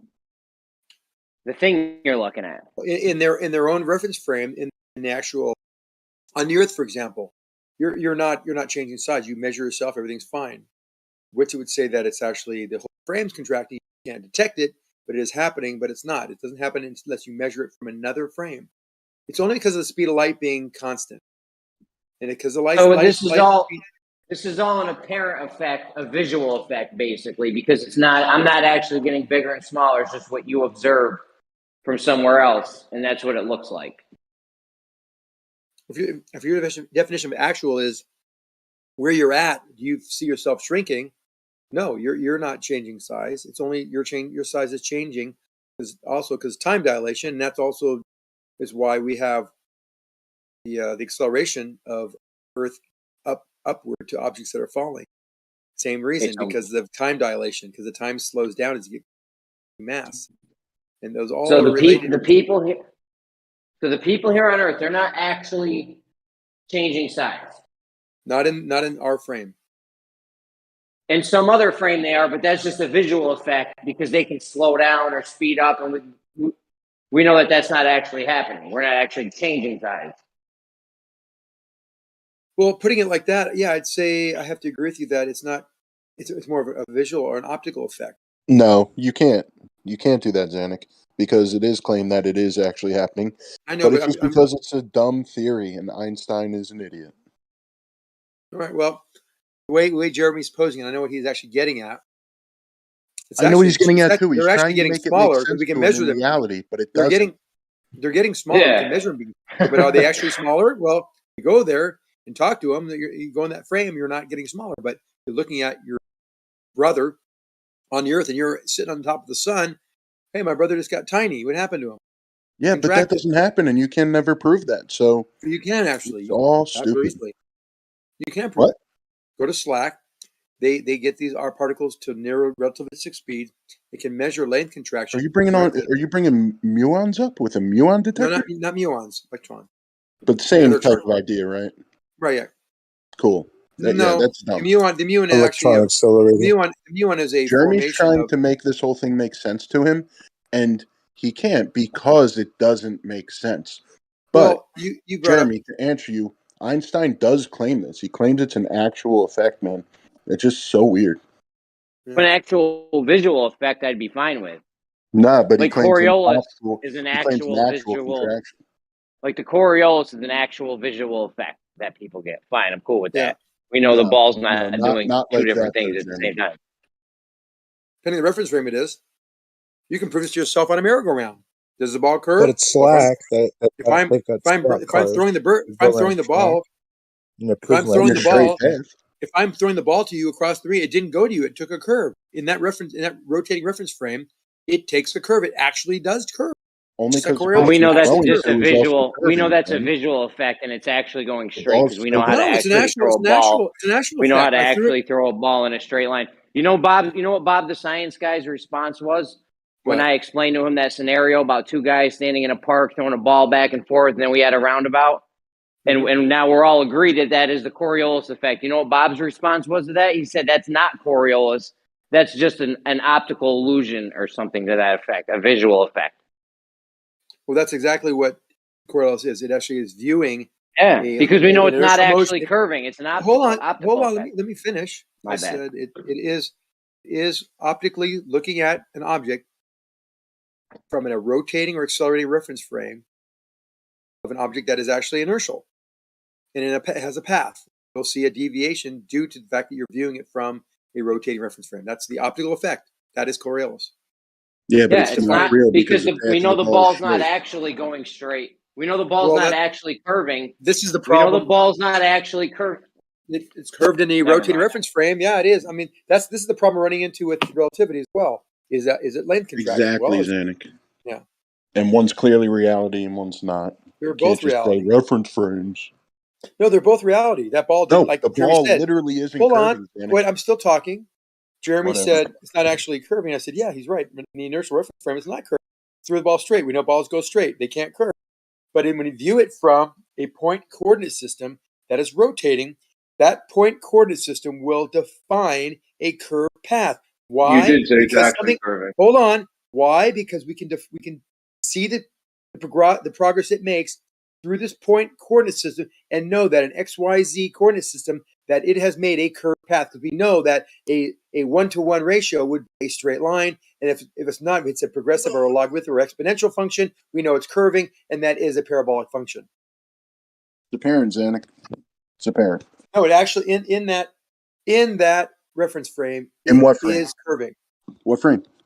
It's actually curving. Reference frame. Oh, the one that's like not reality. The one that is reality. You're on the road. You're on. If you're in a room, if you're okay, let me say this: if you're in a room, if you do it on Earth, sure. You're in on Earth. You're on Earth in a room, and you're sitting there having lunch, and it's rotating.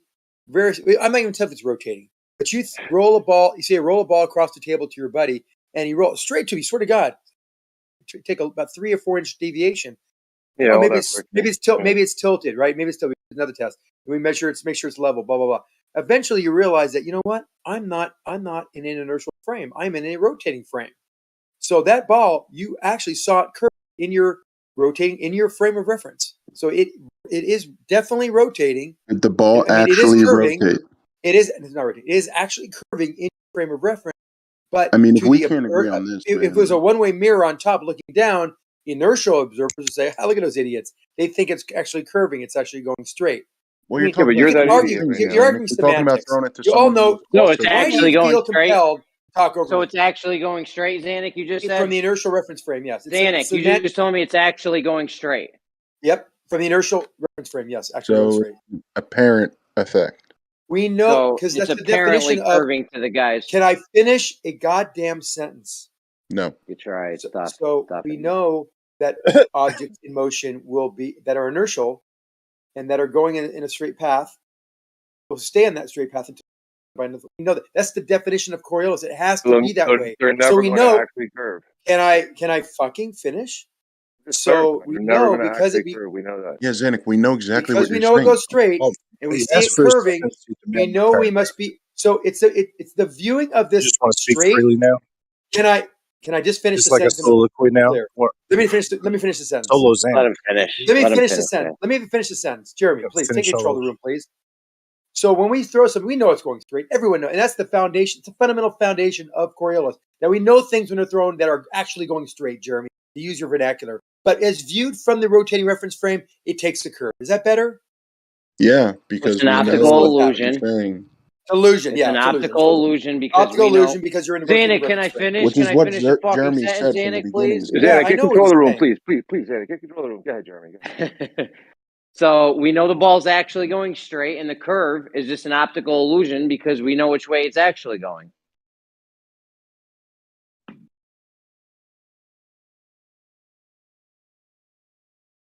Right? Those are fancy words now. No, yeah, good. I just wish you would have added, Jeremy, that you're throwing it in a rotating reference frame. Wow.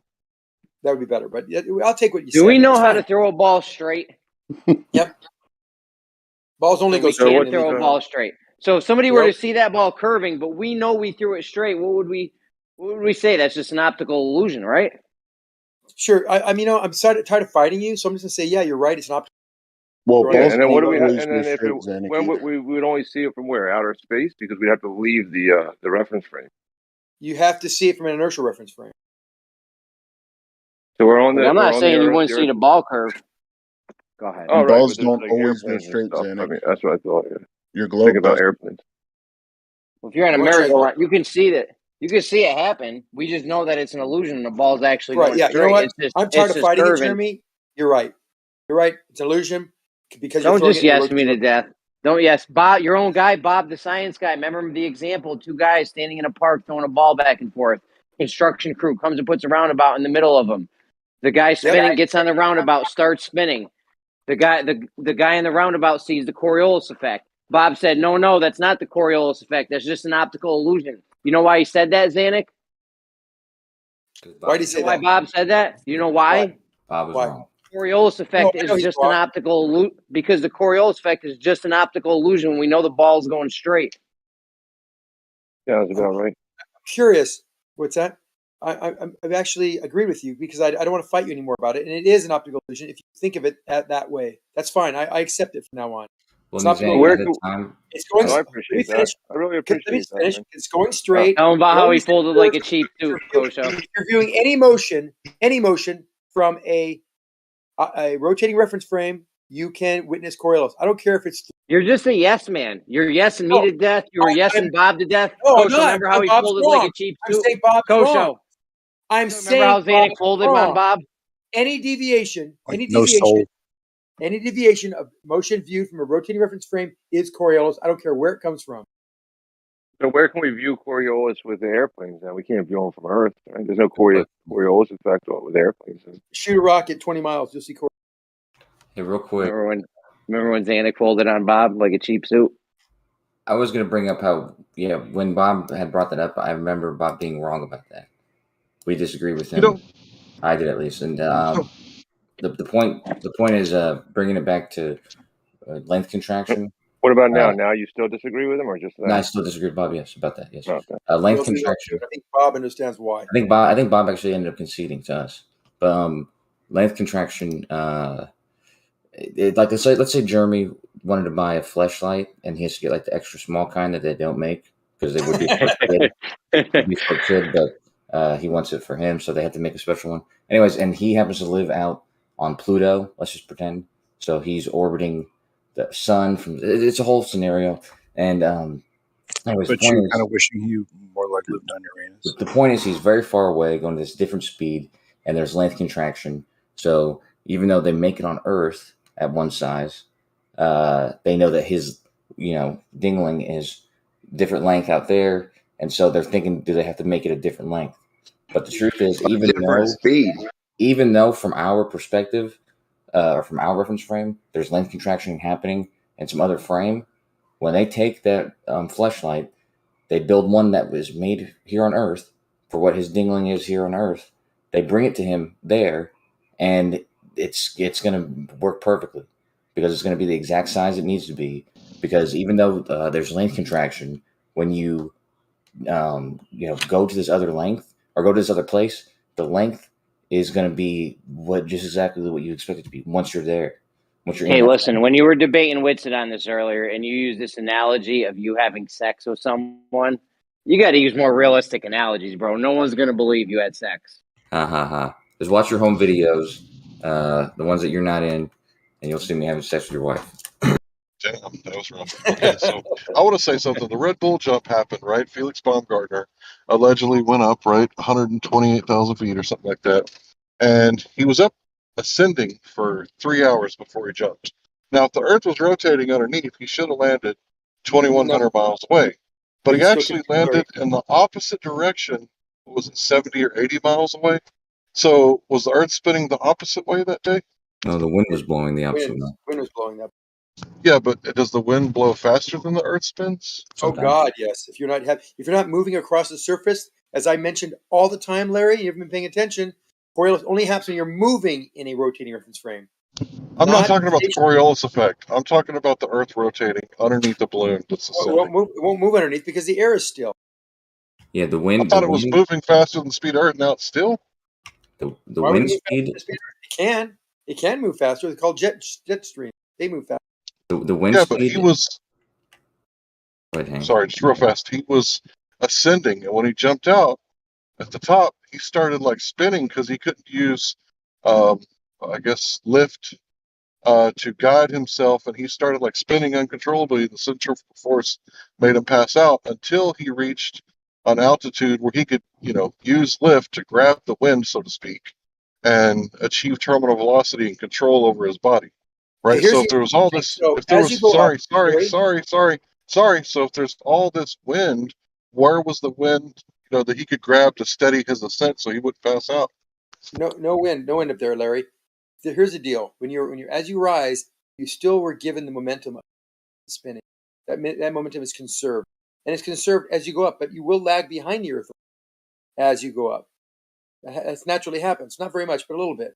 But there is winds along the path where there is wind that can affect that balloon. Did you say it would lag behind Earth? Can I finish the sentence?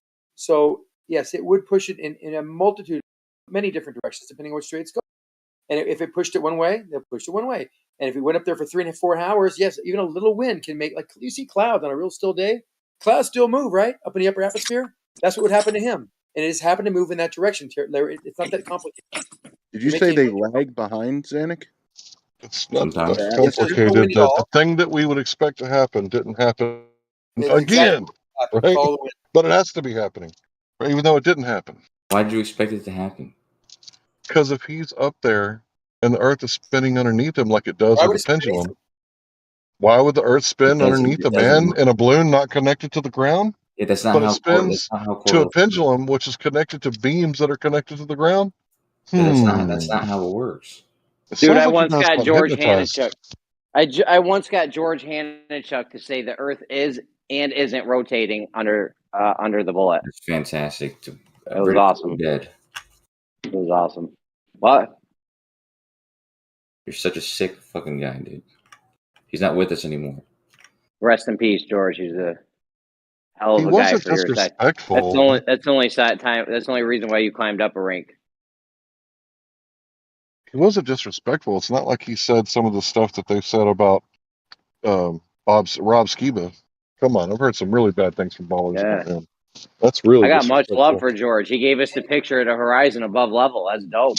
Hey, Larry, can I just give you a quick, uninterrupted, just like one sentence description of what you said? Because I know what you're saying. And the Earth isn't rotating underneath the pendulum unless it's actually swinging back and forth. In that plane, you will notice this precession of it. What's actually happening, though, you'll now notice rotate underneath it. It's in a spin. But Earth isn't, when you leave the Earth, it doesn't rotate underneath you if you go straight up. It will lag behind slightly because obviously the orbit or the it also higher. Hold on. Like I say, can I say it without being interrupted? You get the point that when you're leaving the Earth's surface, that is not anywhere near related. Like you said, the pendulum has to have something moving. Coriolis, you have to be moving in the reference frame. If you're just going up, the only I'm not talking about Coriolis. I'm not talking about Coriolis. Strawman.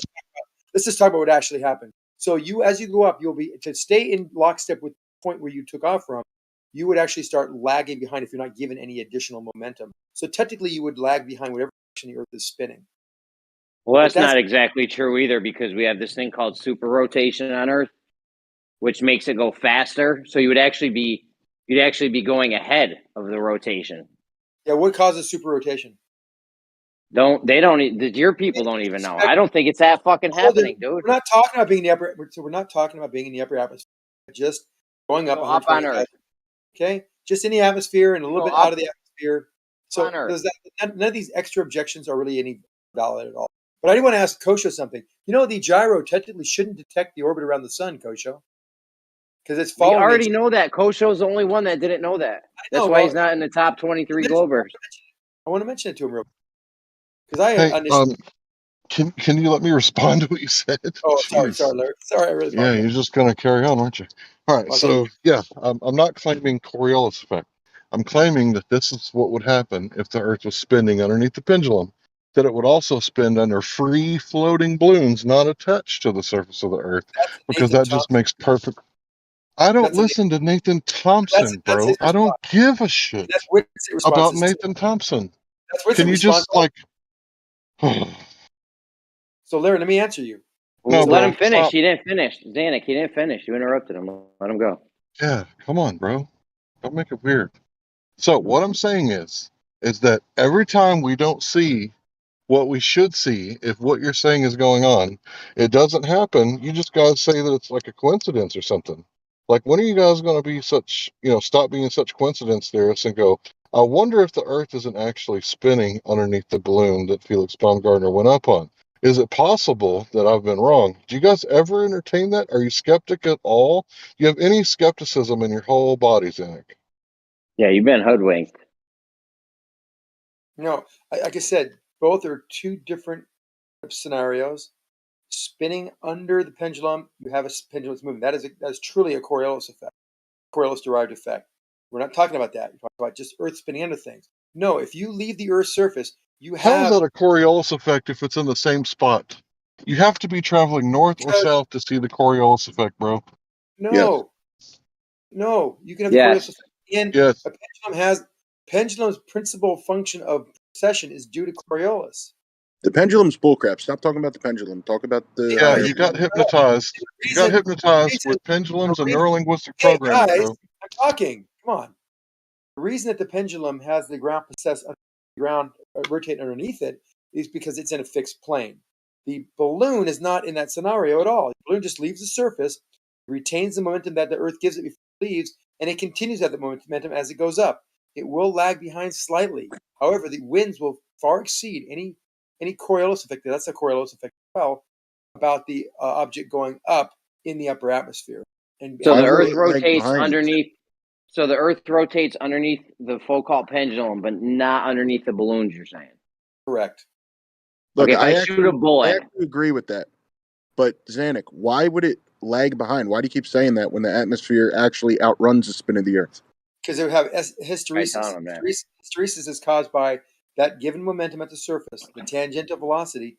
To be in that same spot, hovering, would have to actually increase momentum. Since you can't create momentum unless you had a propeller on it, it will lag behind as it goes The higher. atmosphere does do that. The atmosphere lags does outrun it from friction or whatever your stupid explanation is. So why wouldn't that happen with the balloon in the air? It is happening. And that's why when you go up So why would it lag behind? He would go ahead. Because you're going higher at a large as it goes up, it outruns it, Zanuck. Come on. Every time I'm trying to answer you. Okay, I'll let you answer, but you're going to say the same fucking thing, like always. Just give me the answer. So as you go higher, the distance from the surface or radius is larger. That means the circumference path you're going to be taking would be greater. In order to be in that same spot, you have to increase your tangential velocity, and it can't do that. The atmosphere speeding up. It lags behind slightly. However, winds are greater than this particular change in your position due to the lagging behind hysteresis. All right, are you done? So, as it goes up, it would need more energy, which it does because the atmosphere outruns the Earth for whatever reason. Whether you say friction or whatever, it still outruns the spin of the Earth. So again, why would it lag if what you said isn't true? Clearly, how does it outrun the super rotation as you go higher stays with the rotation of the Earth. Atmosphere, theoretically caused by charged particles being emitted from the sun, accelerating the atmosphere in some areas. That's not what we're talking about. Yes, I agree. But so we're talking about. So get back to focus. ADD on this. Talking about going up to 100,000 feet, and it takes 4 or 5 hours to do. Yeah, I was actually in the middle of talking there. So as we go up, I'm not talking tippy top of the atmosphere where super rotation takes place. I'm just talking anywhere along in between ground level and the top of the atmosphere. So somewhere where the balloon was rising, it's still the atmosphere moving with the Earth. So as you rise, greater circumference, like you said, means it has to be moving faster. So why would the balloon lag if the atmosphere around it is moving faster to keep up with the spin? Well, there are, like you mentioned earlier, there are collisions of mainly the winds. There's wind air currents that are either direction, any direction. So there's no guarantee it's going to go any direction you think it's going to go, unless you know. You keep breaking up. I couldn't hear it. But generally, if everything was just still, the atmosphere would like to stay in lockstep, and it tries to, but it won't, because even though you have those collisions of those air molecules, there still would be a slight lag behind as you go Are the higher. collisions of the air molecules, as you say, is that wind? Those are just collisions of air molecules, the air bouncing around. Wind does not, air molecules that move, masses of air that move from high pressure to low pressure. That's a pressure differential induced reaction. Yes, that's why I was asking, because I never heard of the other thing. You're saying that the molecules collide. You were cutting out when you said it. Can you say it again? Sorry. The air molecules are all bouncing off each other, and so as the Earth moves, these collisions will try to keep it in lockstep. It will never ever achieve that, but it will try because they're bouncing in all directions. But They're inelastic collisions too, right? Of course, that's the reason I can actually keep it in somewhat lockstep, but it's still a lag behind. All the air molecules will be somewhat lagging behind as you go higher, because higher tangential velocity required for it to stay over that same spot. I disagree, man. I don't think you're you can pointing out anything that would cause that. Well, I don't think you're explaining that. I think you're just saying things. Yeah, you're just saying words, Xanax. If you have smoke, it's released from a smoke. The air mass around it is trying to keep it wherever they are. If there's an air current that's going one way or the other, the smoke will follow that air current. Let's say the air is perfectly still all the way up. Let's say perfectly still, in lockstep, and the smoke goes up. As the smoke goes up, it'll be bouncing off other molecules, gases, like any other gases would, but it will start lagging behind because the tangential velocity that it was given by the smokestack factory that released it is going much slower than it is when it gets to the top of the atmosphere. So it will have lag behind. No other movements of the air. Just the fact that it's going upward will have also a Coriolis type effect. It will lag behind. It'll be hysteresis of that air. So you're bringing up something that also doesn't make sense in your globe to try to explain this that we're talking about. Okay. Larry was thinking just because we think there are spins that everything ground should be rotating underneath it, because Well, if he was up there so high that the atmosphere wasn't even. Larry, I'm steel manning your position, and you said that because that happened, Foucault pendulum, then it should happen everywhere when they're completely not even related at all. I agree. It's more likely that the balloon would show this kind of precession or deviation from ground position than it would be a pendulum that's strapped to the ceiling, that's strapped to the fucking ground, right? It's almost a false equivalency, but it doesn't benefit your side. It actually benefits my side. Yeah, they should strap it to a helium balloon. You should strap it to a helium balloon in a building and then see what it does on its own. So Xanax, the ground does rotate underneath Foucault pendulum, not a hot air balloon. How about a bullet? Let's say we shoot a bullet. Does the ground rotate underneath that? Oh yes, if you shoot it north, it definitely deviates. Shoot any direction, actually. So the ground is rotating under the bullet. Only when it's not the wind, not the resistance Only of the direction of the wind. I hear you, Dan. I'll cut you off. Only when it's moving through, in, and observed through rotating reference frame. In wind. Sorry, only when it's being observed. So if I don't look at the balloon, then it's not, the Earth's not rotating. If I don't look at the thing, then the Earth's not rotating under it. It doesn't rotate underneath it. It can accelerate ahead of the Earth. It's being shot north. So the ground doesn't rotate under the bullet. No, because it's getting shot north. It's going to accelerate ahead of the Earth. It's not You just told me rotating. the ground was rotating under the bullet like 3 seconds Shooting ago. south, it will. Shooting south, it will. Depends from where you're shooting from, right, Zanuck? Right. Okay. What? What's gravity's time limit? There is relative motion between the two. You can say they're both. Hold on. Are you answering Democ's question of what's gravity's time limit? I don't want to get argue pedantic. So if you want to say it's moving with it, but even though it's relative motion, let's say the relative motion is different and it is progressive, shooting north or south. How about that? Then it doesn't matter about the Earth rotating underneath it or it doesn't matter. Let's just say there's relative. When does gravity take effect?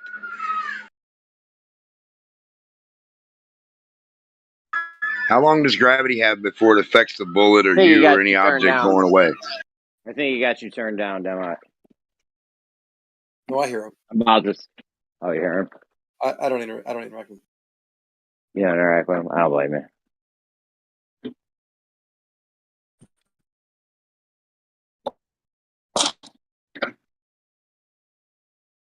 All right, so you realize the balloon experiences Coriolis as it goes up, right?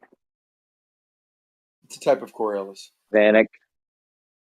It's a type of Coriolis. There's no, dude, the Coriolis effect. The balloon experiences the Coriolis effect as it goes up. You realize that? A type of Coriolis effect. No, the Coriolis effect. A type of, because there's also Yelkfos type of Coriolis. No, the Coriolis. Okay, whatever. I mean, you love the the Coriolis argument. Go ahead. Do you not understand that there is a thing called the Coriolis effect? Yes. And okay, what is it? What it is? I know what it is. Do you know what it is? Why don't you give me the equation for it? I know what it is. I don't have the equation for it, but I know what it is. I can define it for you in words. Can you do that? I can. Go ahead. Let's hear it. The motion observed object moving through and in a rotating or accelerated reference frame. Okay, and that's what we see when a balloon goes up, right? There is an effect that can affect the effect you just described. It's a type of Coriolis, but it's got a different equation. No, it is the Coriolis effect, dude. Why are you playing weird games? If it's moving in a rotated reference frame, there is Coriolis from the. It's the Coriolis effect is what we see when a balloon goes up. I got to remember. I'm going to stop being semantical. Yes. Well, what type of Coriolis effect do you think it is? Name the type. I don't know if it has a name. You're just making shit up, bro. You and Dr. Bob go get a room together. It's different than the classical. The equations for you just make shit up, dude. I kept sick of you guys. Okay, what's the equation for Coriolis? I'm so sick of you guys, dude. It's not even funny. Hey, what's the equation for Coriolis? I don't care. Don't care. I already told you I didn't know it.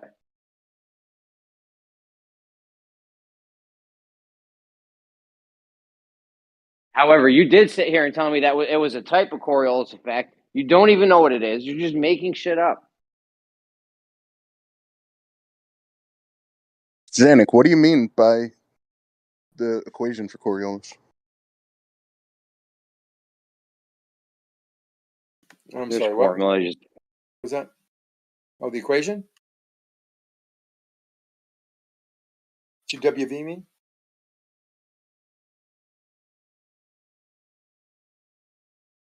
Anyways. It's still difficult to calculate because you have angular velocity and perpendicular velocity for the axis of rotation. So you have to look at what your, what these values are. It's a little more difficult to calculate up than it is for example, on a sphere. In order to get the Coriolis effect, you need to change your tangential speed, right? So you would need the Earth to rotate at a different rate than the things are rotating, right? Well, you have the changes, the tangential velocity going from the surface versus where it's going to end up. Yeah, if we change our tangential velocity, are we going to get the Coriolis effect? You'll get a Coriolis acceleration, yeah. And what do you mean A? You mean are we going to have the Coriolis effect if we change our tangential speed? Yes, you'll have Coriolis effect. Yes. Okay, and a pendulum does it, right? Yes, pendulum does it too. And balloons do it when they go up, right? Yes. Okay, so what's the problem with Larry's thing? Because he thinks that the fact that it didn't happen. The Earth rotates up as this balloon that leaves the ground? Why doesn't the Earth rotate underneath? Well, here's the thing. If the balloon was rotating as it left the ground, I would say that's incorrect, right? But the higher and higher it goes, like eventually the non-existent wind in the upper atmosphere, 130,000 feet in the air, like it wouldn't be tugging the balloon along, right? And the balloon would start to drift away from its position as the Earth spins underneath it. Why? That's just physics. Why? No, it's not physics. Because it's independent reference frame. It has momentum. It already has the angular momentum, the tangential velocity that was given to it before it left the ground. Yeah, it had that as the wind was pulling it along, but as the wind gets, can I respond? Didn't have anything to do with it, Lang. Blank. Yeah, they say they're independent motions. He is technically right. I did almost call you Lank one day. It's weird though. Yeah, you can call me whatever you like. I'll answer to fuck knuckle if you want. Okay, fuck up. So Zanuck, when is the Coriolis equation used? And like, if you plug in the variables and get that Coriolis force, what does that mean in reality? Like, what is that describing? So if you deviated from, let's say you missed a target, you're shooting this target. You'd say, what does it take to move this object over that distance off target? And that would be, so it has mass, and over a certain period of time, you can get a force that you need. And the force would be the Coriolis force. It's really a Coriolis acceleration. So I never understood that, because Coriolis is supposedly an apparent effect, right? So how are you calculating a force from it? Where it will land, where it is, where it takes off from. All right. So there is no force. Do you remember? Hold on, real quick. Hold on, let me finish answering. You have an acceleration. Can I just go next? Because the acceleration that applies to that object to make it move that distance, that is the Coriolis force. The acceleration is what the equation gives you. It's 2 times the angular velocity times the velocity. Okay, do you remember that example I gave earlier about there's 2 guys in a park and they're throwing a ball back and forth in a straight line? Mm-hmm. And how a construction crew comes and sets up a roundabout in the middle of them. And that guy now sees the Coriolis effect. There's no force. Nothing changed. Yeah, it's the same thing. That's why if we that's you just don't want to understand what happened. Fine. There's a force, but it's really an acceleration. The acceleration is the motion of that ball not deviating from straight while you watched it in the accelerated reference frame, in the rotated reference frame. Oh, I got a phone call. That's why in that example, if we go into GEMS right now, half of them dudes will tell you that that's not the Coriolis effect because there is no force at all, and it's just a visual thing like Bob. Then they're going to disagree with the formation of Hertz. The same thing. If those water droplets were flying overhead on the Earth, that's Coriolis. That's why they get shifted to the left, and all of them are. Everything's going to the low pressure from high pressure to low pressure. Low pressure is in the center. They all go and deviate to the left, and they form this cyclone. How could there be an equation to measure something that's apparent? Doesn't make sense. Okay, you know what? I'm genuinely asking. Just say it. You're right. You're right. It's an apparent deviation. It's not an actual deviation. It's an apparent deviation of motion as viewed from. You forgot to say you're right. Tell him how he does it. It's an apparent deviate your thinking a little bit. Deviation, viewing motion from rotating frame. So is it calculating the force it would take if the apparent motion was an actual motion? Yes. Very good way. Really? Okay. I was genuinely asking, man. There's no actual. You got guys in the background heckling me. Force. There's no actual force there. There's no actual force there. It's just some force that maybe would be there. Yeah. What's up? It's a calculated force. Yeah, no force. It's just a visual thing. For my example, with the 2 guys in a park throwing the ball back and forth, just an optical illusion. Well, the force becomes a slightly different equation where angular velocity times angular velocity. Then you want to get a Coriolis force. It's 2 omega times sine theta, which is a little different equation. That'll give you the equivalent force. What it take to move that object that distance?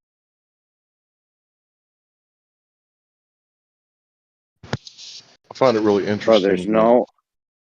Go ahead. Go ahead, Larry. No, I was just going to say I find it really interesting when Globers complain about hecklers. It's like, really? Like, you guys have said the most outrageous stuff to us. Drink bleach, don't breed, I'll cut your head off. It's like, wow. And you guys are like getting heckled. Sure, the globe earthers are getting heckled. I'd say give it Ain't a few more no decades. reference frame high enough. So Zanuck, Well, with were we heckling Zanuck earlier when we were like calling him on like his outright like lying, misrepresentation of like facts about what he and Witz said and his whole, was that heckling? We should make a Coriolis song. Ain't no Coriolis wide enough. So Zanuck, if a plane takes off at the North Pole and it flies down, keeps its momentum like you were just saying about the balloon, how in the world does it land on a runway that is now moving 1,000 miles per hour underneath you, or, taking away the plane speed, but I'm assuming flying straight from the North Pole straight down to the equator? You turn. You bank the plane and turn. Air, Bob. You have to account for air. That's it. You turn to the east. You turn to the east Yes. and fly on like a diagonal? Mm-hmm. How do you catch up to that 1,000 miles per hour, though? From the inertial reference frame, you're going to be turning. What I'm Say it saying is again? that you flew straight, you would miss your target by thousands. What if east Yeah, is but I'm directly saying- underneath on the other side of the Instead ball? of missing your target by thousands of miles, you take a left turn, and you go, as you go south, take the left turn, counteracting right. But I'm saying you just fly down to the equator and you let whatever land pass and you try to land on a runway in the straight line from the North Pole down to the equator. It's going to be moving 1,000 miles under you, right? Right. So how is that not in your world, in your physics world, on your side? How is that possible? Because you flew south, and as you flew south, you deviated naturally, closing to the target and intended target, which would be right. Say it's South America. Now you On land what in. ball? So were you saying that? You land in Indonesia. On what ball that's spinning? Where'd we do this? So everything, all the forces work out. You land. You have a On what tangent spinning velocity. ball? Now it's going to 1,000 miles an hour. You start at 0, and you accelerate to that velocity by just the virtue of going south and deviating that many miles to the east, excuse me, to the west. What's that got to do with the spinning balls, Annie? So you're saying the atmosphere would kind of carry you along as you were entering an area of higher and higher tangential speed? It happened on the moon. No, Notice he's that imagining. that has some effect to you. But that's not the main reason. The main reason is that you are 0 tangential Zanuck, velocity, 0 can I ask you a momentum. real question? You end up with a body, which is whatever the weight of your jet is, and the tangential velocity of the surface. How many times have you flew around the balls, Zanuck? You get that by just the virtue of flying south, deviating that much. When has anyone ever flew around a ball in front of you, or you guys, or any like little drone in a lab? When have you guys got a You want to spinning think about ball? it in terms of how you're. Damn, he ain't never circumflown a globe. I couldn't hear you, Zanuck, so I'll ask you again later. If you want to think about it in terms that you're thinking about it in, I would think. Yeah, we're thinking about it imaginarily. We'd love to think about it with physical round objects that spin in a lab. What does that ball do when it gets? And you have a catcher's mitt at Nothing on a flat plane. It goes from 0 tangential velocity to. No, it doesn't. Maybe throw the Not at all. a better example, because you can say it's given energy from the rolling part. This No, it toss doesn't. the ball to your buddy at the edge of the merry-go-round. When he catches it, that ball is magically got. It's sitting still. It's in lockstep with the earth. The ball Now, cannot if you move from one reference do frame that, of one person to the I can't do that next. with T-Mock in the back. I'm sorry. Well, if you have the ball in your hand, how does it ever So I leave wanted to if it's answer in you seriously, lockstep? but I'm hurted by him. Well, I so want to answer. figure this out. Like, how's the ball in lockstep with my hand, and how does it leave hear at me? the same time? You know? I know what you mean. I think it's interesting that, people that actually flew in the helicopters and they were leading, the Vietnamese as they were running. It's like, oh, you gotta lead them a little less if they're women and children, right? But anyway, I just want to point out that, they're actually on a real, non-inertial reference frame, right? And they actually do have to take this motion into account. But when they're on the ground, they don't do that, right? And you say conservation of momentum, right?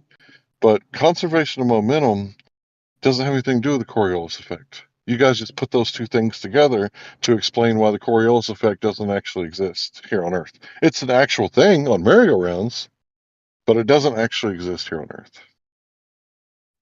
I don't think a conservation of momentum does either. The conservation of angular momentum is a real thing. The conservation of momentum is a real thing, right? But you can't just mix those two things together and explain it away. Why does everything with the globe Earth have to be explained away? Because it has to be. I haven't seen any of those demonstrated. I haven't seen Zanuck or any Glober with all this math where they get all these fucking claims. They're getting all their claims from, like, you have to imagine, where is the spinning ball in the lab and the stuff going on there that you got your calculations from? If you don't have a spinning ball with a little drone and little helicopters and little baby jets, where are you guys getting your numbers from? Definitely not spinning balls. So where did you get all these numbers from? I want to see the professor that wrote them down from which ball, which longitude of which spinning ball and latitude in a lab. Where did we see all this happen? I want to sit next to you, Skylane. I want to see it. Well, talking about conservation of momentum, if you're in a I'm vehicle, talking about a spinning ball do anything that you Hold on, let declared. him finish. Fucking hell, man. If you're in a vehicle and like you drive your vehicle into a concrete wall, you don't have your seatbelt on. You slamming into the windshield and dash is because of conservation of momentum. No, it's not. Right. And Yes, that's it not is. a spinning ball. No, it's not. You can't conserve momentum if you stop. Or if you go. If you continue something faster than what you started from zero, or if you go or stop, you're not conserving shit. And then what happens is you slow down. So there is no conserve of anything. I have never seen any conserve of momentum to where it stays momentumed. Conserving the momentum and keep that way and never stop. Show me When you that. stop, you've transferred your momentum into something else. That's not conservation, that's transference. Yes, it is. No, conserving You're is wrong, keeping. Conserving is keeping. You don't lose anything. You'll never lose anything. Falling in space, right? It's Momentum not even isn't keeping, created it or destroyed. increases. It's If only you transferred. increase, you cannot Honestly, conserve an increase or a decrease. What the fuck are you talking about? You I can't do agree it. with DMOC here, honestly. No. It's not about Momentum agreement. is It's not. about action or reaction. Like, it's not. You don't have. There's no agreements here. We have one fucking physics. We don't have two. You can't keep combining all this shit that doesn't have to do with the other thing. Like everybody keeps trying to do just because a baller said so, or some guy in a fucking book, the crook. No, we ain't working with it. No, hell no. Show me the conservation of something being momentum, and it conserves that momentum forever. Show me it. not forever, unless it's acted upon an So outside force. no, So we ain't picking when conservation starts or stops. How does that work? Now we declare when conservation of momentum is? I don't think so. All right, I no longer agree with DMOC. okay, so if I'm going 80 miles an hour in a car and I hit a brick wall, just because the car stopped doesn't mean that I'm going to stop, right? I'm not going to stop until there's an equal opposite force, like the dash, the windshield, or the brick wall. Yeah, but the That's car nothing can to do with change its conserving your speed, momentum. How do you increase, go 40 decrease. and That never seems like a stop weird going example. 40? No, go 40 and never stop, just keeping it 40 exactly forever. Just show me that. Conserve that. You Well, slam I into said a brick forever. wall. Don't hit the wall. When are we talking about? What's your time frame? How long is conservation of momentum last? 3 seconds? Does it wait Forever. a minute? Forever. Now it's Forever forever. until acted Now upon it's by an forever. outside force. So it's not forever, but it's No. forever. So if I just spin this Forever ball, Momentum until is always if I spin conserved. this ball, it's going to spin for 40 miles an hour forever, right? You cannot create or destroy momentum. You can only transfer it from one thing to another. That's it. So there is no conservation of momentum. The total momentum is always conserved. It's only transferred from one object to another. Speeding up or slowing down. There is no constant. Demok, I think you're questioning physics. I don't think we like to I question don't give physics. a fuck what I'm questioning. We question I'm questioning, theoretical. can you show me? Show me 40 miles an hour constantly or stop talking about it. It's just so simple. Yeah, but D-Mock, why does that matter, bro? Like, why Why do do you guys have physics to matter? forever? Why are we flat earthers? Why do The physics sun- matter to flat earthers that aren't globe physics that we can't demonstrate any fucking lick of? He's agreeing with the ball spinning at a conservation of momentum. I disagree because it hasn't been demonstrated to me. That's why I disagree. Practical demonstration of conservation momentum, though it's not elastic, would be the game of pool. You hit the cue ball hits another ball. That ball may stop, but the other ball hit moves on. You've just transferred momentum from the cue to another ball. Newton balls? What are the Newton You balls? didn't with conserve anything. Click, clack. What are those things called? They don't keep the same amount. The initial poke you gave to that first ball doesn't get transferred to the next. It's a weaker amount. Stop lying. Because it's inelastic. Listen, Yeah, where do you not have That's why I reality? think You it's a call bad it, example. there is no elastic. There's reality. There's resistance. So there's resistance on the pool table. There's resistance of everything that you touch. Right. And So there's resistance you on the hit pool the ball. table, which means some of them Through the they're not their resistance, it maniacs. slows down. Then it hits the The ball and ball slows it slows down as it transfers momentum to the table. When does it not transfer momentum? We want it to keep its momentum, not transfer it to anything. Conservation, keep. In the Earth Go ahead. ball system, the momentum is conserved. Show me where a ball system, Earth, is conserved. Show me that little model working in the lab. It's transferred, you're saying? You're saying it's transferred, okay. Transference is not, it's not keeping it. It's not holding it. If you're not destroying the momentum, you're conserving it. So you're losing, right? That's not conservation. How the fuck is conservation losing? How is conservation gaining? Conservation is not Hold on a minute. We got destroying or conservation. creating. What's that word mean? Conserve, to conserve. What's that mean? It's the opposite of communism. I mean, No, liberalism. Conserved means it's not created or destroyed. That's what it means. Okay, where do we see that at?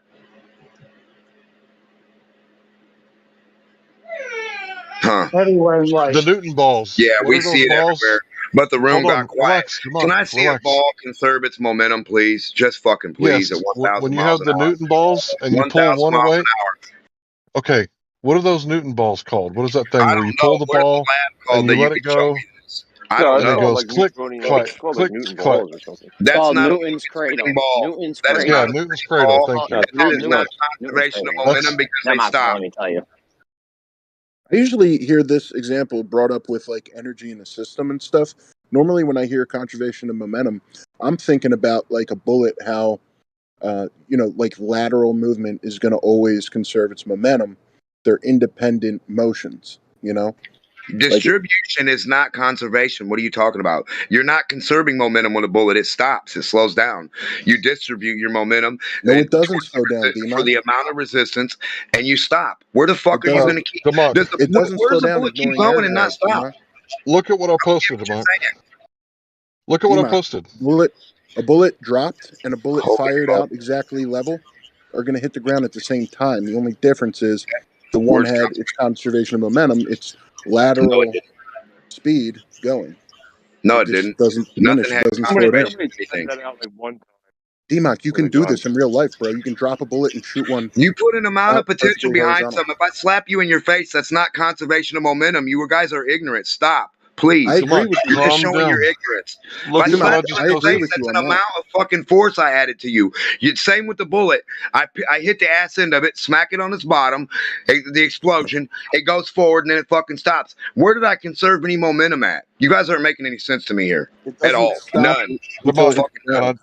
can I try to explain it, Demok, without you getting outrageously out? Listen. So if you look at Newton's cradle, like that toy we No, played I with when want to we know were that you children. understand the word conserve means to keep and hold on to and keep that. Yeah, that's what I'm about to Okay, show so you. where are we doing that? That's all I want to know. Fuck Newton's retarded ass. I want to know where the fuck we have an object right? Why are you so triggered? Why are you so triggered? Listen. Triggered by a demonstration? If you got a story. Okay, so just real fast. So when I take the Newton's cradle at rest and I grab the ball on the right side and I pull it to the right and I add energy to the contraption and then I release that energy, that momentum is going to be conserved in that contraption for probably a long time. It's probably going to go for a really long time. I don't know how long they go for. But the conservation of the momentum is going to be the thing that keeps that thing going, because as the energy is conservation of energy is different. He's saying that momentum isn't maintained or conserved. right, it's conservation of momentum. Did I say energy? I apologize. No, I'm just saying, like a mousetrap is, aren't you like you're storing kinetic energy, so that's not yet momentum. So it's like potential momentum, but it's not actual momentum. So but nothing actually Newton's conserves cradle, though. momentum, unless it's like a magnet levitation or something like that. Nothing's helping to extend momentum. Is that what you say? Conservation is an extension of the duration of, or something like that. So it's like a kind of a. I still haven't seen a ball conserve its thing. And if you're conserving momentum, you wouldn't have to hit the little click clacks, buddy. Your moving fucking ball that you're standing on would do that for you, and it would conserve and distribute, like you're saying, the distribution of momentum to another thing, right? The conservation you're calling distribution isn't happening. You wouldn't have to clickety fucking click clack the balls. The earth would do it for you. Do you see that happening, Hank? Larry? I don't. All right, so I'm going to read this Newton's cradle demonstration. You got to show. Dude, this is a practical demonstration. But also, like when you're talking about conservation of energy, ball not spinning at 50 miles an hour or 1,000 miles an hour for a year is a practical demonstration you don't have. Stop fucking reading goofy shit. But when this is applied to like planetary solar systems and shit like that, so like conservation of energy is really that it's moving through a fucking frictionless expanse of nothingness, being propelled by some kind of other force. I mean, that's its conservation of its momentum. I mean, that we can't demonstrate. Supposedly, yeah. So where can we demonstrate? These guys are right. That is how it's defined. I think, D-Mac, you probably just have a problem with the name of it. Like I think you have a problem with demonstration. Show me a sphere. No, I agree. I agree with what you're saying. So you agree with me, but you agree with them. Nah, it don't make no sense. I'm just saying the sun, Demonk. What about the sun? It's a ball, right? It's been going for a while, right? No, you produce one. No, it's not right. No, yeah, a sun. What is a sun? Stop saying the word without producing one in a lab. Show me what you understand about the sun. Show me the sun, son. It's a ball in motion that hasn't stopped. Show me that. Demonstrate it in the lab. Look in the sky. No, I'm not looking nowhere. I'll look in the lab, please. Yeah, you are begging the question with the sun for sure. Yeah, always begging the fucking question is all they do. Now they're going to read a retard book, a retarded ass book, and say, hey, listen, all right, I have an example. This book Demo. says conservation of momentum, but not one of us can demonstrate it. And we're going to tell you fucking clickety-clack toys going back and forth as conservation of spin. Those clickety-clack toys are connected to two little ropes, and they're not spinning at all. Next, I can give you a demonstration of it. You ever see that little car? It's on a track and it shoots a ball up, and then the ball lands in the same spot on the car. That's conservation of momentum. I've never seen that. I don't know what that is.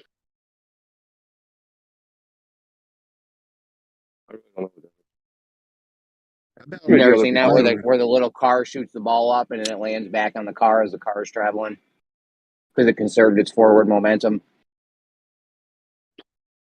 Yeah. No, I think there's two different things going on here, but what about defying the law of conservation? You guys see that that video of that weird stick from South America that's like shaped like a spiral, and like you can literally pour water out and put the stick in the stream, and it'll literally climb up into the bucket.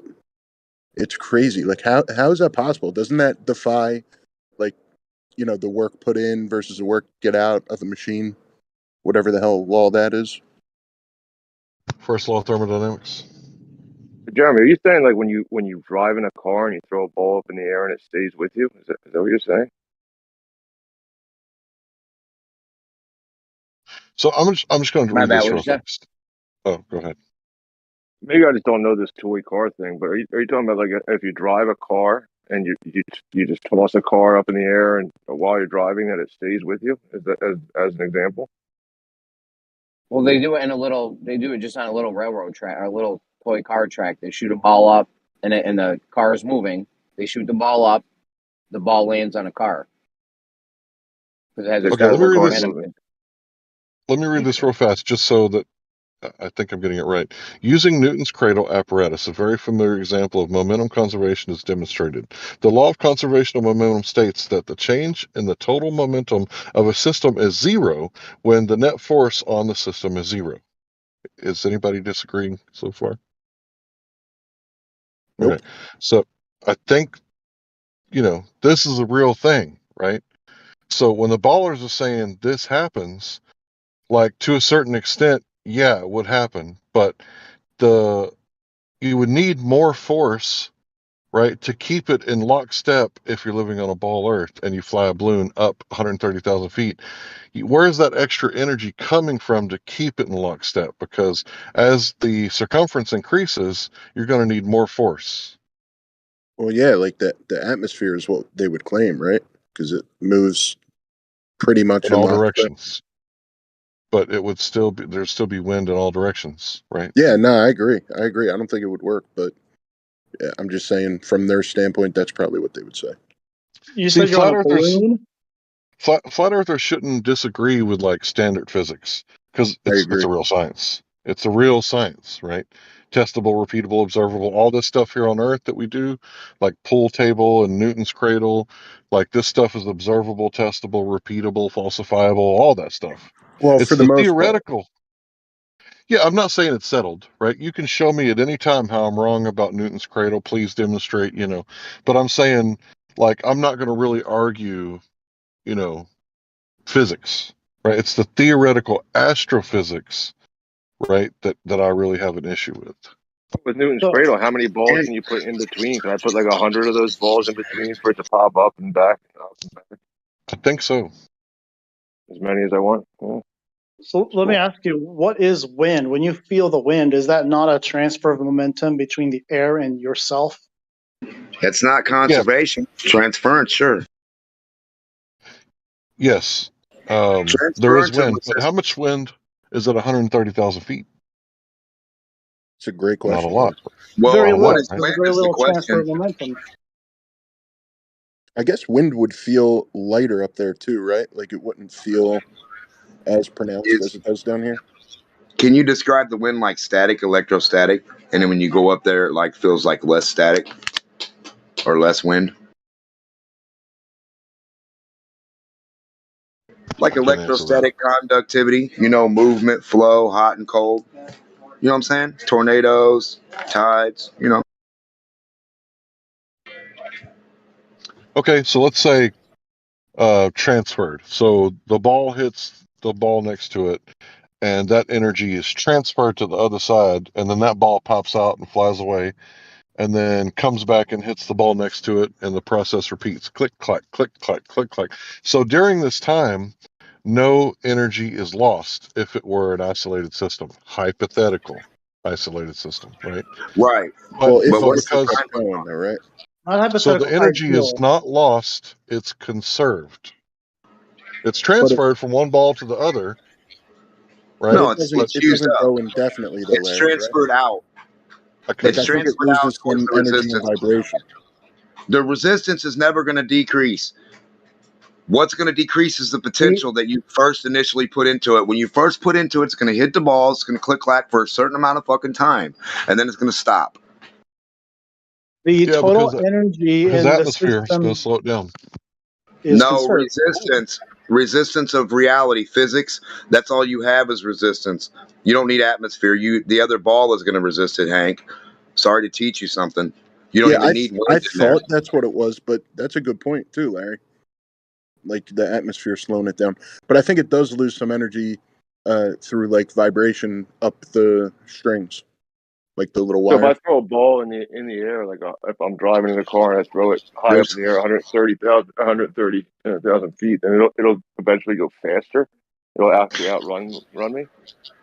You didn't push the gas on those balls still. Once you first released it and let it click the other ball, that's all the gas you gave it, 20 miles an hour. So until that gas is used, you'll hear the click clack. Once the gas is used, the click clack is done, just like pushing your foot on the gas of your car. Release, you're not conserving the momentum anymore because you were the momentum putting the fucking initial click clack into the first one. You are the momentum. But you've transferred momentum to the earth. Transfer, yes. You can transfer, yes. Sound is transferred. Everything is transferred, transmitted, and received, yes. You're not conserving fucking anything in one spot, one location, one source to itself. As itself. There's always a radiant fucking emittance or a vibration emittance of some sort. There's a reaction. The law of conservation of momentum does not require it to be conserved at one particular spot. It's conserved in the system. Yes, yes. If there are no external forces applied, if the net force is zero. Right. So Wonder if you're those in a balls perfect would go a vacuum little- and you drop something, that would be conservation of momentum because what? It's still speeding up. I mean, does it speed up forever, or does it? What I'm saying is where would you notice a never-ending one certain amount? So if I drop a ball and it goes 50 miles an hour, is that all it can do? I mean, that would be conserving 50 miles an hour forever till the end of time with no resistance. Slow down. Back to if you drop a ball, the ball's speeding up, right? So the ball's gaining momentum. But not conserving. The earth is also gaining momentum towards the ball in the opposite direction. And the sum of the momentum of the ball and the earth remains conserved. From the interaction of the reaction of the resistance of the potential, yeah, until it runs out, yeah, but it's not conserved. No, it's not conserved. If you drop something and it can speed up, if it changes its fucking rate, that's not conservating it, right? But see, the if earth you conserve is your rate, applying a you force on don't the have ball. no change. Conservation means no change, in my mind, unless I'm just fucking stupid. So you have a force on the ball, right? That's the weight of the ball, mass times acceleration. So that ball's speeding up. But I mean, that's if they're all coupled in with the space, earth. I don't The know earth, what force you need other than no resistance. I guess that would be a force. Something not resisting you. the ball is pulling on the earth just as much as the earth is pulling on the ball. The total momentum of the ball and the earth remains constant even as the ball speeds up. Where you see that at? That doesn't make any sense. You don't have two balls that can do that anywhere. That's an if, Take right? two magnets that are kind of like falling near each other and they start attracting towards each other. They speed up towards each other. Yeah, but where does a ball do that? If I place I don't like know a what ball falling, on top spinning of a building, magnets it's and not balls of jumping up magnets towards have the to do ball with I dropped. Yeah. What are you saying? What's The that got ball? to do with the I have a direct? ball.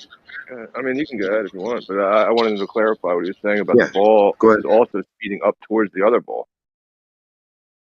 If you have two balls that are attracted to each other, they will speed up towards each other, right? They're gonna, fall to each other. If just Where do looking you at have the conservation? two-ball system, the two-ball system, the total momentum of that system remains constant.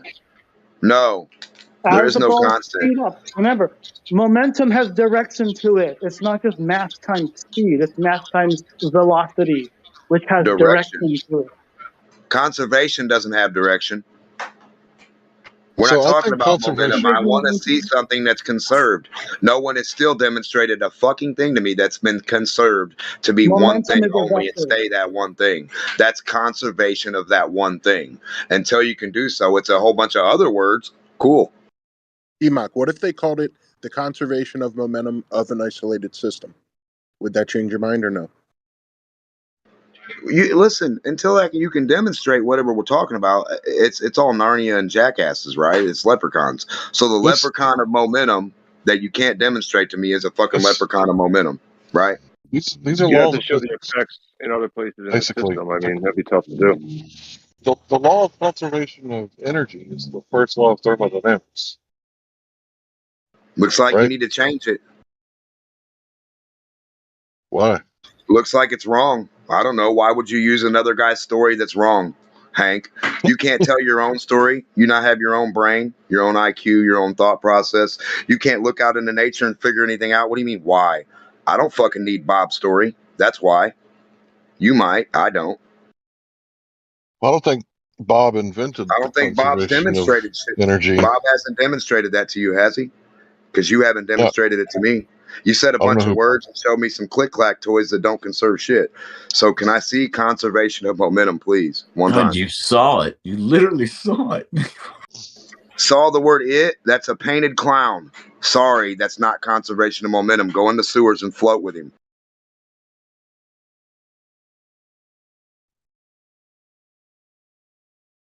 And no, I haven't saw it yet. I've been Is waiting. there any I've been established checking the science that sewers. you're okay with, Demok? Yeah, what you can demonstrate, funny boy. If you can demonstrate it, I don't know what's so funny. Is there any amount of science you can demonstrate that you're okay with? Are you okay with physics? Yeah, I'm okay with physical physics you can demonstrate. Action and reaction right here on Earth. You got Physical that? physics, though. Yeah, that's what you're scared of, right? You want Yes, to I'm talk and absolutely imagine. terrified of Yeah, your you're terrified. understanding of physics, man. Yeah, reality. Yeah, you're terrified of not imagining. You just want to imagine and tell everybody they're wrong and laugh, right? We'll demonstrate how you're right with the objects you claim. Get some spheres, produce your claim. Show and tell time. It looks like you're the one that's terrified. I'll go get some balls and show you they don't do what you claim. It's not hard for me to do it. Must be hard for you, huh? What physics? In what physics do you see any of this happen? I haven't seen the physics lab yet. Do it, Demok. Don't just keep talking. Do it. Spin some balls in orbit. They don't work, buddy. They all fall to the ground So and sit there on you the don't floor. They just sit understand the there. ball click clack toy? Show me how to understand. Show me in what premise or lab I need to understand them in, The please. momentum is conserved in the toy. The only reason it stops is because it's not an isolated system. That's a cool story and excuse that you got. It sounds like a Glover excuse, but I don't like excuses. I like show and tell. That's what the toy's for. It shows you and tells you that the momentum and the energy is conserved, just like the toy first does? law of thermodynamics. So when's Yeah, the toy in a frame of no resistance? when it's an isolated What are you talking system. about? But When? an isolated Show system me. is hypothetical. Oh, it's hypothetical, but you're going to demonstrate that and you believe it, and you're going to put your fucking marbles in that bag, right, Hank, and carry them around? The hypothetical bag of Hank? Thank you, buddy. We're all in your bag with you, buddy. Fucking hypothetics. This is what we jump onto. DMOC doesn't believe hypothetics. Yeah, thanks a lot, Hank. Fucking thanks. Yeah, that's what we're laughing about. That he doesn't believe hypotheticals. Well, what do you believe in, religious guy, that you can't produce? Another religion? Some more hypothetics? Thanks. Just a We've child's grown so toy far. that apparently threw you into a tizzy. No, apparently physics are what you're afraid of. Like I said the first time, The and you're physics still of not doing a any. Can you child's produce toy, some? and A they're child just can produce physics. unfathomable to you. You A just child can't can walk wrap into your a head physics around lab. a child's toy. It's A child can walk demonstrated. into a physics lab and do whatever you claim he can do with whatever you give him to do it with. Now let's see.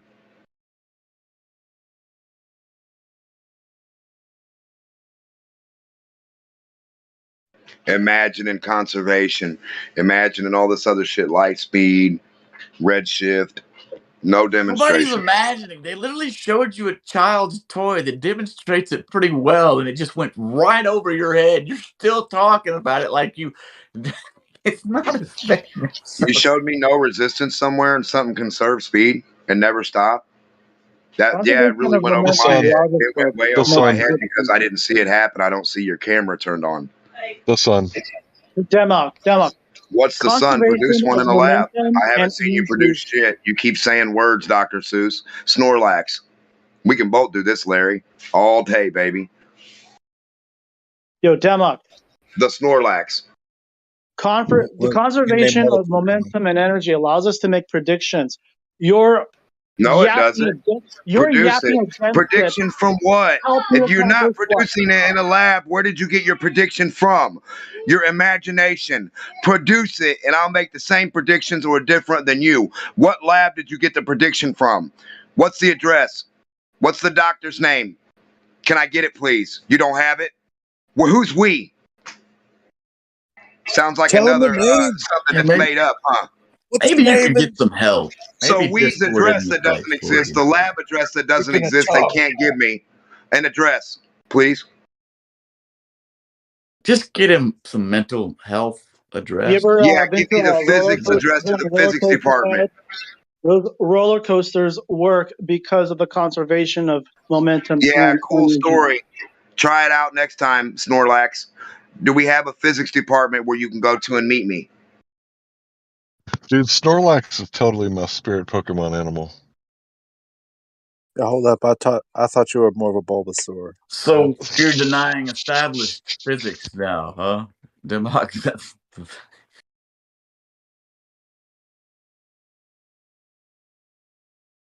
I mean, Emstone, how was it established? The first law of thermodynamics? Do we need to show you the little toy again? It was established by a toy. When Newton We brought it can down from the mountain. establish the.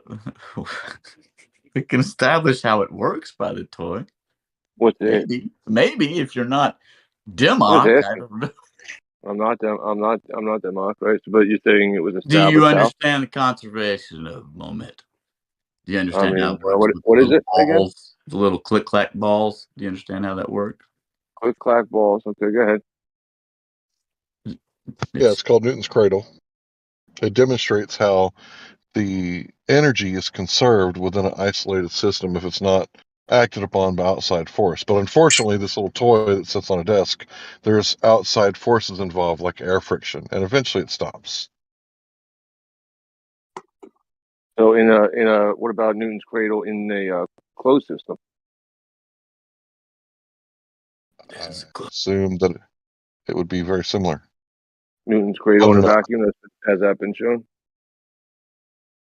That's a good question. I looked at it. That's good. So someone said some of the energy is lost in the strings vibrating that are holding the balls. But yeah, I'll look for what you said. The tension in the strings is what's keeping it like. That's conserving the whole system of this. But some of the force is going to be lost entropically through just the absorption into the balls and the and So it's sound. absorbing it, not conserving it. It's like Like eating it. well, even just like the sound of the balls hitting each other is like energy escaping out of the loop. As silly as that sounds. Got a YouTube video of Newton's cradle in a vacuum.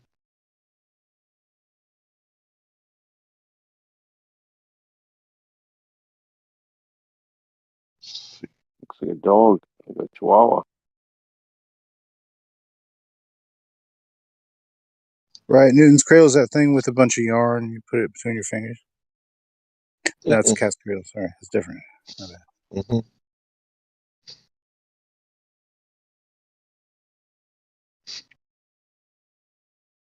Yeah, I don't think Newton came up with this either. I think it was around for a long time.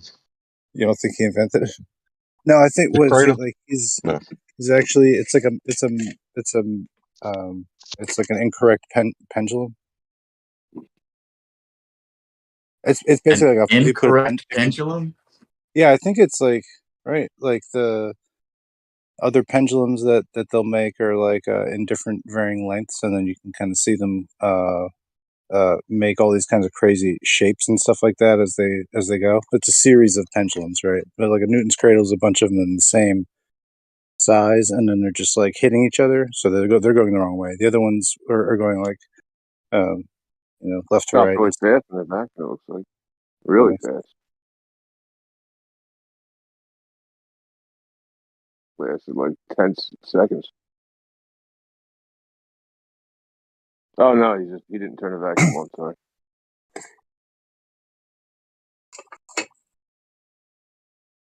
$10 without the vacuum. But yeah, I thought I had read that like Newton was just playing around with the concept of the other type of pendulum. And every aspect, yeah, is resistance. I thought, wasn't this funny? Then does it slow down in a vacuum? Does a Well, if vacuum there's no not stop? resistance, it About 14 wouldn't. seconds in a vacuum versus 10 seconds without the vacuum. You know, not even friction will defeat the conservation of momentum. Not even friction. Conservation. Where do you see this at? Why do you keep saying that word? Elastic or inelastic, it doesn't matter. The What the total fuck does momentum is that always mean? conserved in an isolated Elastic what? system. What's elastic? What is your elastic? What are you talking about? So, like when you hit pool balls together, they're not elastic, right? They don't give. Well, So they there's do actually, Hank. They're okay. Go phenolic ahead. plastic, Yeah, they and do. they have microcompression because I didn't know they're that. made out of plastic resin. I didn't know that. I thought they were like, okay, that's news to me. I guess that's So why they bounce. an example of a elastic collision is like a rubber ball bouncing off the floor, right? An example of inelastic collision will be like a spitball hitting the ceiling and just kind of sticks after that. Regardless, you'll have resistance of sorts, right? Regardless of the resistance, the the total momentum of the system, if it is isolated, remains conserved. Where at? In the isolated system. Where? In the isolated system, In wherever your it is. imagination, right? Just say in In my fucking reality. imagination. Right. Repeat after me. Like in a Stirling engine or in like a Crookes radiometer, those are closed systems. A thermometer, a closed system. And then never stop working ever, right?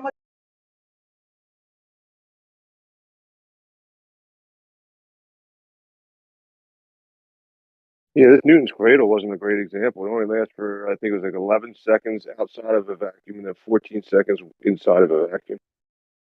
You know what makes a rocket work in a vacuum? Like in space? Conservation of momentum. That it's bouncing off the walls of the container. I mean, if I'm wrong, please somebody show me how I'm wrong. Well, I mean, are you wrong? I mean, I don't know if you're wrong, right? But there is a claim that the energy is being conserved in a place that we can't verify.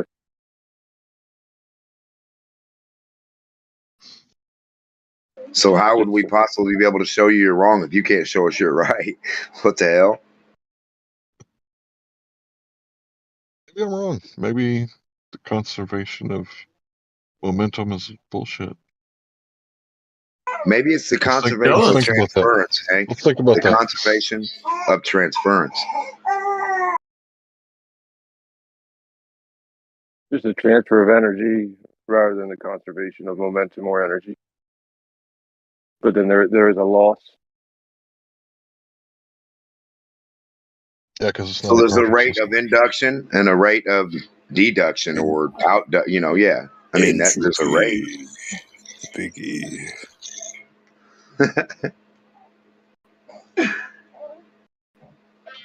Energy can't be created or destroyed. How in the hell, man? You got to have stuff to make energy with. Without resistance, you're not going to get any energy. So I don't know. Yeah, so You can't create energy. in order to claim right that it can't be created or destroyed, you'd have to show never-ending energy, and again, not point at the sun.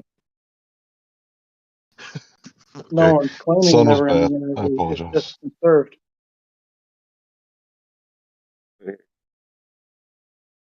Superman got superpowers.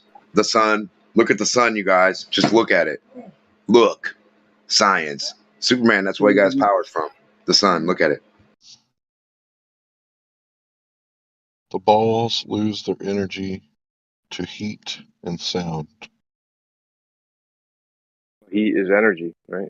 Yeah, that's what I'm saying. Sound, man. It's crazy. Everything everyone that's disproportionate in the equilibrium will gain proportionate and try to react and pull that, like you're saying. It'll try to conserve, but it's not going to, because it's going to dissipate with each one. It's just going to. And now we need Newton's cradle in a vacuum with a thermometer on top or inside of it. Well, do you see what I'm saying, though, right? Like, the energy is going to get carried out for as what it can for each thing. Like, if you smack me, my face will turn so much. You know what I mean? But that's not the destruction of energy or the destruction of momentum. So they say energy can't be created or destroyed, only transformed. So the balls are transforming it into obviously the other balls, and then sound, and then friction, and heat. That's right. All According adding up to the original amount we're claiming, I guess. But No, matter can't be created nor destroyed. Energy, we can make that from things.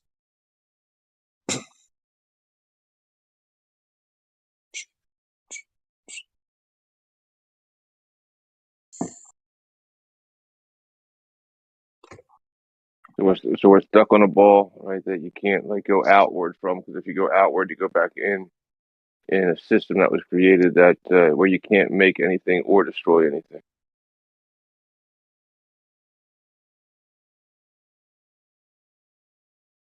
You can create matter. You cannot create invariant mass. That doesn't make sense. You can't create either. So if you have a high enough energy gamma ray aimed at an atom, you can create an electron-positron pair. All right, and the total energy of that electron-positron pair will be about the same as the energy that was in the original gamma ray. There'll probably be some energy transferred to the atom too. So you've just created matter in that regard, but you did not increase the total invariant mass or the total energy of the system between the gamma ray and the atom and the electron-positron pair. Man, all you did was got an action or reaction. When I walk across the carpet and I shock the doorknob, is that conserving the shock? Is that conserving the arc of momentum? Is that doorknob conserving the momentum? I just touched it. It should be going back and forth and having energy and doing all the shit I did, right, to get to it. But it's not. It's just going to sit there. Then I'm going to shock it. So why is the shock transferred? The same reason anything is transferred. That's how it works. It's going to happen like that, right? So there was, in that shock, there was a transfer of energy and momentum, but there was no energy created or destroyed. Why and there was is the no question? momentum. No. Fuck destroying shit. Look, ladies get pregnant and we create babies. Listen, we're not talking about weird shit. When I touched the thing, what happened? I passed my energy to it, right? And then what happened to it? And why did it do that? Why did it take the energy from me to it? If it's not just a transference of energy and things don't need to transfer energy, why does the doorknob need my energy? Why didn't it just go on about its own business and not take my electric shock? Maybe M Stone can answer. Pardon? Because it's seeking equilibrium. Why is it doing that? And that's what your Einstein balls are going to do too. They're not going to conserve anything. Everything is going to seek what's equilibrium. Thank you. And what? Just disperse the rest. If there's any kinetic energy or to the median or whatever, to equalize itself out. Exactly. That's what it's doing. It's dispersing to equalize. Before and after equilibrium, the total momentum of the system is still the same. The total energy is also zero. So nothing. So there's nothing going on, and then you do some stuff and something happens, right? The net change is zero. So you're saying the doorknob has a lot of energy going on while it's just sitting there, just a doorknob sitting there. I got something to read when you are done. Okay, if you create the doorknob sitting there has energy. That's correct. If you created Newton's cradle in a perfect vacuum, would it go forever? No, because of thermodynamics. The balls are neither perfectly rigid nor perfectly elastic, so the collisions leave microscopic dents where the two balls contact each other. So that's energy lost. Yeah, we need to see energy conserved.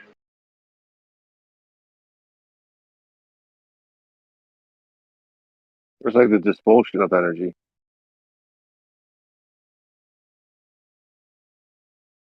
It's like a demonstration of showing how energy is just thrown away. Right, then they're explaining to you that it's conserved. They're telling you the fucking opposite. Everything's upside down and twisty-turvy. I wish they were more specific. It just says no because of thermodynamics.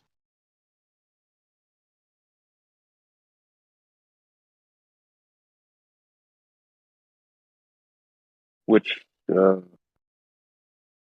part of thermodynamics, I wonder? I know, so I was thinking first or second. So the next one says, when the first ball in Newton's cradle strikes the neighboring ball, then the first ball stops, but the momentum of the ball is not lost. It transfers its momentum to the second ball, and the second ball transfers to the third ball, and finally momentum is transferred to the ball at the opposite end.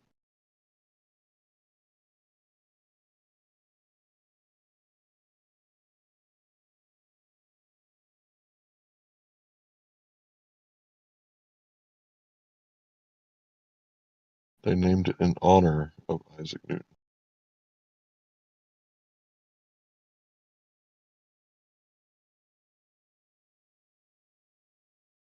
Yeah, so it's like things happen. Yeah, like when you throw something at something else, like it has a reaction on the surface you throw it at. Things happen, but there's a claim that it's a perfectly equal and opposite reaction. Yeah. There's a reaction, sure.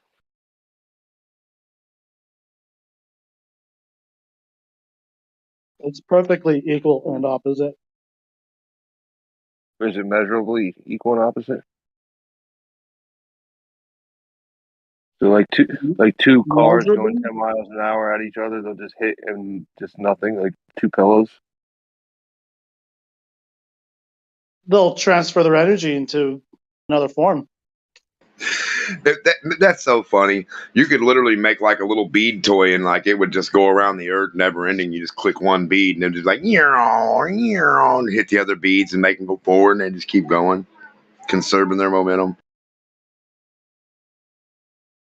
Well, I think some of it will be dispersed out because of entropy. Heat, friction, sound. Then that doesn't mean that's that's very opposite of your conservation you're trying to provide. It's the whole opposite of. It's like that band, Friction of a Down. The dispersion and the distribution of all that energy is still conserving the total energy and the total momentum. Yeah, it sounds good, Snoopy, but no, it doesn't. Because it's okay. Like I said, when you hit the thing, right? Hit it to where it moves 200 miles an hour, and let's see it never stop. Where is this conservation happening? You keep saying it. You guys keep saying the word. Sounds nice. Yeah, it went from the conservation of momentum to the conservation of energy pretty quick. Well, I think it's because I slipped up and said it, and then I started looking into it. So, well, no, it's just same thing. Energy is movement or resistance, so it can be the same thing in a way. Either way, you don't have conservation of either one. You don't have conservation of energy or fucking momentum, so it doesn't matter. Yeah, it's not that you slipped up and said it. It's just that, like, the object that we're using to demonstrate it slipped up and slowed down. So then it's like, well, then it had to go somewhere because the law says it has to go somewhere. Which it totally fucking debates the other law you're just trying to prove here. Conservation of momentum. The other law disproves it. So one disproves the other, and you guys are trying to, you can't hold on to both of them. How the fuck can I say round disproves square, but it's round square? Nah, we ain't gonna do that. We're not gonna fucking do that. I'm not doing that. I could hold on to both of them if I use both hands. I'm too much of a gentleman to go there. That would make you insane, Hank. Now you would be insane right in front of us clearly saying you want to hold on to something that doesn't exist. Well, you're going to fall really far holding on to something that doesn't exist. Can't let you do that, Hank. We're not going to let you do that, Hank. Please stop. Please stop reading out of the Glober book of what Hank can know. You can know other stuff, Hank. Like Matthew Lawrence is usually pretty knowledgeable in these things. I don't know, maybe he has like a demonstration. He might be busy, but he's pretty knowledgeable in these things typically. Well, momentum is a form of energy, right? What kind of demonstration? Conservation of momentum. Yeah, generally, like if you move things on like ice or something with low friction, or shuffleboard or those kinds of things, it's pretty easy to see how conservation. So is that less or more resistance or conservation? So you increase or decrease the resistance amount. Now, where do you conserve? I just want to know conserve. So if I push the hockey puck 80 miles an hour, where does it stay 80 and never stop? Where does it conserve the 8-0? That's all I want to know. Where can we demonstrate this? A hockey puck moving across the ice conserves most of its momentum. It does lose some of it due to friction, but when you're doing physics, that's what conservation of momentum means, that it keeps its momentum. That it loses its momentum. That it loses it from friction, it means? It loses some from friction, right? Yeah, so that would be an opposite force. Loses. So when That I would be the conserve, I'm opposite force. losing stuff. So when I conserve water in my bucket, my gallon bucket, I want to conserve 1 gallon. What am I doing now? I'm pouring it out, right? What the fuck? Yeah, that would be ridiculous. Why are you saying ridiculous? Now why are you being ridiculous? I want to conserve 1 gallon of water in my container. Now you guys are saying I can't do so. You're saying it's pouring out at the same time as I'm conserving. The two cannot happen. You are being ridiculous. I'm trying to point that out here. I'm glad you're Who are learning. you to tell him? A gallon of water is not the same as momentum. Yes, it is. It's a constant. It's one It constant carries gallon. momentum. It's at the gallon mark. gas. Have you not heard of it? Volume. Like when you want Now to go I want to conserve momentum the Volume same and way I'm momentum are conserving two my different gallon. Do you measures. understand the principle of conservation or not, sir? Volume and momentum are two different measures. Conserving the same amount. To conserve my full pack of cigarettes would be not to smoke any of them, correct? Right. So if you're going to conserve your kids' trust fund, conservation of would you stogie. spend it? That's So if you're going to very- conserve your kids' Dem, trust just fund, conserve your voice for a when you second. Let him conserve your answer. kids' trust fund, you're going to spend it on them, right? Hold on, kids. I'm going to conserve this trust fund by spending $1 a day. Is that what you do to your young kid? That how There you you go. explain conservation? Yep. Is that how? Yeah. So when you get done and have $3 for your kids' college fund, you had to conserve. I doubt a reasonable answer would change your mind. Well, you don't know what conservation means. You don't know what conserving means. You guys have a different idea than me. To keep and to hold, We do have a maintain. different idea than you. That's correct. Yeah, you think it means changing. No, You I don't. think to conserve momentum. Yeah, you do. You fucking explained it changes. You don't have the You said it authority to changes. decide what I think. You said it changes, didn't you? Does the rate stay the same? 80 miles an hour for the hockey puck. That's A okay. hockey You're puck right. moving- Dem doesn't have any power over you right now. Yeah. Yeah. A hockey puck moving across the ice will conserve its momentum and stay generally going the same speed. Now, there's part of it that's not conserved that it loses due to friction, and that part is not conserved, but most of it is. But the So that momentum means you is have no such transferred to thing the as ice. conservation of momentum. There's no most of it. There's no half of. There's either zero or some. Do you understand? That's false. It's not true. No, that's The not hockey false, puck buddy. You either transfers have zero some or of its some. We either momentum. have an agreement on the word or we don't. So you think conservation means losing a lot of So- whenever you feel like it. What do you right? mean There by actually, That's the there actually clause is in Newton's conservation of law. momentum. The momentum is That's absolutely conserved even while the puck is being slowed down because the particles in the ice actually impart some of the momentum from the puck. In total, Show if you us. were to, Oh, what do you mean thank show Show us the you? I don't particles. have a hockey puck right here. Oh, right? now what do I mean? Show me. So Okay, now sure. you don't have it. Now you don't have conservation So here's of the thing: momentum if you yet would, if you would again. understand, Son if you of would a understand where the bitch. law of If I'd conservation of understand momentum your comes from, imaginary imagination, if I could only understand your ifs, right? If Demont can only understand your if, dude, your Yeah, fucking there's candy personal and if, nuts involved. you might be schizophrenic. Why would I understand your if? What So, does Democ here's the mean problem. by the word? What does Democ mean by the word? Here's the agreeance? problem: when there is Agreeance the a word. complicated explanation for a phenomenon, you cannot just say, "I don't understand it, therefore it's your fault." Right?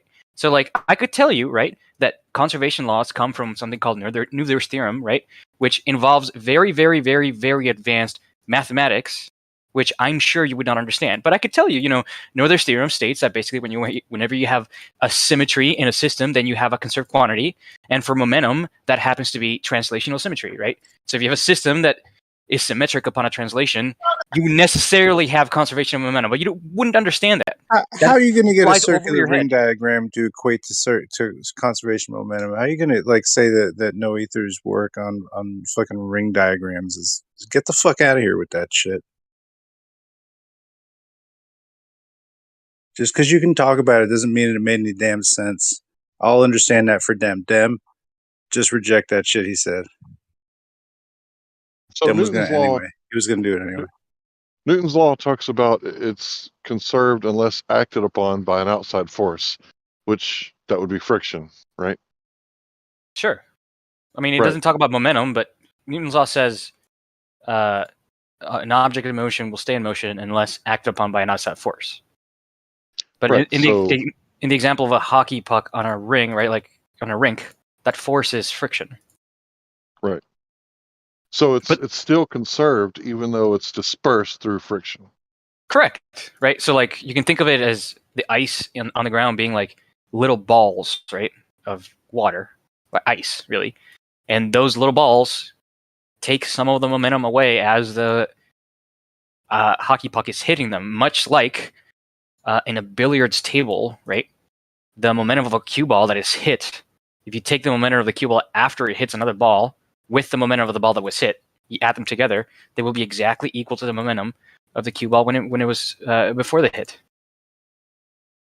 And that's why when you have a really good break, right, that momentum is conserved into all the other balls. Sure. It's really when you have a good rack, and most racks in most pool halls suck, and you never get a good rack. But when you get a good rack, they fucking fly. Also, because the momentum's or energy's conserved. Energy is not conserved. More so than if the balls are not contacting each other. If the balls are contacting each other, it's like instantaneous. It's as if you're hitting one thing. If you're hitting a rack with a bunch of holes in between balls, gaps in between them, well then it will deplete the kinetic force that will be exhibited upon the balls. There is no conservation of energy. Ultimately, one is more efficient of a formation than the other. The underlying principle, which must be true for conservation of energy to be true, is not true.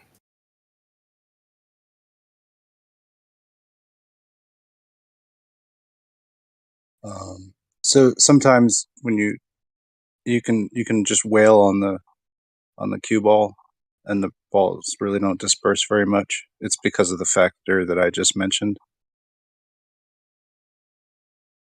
If all the balls are touching each other equally, it's a perfect rack, but that doesn't normally occur.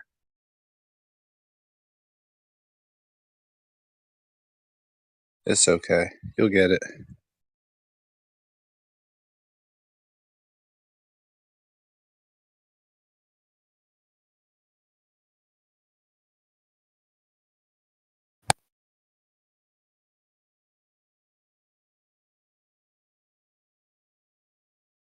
But also the energy is depleted over distance due to the friction caused by the nap of the cloth. So the cloth itself and any particulate matter in the cloth deplete the speed of the ball and its spin. So it would be better to describe it as the deterioration of momentum. I don't know. It's absorbing into the cloth. And you get more friction out of certain weave. If you have like a wool cloth, like the old like 1940s type pool tables, you could spin a ball right from its starting position directly backwards, or shoot it straight forwards, and it would also come back to you. It would have enough spin in it and enough frictive grip to bring itself back. It was a fairly easy trick to do. Nowadays, a lot tougher because pool cloths are engineered differently. Friction does not destroy momentum, right? That's what I'm saying. No, it doesn't It only destroy it, but it transfers into the friction. It only converts, energy, kinetic energy into heat. Right. Yeah. So I want to say I was wrong about the sun earlier when I was using the sun to make an argument. That was obviously a bad argument. That's a nice thing that somebody can admit that. That's good. Sometimes. Yeah. Cool. What was it about? What were you wrong about the sun? Well, he said, show me a ball that's in perpetual motion, basically, and shows the sun as, so yeah, that was You're totally inferring dumb. that it's a ball, I guess. Well, I see the sunspots and they appear to go across the surface as if it's The appearing face of like a something. ball. Yeah, it's a faith. But they don't notate around the edge side of it to where you're like, oh, there's a spherical dimensionality. I've never seen that. I think I have, but I like think I I've said, seen. it I think appears I've that seen way. things that where the sun does appear to have a curvature to it, or the photosphere does. I'm not really sure what I'm looking at. We got to take out all these filters and shit. Get our hydrogen alpha down. That's a bitch. Somebody did it with like a home setup with a telescope and a digital camera, solar filters, and that was fascinating. I'm not really sure. I'd like to try it myself. I always see the sun at some point in the day, so possible.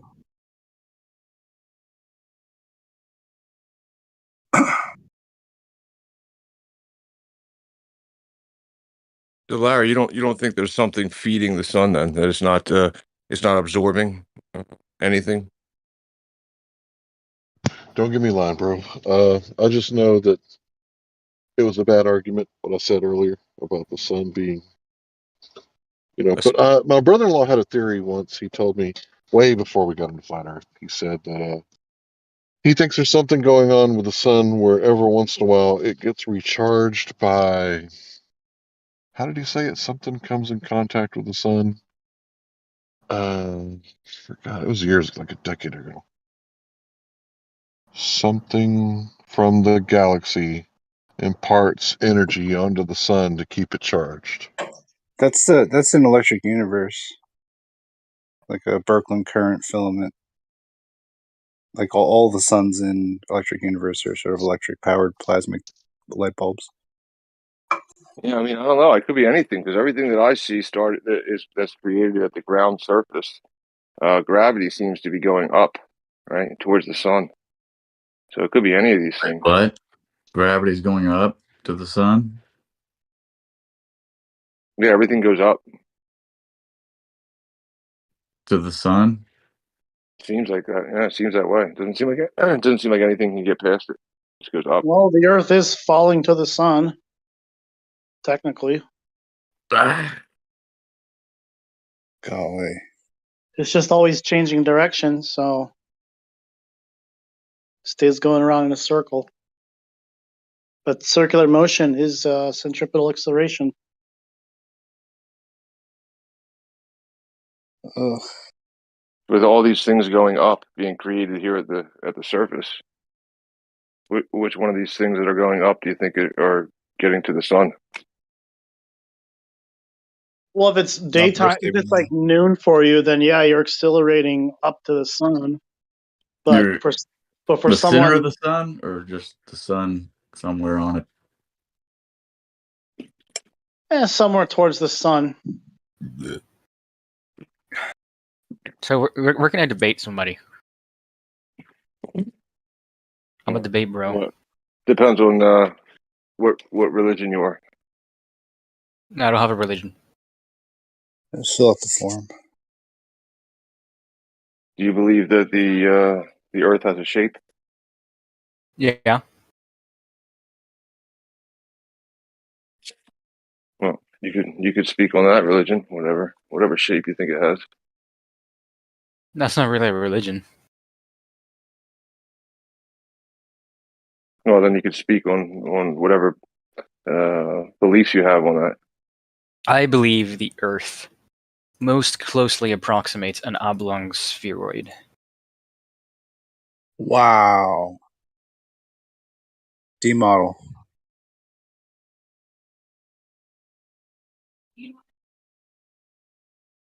Change my mind. It's a fallacial argument. You change your own mind. All right.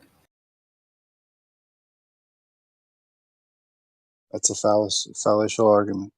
Yeah, the That- glory bolus effect is that wasn't an argument, buddy. I'm not It was trying a to statement. condone you. I'm not What trying is to a condone you. fallacial argument? It's a fallacial argument because it's a fallacial. It's not an argument. What It's a does statement. fallacial mean? Fallacial isn't a word, is it? Yeah, we're going to have to look at a sigma on Paintus. We're talking about Right, geometrical. we're going This is different. we're going to start talking about chemtrails. Kind of like my end of it. Chemtrails? The southern celestial spheres. Southern celestial spheres, parabolic reflection. Two bollocs of light reflecting the star field onto an oblong phalloid.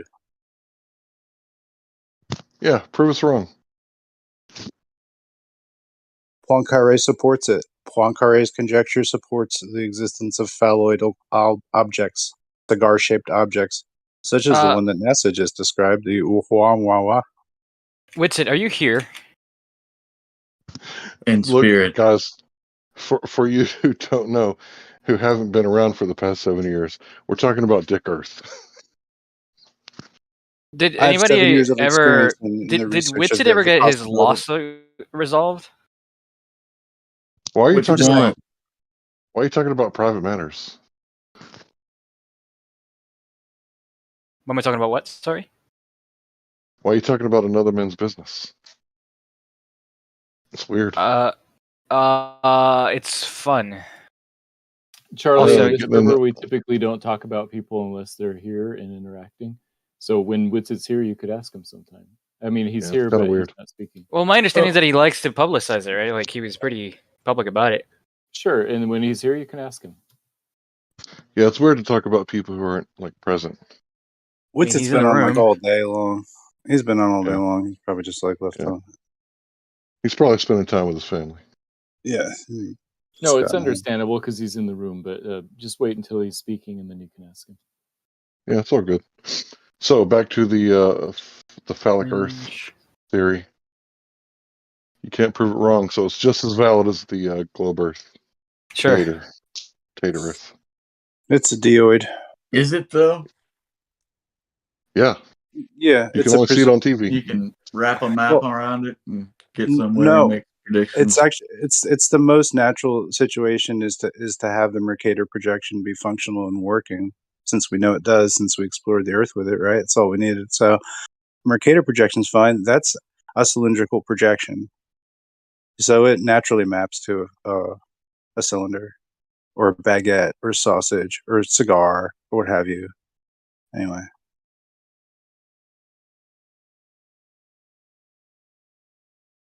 And then something's keeping the pressure in, you know what I mean? We can theorize about that, but whatever.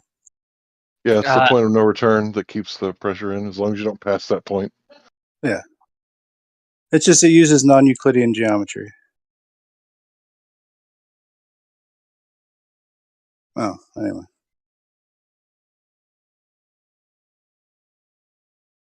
Who's Charlie that Charlie knows about that? That's What's up? crazy. Is that just like something you thought about yourself independently? Is what? Oblong Earth? Oblong spheroid? Oblong spheroid. It's the accepted model, my friend. That's an oblate spheroid. Is it? Did I fuck up? Oblate spheroid. I thought oblong was the right term. Oblong would be exactly what we just discussed. So you just misspoke. Oblong is Oblong, the like- long like- side of it, like a Yeah, box. oblong, Penis? like an a oblong sausage, box is a, like a Vienna sausage. That's oblong? yeah, That's like pretty a funny. Vienna sausage. Yeah, the newbie brought up Dick Earth. It's, the D model. I thought he was like just dropping it, like flopping it down. Okay, forget it. My bad.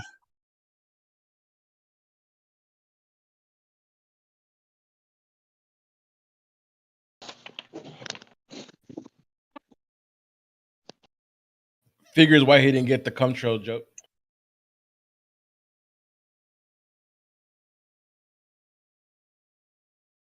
Sigma Ontantis or the Okay, an glory hole. oblong sphere is a perfectly valid term. Oh, Sure, but most you need something like an egg. This is more what you mean, I think.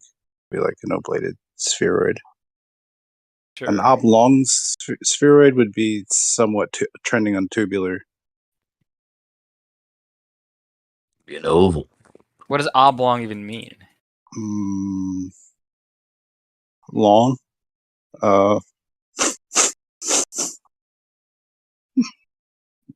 Is this here? So how are you ever going to change this guy's mind when he already thinks that an oval is pear shaped? So ovoid. See, the length of the D Earth, it depends on the reference frame and the speed thereof, and the Lorentz It depends contraction. on the duration of spin involved in the formation of it. As like a spheroid would deform into something resembling a loaf of bread, a club roll. You get the idea. Over time, because it's continuous rotation, according to Poincaré, would increase the basically like an elastic deformation that would occur over eons. That would be noticeable. And so therefore, if everything in the cosmos were spinning, we would see a bunch of fallaciously shaped objects in the sky. You know what I'm saying? Is somebody going to debate me here? About what? Is everybody here a Glober? You're asking for people to debate you now. Okay. Cringe. Good old fashioned Charlie. Wait, who's that? Who's that? Well, Charlie, you could make a claim and then see if somebody wants to debate you about it. Charlie, what is your facet level? What's up? What is your level at facet? What's my level at Faceit? Yes. What's Faceit? Okay, never mind. I thought you were playing Counter-Strike. I'm playing COD right now. All right. Enigma, you never say hi to me, bro.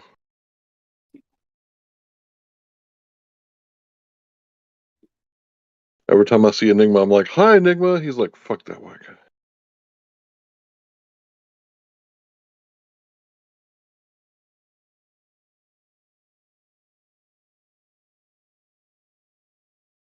I think Enigma's been hanging out with the Rastafarians. Like, fuck Whitey, kill Whitey. I'm only joking, Enigma. all right, what Charlie? What's your best proof of the globe? What's my what? Proof? What's your best proof of the globe? I don't. The strongest evidence that I have for it, I think, is it's one of those SpaceX videos of like uninterrupted footage of a camera strapped to a rocket.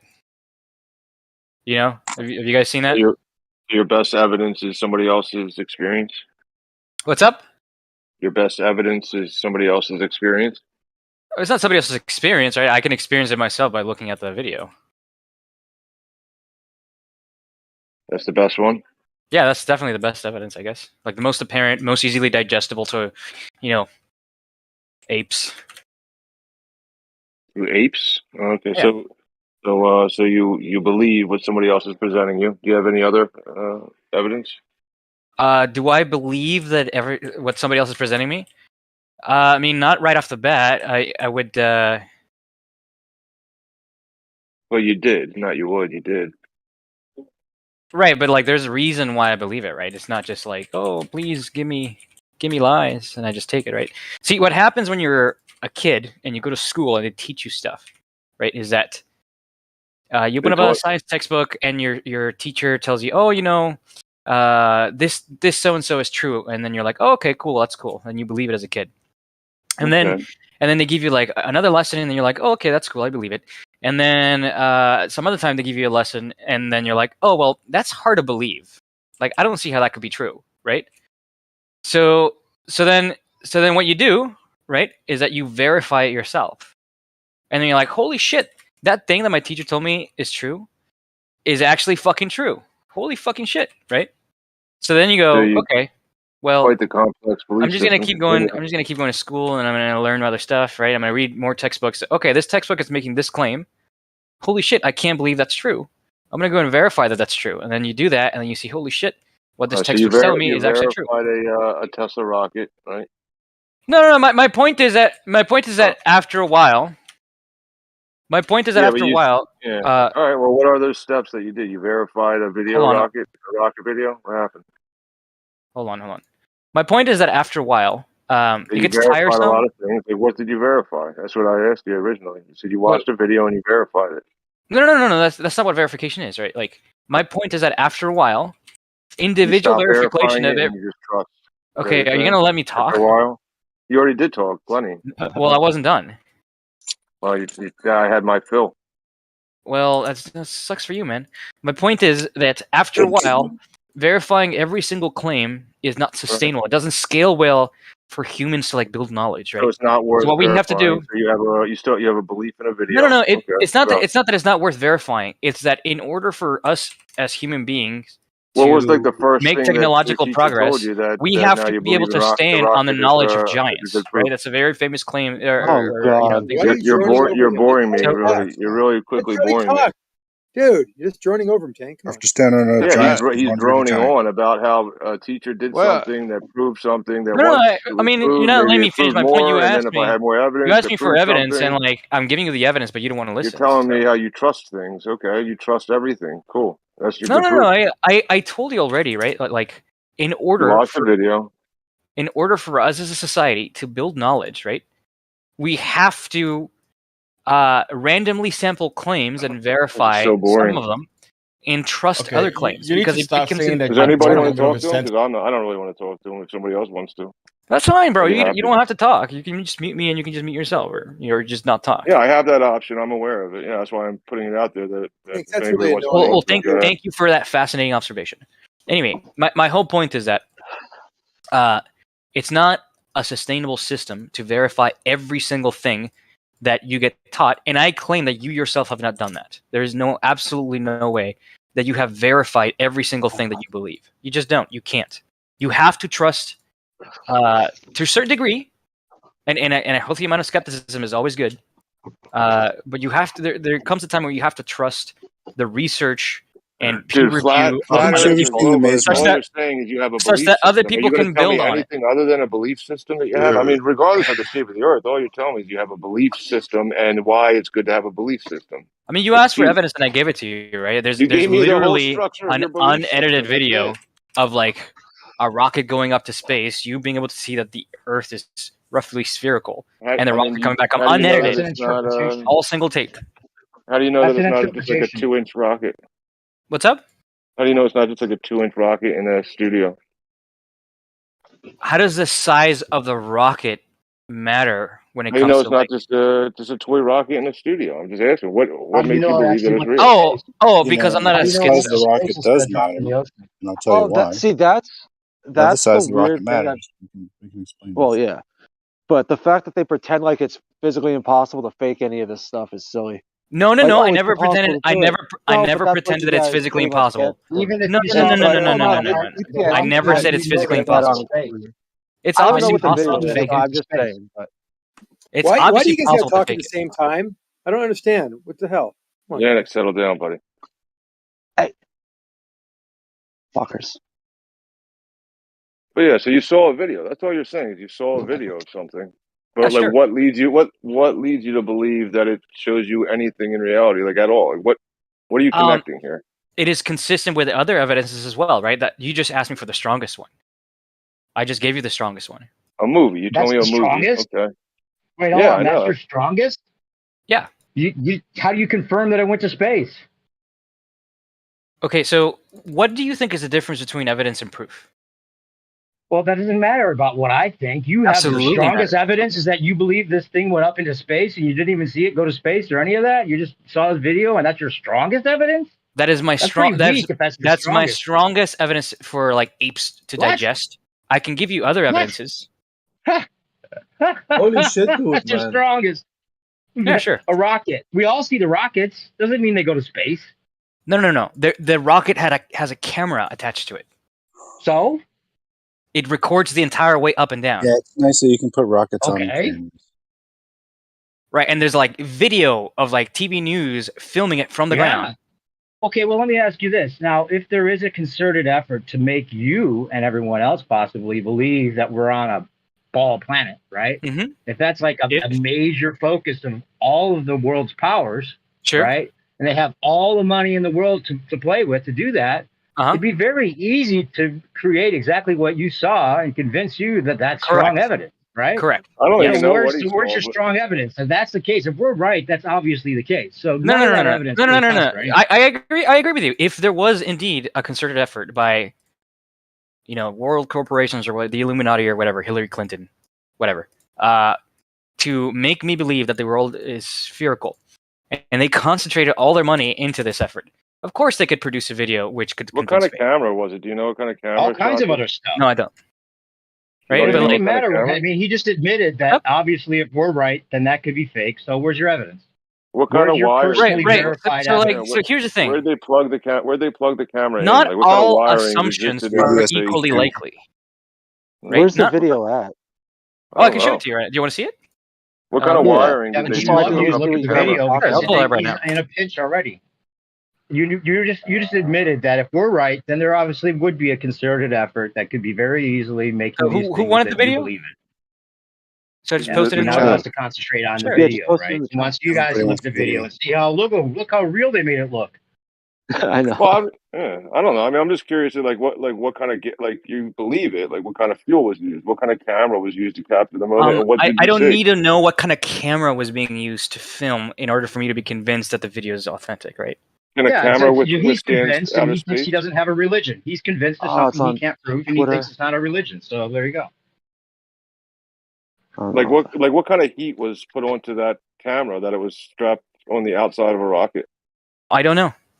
Like, I was don't there any really, friction? I don't really on that see how it's camera? relevant. Was it a fisheye lens camera? That's don't know. important, right? I mean, if it's a fisheye lens camera, then you're admitting that the video is authentic, right? Sure. No, it doesn't matter. We're just asking you if what Right, kind but of like lens this they use. idea that I need to It's have not a matter all. of whether a rocket goes up. Yeah, or it's not. a We know heavily rockets can go distorted up. lens. The lens is heavily distorted in the video. So Yeah, it here's the thing. is. This idea that I need to know all the specific facts around the situation in order for me The to ground tell was you already curving that I away believe the before video. anyone It's could just even see it's the moronic, ground. right? Like you can't tell me every single detail about like your car, right? But you believe that it exists. Presumably you have one. That's a So total is it non the sequitur. curvature? Like, We're what is talking it that about you saw? The evidence for where curvature? we live, not whether cars exist. Right. What did you What did whatever. you see in the video? You saw curvature. What did you see that proved it? Yeah, I mean, you can clearly see the rocket goes up in the air, and like a minute later, you can clearly see the curvature of the Earth. How fast was You it going can to see the be field and how high curving. for a minute? They said 1 minute. So at what speed would it have to go to see the curvature? I don't know. And Vaxy's saying you can see the curvature from the ground in the The video, and I field, see it too dude, the now. field is curving before, like, you can still see the grass. You can see the and curvature it's fucking in curving. the Come on line now. away from you, but you can't see the curvature left or right on the ground. No, There's you no can way. see the curvature looking down at the ground as it's lifting up. Well, you can see the field still. Like, you still see So, trees and shit and make out what buildings are. And you can Okay. already see curves. Like, come on it's now. out, yeah. That's fucking retarded. So It it's took me obviously not 2 the seconds visuals looking at then. that to realize it's bullshit.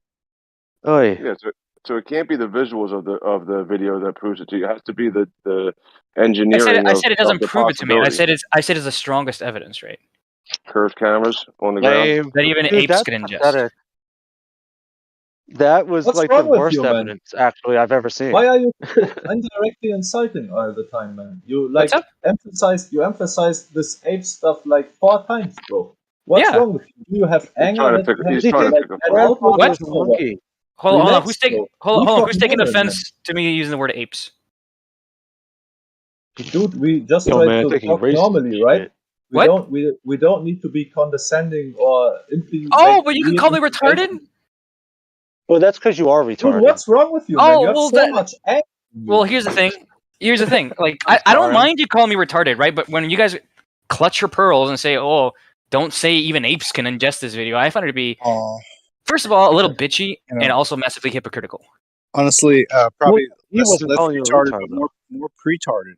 Like you have preconditions, you've got presuppositions. You're more pretarded than retarded. That's an experiential and in the now. You choose if your level of retardation.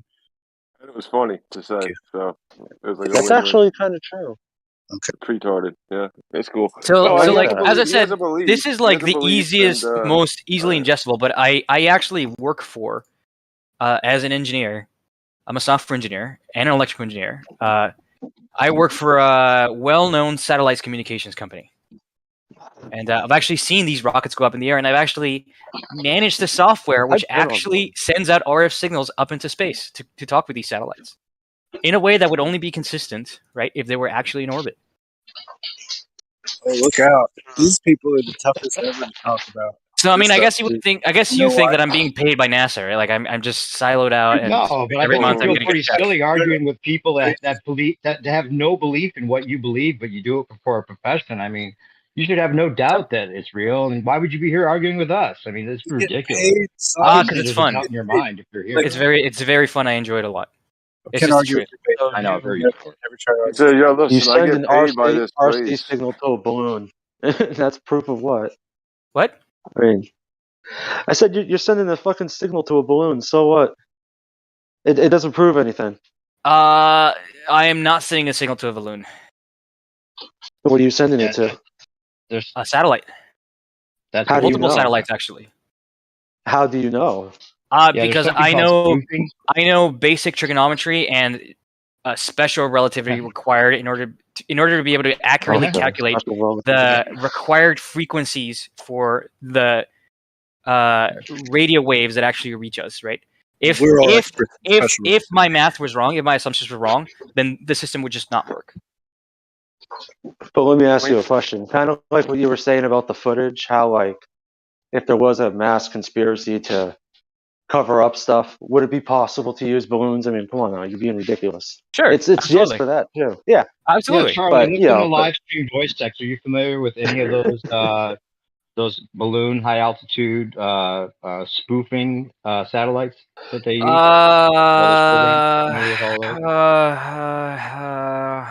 We got the stratospheric. I'm familiar with atmospheric satellites. I'm familiar with what else am I familiar? I'm familiar with one of these. But yeah, I mean, I don't deny. System, high altitude long operation. That's a Halo operation, airborne radio relay. Yeah, but honestly, so I don't know what you keep harping. I don't know what you keep thinking. Airships. I don't know what you keep thinking that I think it's impossible to fake. I don't know why you all keep thinking that I think it's impossible. Oh, okay, so you know it's possible to fake. So then I've been saying that all along, you fucking moron. Listen to me. Well, that's fine. Then as long as you realize that the concerted effort we're talking about must exist if we're right, then what else is there to talk about? Obviously, either you're right or we're right. Right, but not all. Good, because if there is that concerted effort, then all that evidence is totally out the window. So not all assumptions are equally probable, right? It's certainly possible for me to win the lottery tomorrow, right? Well, yeah, and if you don't feel like you're spinning, most likely you're not spinning. That's the most probable answer. Hold on. Is that the reason you don't feel like you're spinning is because you're if not. I buy a lottery ticket tomorrow, it's possible for me to win the lottery, right? Yeah, none of these scenarios. When you talk about the fact that you don't feel, are you gonna answer my question? The most probable answer to that is that you're not spinning. You can't go past that and stop Occam's razor. Are you not gonna answer my question? What? It's not the same equivalent, dude. You win in the lottery and then fake. I'm not saying it is equivalent. You're not I'm not saying it is equivalent. I'm trying to demonstrate to you. You're most likely not going to win. I'm trying to demonstrate to you that just because two outcomes are probable, that doesn't mean that there's like a 50-50 chance, you right? can pick your own. You can like have a friend pick your number. Right. So I think it's very obvious, right, that the probability that the Earth is flat and the world's governments are conspiring, for me especially, they put up a satellite just for me, who is in charge of the RF communications between the gateways of these systems and the specific satellite. You put something up just with for a 3D Cartesian coordinate system. There's nothing. It's conspiring. It's not a Cartesian coordinate system. You don't even know what the fuck you're talking about. You can put a. We don't use a Cartesian coordinate system to put up satellites into space. You can use whatever system you want to use. You can just put something in space. We use the something in the air. Spherical polar coordinate system. In the air. What does that mean? You're saying I took an empty spot in the air. I put something there. That proves something. Okay. What kind of coordinate system do you use? Spherical polar coordinate system.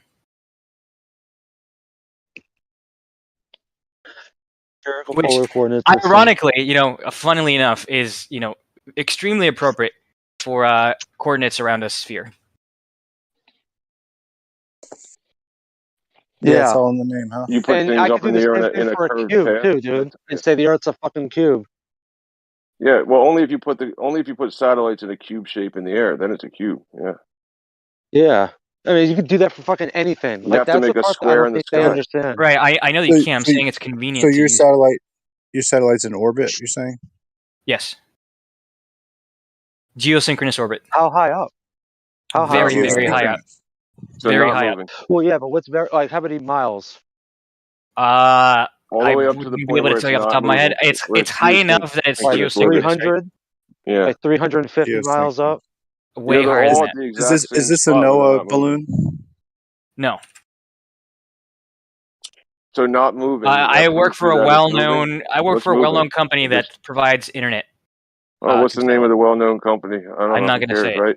All right, who cares? Then stop mentioning it. Who cares, right? So, but like, so it's so high that Comcast it's not cable. moving, which proves Yeah, to you that just it's moving. It's something. It's something like 20,000 miles. 20,000. So it's He not work- moving at 20,000 He miles. works for DirecTV. What? I said you install internet for DirecTV and claim you have your They own only personal have like satellite. No, I don't 13 install the satellites. internet, dude. I'm not a technician. I'm an engineer. Ask him why it has to be 20,000 miles high. Ask him. Because the see if he math knows. says so. It Why do you needs to be. think- It needs to be 20,000 miles high because in order Ask for an him. orbit to be. Oh, all right, sure. Why do you think I mean, it has to be so high, guys? We don't want to change our 20,000 subscription miles away. package. Well, I mean, they don't believe that the Earth is a sphere, right? So, why would they know? They know Oh, some why of do they- them know the actual ideas. They just don't buy the basis which these ideas are equated from. All right, so why is it's they're 20? Wait, how high up are they? 22,000 high. What? 23,000 miles? You said 20,000 miles? It's something like 20,000 miles. 22,000 miles high. Yes. I didn't say 22,000. I said 20,000, but I wouldn't surprise me if it was 22,000. It's something like 20,000 miles. Yeah, there's some 22, but I mean, they have to be that far for a specific reason, guys. Yep. Wait a second. There. What type of satellites are these? They're geostationary satellites. The non-moving kind, the kind that don't move, which proves that they're moving. Right. Think about it. You have a DirecTV, and everybody on your block has DirecTV, and they're pointing to the exact same spot, nowhere near any antennas, nowhere near Everybody any on my mountains. block, you probably only need to be like 30 feet high to get the whole neighborhood. What? To what? To get my whole neighborhood, you could probably just float How something many 30 weather feet in the air. balloons? How many balloons or fake satellite balloons do you think are out there providing DirecTV? Well, you just said my whole neighborhood's getting How it, much so, I mean, what does that area? tell you? It How tells much me that area stuff do is you maybe, what, think you 50 can feet high, reach 60 up How 30 much foot area in do you the think air? a cell phone tower covers, dude? Yeah, I I was mean, part of. what the I was fuck? part of DirecTV. I was part of EchoStar's launching of their encoder systems, and so I know about the set-top boxes and the encoders and things. So these are real. Whole companies were built around these technologies. And so if they were in some kind of cell tower or on a mountaintop, you'd have to point your freaking dish to them. This is up in the sky, like 40 degrees, 35 degrees up in the air, and everybody's pointing to the exact same angle, not different angles, because that would be like, if it's close by, you'd all be kind of, Everybody's turning pointing into to the them. exact same It's like spot. parallel. What? Everybody's pointing to the exact same spot. Yes. Yeah. Mm-hmm. So then their dishes are pointed differently.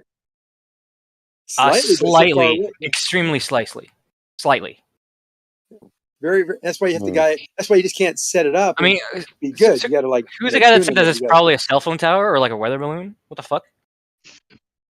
No, you're acting like when no tank said it didn't have to be but very high, and you guys all started laughing. But it's like, well, think about how is far funny. cell phone towers and shit reach. Oh, they can't These are cover your different kind of neighborhood. Right, but cell phone towers aren't 30 feet up in the air, dude. No, Also, I mean, Zanuck had just asked how much to cover my neighborhood. Not that much. Not that high to cover Why my do you think they neighborhood. have like cell towers every mile? Right? Why do Yeah, why do you think? Like, do you realize that people What are get you talking satellite about? internet like out in the middle of nowhere, right? Like, you think there's just a cell phone tower out in the middle of nowhere? They do. Yeah, that's why people get satellite internet, dude. That's why people have satellites on their I mobile think it's homes. satellite phones. Matt, you have satellite on your phone. You have satellites on your truck. Satellites on your airplanes. I mean, I don't know. It was weird. Yeah, When I called, there's when I data called everywhere too. DirecTV, That comes I from cell phone specifically towers. remember DirecTV saying to me, "Well, let me check your area and see if we can get you DirecTV first." They have to check your area to see if they can get it to you first. You can't just get it anywhere you are. I have a question for the flat earthers here. I have satellites on my RC plane. What's So, the point? how many of you have used internet on a plane? The scattergunning guy, he's just so boring. Nobody has used internet on a plane? None of the flat Oh earthers? my God. Hey, let me ask you a question. If it really is satellites, then why is Google Earth cartoons? When it What? should just be a satellite zooming into the Earth. What do you mean it's come on, I cartoons? think that's just stupid. I don't think it's cartoons. What are What you do you talking mean? about? What you zoom out? Oh, so wait a second. You think that like when you zoom all the way out where you see the entire Earth, you think that's an actual? You think that's like a real globe? Like that's Earth in space? It's a rendered sphere, It's and a they right. That's composite in cartoon. images. That's what I said. Yes, cartoon. That's not what a cartoon is, dude. That is exactly what a cartoon is. Some guy made some shit on a computer. No, and that's then not a colored cartoon. It in. Fucking hell. These aren't. That's yeah, not a I cartoon. know exactly fucking hell. Exactly fucking hell. Dude, they don't take a picture of the Fucking Earth and then retard. divide it up. They take a picture at low altitudes. should and just be. They stitch it all together. Yeah, They but- stitch it all together and give you a cartoon. So you think if I take two pictures, so you think if I take a panoramic picture, it's a cartoon? That's what you I think? think he's talking about the actual Earth, like right? globe picture when you zoom. No. He thinks that any composite is a cartoon, right? So if I take a panoramic picture, which all it really does, it takes a lot of pictures and stitch them together, then you think it's a cartoon. Mm-hmm. Cartoons are hard to If understand. it's a ball that looks like Play-Doh on Google Earth, then yes. Have you? When was the last time you guys played with Google Earth? Just zoom out. You think that's an actual? I mean, really? It's a rendering on which, on top of, they paint real pictures. Oh, so that's not a photograph of Africa taken from a satellite, then? Not the entire thing. No, it's stitched up together. Right? Oh, okay. Nobody That's my whole claims that it fucking is. point. Where are the airplanes also in Google Earth? There's no fucking you will never land on a fucking airplane flying. Oh yeah, If you're zooming down from a satellite. You do realize frames. You do realize that there are multiple pictures of the same areas, right? What, for Street View? No. For satellite view. Oh, like because I'm over Kazakhstan right now, I can see the whole entire outline of the border. So that's what. That's just Also, randomly where it was. there's an entire website here of like Google Earth pictures of airplanes. So I don't know what you're talking about. Well, no, I just I know I've never because I'm just kind of playing with it now, and I realize I don't ever run into airplanes, ever. Right. And right. Well, I've been playing with this since 2007.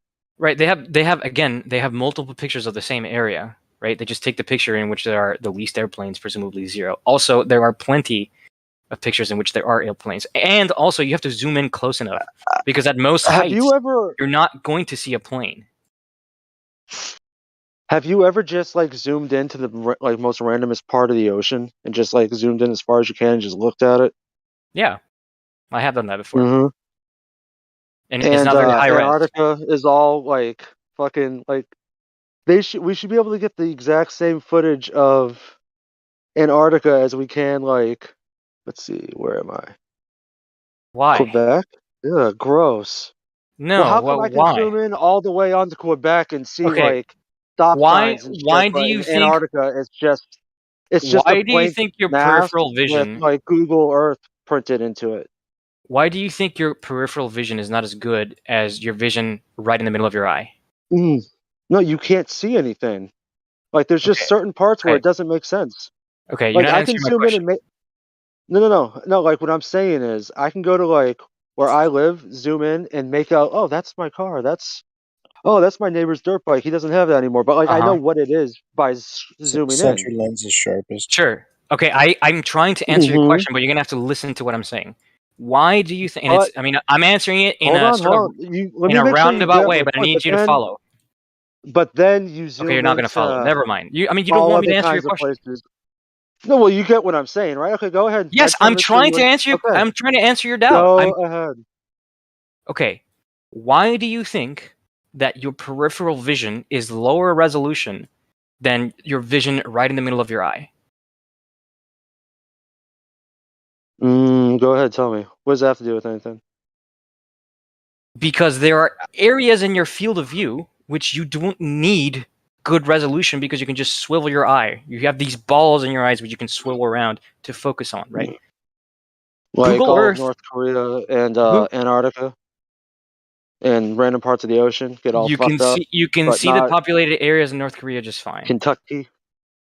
You can see the populated areas in North Korea just fine. Don't lie. Oh, so it's just Antarctica that's really fucked up looking. I already like, told you why. Why would you, as Google, pay tons of money to purchase high quality pictures of areas where there's high nothing? quality pictures of Antarctica? You're retarded. There's nothing down there, man. Yeah, there's just nothing there. You know, Google says there's nothing there. That's why that's why it's fake on Google Earth. I mean, okay. That's, whatever. I'm a Glober now. Thanks, guys. Hey, you understand if you go to a freeway, hold on. You know, if you go to a freeway, and take a look, you're gonna see no cars on it, even though there's always cars on the freeway. It's because they purposely take pictures out where there's traffic like that. You don't know where so they can use the best pictures for the map. You don't know what you're talking about. If I go to LA right now and I go to 405, there's a shit ton of cars on there.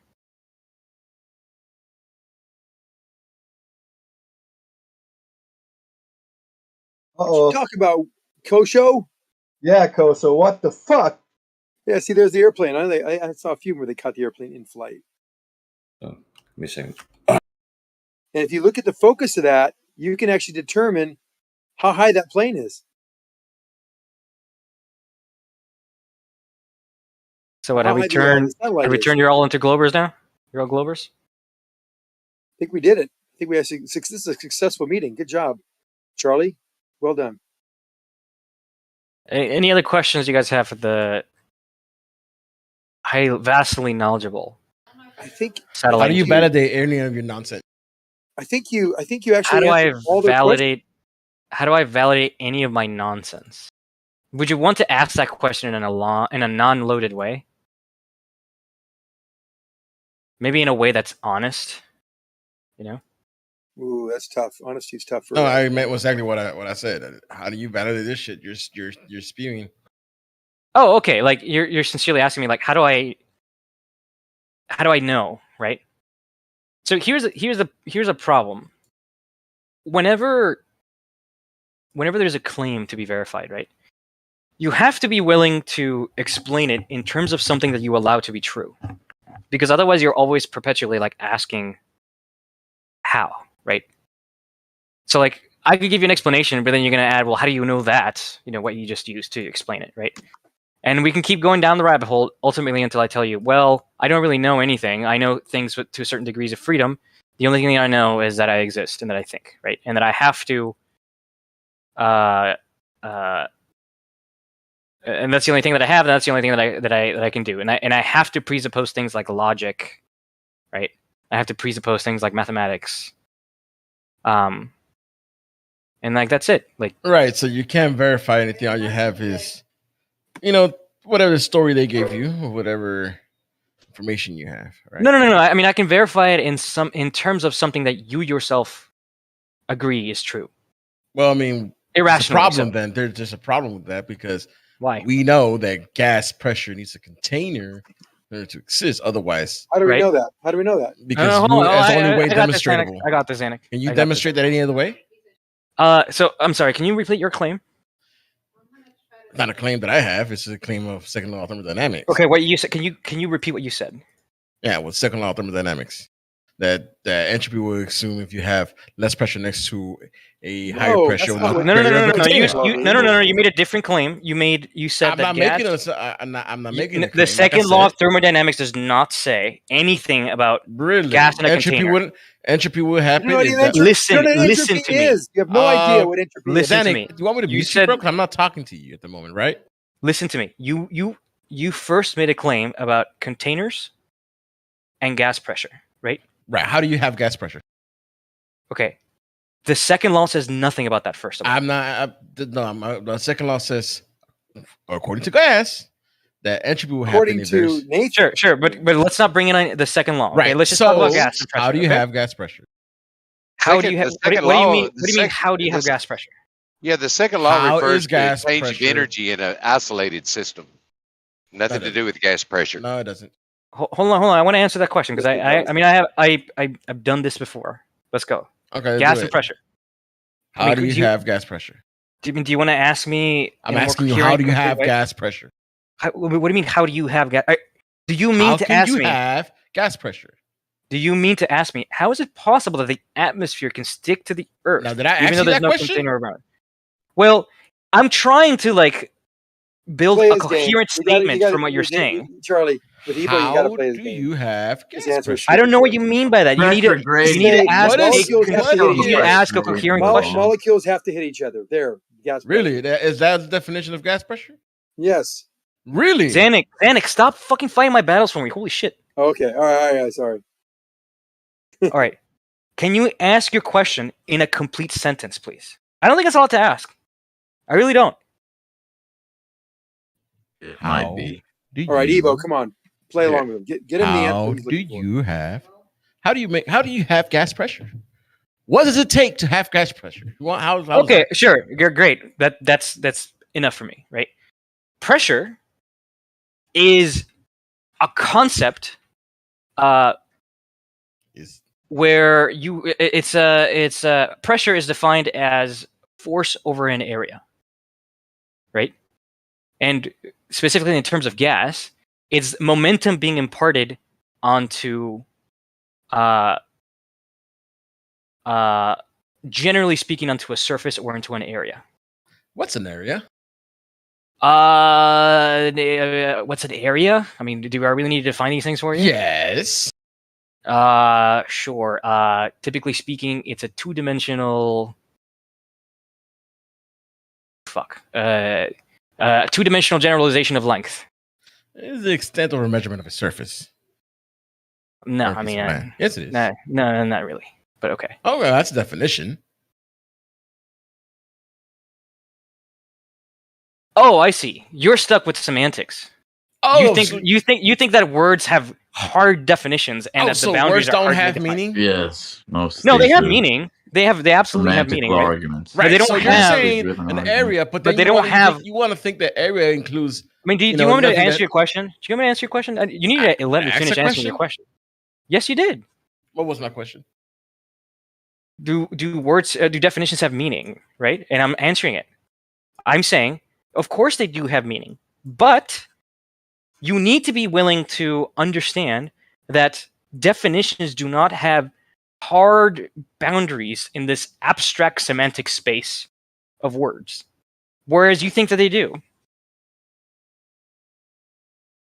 I mean, if they don't have meaning, and you want to make them whatever you want them to mean, whatever the hell you want, then I we'll said they do never have agree meaning. to anything. So we have to agree on the meanings of the definitions to have a coherent argument. Sure. Okay, then. Absolutely. Okay, fine. If you're going to be that hard-assed about definitions, then I need to retract something I've already said.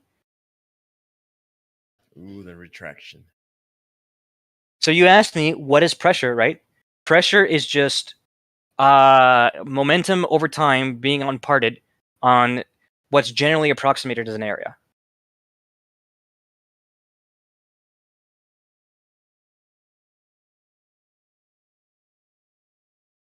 Can you cite that? He's gonna ask what time now. What? Can I cite that? No, I can't cite that. So you're a citation so you're just like a citation, just like Sanic, right? Oh boy. Okay. I mean, do you have a point? I mean, do you want to? Because you're saying, this is the thing. You're saying that they're in space, which is supposed to be a place of, less pressure compared to with the pressure we have here on Earth. Sure. Yes. Now, so when you're saying what was the thing that you said earlier that we have to agree on what we know, right, or what we believe. But then there's an issue there. We don't, as flat earthers, we don't believe on the vacuum of space where you're saying you're sending these things in. So if they don't exist, so we would never come to an understanding that you're sending shit 22,000 miles away, where there's next to a system that is supposed to be less pressure than the system that is on Earth. So we will never get to an agreement on that. So that's why I said, how could we believe the thing that you're spewing? And how can you validate this? And you're saying we have to agree on some stuff, right? But we can't agree on this part. I mean, if you don't want to understand that definitions of words don't have hard boundaries, I can't help you, right? You're going to be eternally stuck in a semantic trap if you really do believe that. Yeah, I mean, you're going to be stuck in your belief system. I mean, I hope that's not true, because I want to reach truth. Like, if I'm wrong, I want to know that I'm wrong. I mean, could you show me gas pressure without a gas pressure next to? That's why I realized, lower pressure right? without a container. Can you show me this? That's why. Don't beg. Well, if you want to come to an understanding, come to the truth, then can you show me gas pressure next to lower pressure without a container?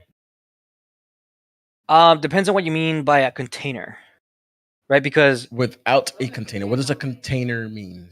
It's weird because now you want to get semantical all of a sudden, but when the other side was getting semantical, you had a problem with words and stuff. Well, no, what I'm saying is that when I say depends on what you mean by container, is that you have to be willing to be soft on your hard boundaries of definitions for words, right? Because typically, colloquially speaking, hold on, let me finish. Colloquially speaking, you and I would obviously say an example of a container would be like a Coke bottle, right, or a jar, right?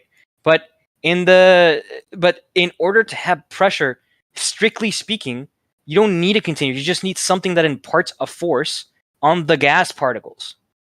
In the case of what we experience day to day, like a balloon, right? It's just that force goes over a very small distance, which is like the wall of the balloon. In the case of what I believe is gravity, right?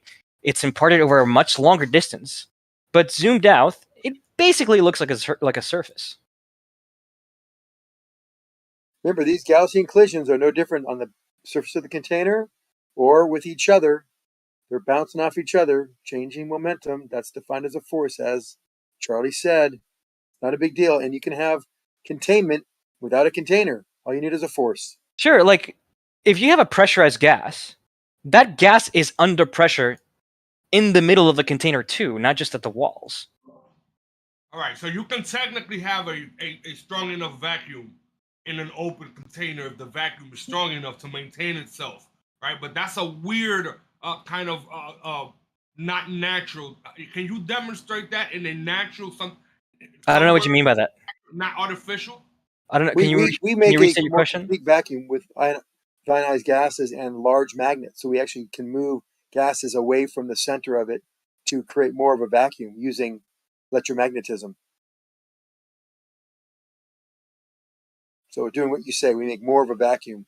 But what we're doing is we're just trying to move the molecules out and the atoms out of the way. Even creating the vacuum, what would the vacuum be replicating exactly in reality? Anything lower pressure relative to another pressure, the lower of the two pressures is considered a vacuum. The only question is how much. Which is where exactly? Top of your second floor building in your basement. There's a vacuum above the pressure. Well, it's a vacuum. Yeah, vacuum. Anytime you have a lower pressure that's lower than a higher pressure, that lower pressure is considered a vacuum. Anything lower than 14.7 psi is automatically considered any pressure that is You're lower. Not listening. Relative to another, if you have two areas of pressure, right, where one is lower than the other, it's a relative statement. Remember, these guys don't like relativity. It just is convenient. It hurts their head. They get upset. It just seems to be relative when it's like. Here he goes. He's getting upset right now. So, like, I have a question for you guys. Do you ever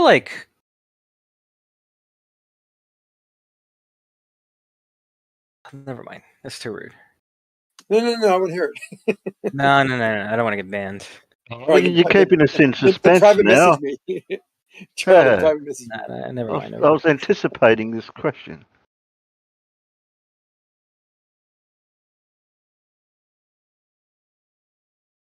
Does anyone want to hear free falling?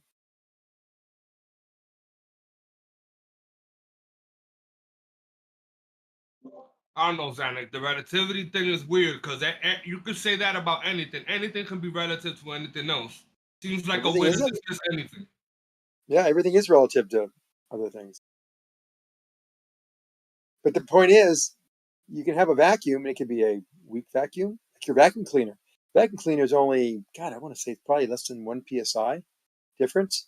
It's like 13.7 inside of 14.7. It throws the dirt up just fine. That's a vacuum cleaner. They call it a vacuum cleaner. It's only 1 psi Does difference. a vacuum cleaner blow or suck? It's blowing inward. You're down to your carpet. I mean, it has to do both, right? You have it's creating a differential pressure, right? Yep. So the outside, then the outside of your carpet will have the higher pressure, and inside the vacuum would be a lower pressure. Like when you suck on a straw. When you look at the fan, like a jet engine in the front of the jet engine, it's a very mild pressure differential between the front of the jet engine and the rear of the jet engine. You know that, right? But the front is considered a vacuum. It'll suck you in, right? Some guy just got sucked into a 767 or 787 engine. It sucked right in, like a vacuum cleaner. But it's only, I think it's less than a half psi difference between the front and back of the engine. So when you're sucking on a straw, you're evacuating the air that's in the straw. Is the atmosphere pushes down on the liquid and pushes the liquid up the straw? Correct.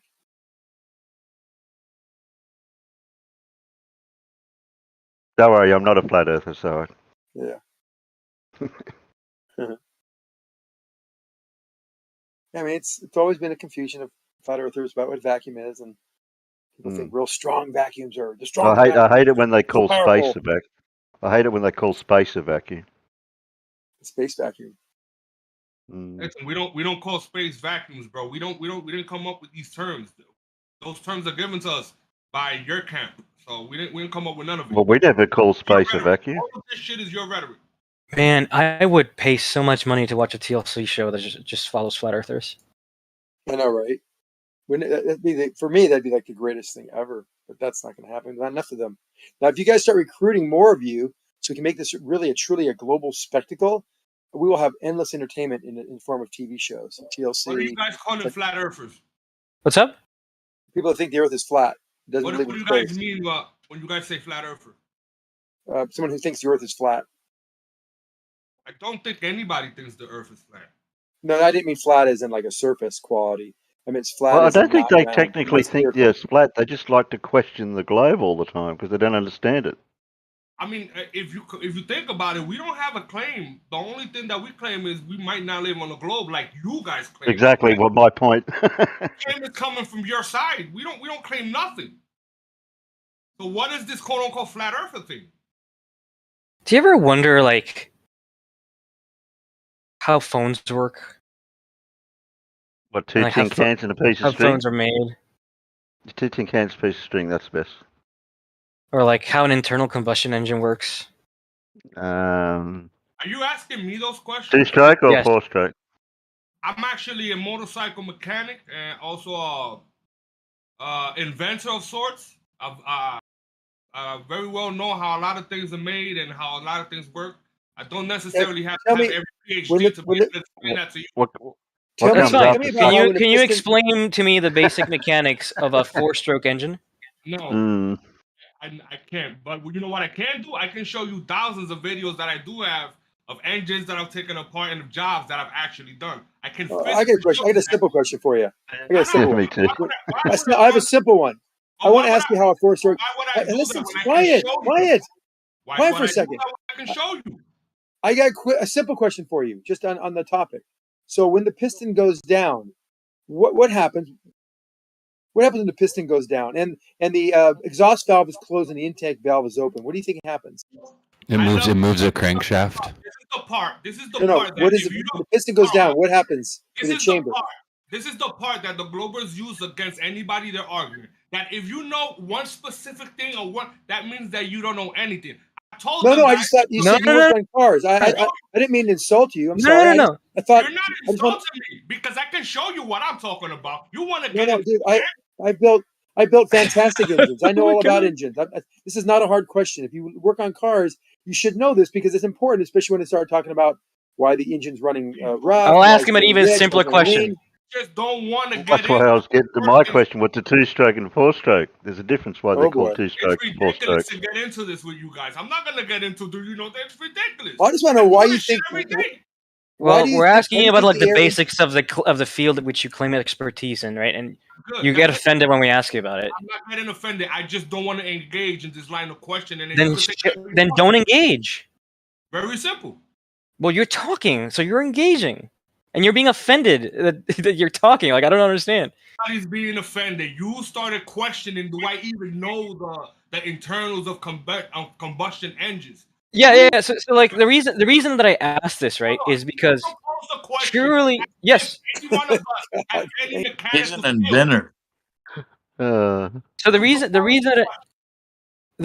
that I asked you this question, right, is because, I mean, clearly, even in your field of expertise, you can't answer it.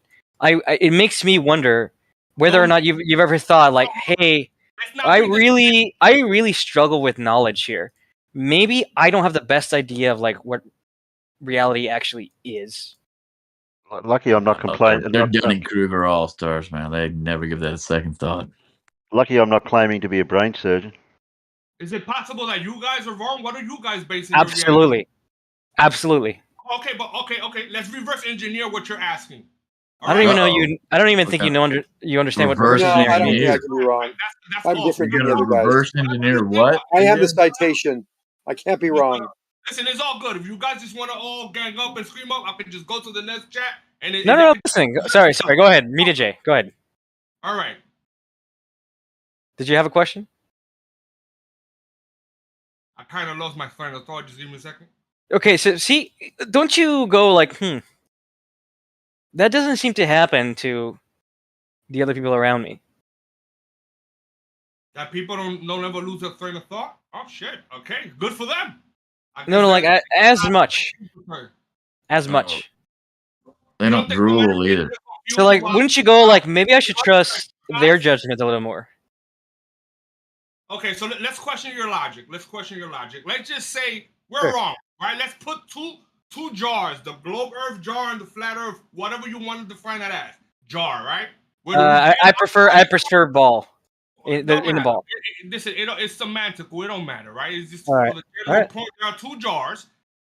Where the flat earthers get their logic and where the globers get their logic, right? Everyone, as far as I can tell, not everyone, but 99.9% of the people before 6 or 7 years ago, they were in one jar, right? Am I wrong? Did I lose anyone? Can we all? You lost me. Can you repeat that last sentence? So you're in a jar. As far as we know, 99.9% of the people were in one jar, the globe Earth jar, because Eric Dubé haven't come. That's 7 years ago, right? Can we all 7? Yeah, 7 years? 6 years ago. Yes, sure. Sure, okay. So something happened that 7 years that caused people to go from one jar, the globe Earth, to the flat Earth jar. Now, wait. What percentage of people do you think are distributed about how could I on those jars right now? answer that in a logical, correct way? Well, I'm not asking for an exact answer. Right? I'm asking you ballpark because you seem to think 99% was in the globe and 1% was in the flat, right? But now you think it's different. I'm asking you, how do you think it is now? I don't understand how you want me to answer these questions. I cannot. You could say something like, well, I now believe it's like 20% of people believe the Earth is flat and 80% of people believe it's round. I don't want to throw out numbers. You know what's the difference? Okay, then what makes you think that it changed then? I'm gonna tell you the difference between now and before. 5 years ago, flat Earth was still very taboo. Now I have heard people talking flat Earth. Right now, my family sometimes asks me about flat Earth. Right. So now there is a general acceptance that before there was, and now numerically, I don't know how much is that 20, 30, I don't know. But before 7 years ago, no one was talking about flat Earth. 5 years ago, people started talking about flat Earth, and now all of a sudden, people are asking, and it is more I think it was more like 8, 9, 10 years ago when YouTube. I don't know. See, Why are you kids, yelling, man? This is why you shouldn't put lead in your gasoline. Okay. Listen, man, it's very clear why you're here, bro. You think you're right, it's all good. It's all good if you think you're right. It's Gucci, bro. We don't have to do this whole thing of let's see who's nice. Oh, bro, you're like the only person that I know besides me that uses the phrase "we Gucci." That's awesome. Yeah, listen, we're Gucci. We don't have to do the bigger dick thing. So here's the thing. Here's the thing, bro. Like, and I say this. I'll drop the big dick act for a second. There are domains of knowledge in which I genuinely believe I am bad at. Like, I am bad at certain things. My knowledge in certain things is just horrible, right? Therefore, I defer not complete authority, but like credence to other people who might better know what they're talking about in that field. What would that be in a sense? We're talking about you. What do you think that you lack at? Sure, for example, artistic ability. I'm terrible at drawing and at music. Terrible at it. But I don't go around telling people I'm a Mozart. I am a fucking Beethoven. I know what I'm talking about. And I put out like videos of like my horrible fucking songs that I've written. Right brain, right? Is it right or left brain? No, because the left is the creative side, right? So you will be more right brain kind of person. And I don't know which one. I don't remember which one's which. I'm a more analytical, logical person. Okay, what I'm talking about, right? You Right understand the concept of being the right and the left brain. Okay, so in that very sense that you don't understand the creativity side, is it possible that people that are creative, they have a understanding that they just have, which is what allows them to be creative? For example, they understand things like physics, right? They don't necessarily understand the formulation of physics, but they understand physics, right? Because You're missing my point. You totally missed my point. I don't even know what you're talking. Like, my point is that I can recognize that I don't know what I'm talking about, or I don't know what I'm doing in art. Therefore, I don't go around spewing that other people. Like, I'm just asking questions. You know, like other artists don't know what they're talking about. Like Mozart was a fucking dumbass. He didn't know what he was doing, right? Because I recognize I don't have good taste in art. I'm not refined. I don't know what I'm talking about when it comes to art. Therefore, I defer my authority to other people that know more about art than I do, right? Now, if we're talking about like software, we're talking about logic, if we're talking about physics, I consider myself to be a very, very good at those fields. Therefore, I give myself more credence in that. However, if you yourself recognize, I'm not good at math, I'm not good at physics, I'm not good at science, why then would you give yourself so much credence in doubting things in that field? Dunning-Kruger. What are you talking about when you, like things like science and physics and math? What do Right, you like I'm not calling you stupid. I'm really not. You're But I would, subject, man. I would gather. I think I'm going to take a shot in the dark here, and I think I'm going to be pretty accurate in saying that you probably didn't take calculus in high school. Let's say. Wow, there's a shot in the dark. I'm gonna go. Neither did I, so that's not really a relevant point. Sure, I mean, it was meant to be more mild than that, but okay. I will guess that your mathematical ability is not very high. Am I? And I really don't mean that as an insult. But did I? Actually, you're very incorrect. Actually, I was very advanced as a Really? child. I was so advanced. I was actually lazy. I didn't put no effort in. Excellent. Would you mind if we put it to the test right now? Oh, you're being a prick, dude. No. Let's do it right now. Right? I also consider myself to be very because also mathematically advanced. So let's put it to the test because I think that you're lying.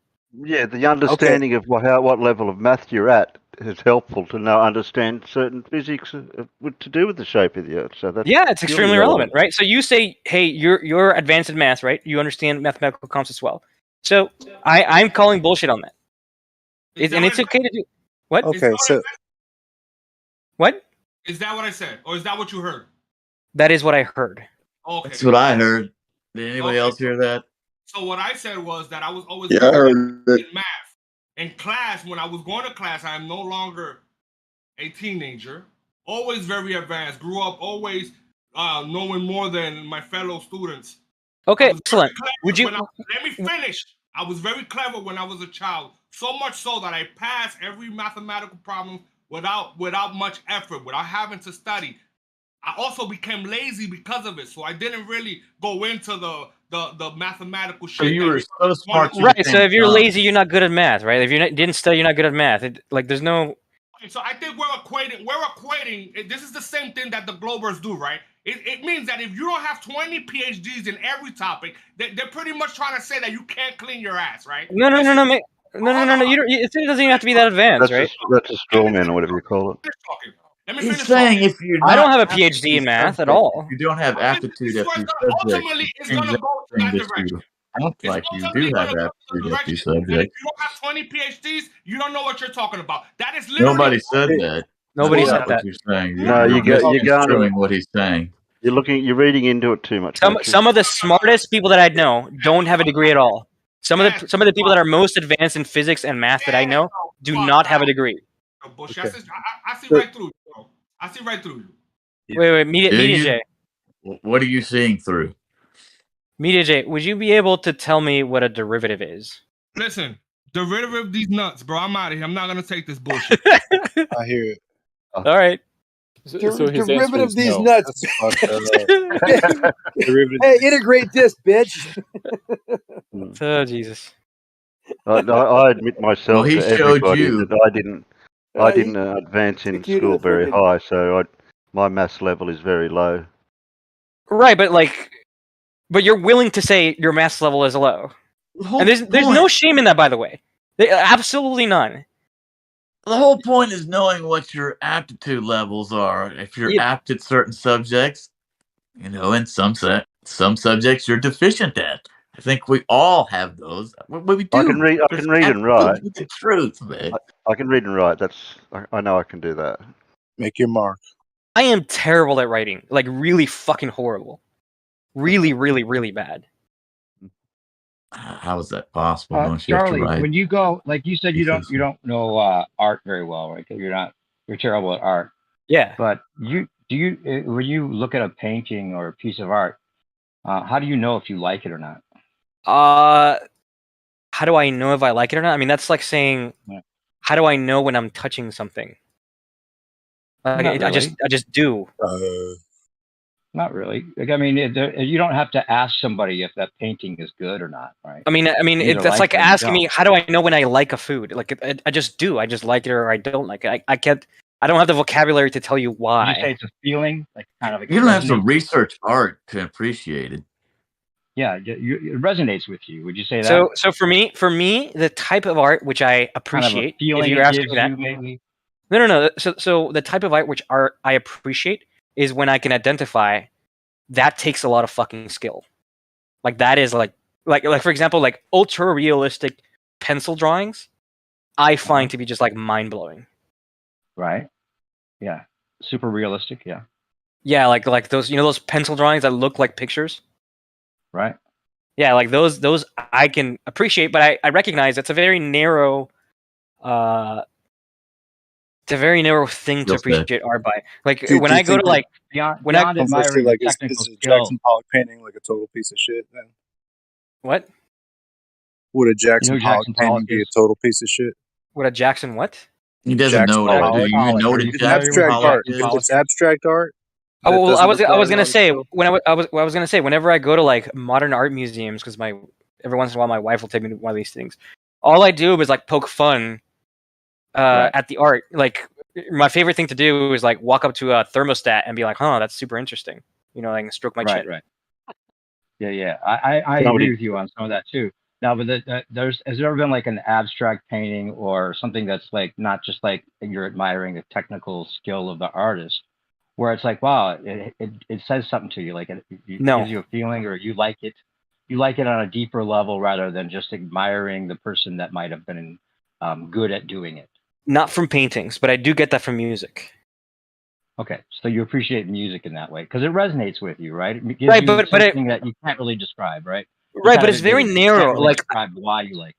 but it's It very just narrow. resonates. Like, it's very narrow. Like, only a handful of examples actually make me feel anything. Like if you were to see me when I'm with my friends and they all start talking about music, I'm just like silent the entire time because I don't keep up. I'm not interested in music. I don't Okay. listen to music.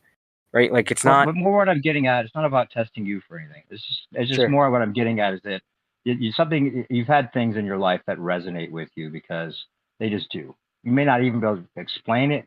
You may not have like specific reasons why you like it, but it just feels good or it feels right. Sure. Right? Okay. Well, when you realize that you're not on a spinning ball, that's the feeling you get. Well, I don't really chase. It just resonates. It just resonates, and so many things make sense that you can't even describe exactly why they make sense or why it is that this is right and that's wrong. Well, Even, that's I mean, now that's the you can- difference now between you and I. I don't again, chase that. The fact that it resonates with you, that of course it's not a ball. That's the feeling you get. I don't know if you've ever had that. Obviously you haven't, but if I could just describe it to you in the same way that you might appreciate some music or something that you just know is good, regardless of any kind of details you might apply to it, the ball earth doesn't resonate in any way whatsoever. Plus, we don't experience it directly, so that has something to do with it for sure. Well, that's the difference between you and me. I don't base whether or not I believe something to be true based on how good it makes me feel. Right? Like, Not that's about how good. That's religion, right? If I chase that feeling, I would be like, I would believe in heaven, for example, where I would believe that there is an ever-loving God that is constantly surrounding me with His love and warmth. Just how you feeling. Don't conflate the good feelings with resonating with you, right? Well, There's a deeper level of resonating that I'm talking about, not Well, just that's still an emotion. I mean, I thought we were talking about like emotions being drawn from like music or a painting, It's right? not So even a like, debate. why I'm are just you? telling you Why is this like? I'm Why just are you telling you that changing the there's a way definition that now? I maybe guess. you could understand it, maybe through the idea that you don't really appreciate art.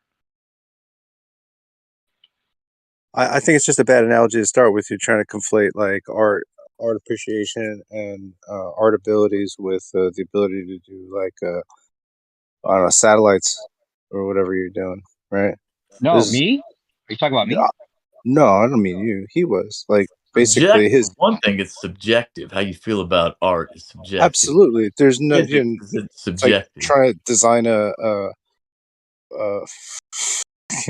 yeah. I don't think he was conflating that necessarily as much as No, I was he trying to was make just him. he was just trying to say special. Well, I mean before you started on that, just to Okay, back up. But like, right, I was just 'cause trying to, you know what I was trying to say though, right? Like there's something, there's like a knowingness that like you have a sense about things, right? And when that might something happen in resonates, artistic things. Yeah, yeah, that's and not it going to happens happen with in. the whole sense of your surroundings and where you are. When you realize it's not a ball, it just resonates. Of course, it's not a ball because flat Earth resonates. Not about the flat, as far as like defining the whole thing as flat and all the biblical attachments that might come with that.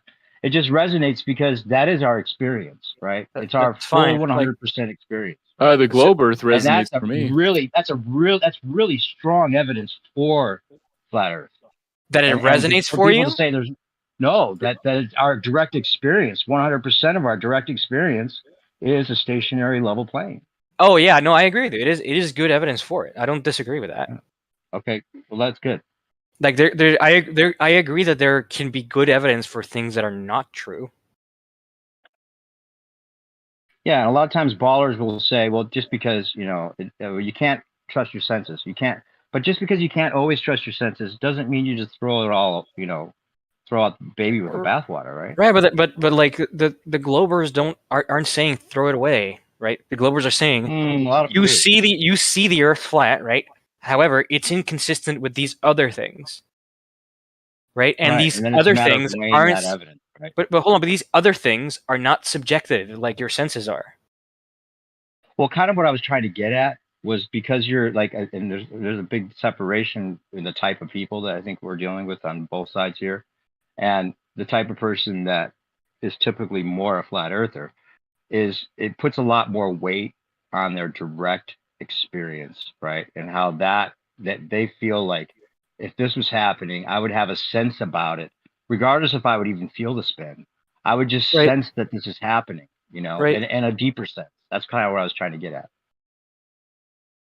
So In a deeper way, we would have that sensibility that we're going around the sun and millions of miles per hour in different directions, and maybe even if they could accept the math that convinces you that we wouldn't feel it, right? Even if they could accept that, something deeper in them says, "Nah, it's not happening."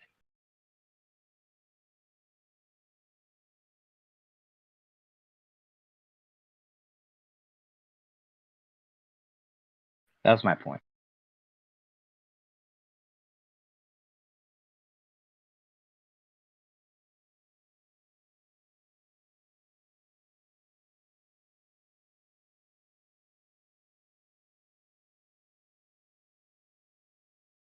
Woohoo. In creative stuff, you can have like a gut feeling, go for it. You know, science. Usually that means you're gonna flop on your face. Start having a gut reaction, unless you're the Wright brothers, right? Exception to the rule. Another psyop that people believe. Right. All these ideas like the lone wolf inventor, Tesla. I mean, just like the lone genius, it just wielding the tech. It never really happens. Usually, only science is going through programs where people are kind of all smoothed out, working with the same system, same words, terminologies on the same fucking bullshit. Yeah. Yeah, like I don't think Elon Musk is responsible for any of his own ideas. You can never be like so. You can never be organized enough to be Elon Musk. Elon Musk couldn't even be organized enough to be himself. Yeah, exactly. Oh, A team so of people that are is Elon siphoning Musk off a that psyop? money. Oh, I don't know. Maybe That's he has a secretary. that boy's doing a lot of I would things. guess so. I would guess so. You know, he probably wishes there were more of him to deal with what he's already doing. So I think, And you know what? maybe that Back to means my point there's. though, as far as like having that deeper sense about it happening, maybe that is kind of what divides us, is that we put a lot more weight on that you know, trust in that sense that we would have, regardless of even if we think mathematically, you know, it's sound, that we wouldn't feel it, whatever, right? Well, There's a it's lot just more not. weight we put on that, right? But maybe you But guys also have a little bit of that sense, right? And that's why you're here talking to us. You're here talking to us because on a deeper level, you kind of feel like, maybe they're right. That is pretty crazy that we'd be going all the different directions and not have any sense of it. I mean, maybe there's something deeper you don't even identify yet that realizes that we might be right. well, but it's anything but a creative side of the coin here, right? This is about the objectivity of it. And That too, yeah. then if you're on our side, then it's like the other side seems to be aesthetic and, you know, curated to very, very high specificity to you know, portray a certain kind of Trust the math. model. They trust the math. They put all their faith in the math. And the math could very well, just like Charlie admits, he's one of the very few Glovers that will openly admit that it could very well be designed to trick us very carefully by very, very many brilliant men over many years. I don't think there's any in between, right, Charlie? Like, it's either been designed to trick us. Maybe he left. Did he leave? I don't know. I think what I said got to him. He was just like, No. "Yeah, you're right. It's not happening." He's like, "I got to get out of here. I'm a flat He's earther like, now. I can't speak." no way. Some He hot left. astronaut chicks texting him. I just find it like difficult to argue with people when they're getting paid. It's just like, I'm like, you know, go get yours, man. Like, honestly, don't try to tell me anything, but fucking go get some of that cash. That was funny earlier when they were what was it you were talking about? He said it was an oblong spheroid. He said oblong spheroid, and I thought he was just He like did. cracking wise, or just like was Like hip he to the, knew who you was were. hip He's like, to "I it. want to talk some dick Earth, man." I thought, yeah. No, I was like, you know, like, no, false alarm.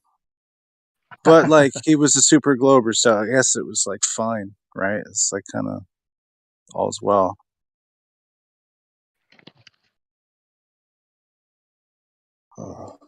Gotta watch it with that thing. But I thought he was going at it first because he was like he was very assertive with Oblong. No, they didn't catch on. As the Nobody caught on to descriptor. you guys dropping He was the very assertive, chemtrails. and then and Hank being here too. It's just it was like a pickup game. I think that M. Stone's probably a real deep dick earther. Oh, come on, leave him alone. He's a closeted dick earther. No, I don't think He's a so. closeted dick earther. Probably. Don't make it like that. You'll Bro, never you be win. calling up Pizza Hut ordering deep dick pizzas. Oh shit! Oh boy.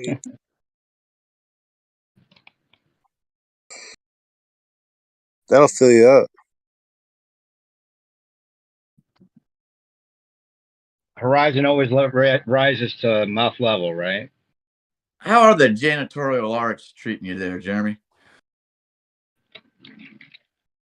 It's awesome, bro. Awesome.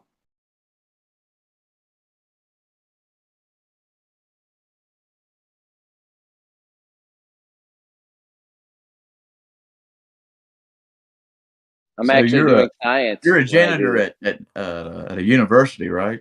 Just I'm like a the character. ask extremistus. I'm a scientist. You're just like that guy in Goodwill Hunting, right? Matt That's Damon, you. yeah, pretty much. Good Will Yeah, Hunting. That's me.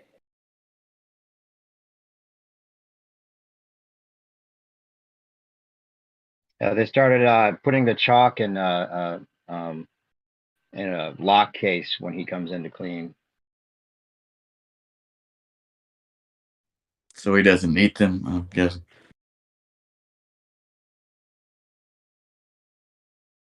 So he doesn't spend all his time writing equations on the boards. And also, so he won't eat them.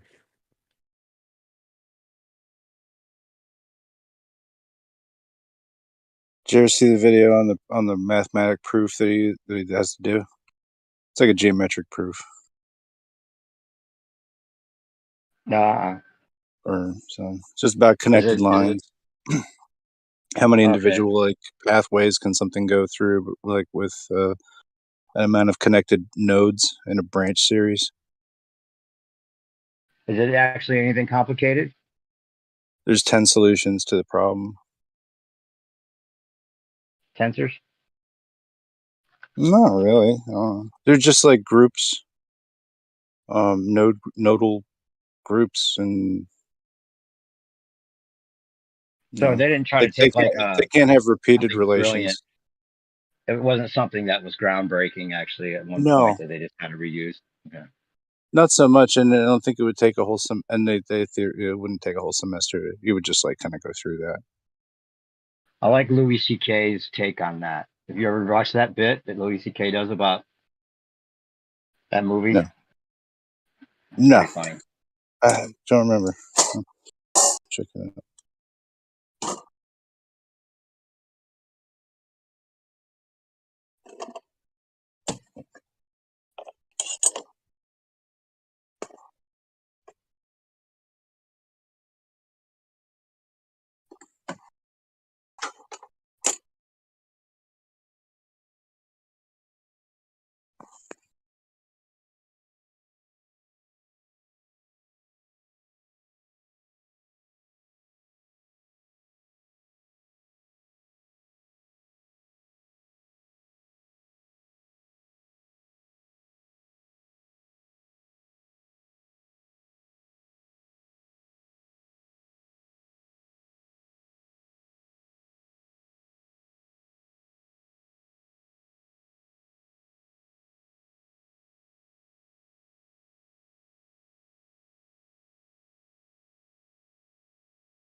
There you go. I put the Louis C.K. bit in the chat for anybody who wants to. Thanks.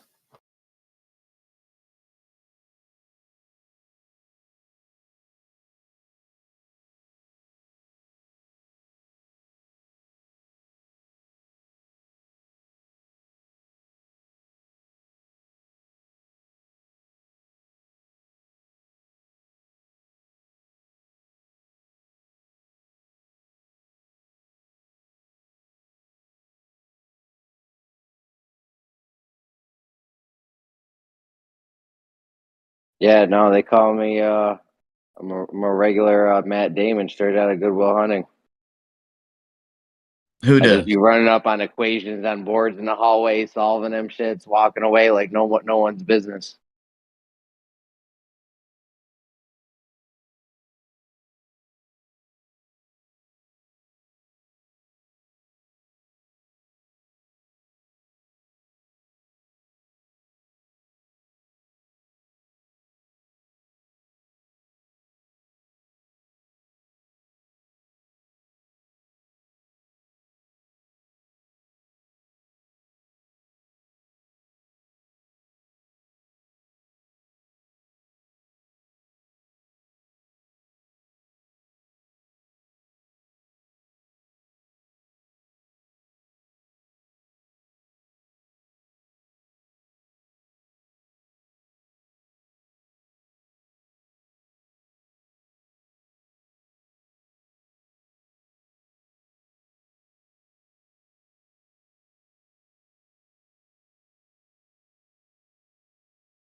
I'll tell you what I would do is if I thought there was a group of people out there that were so fucking stupid, they were morons, I would keep hanging out with them every day.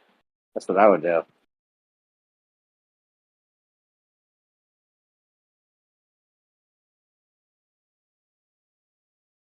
Well, then I'm glad you don't think I'm a moron.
I'm going to conserve your money by spending it very slowly and carefully.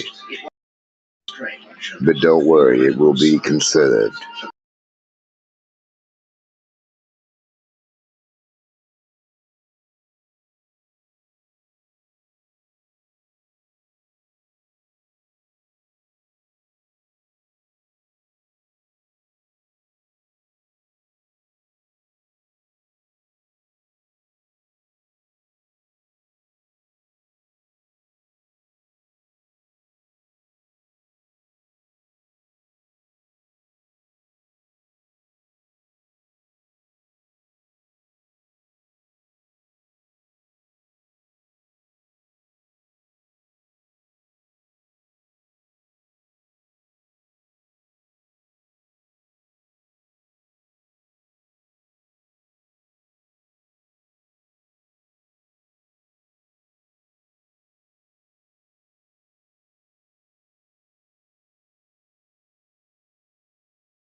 Newton had a problem with nature.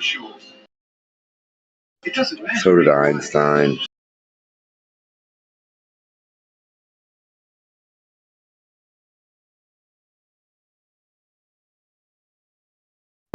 All these guys look out in nature and they see a problem.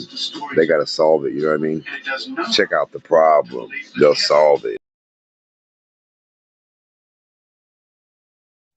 Nature's not working right. Let Zanuck resolve it.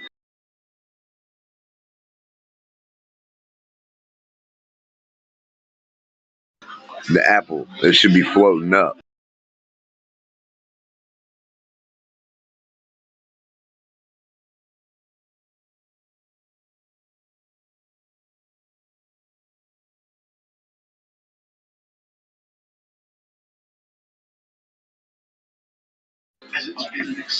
Newton said the apple shouldn't be falling.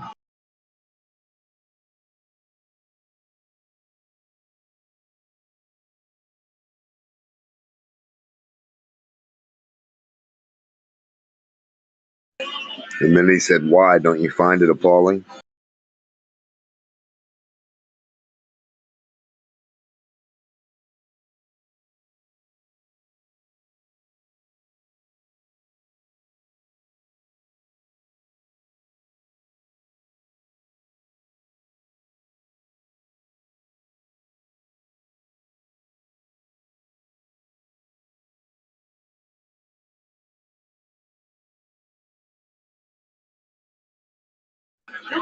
I'm going to create a model of problems,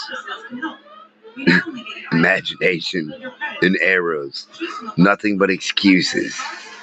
This model will be so brilliant with excuses and ifs and buts. So much so that it'll never be produced, ever. This model of mine, I'm gonna let it shine.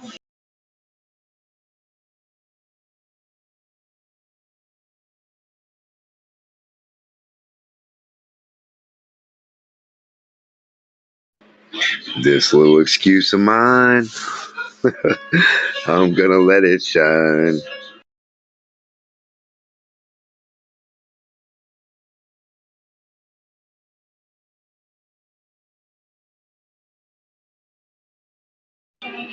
Show me your physics. He's like, no, I can show you a problem of an if or a but or an excuse that you'll never be able to do. Some more of that unobtainium.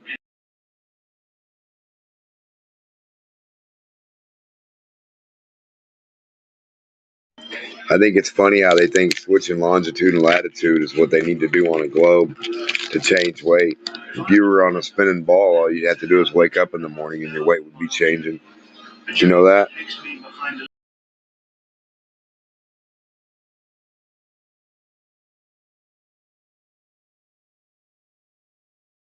You'd be like, oh, I'm 50 pounds, I'm 20 pounds, I'm 2 pounds, I'm 3 pounds. Because if it's spinning,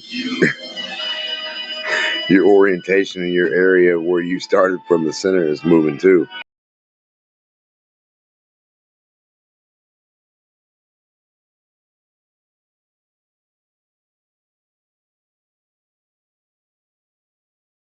Especially if it's a lopsided oblate ball. Like your weight would be changing so much every second. Like right now, I'd get on the scale and I'd see 72 different weights. Matter of fact, I'd be able to throw the scale on the ground and it would just start weighing stuff. It would just show me numbers if we were on a spinning ball.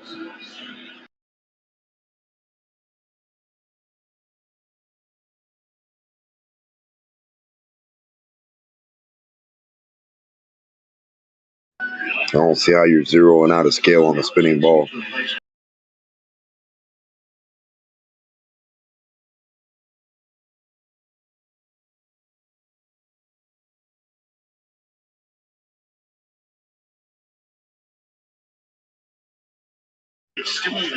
If so, get a spinning ball and weigh your gold on it, and I'll buy it.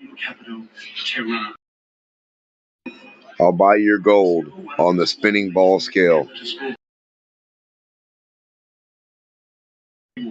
If you think globes are true, just sell me all your globe gold on the spinning globe scale, okay?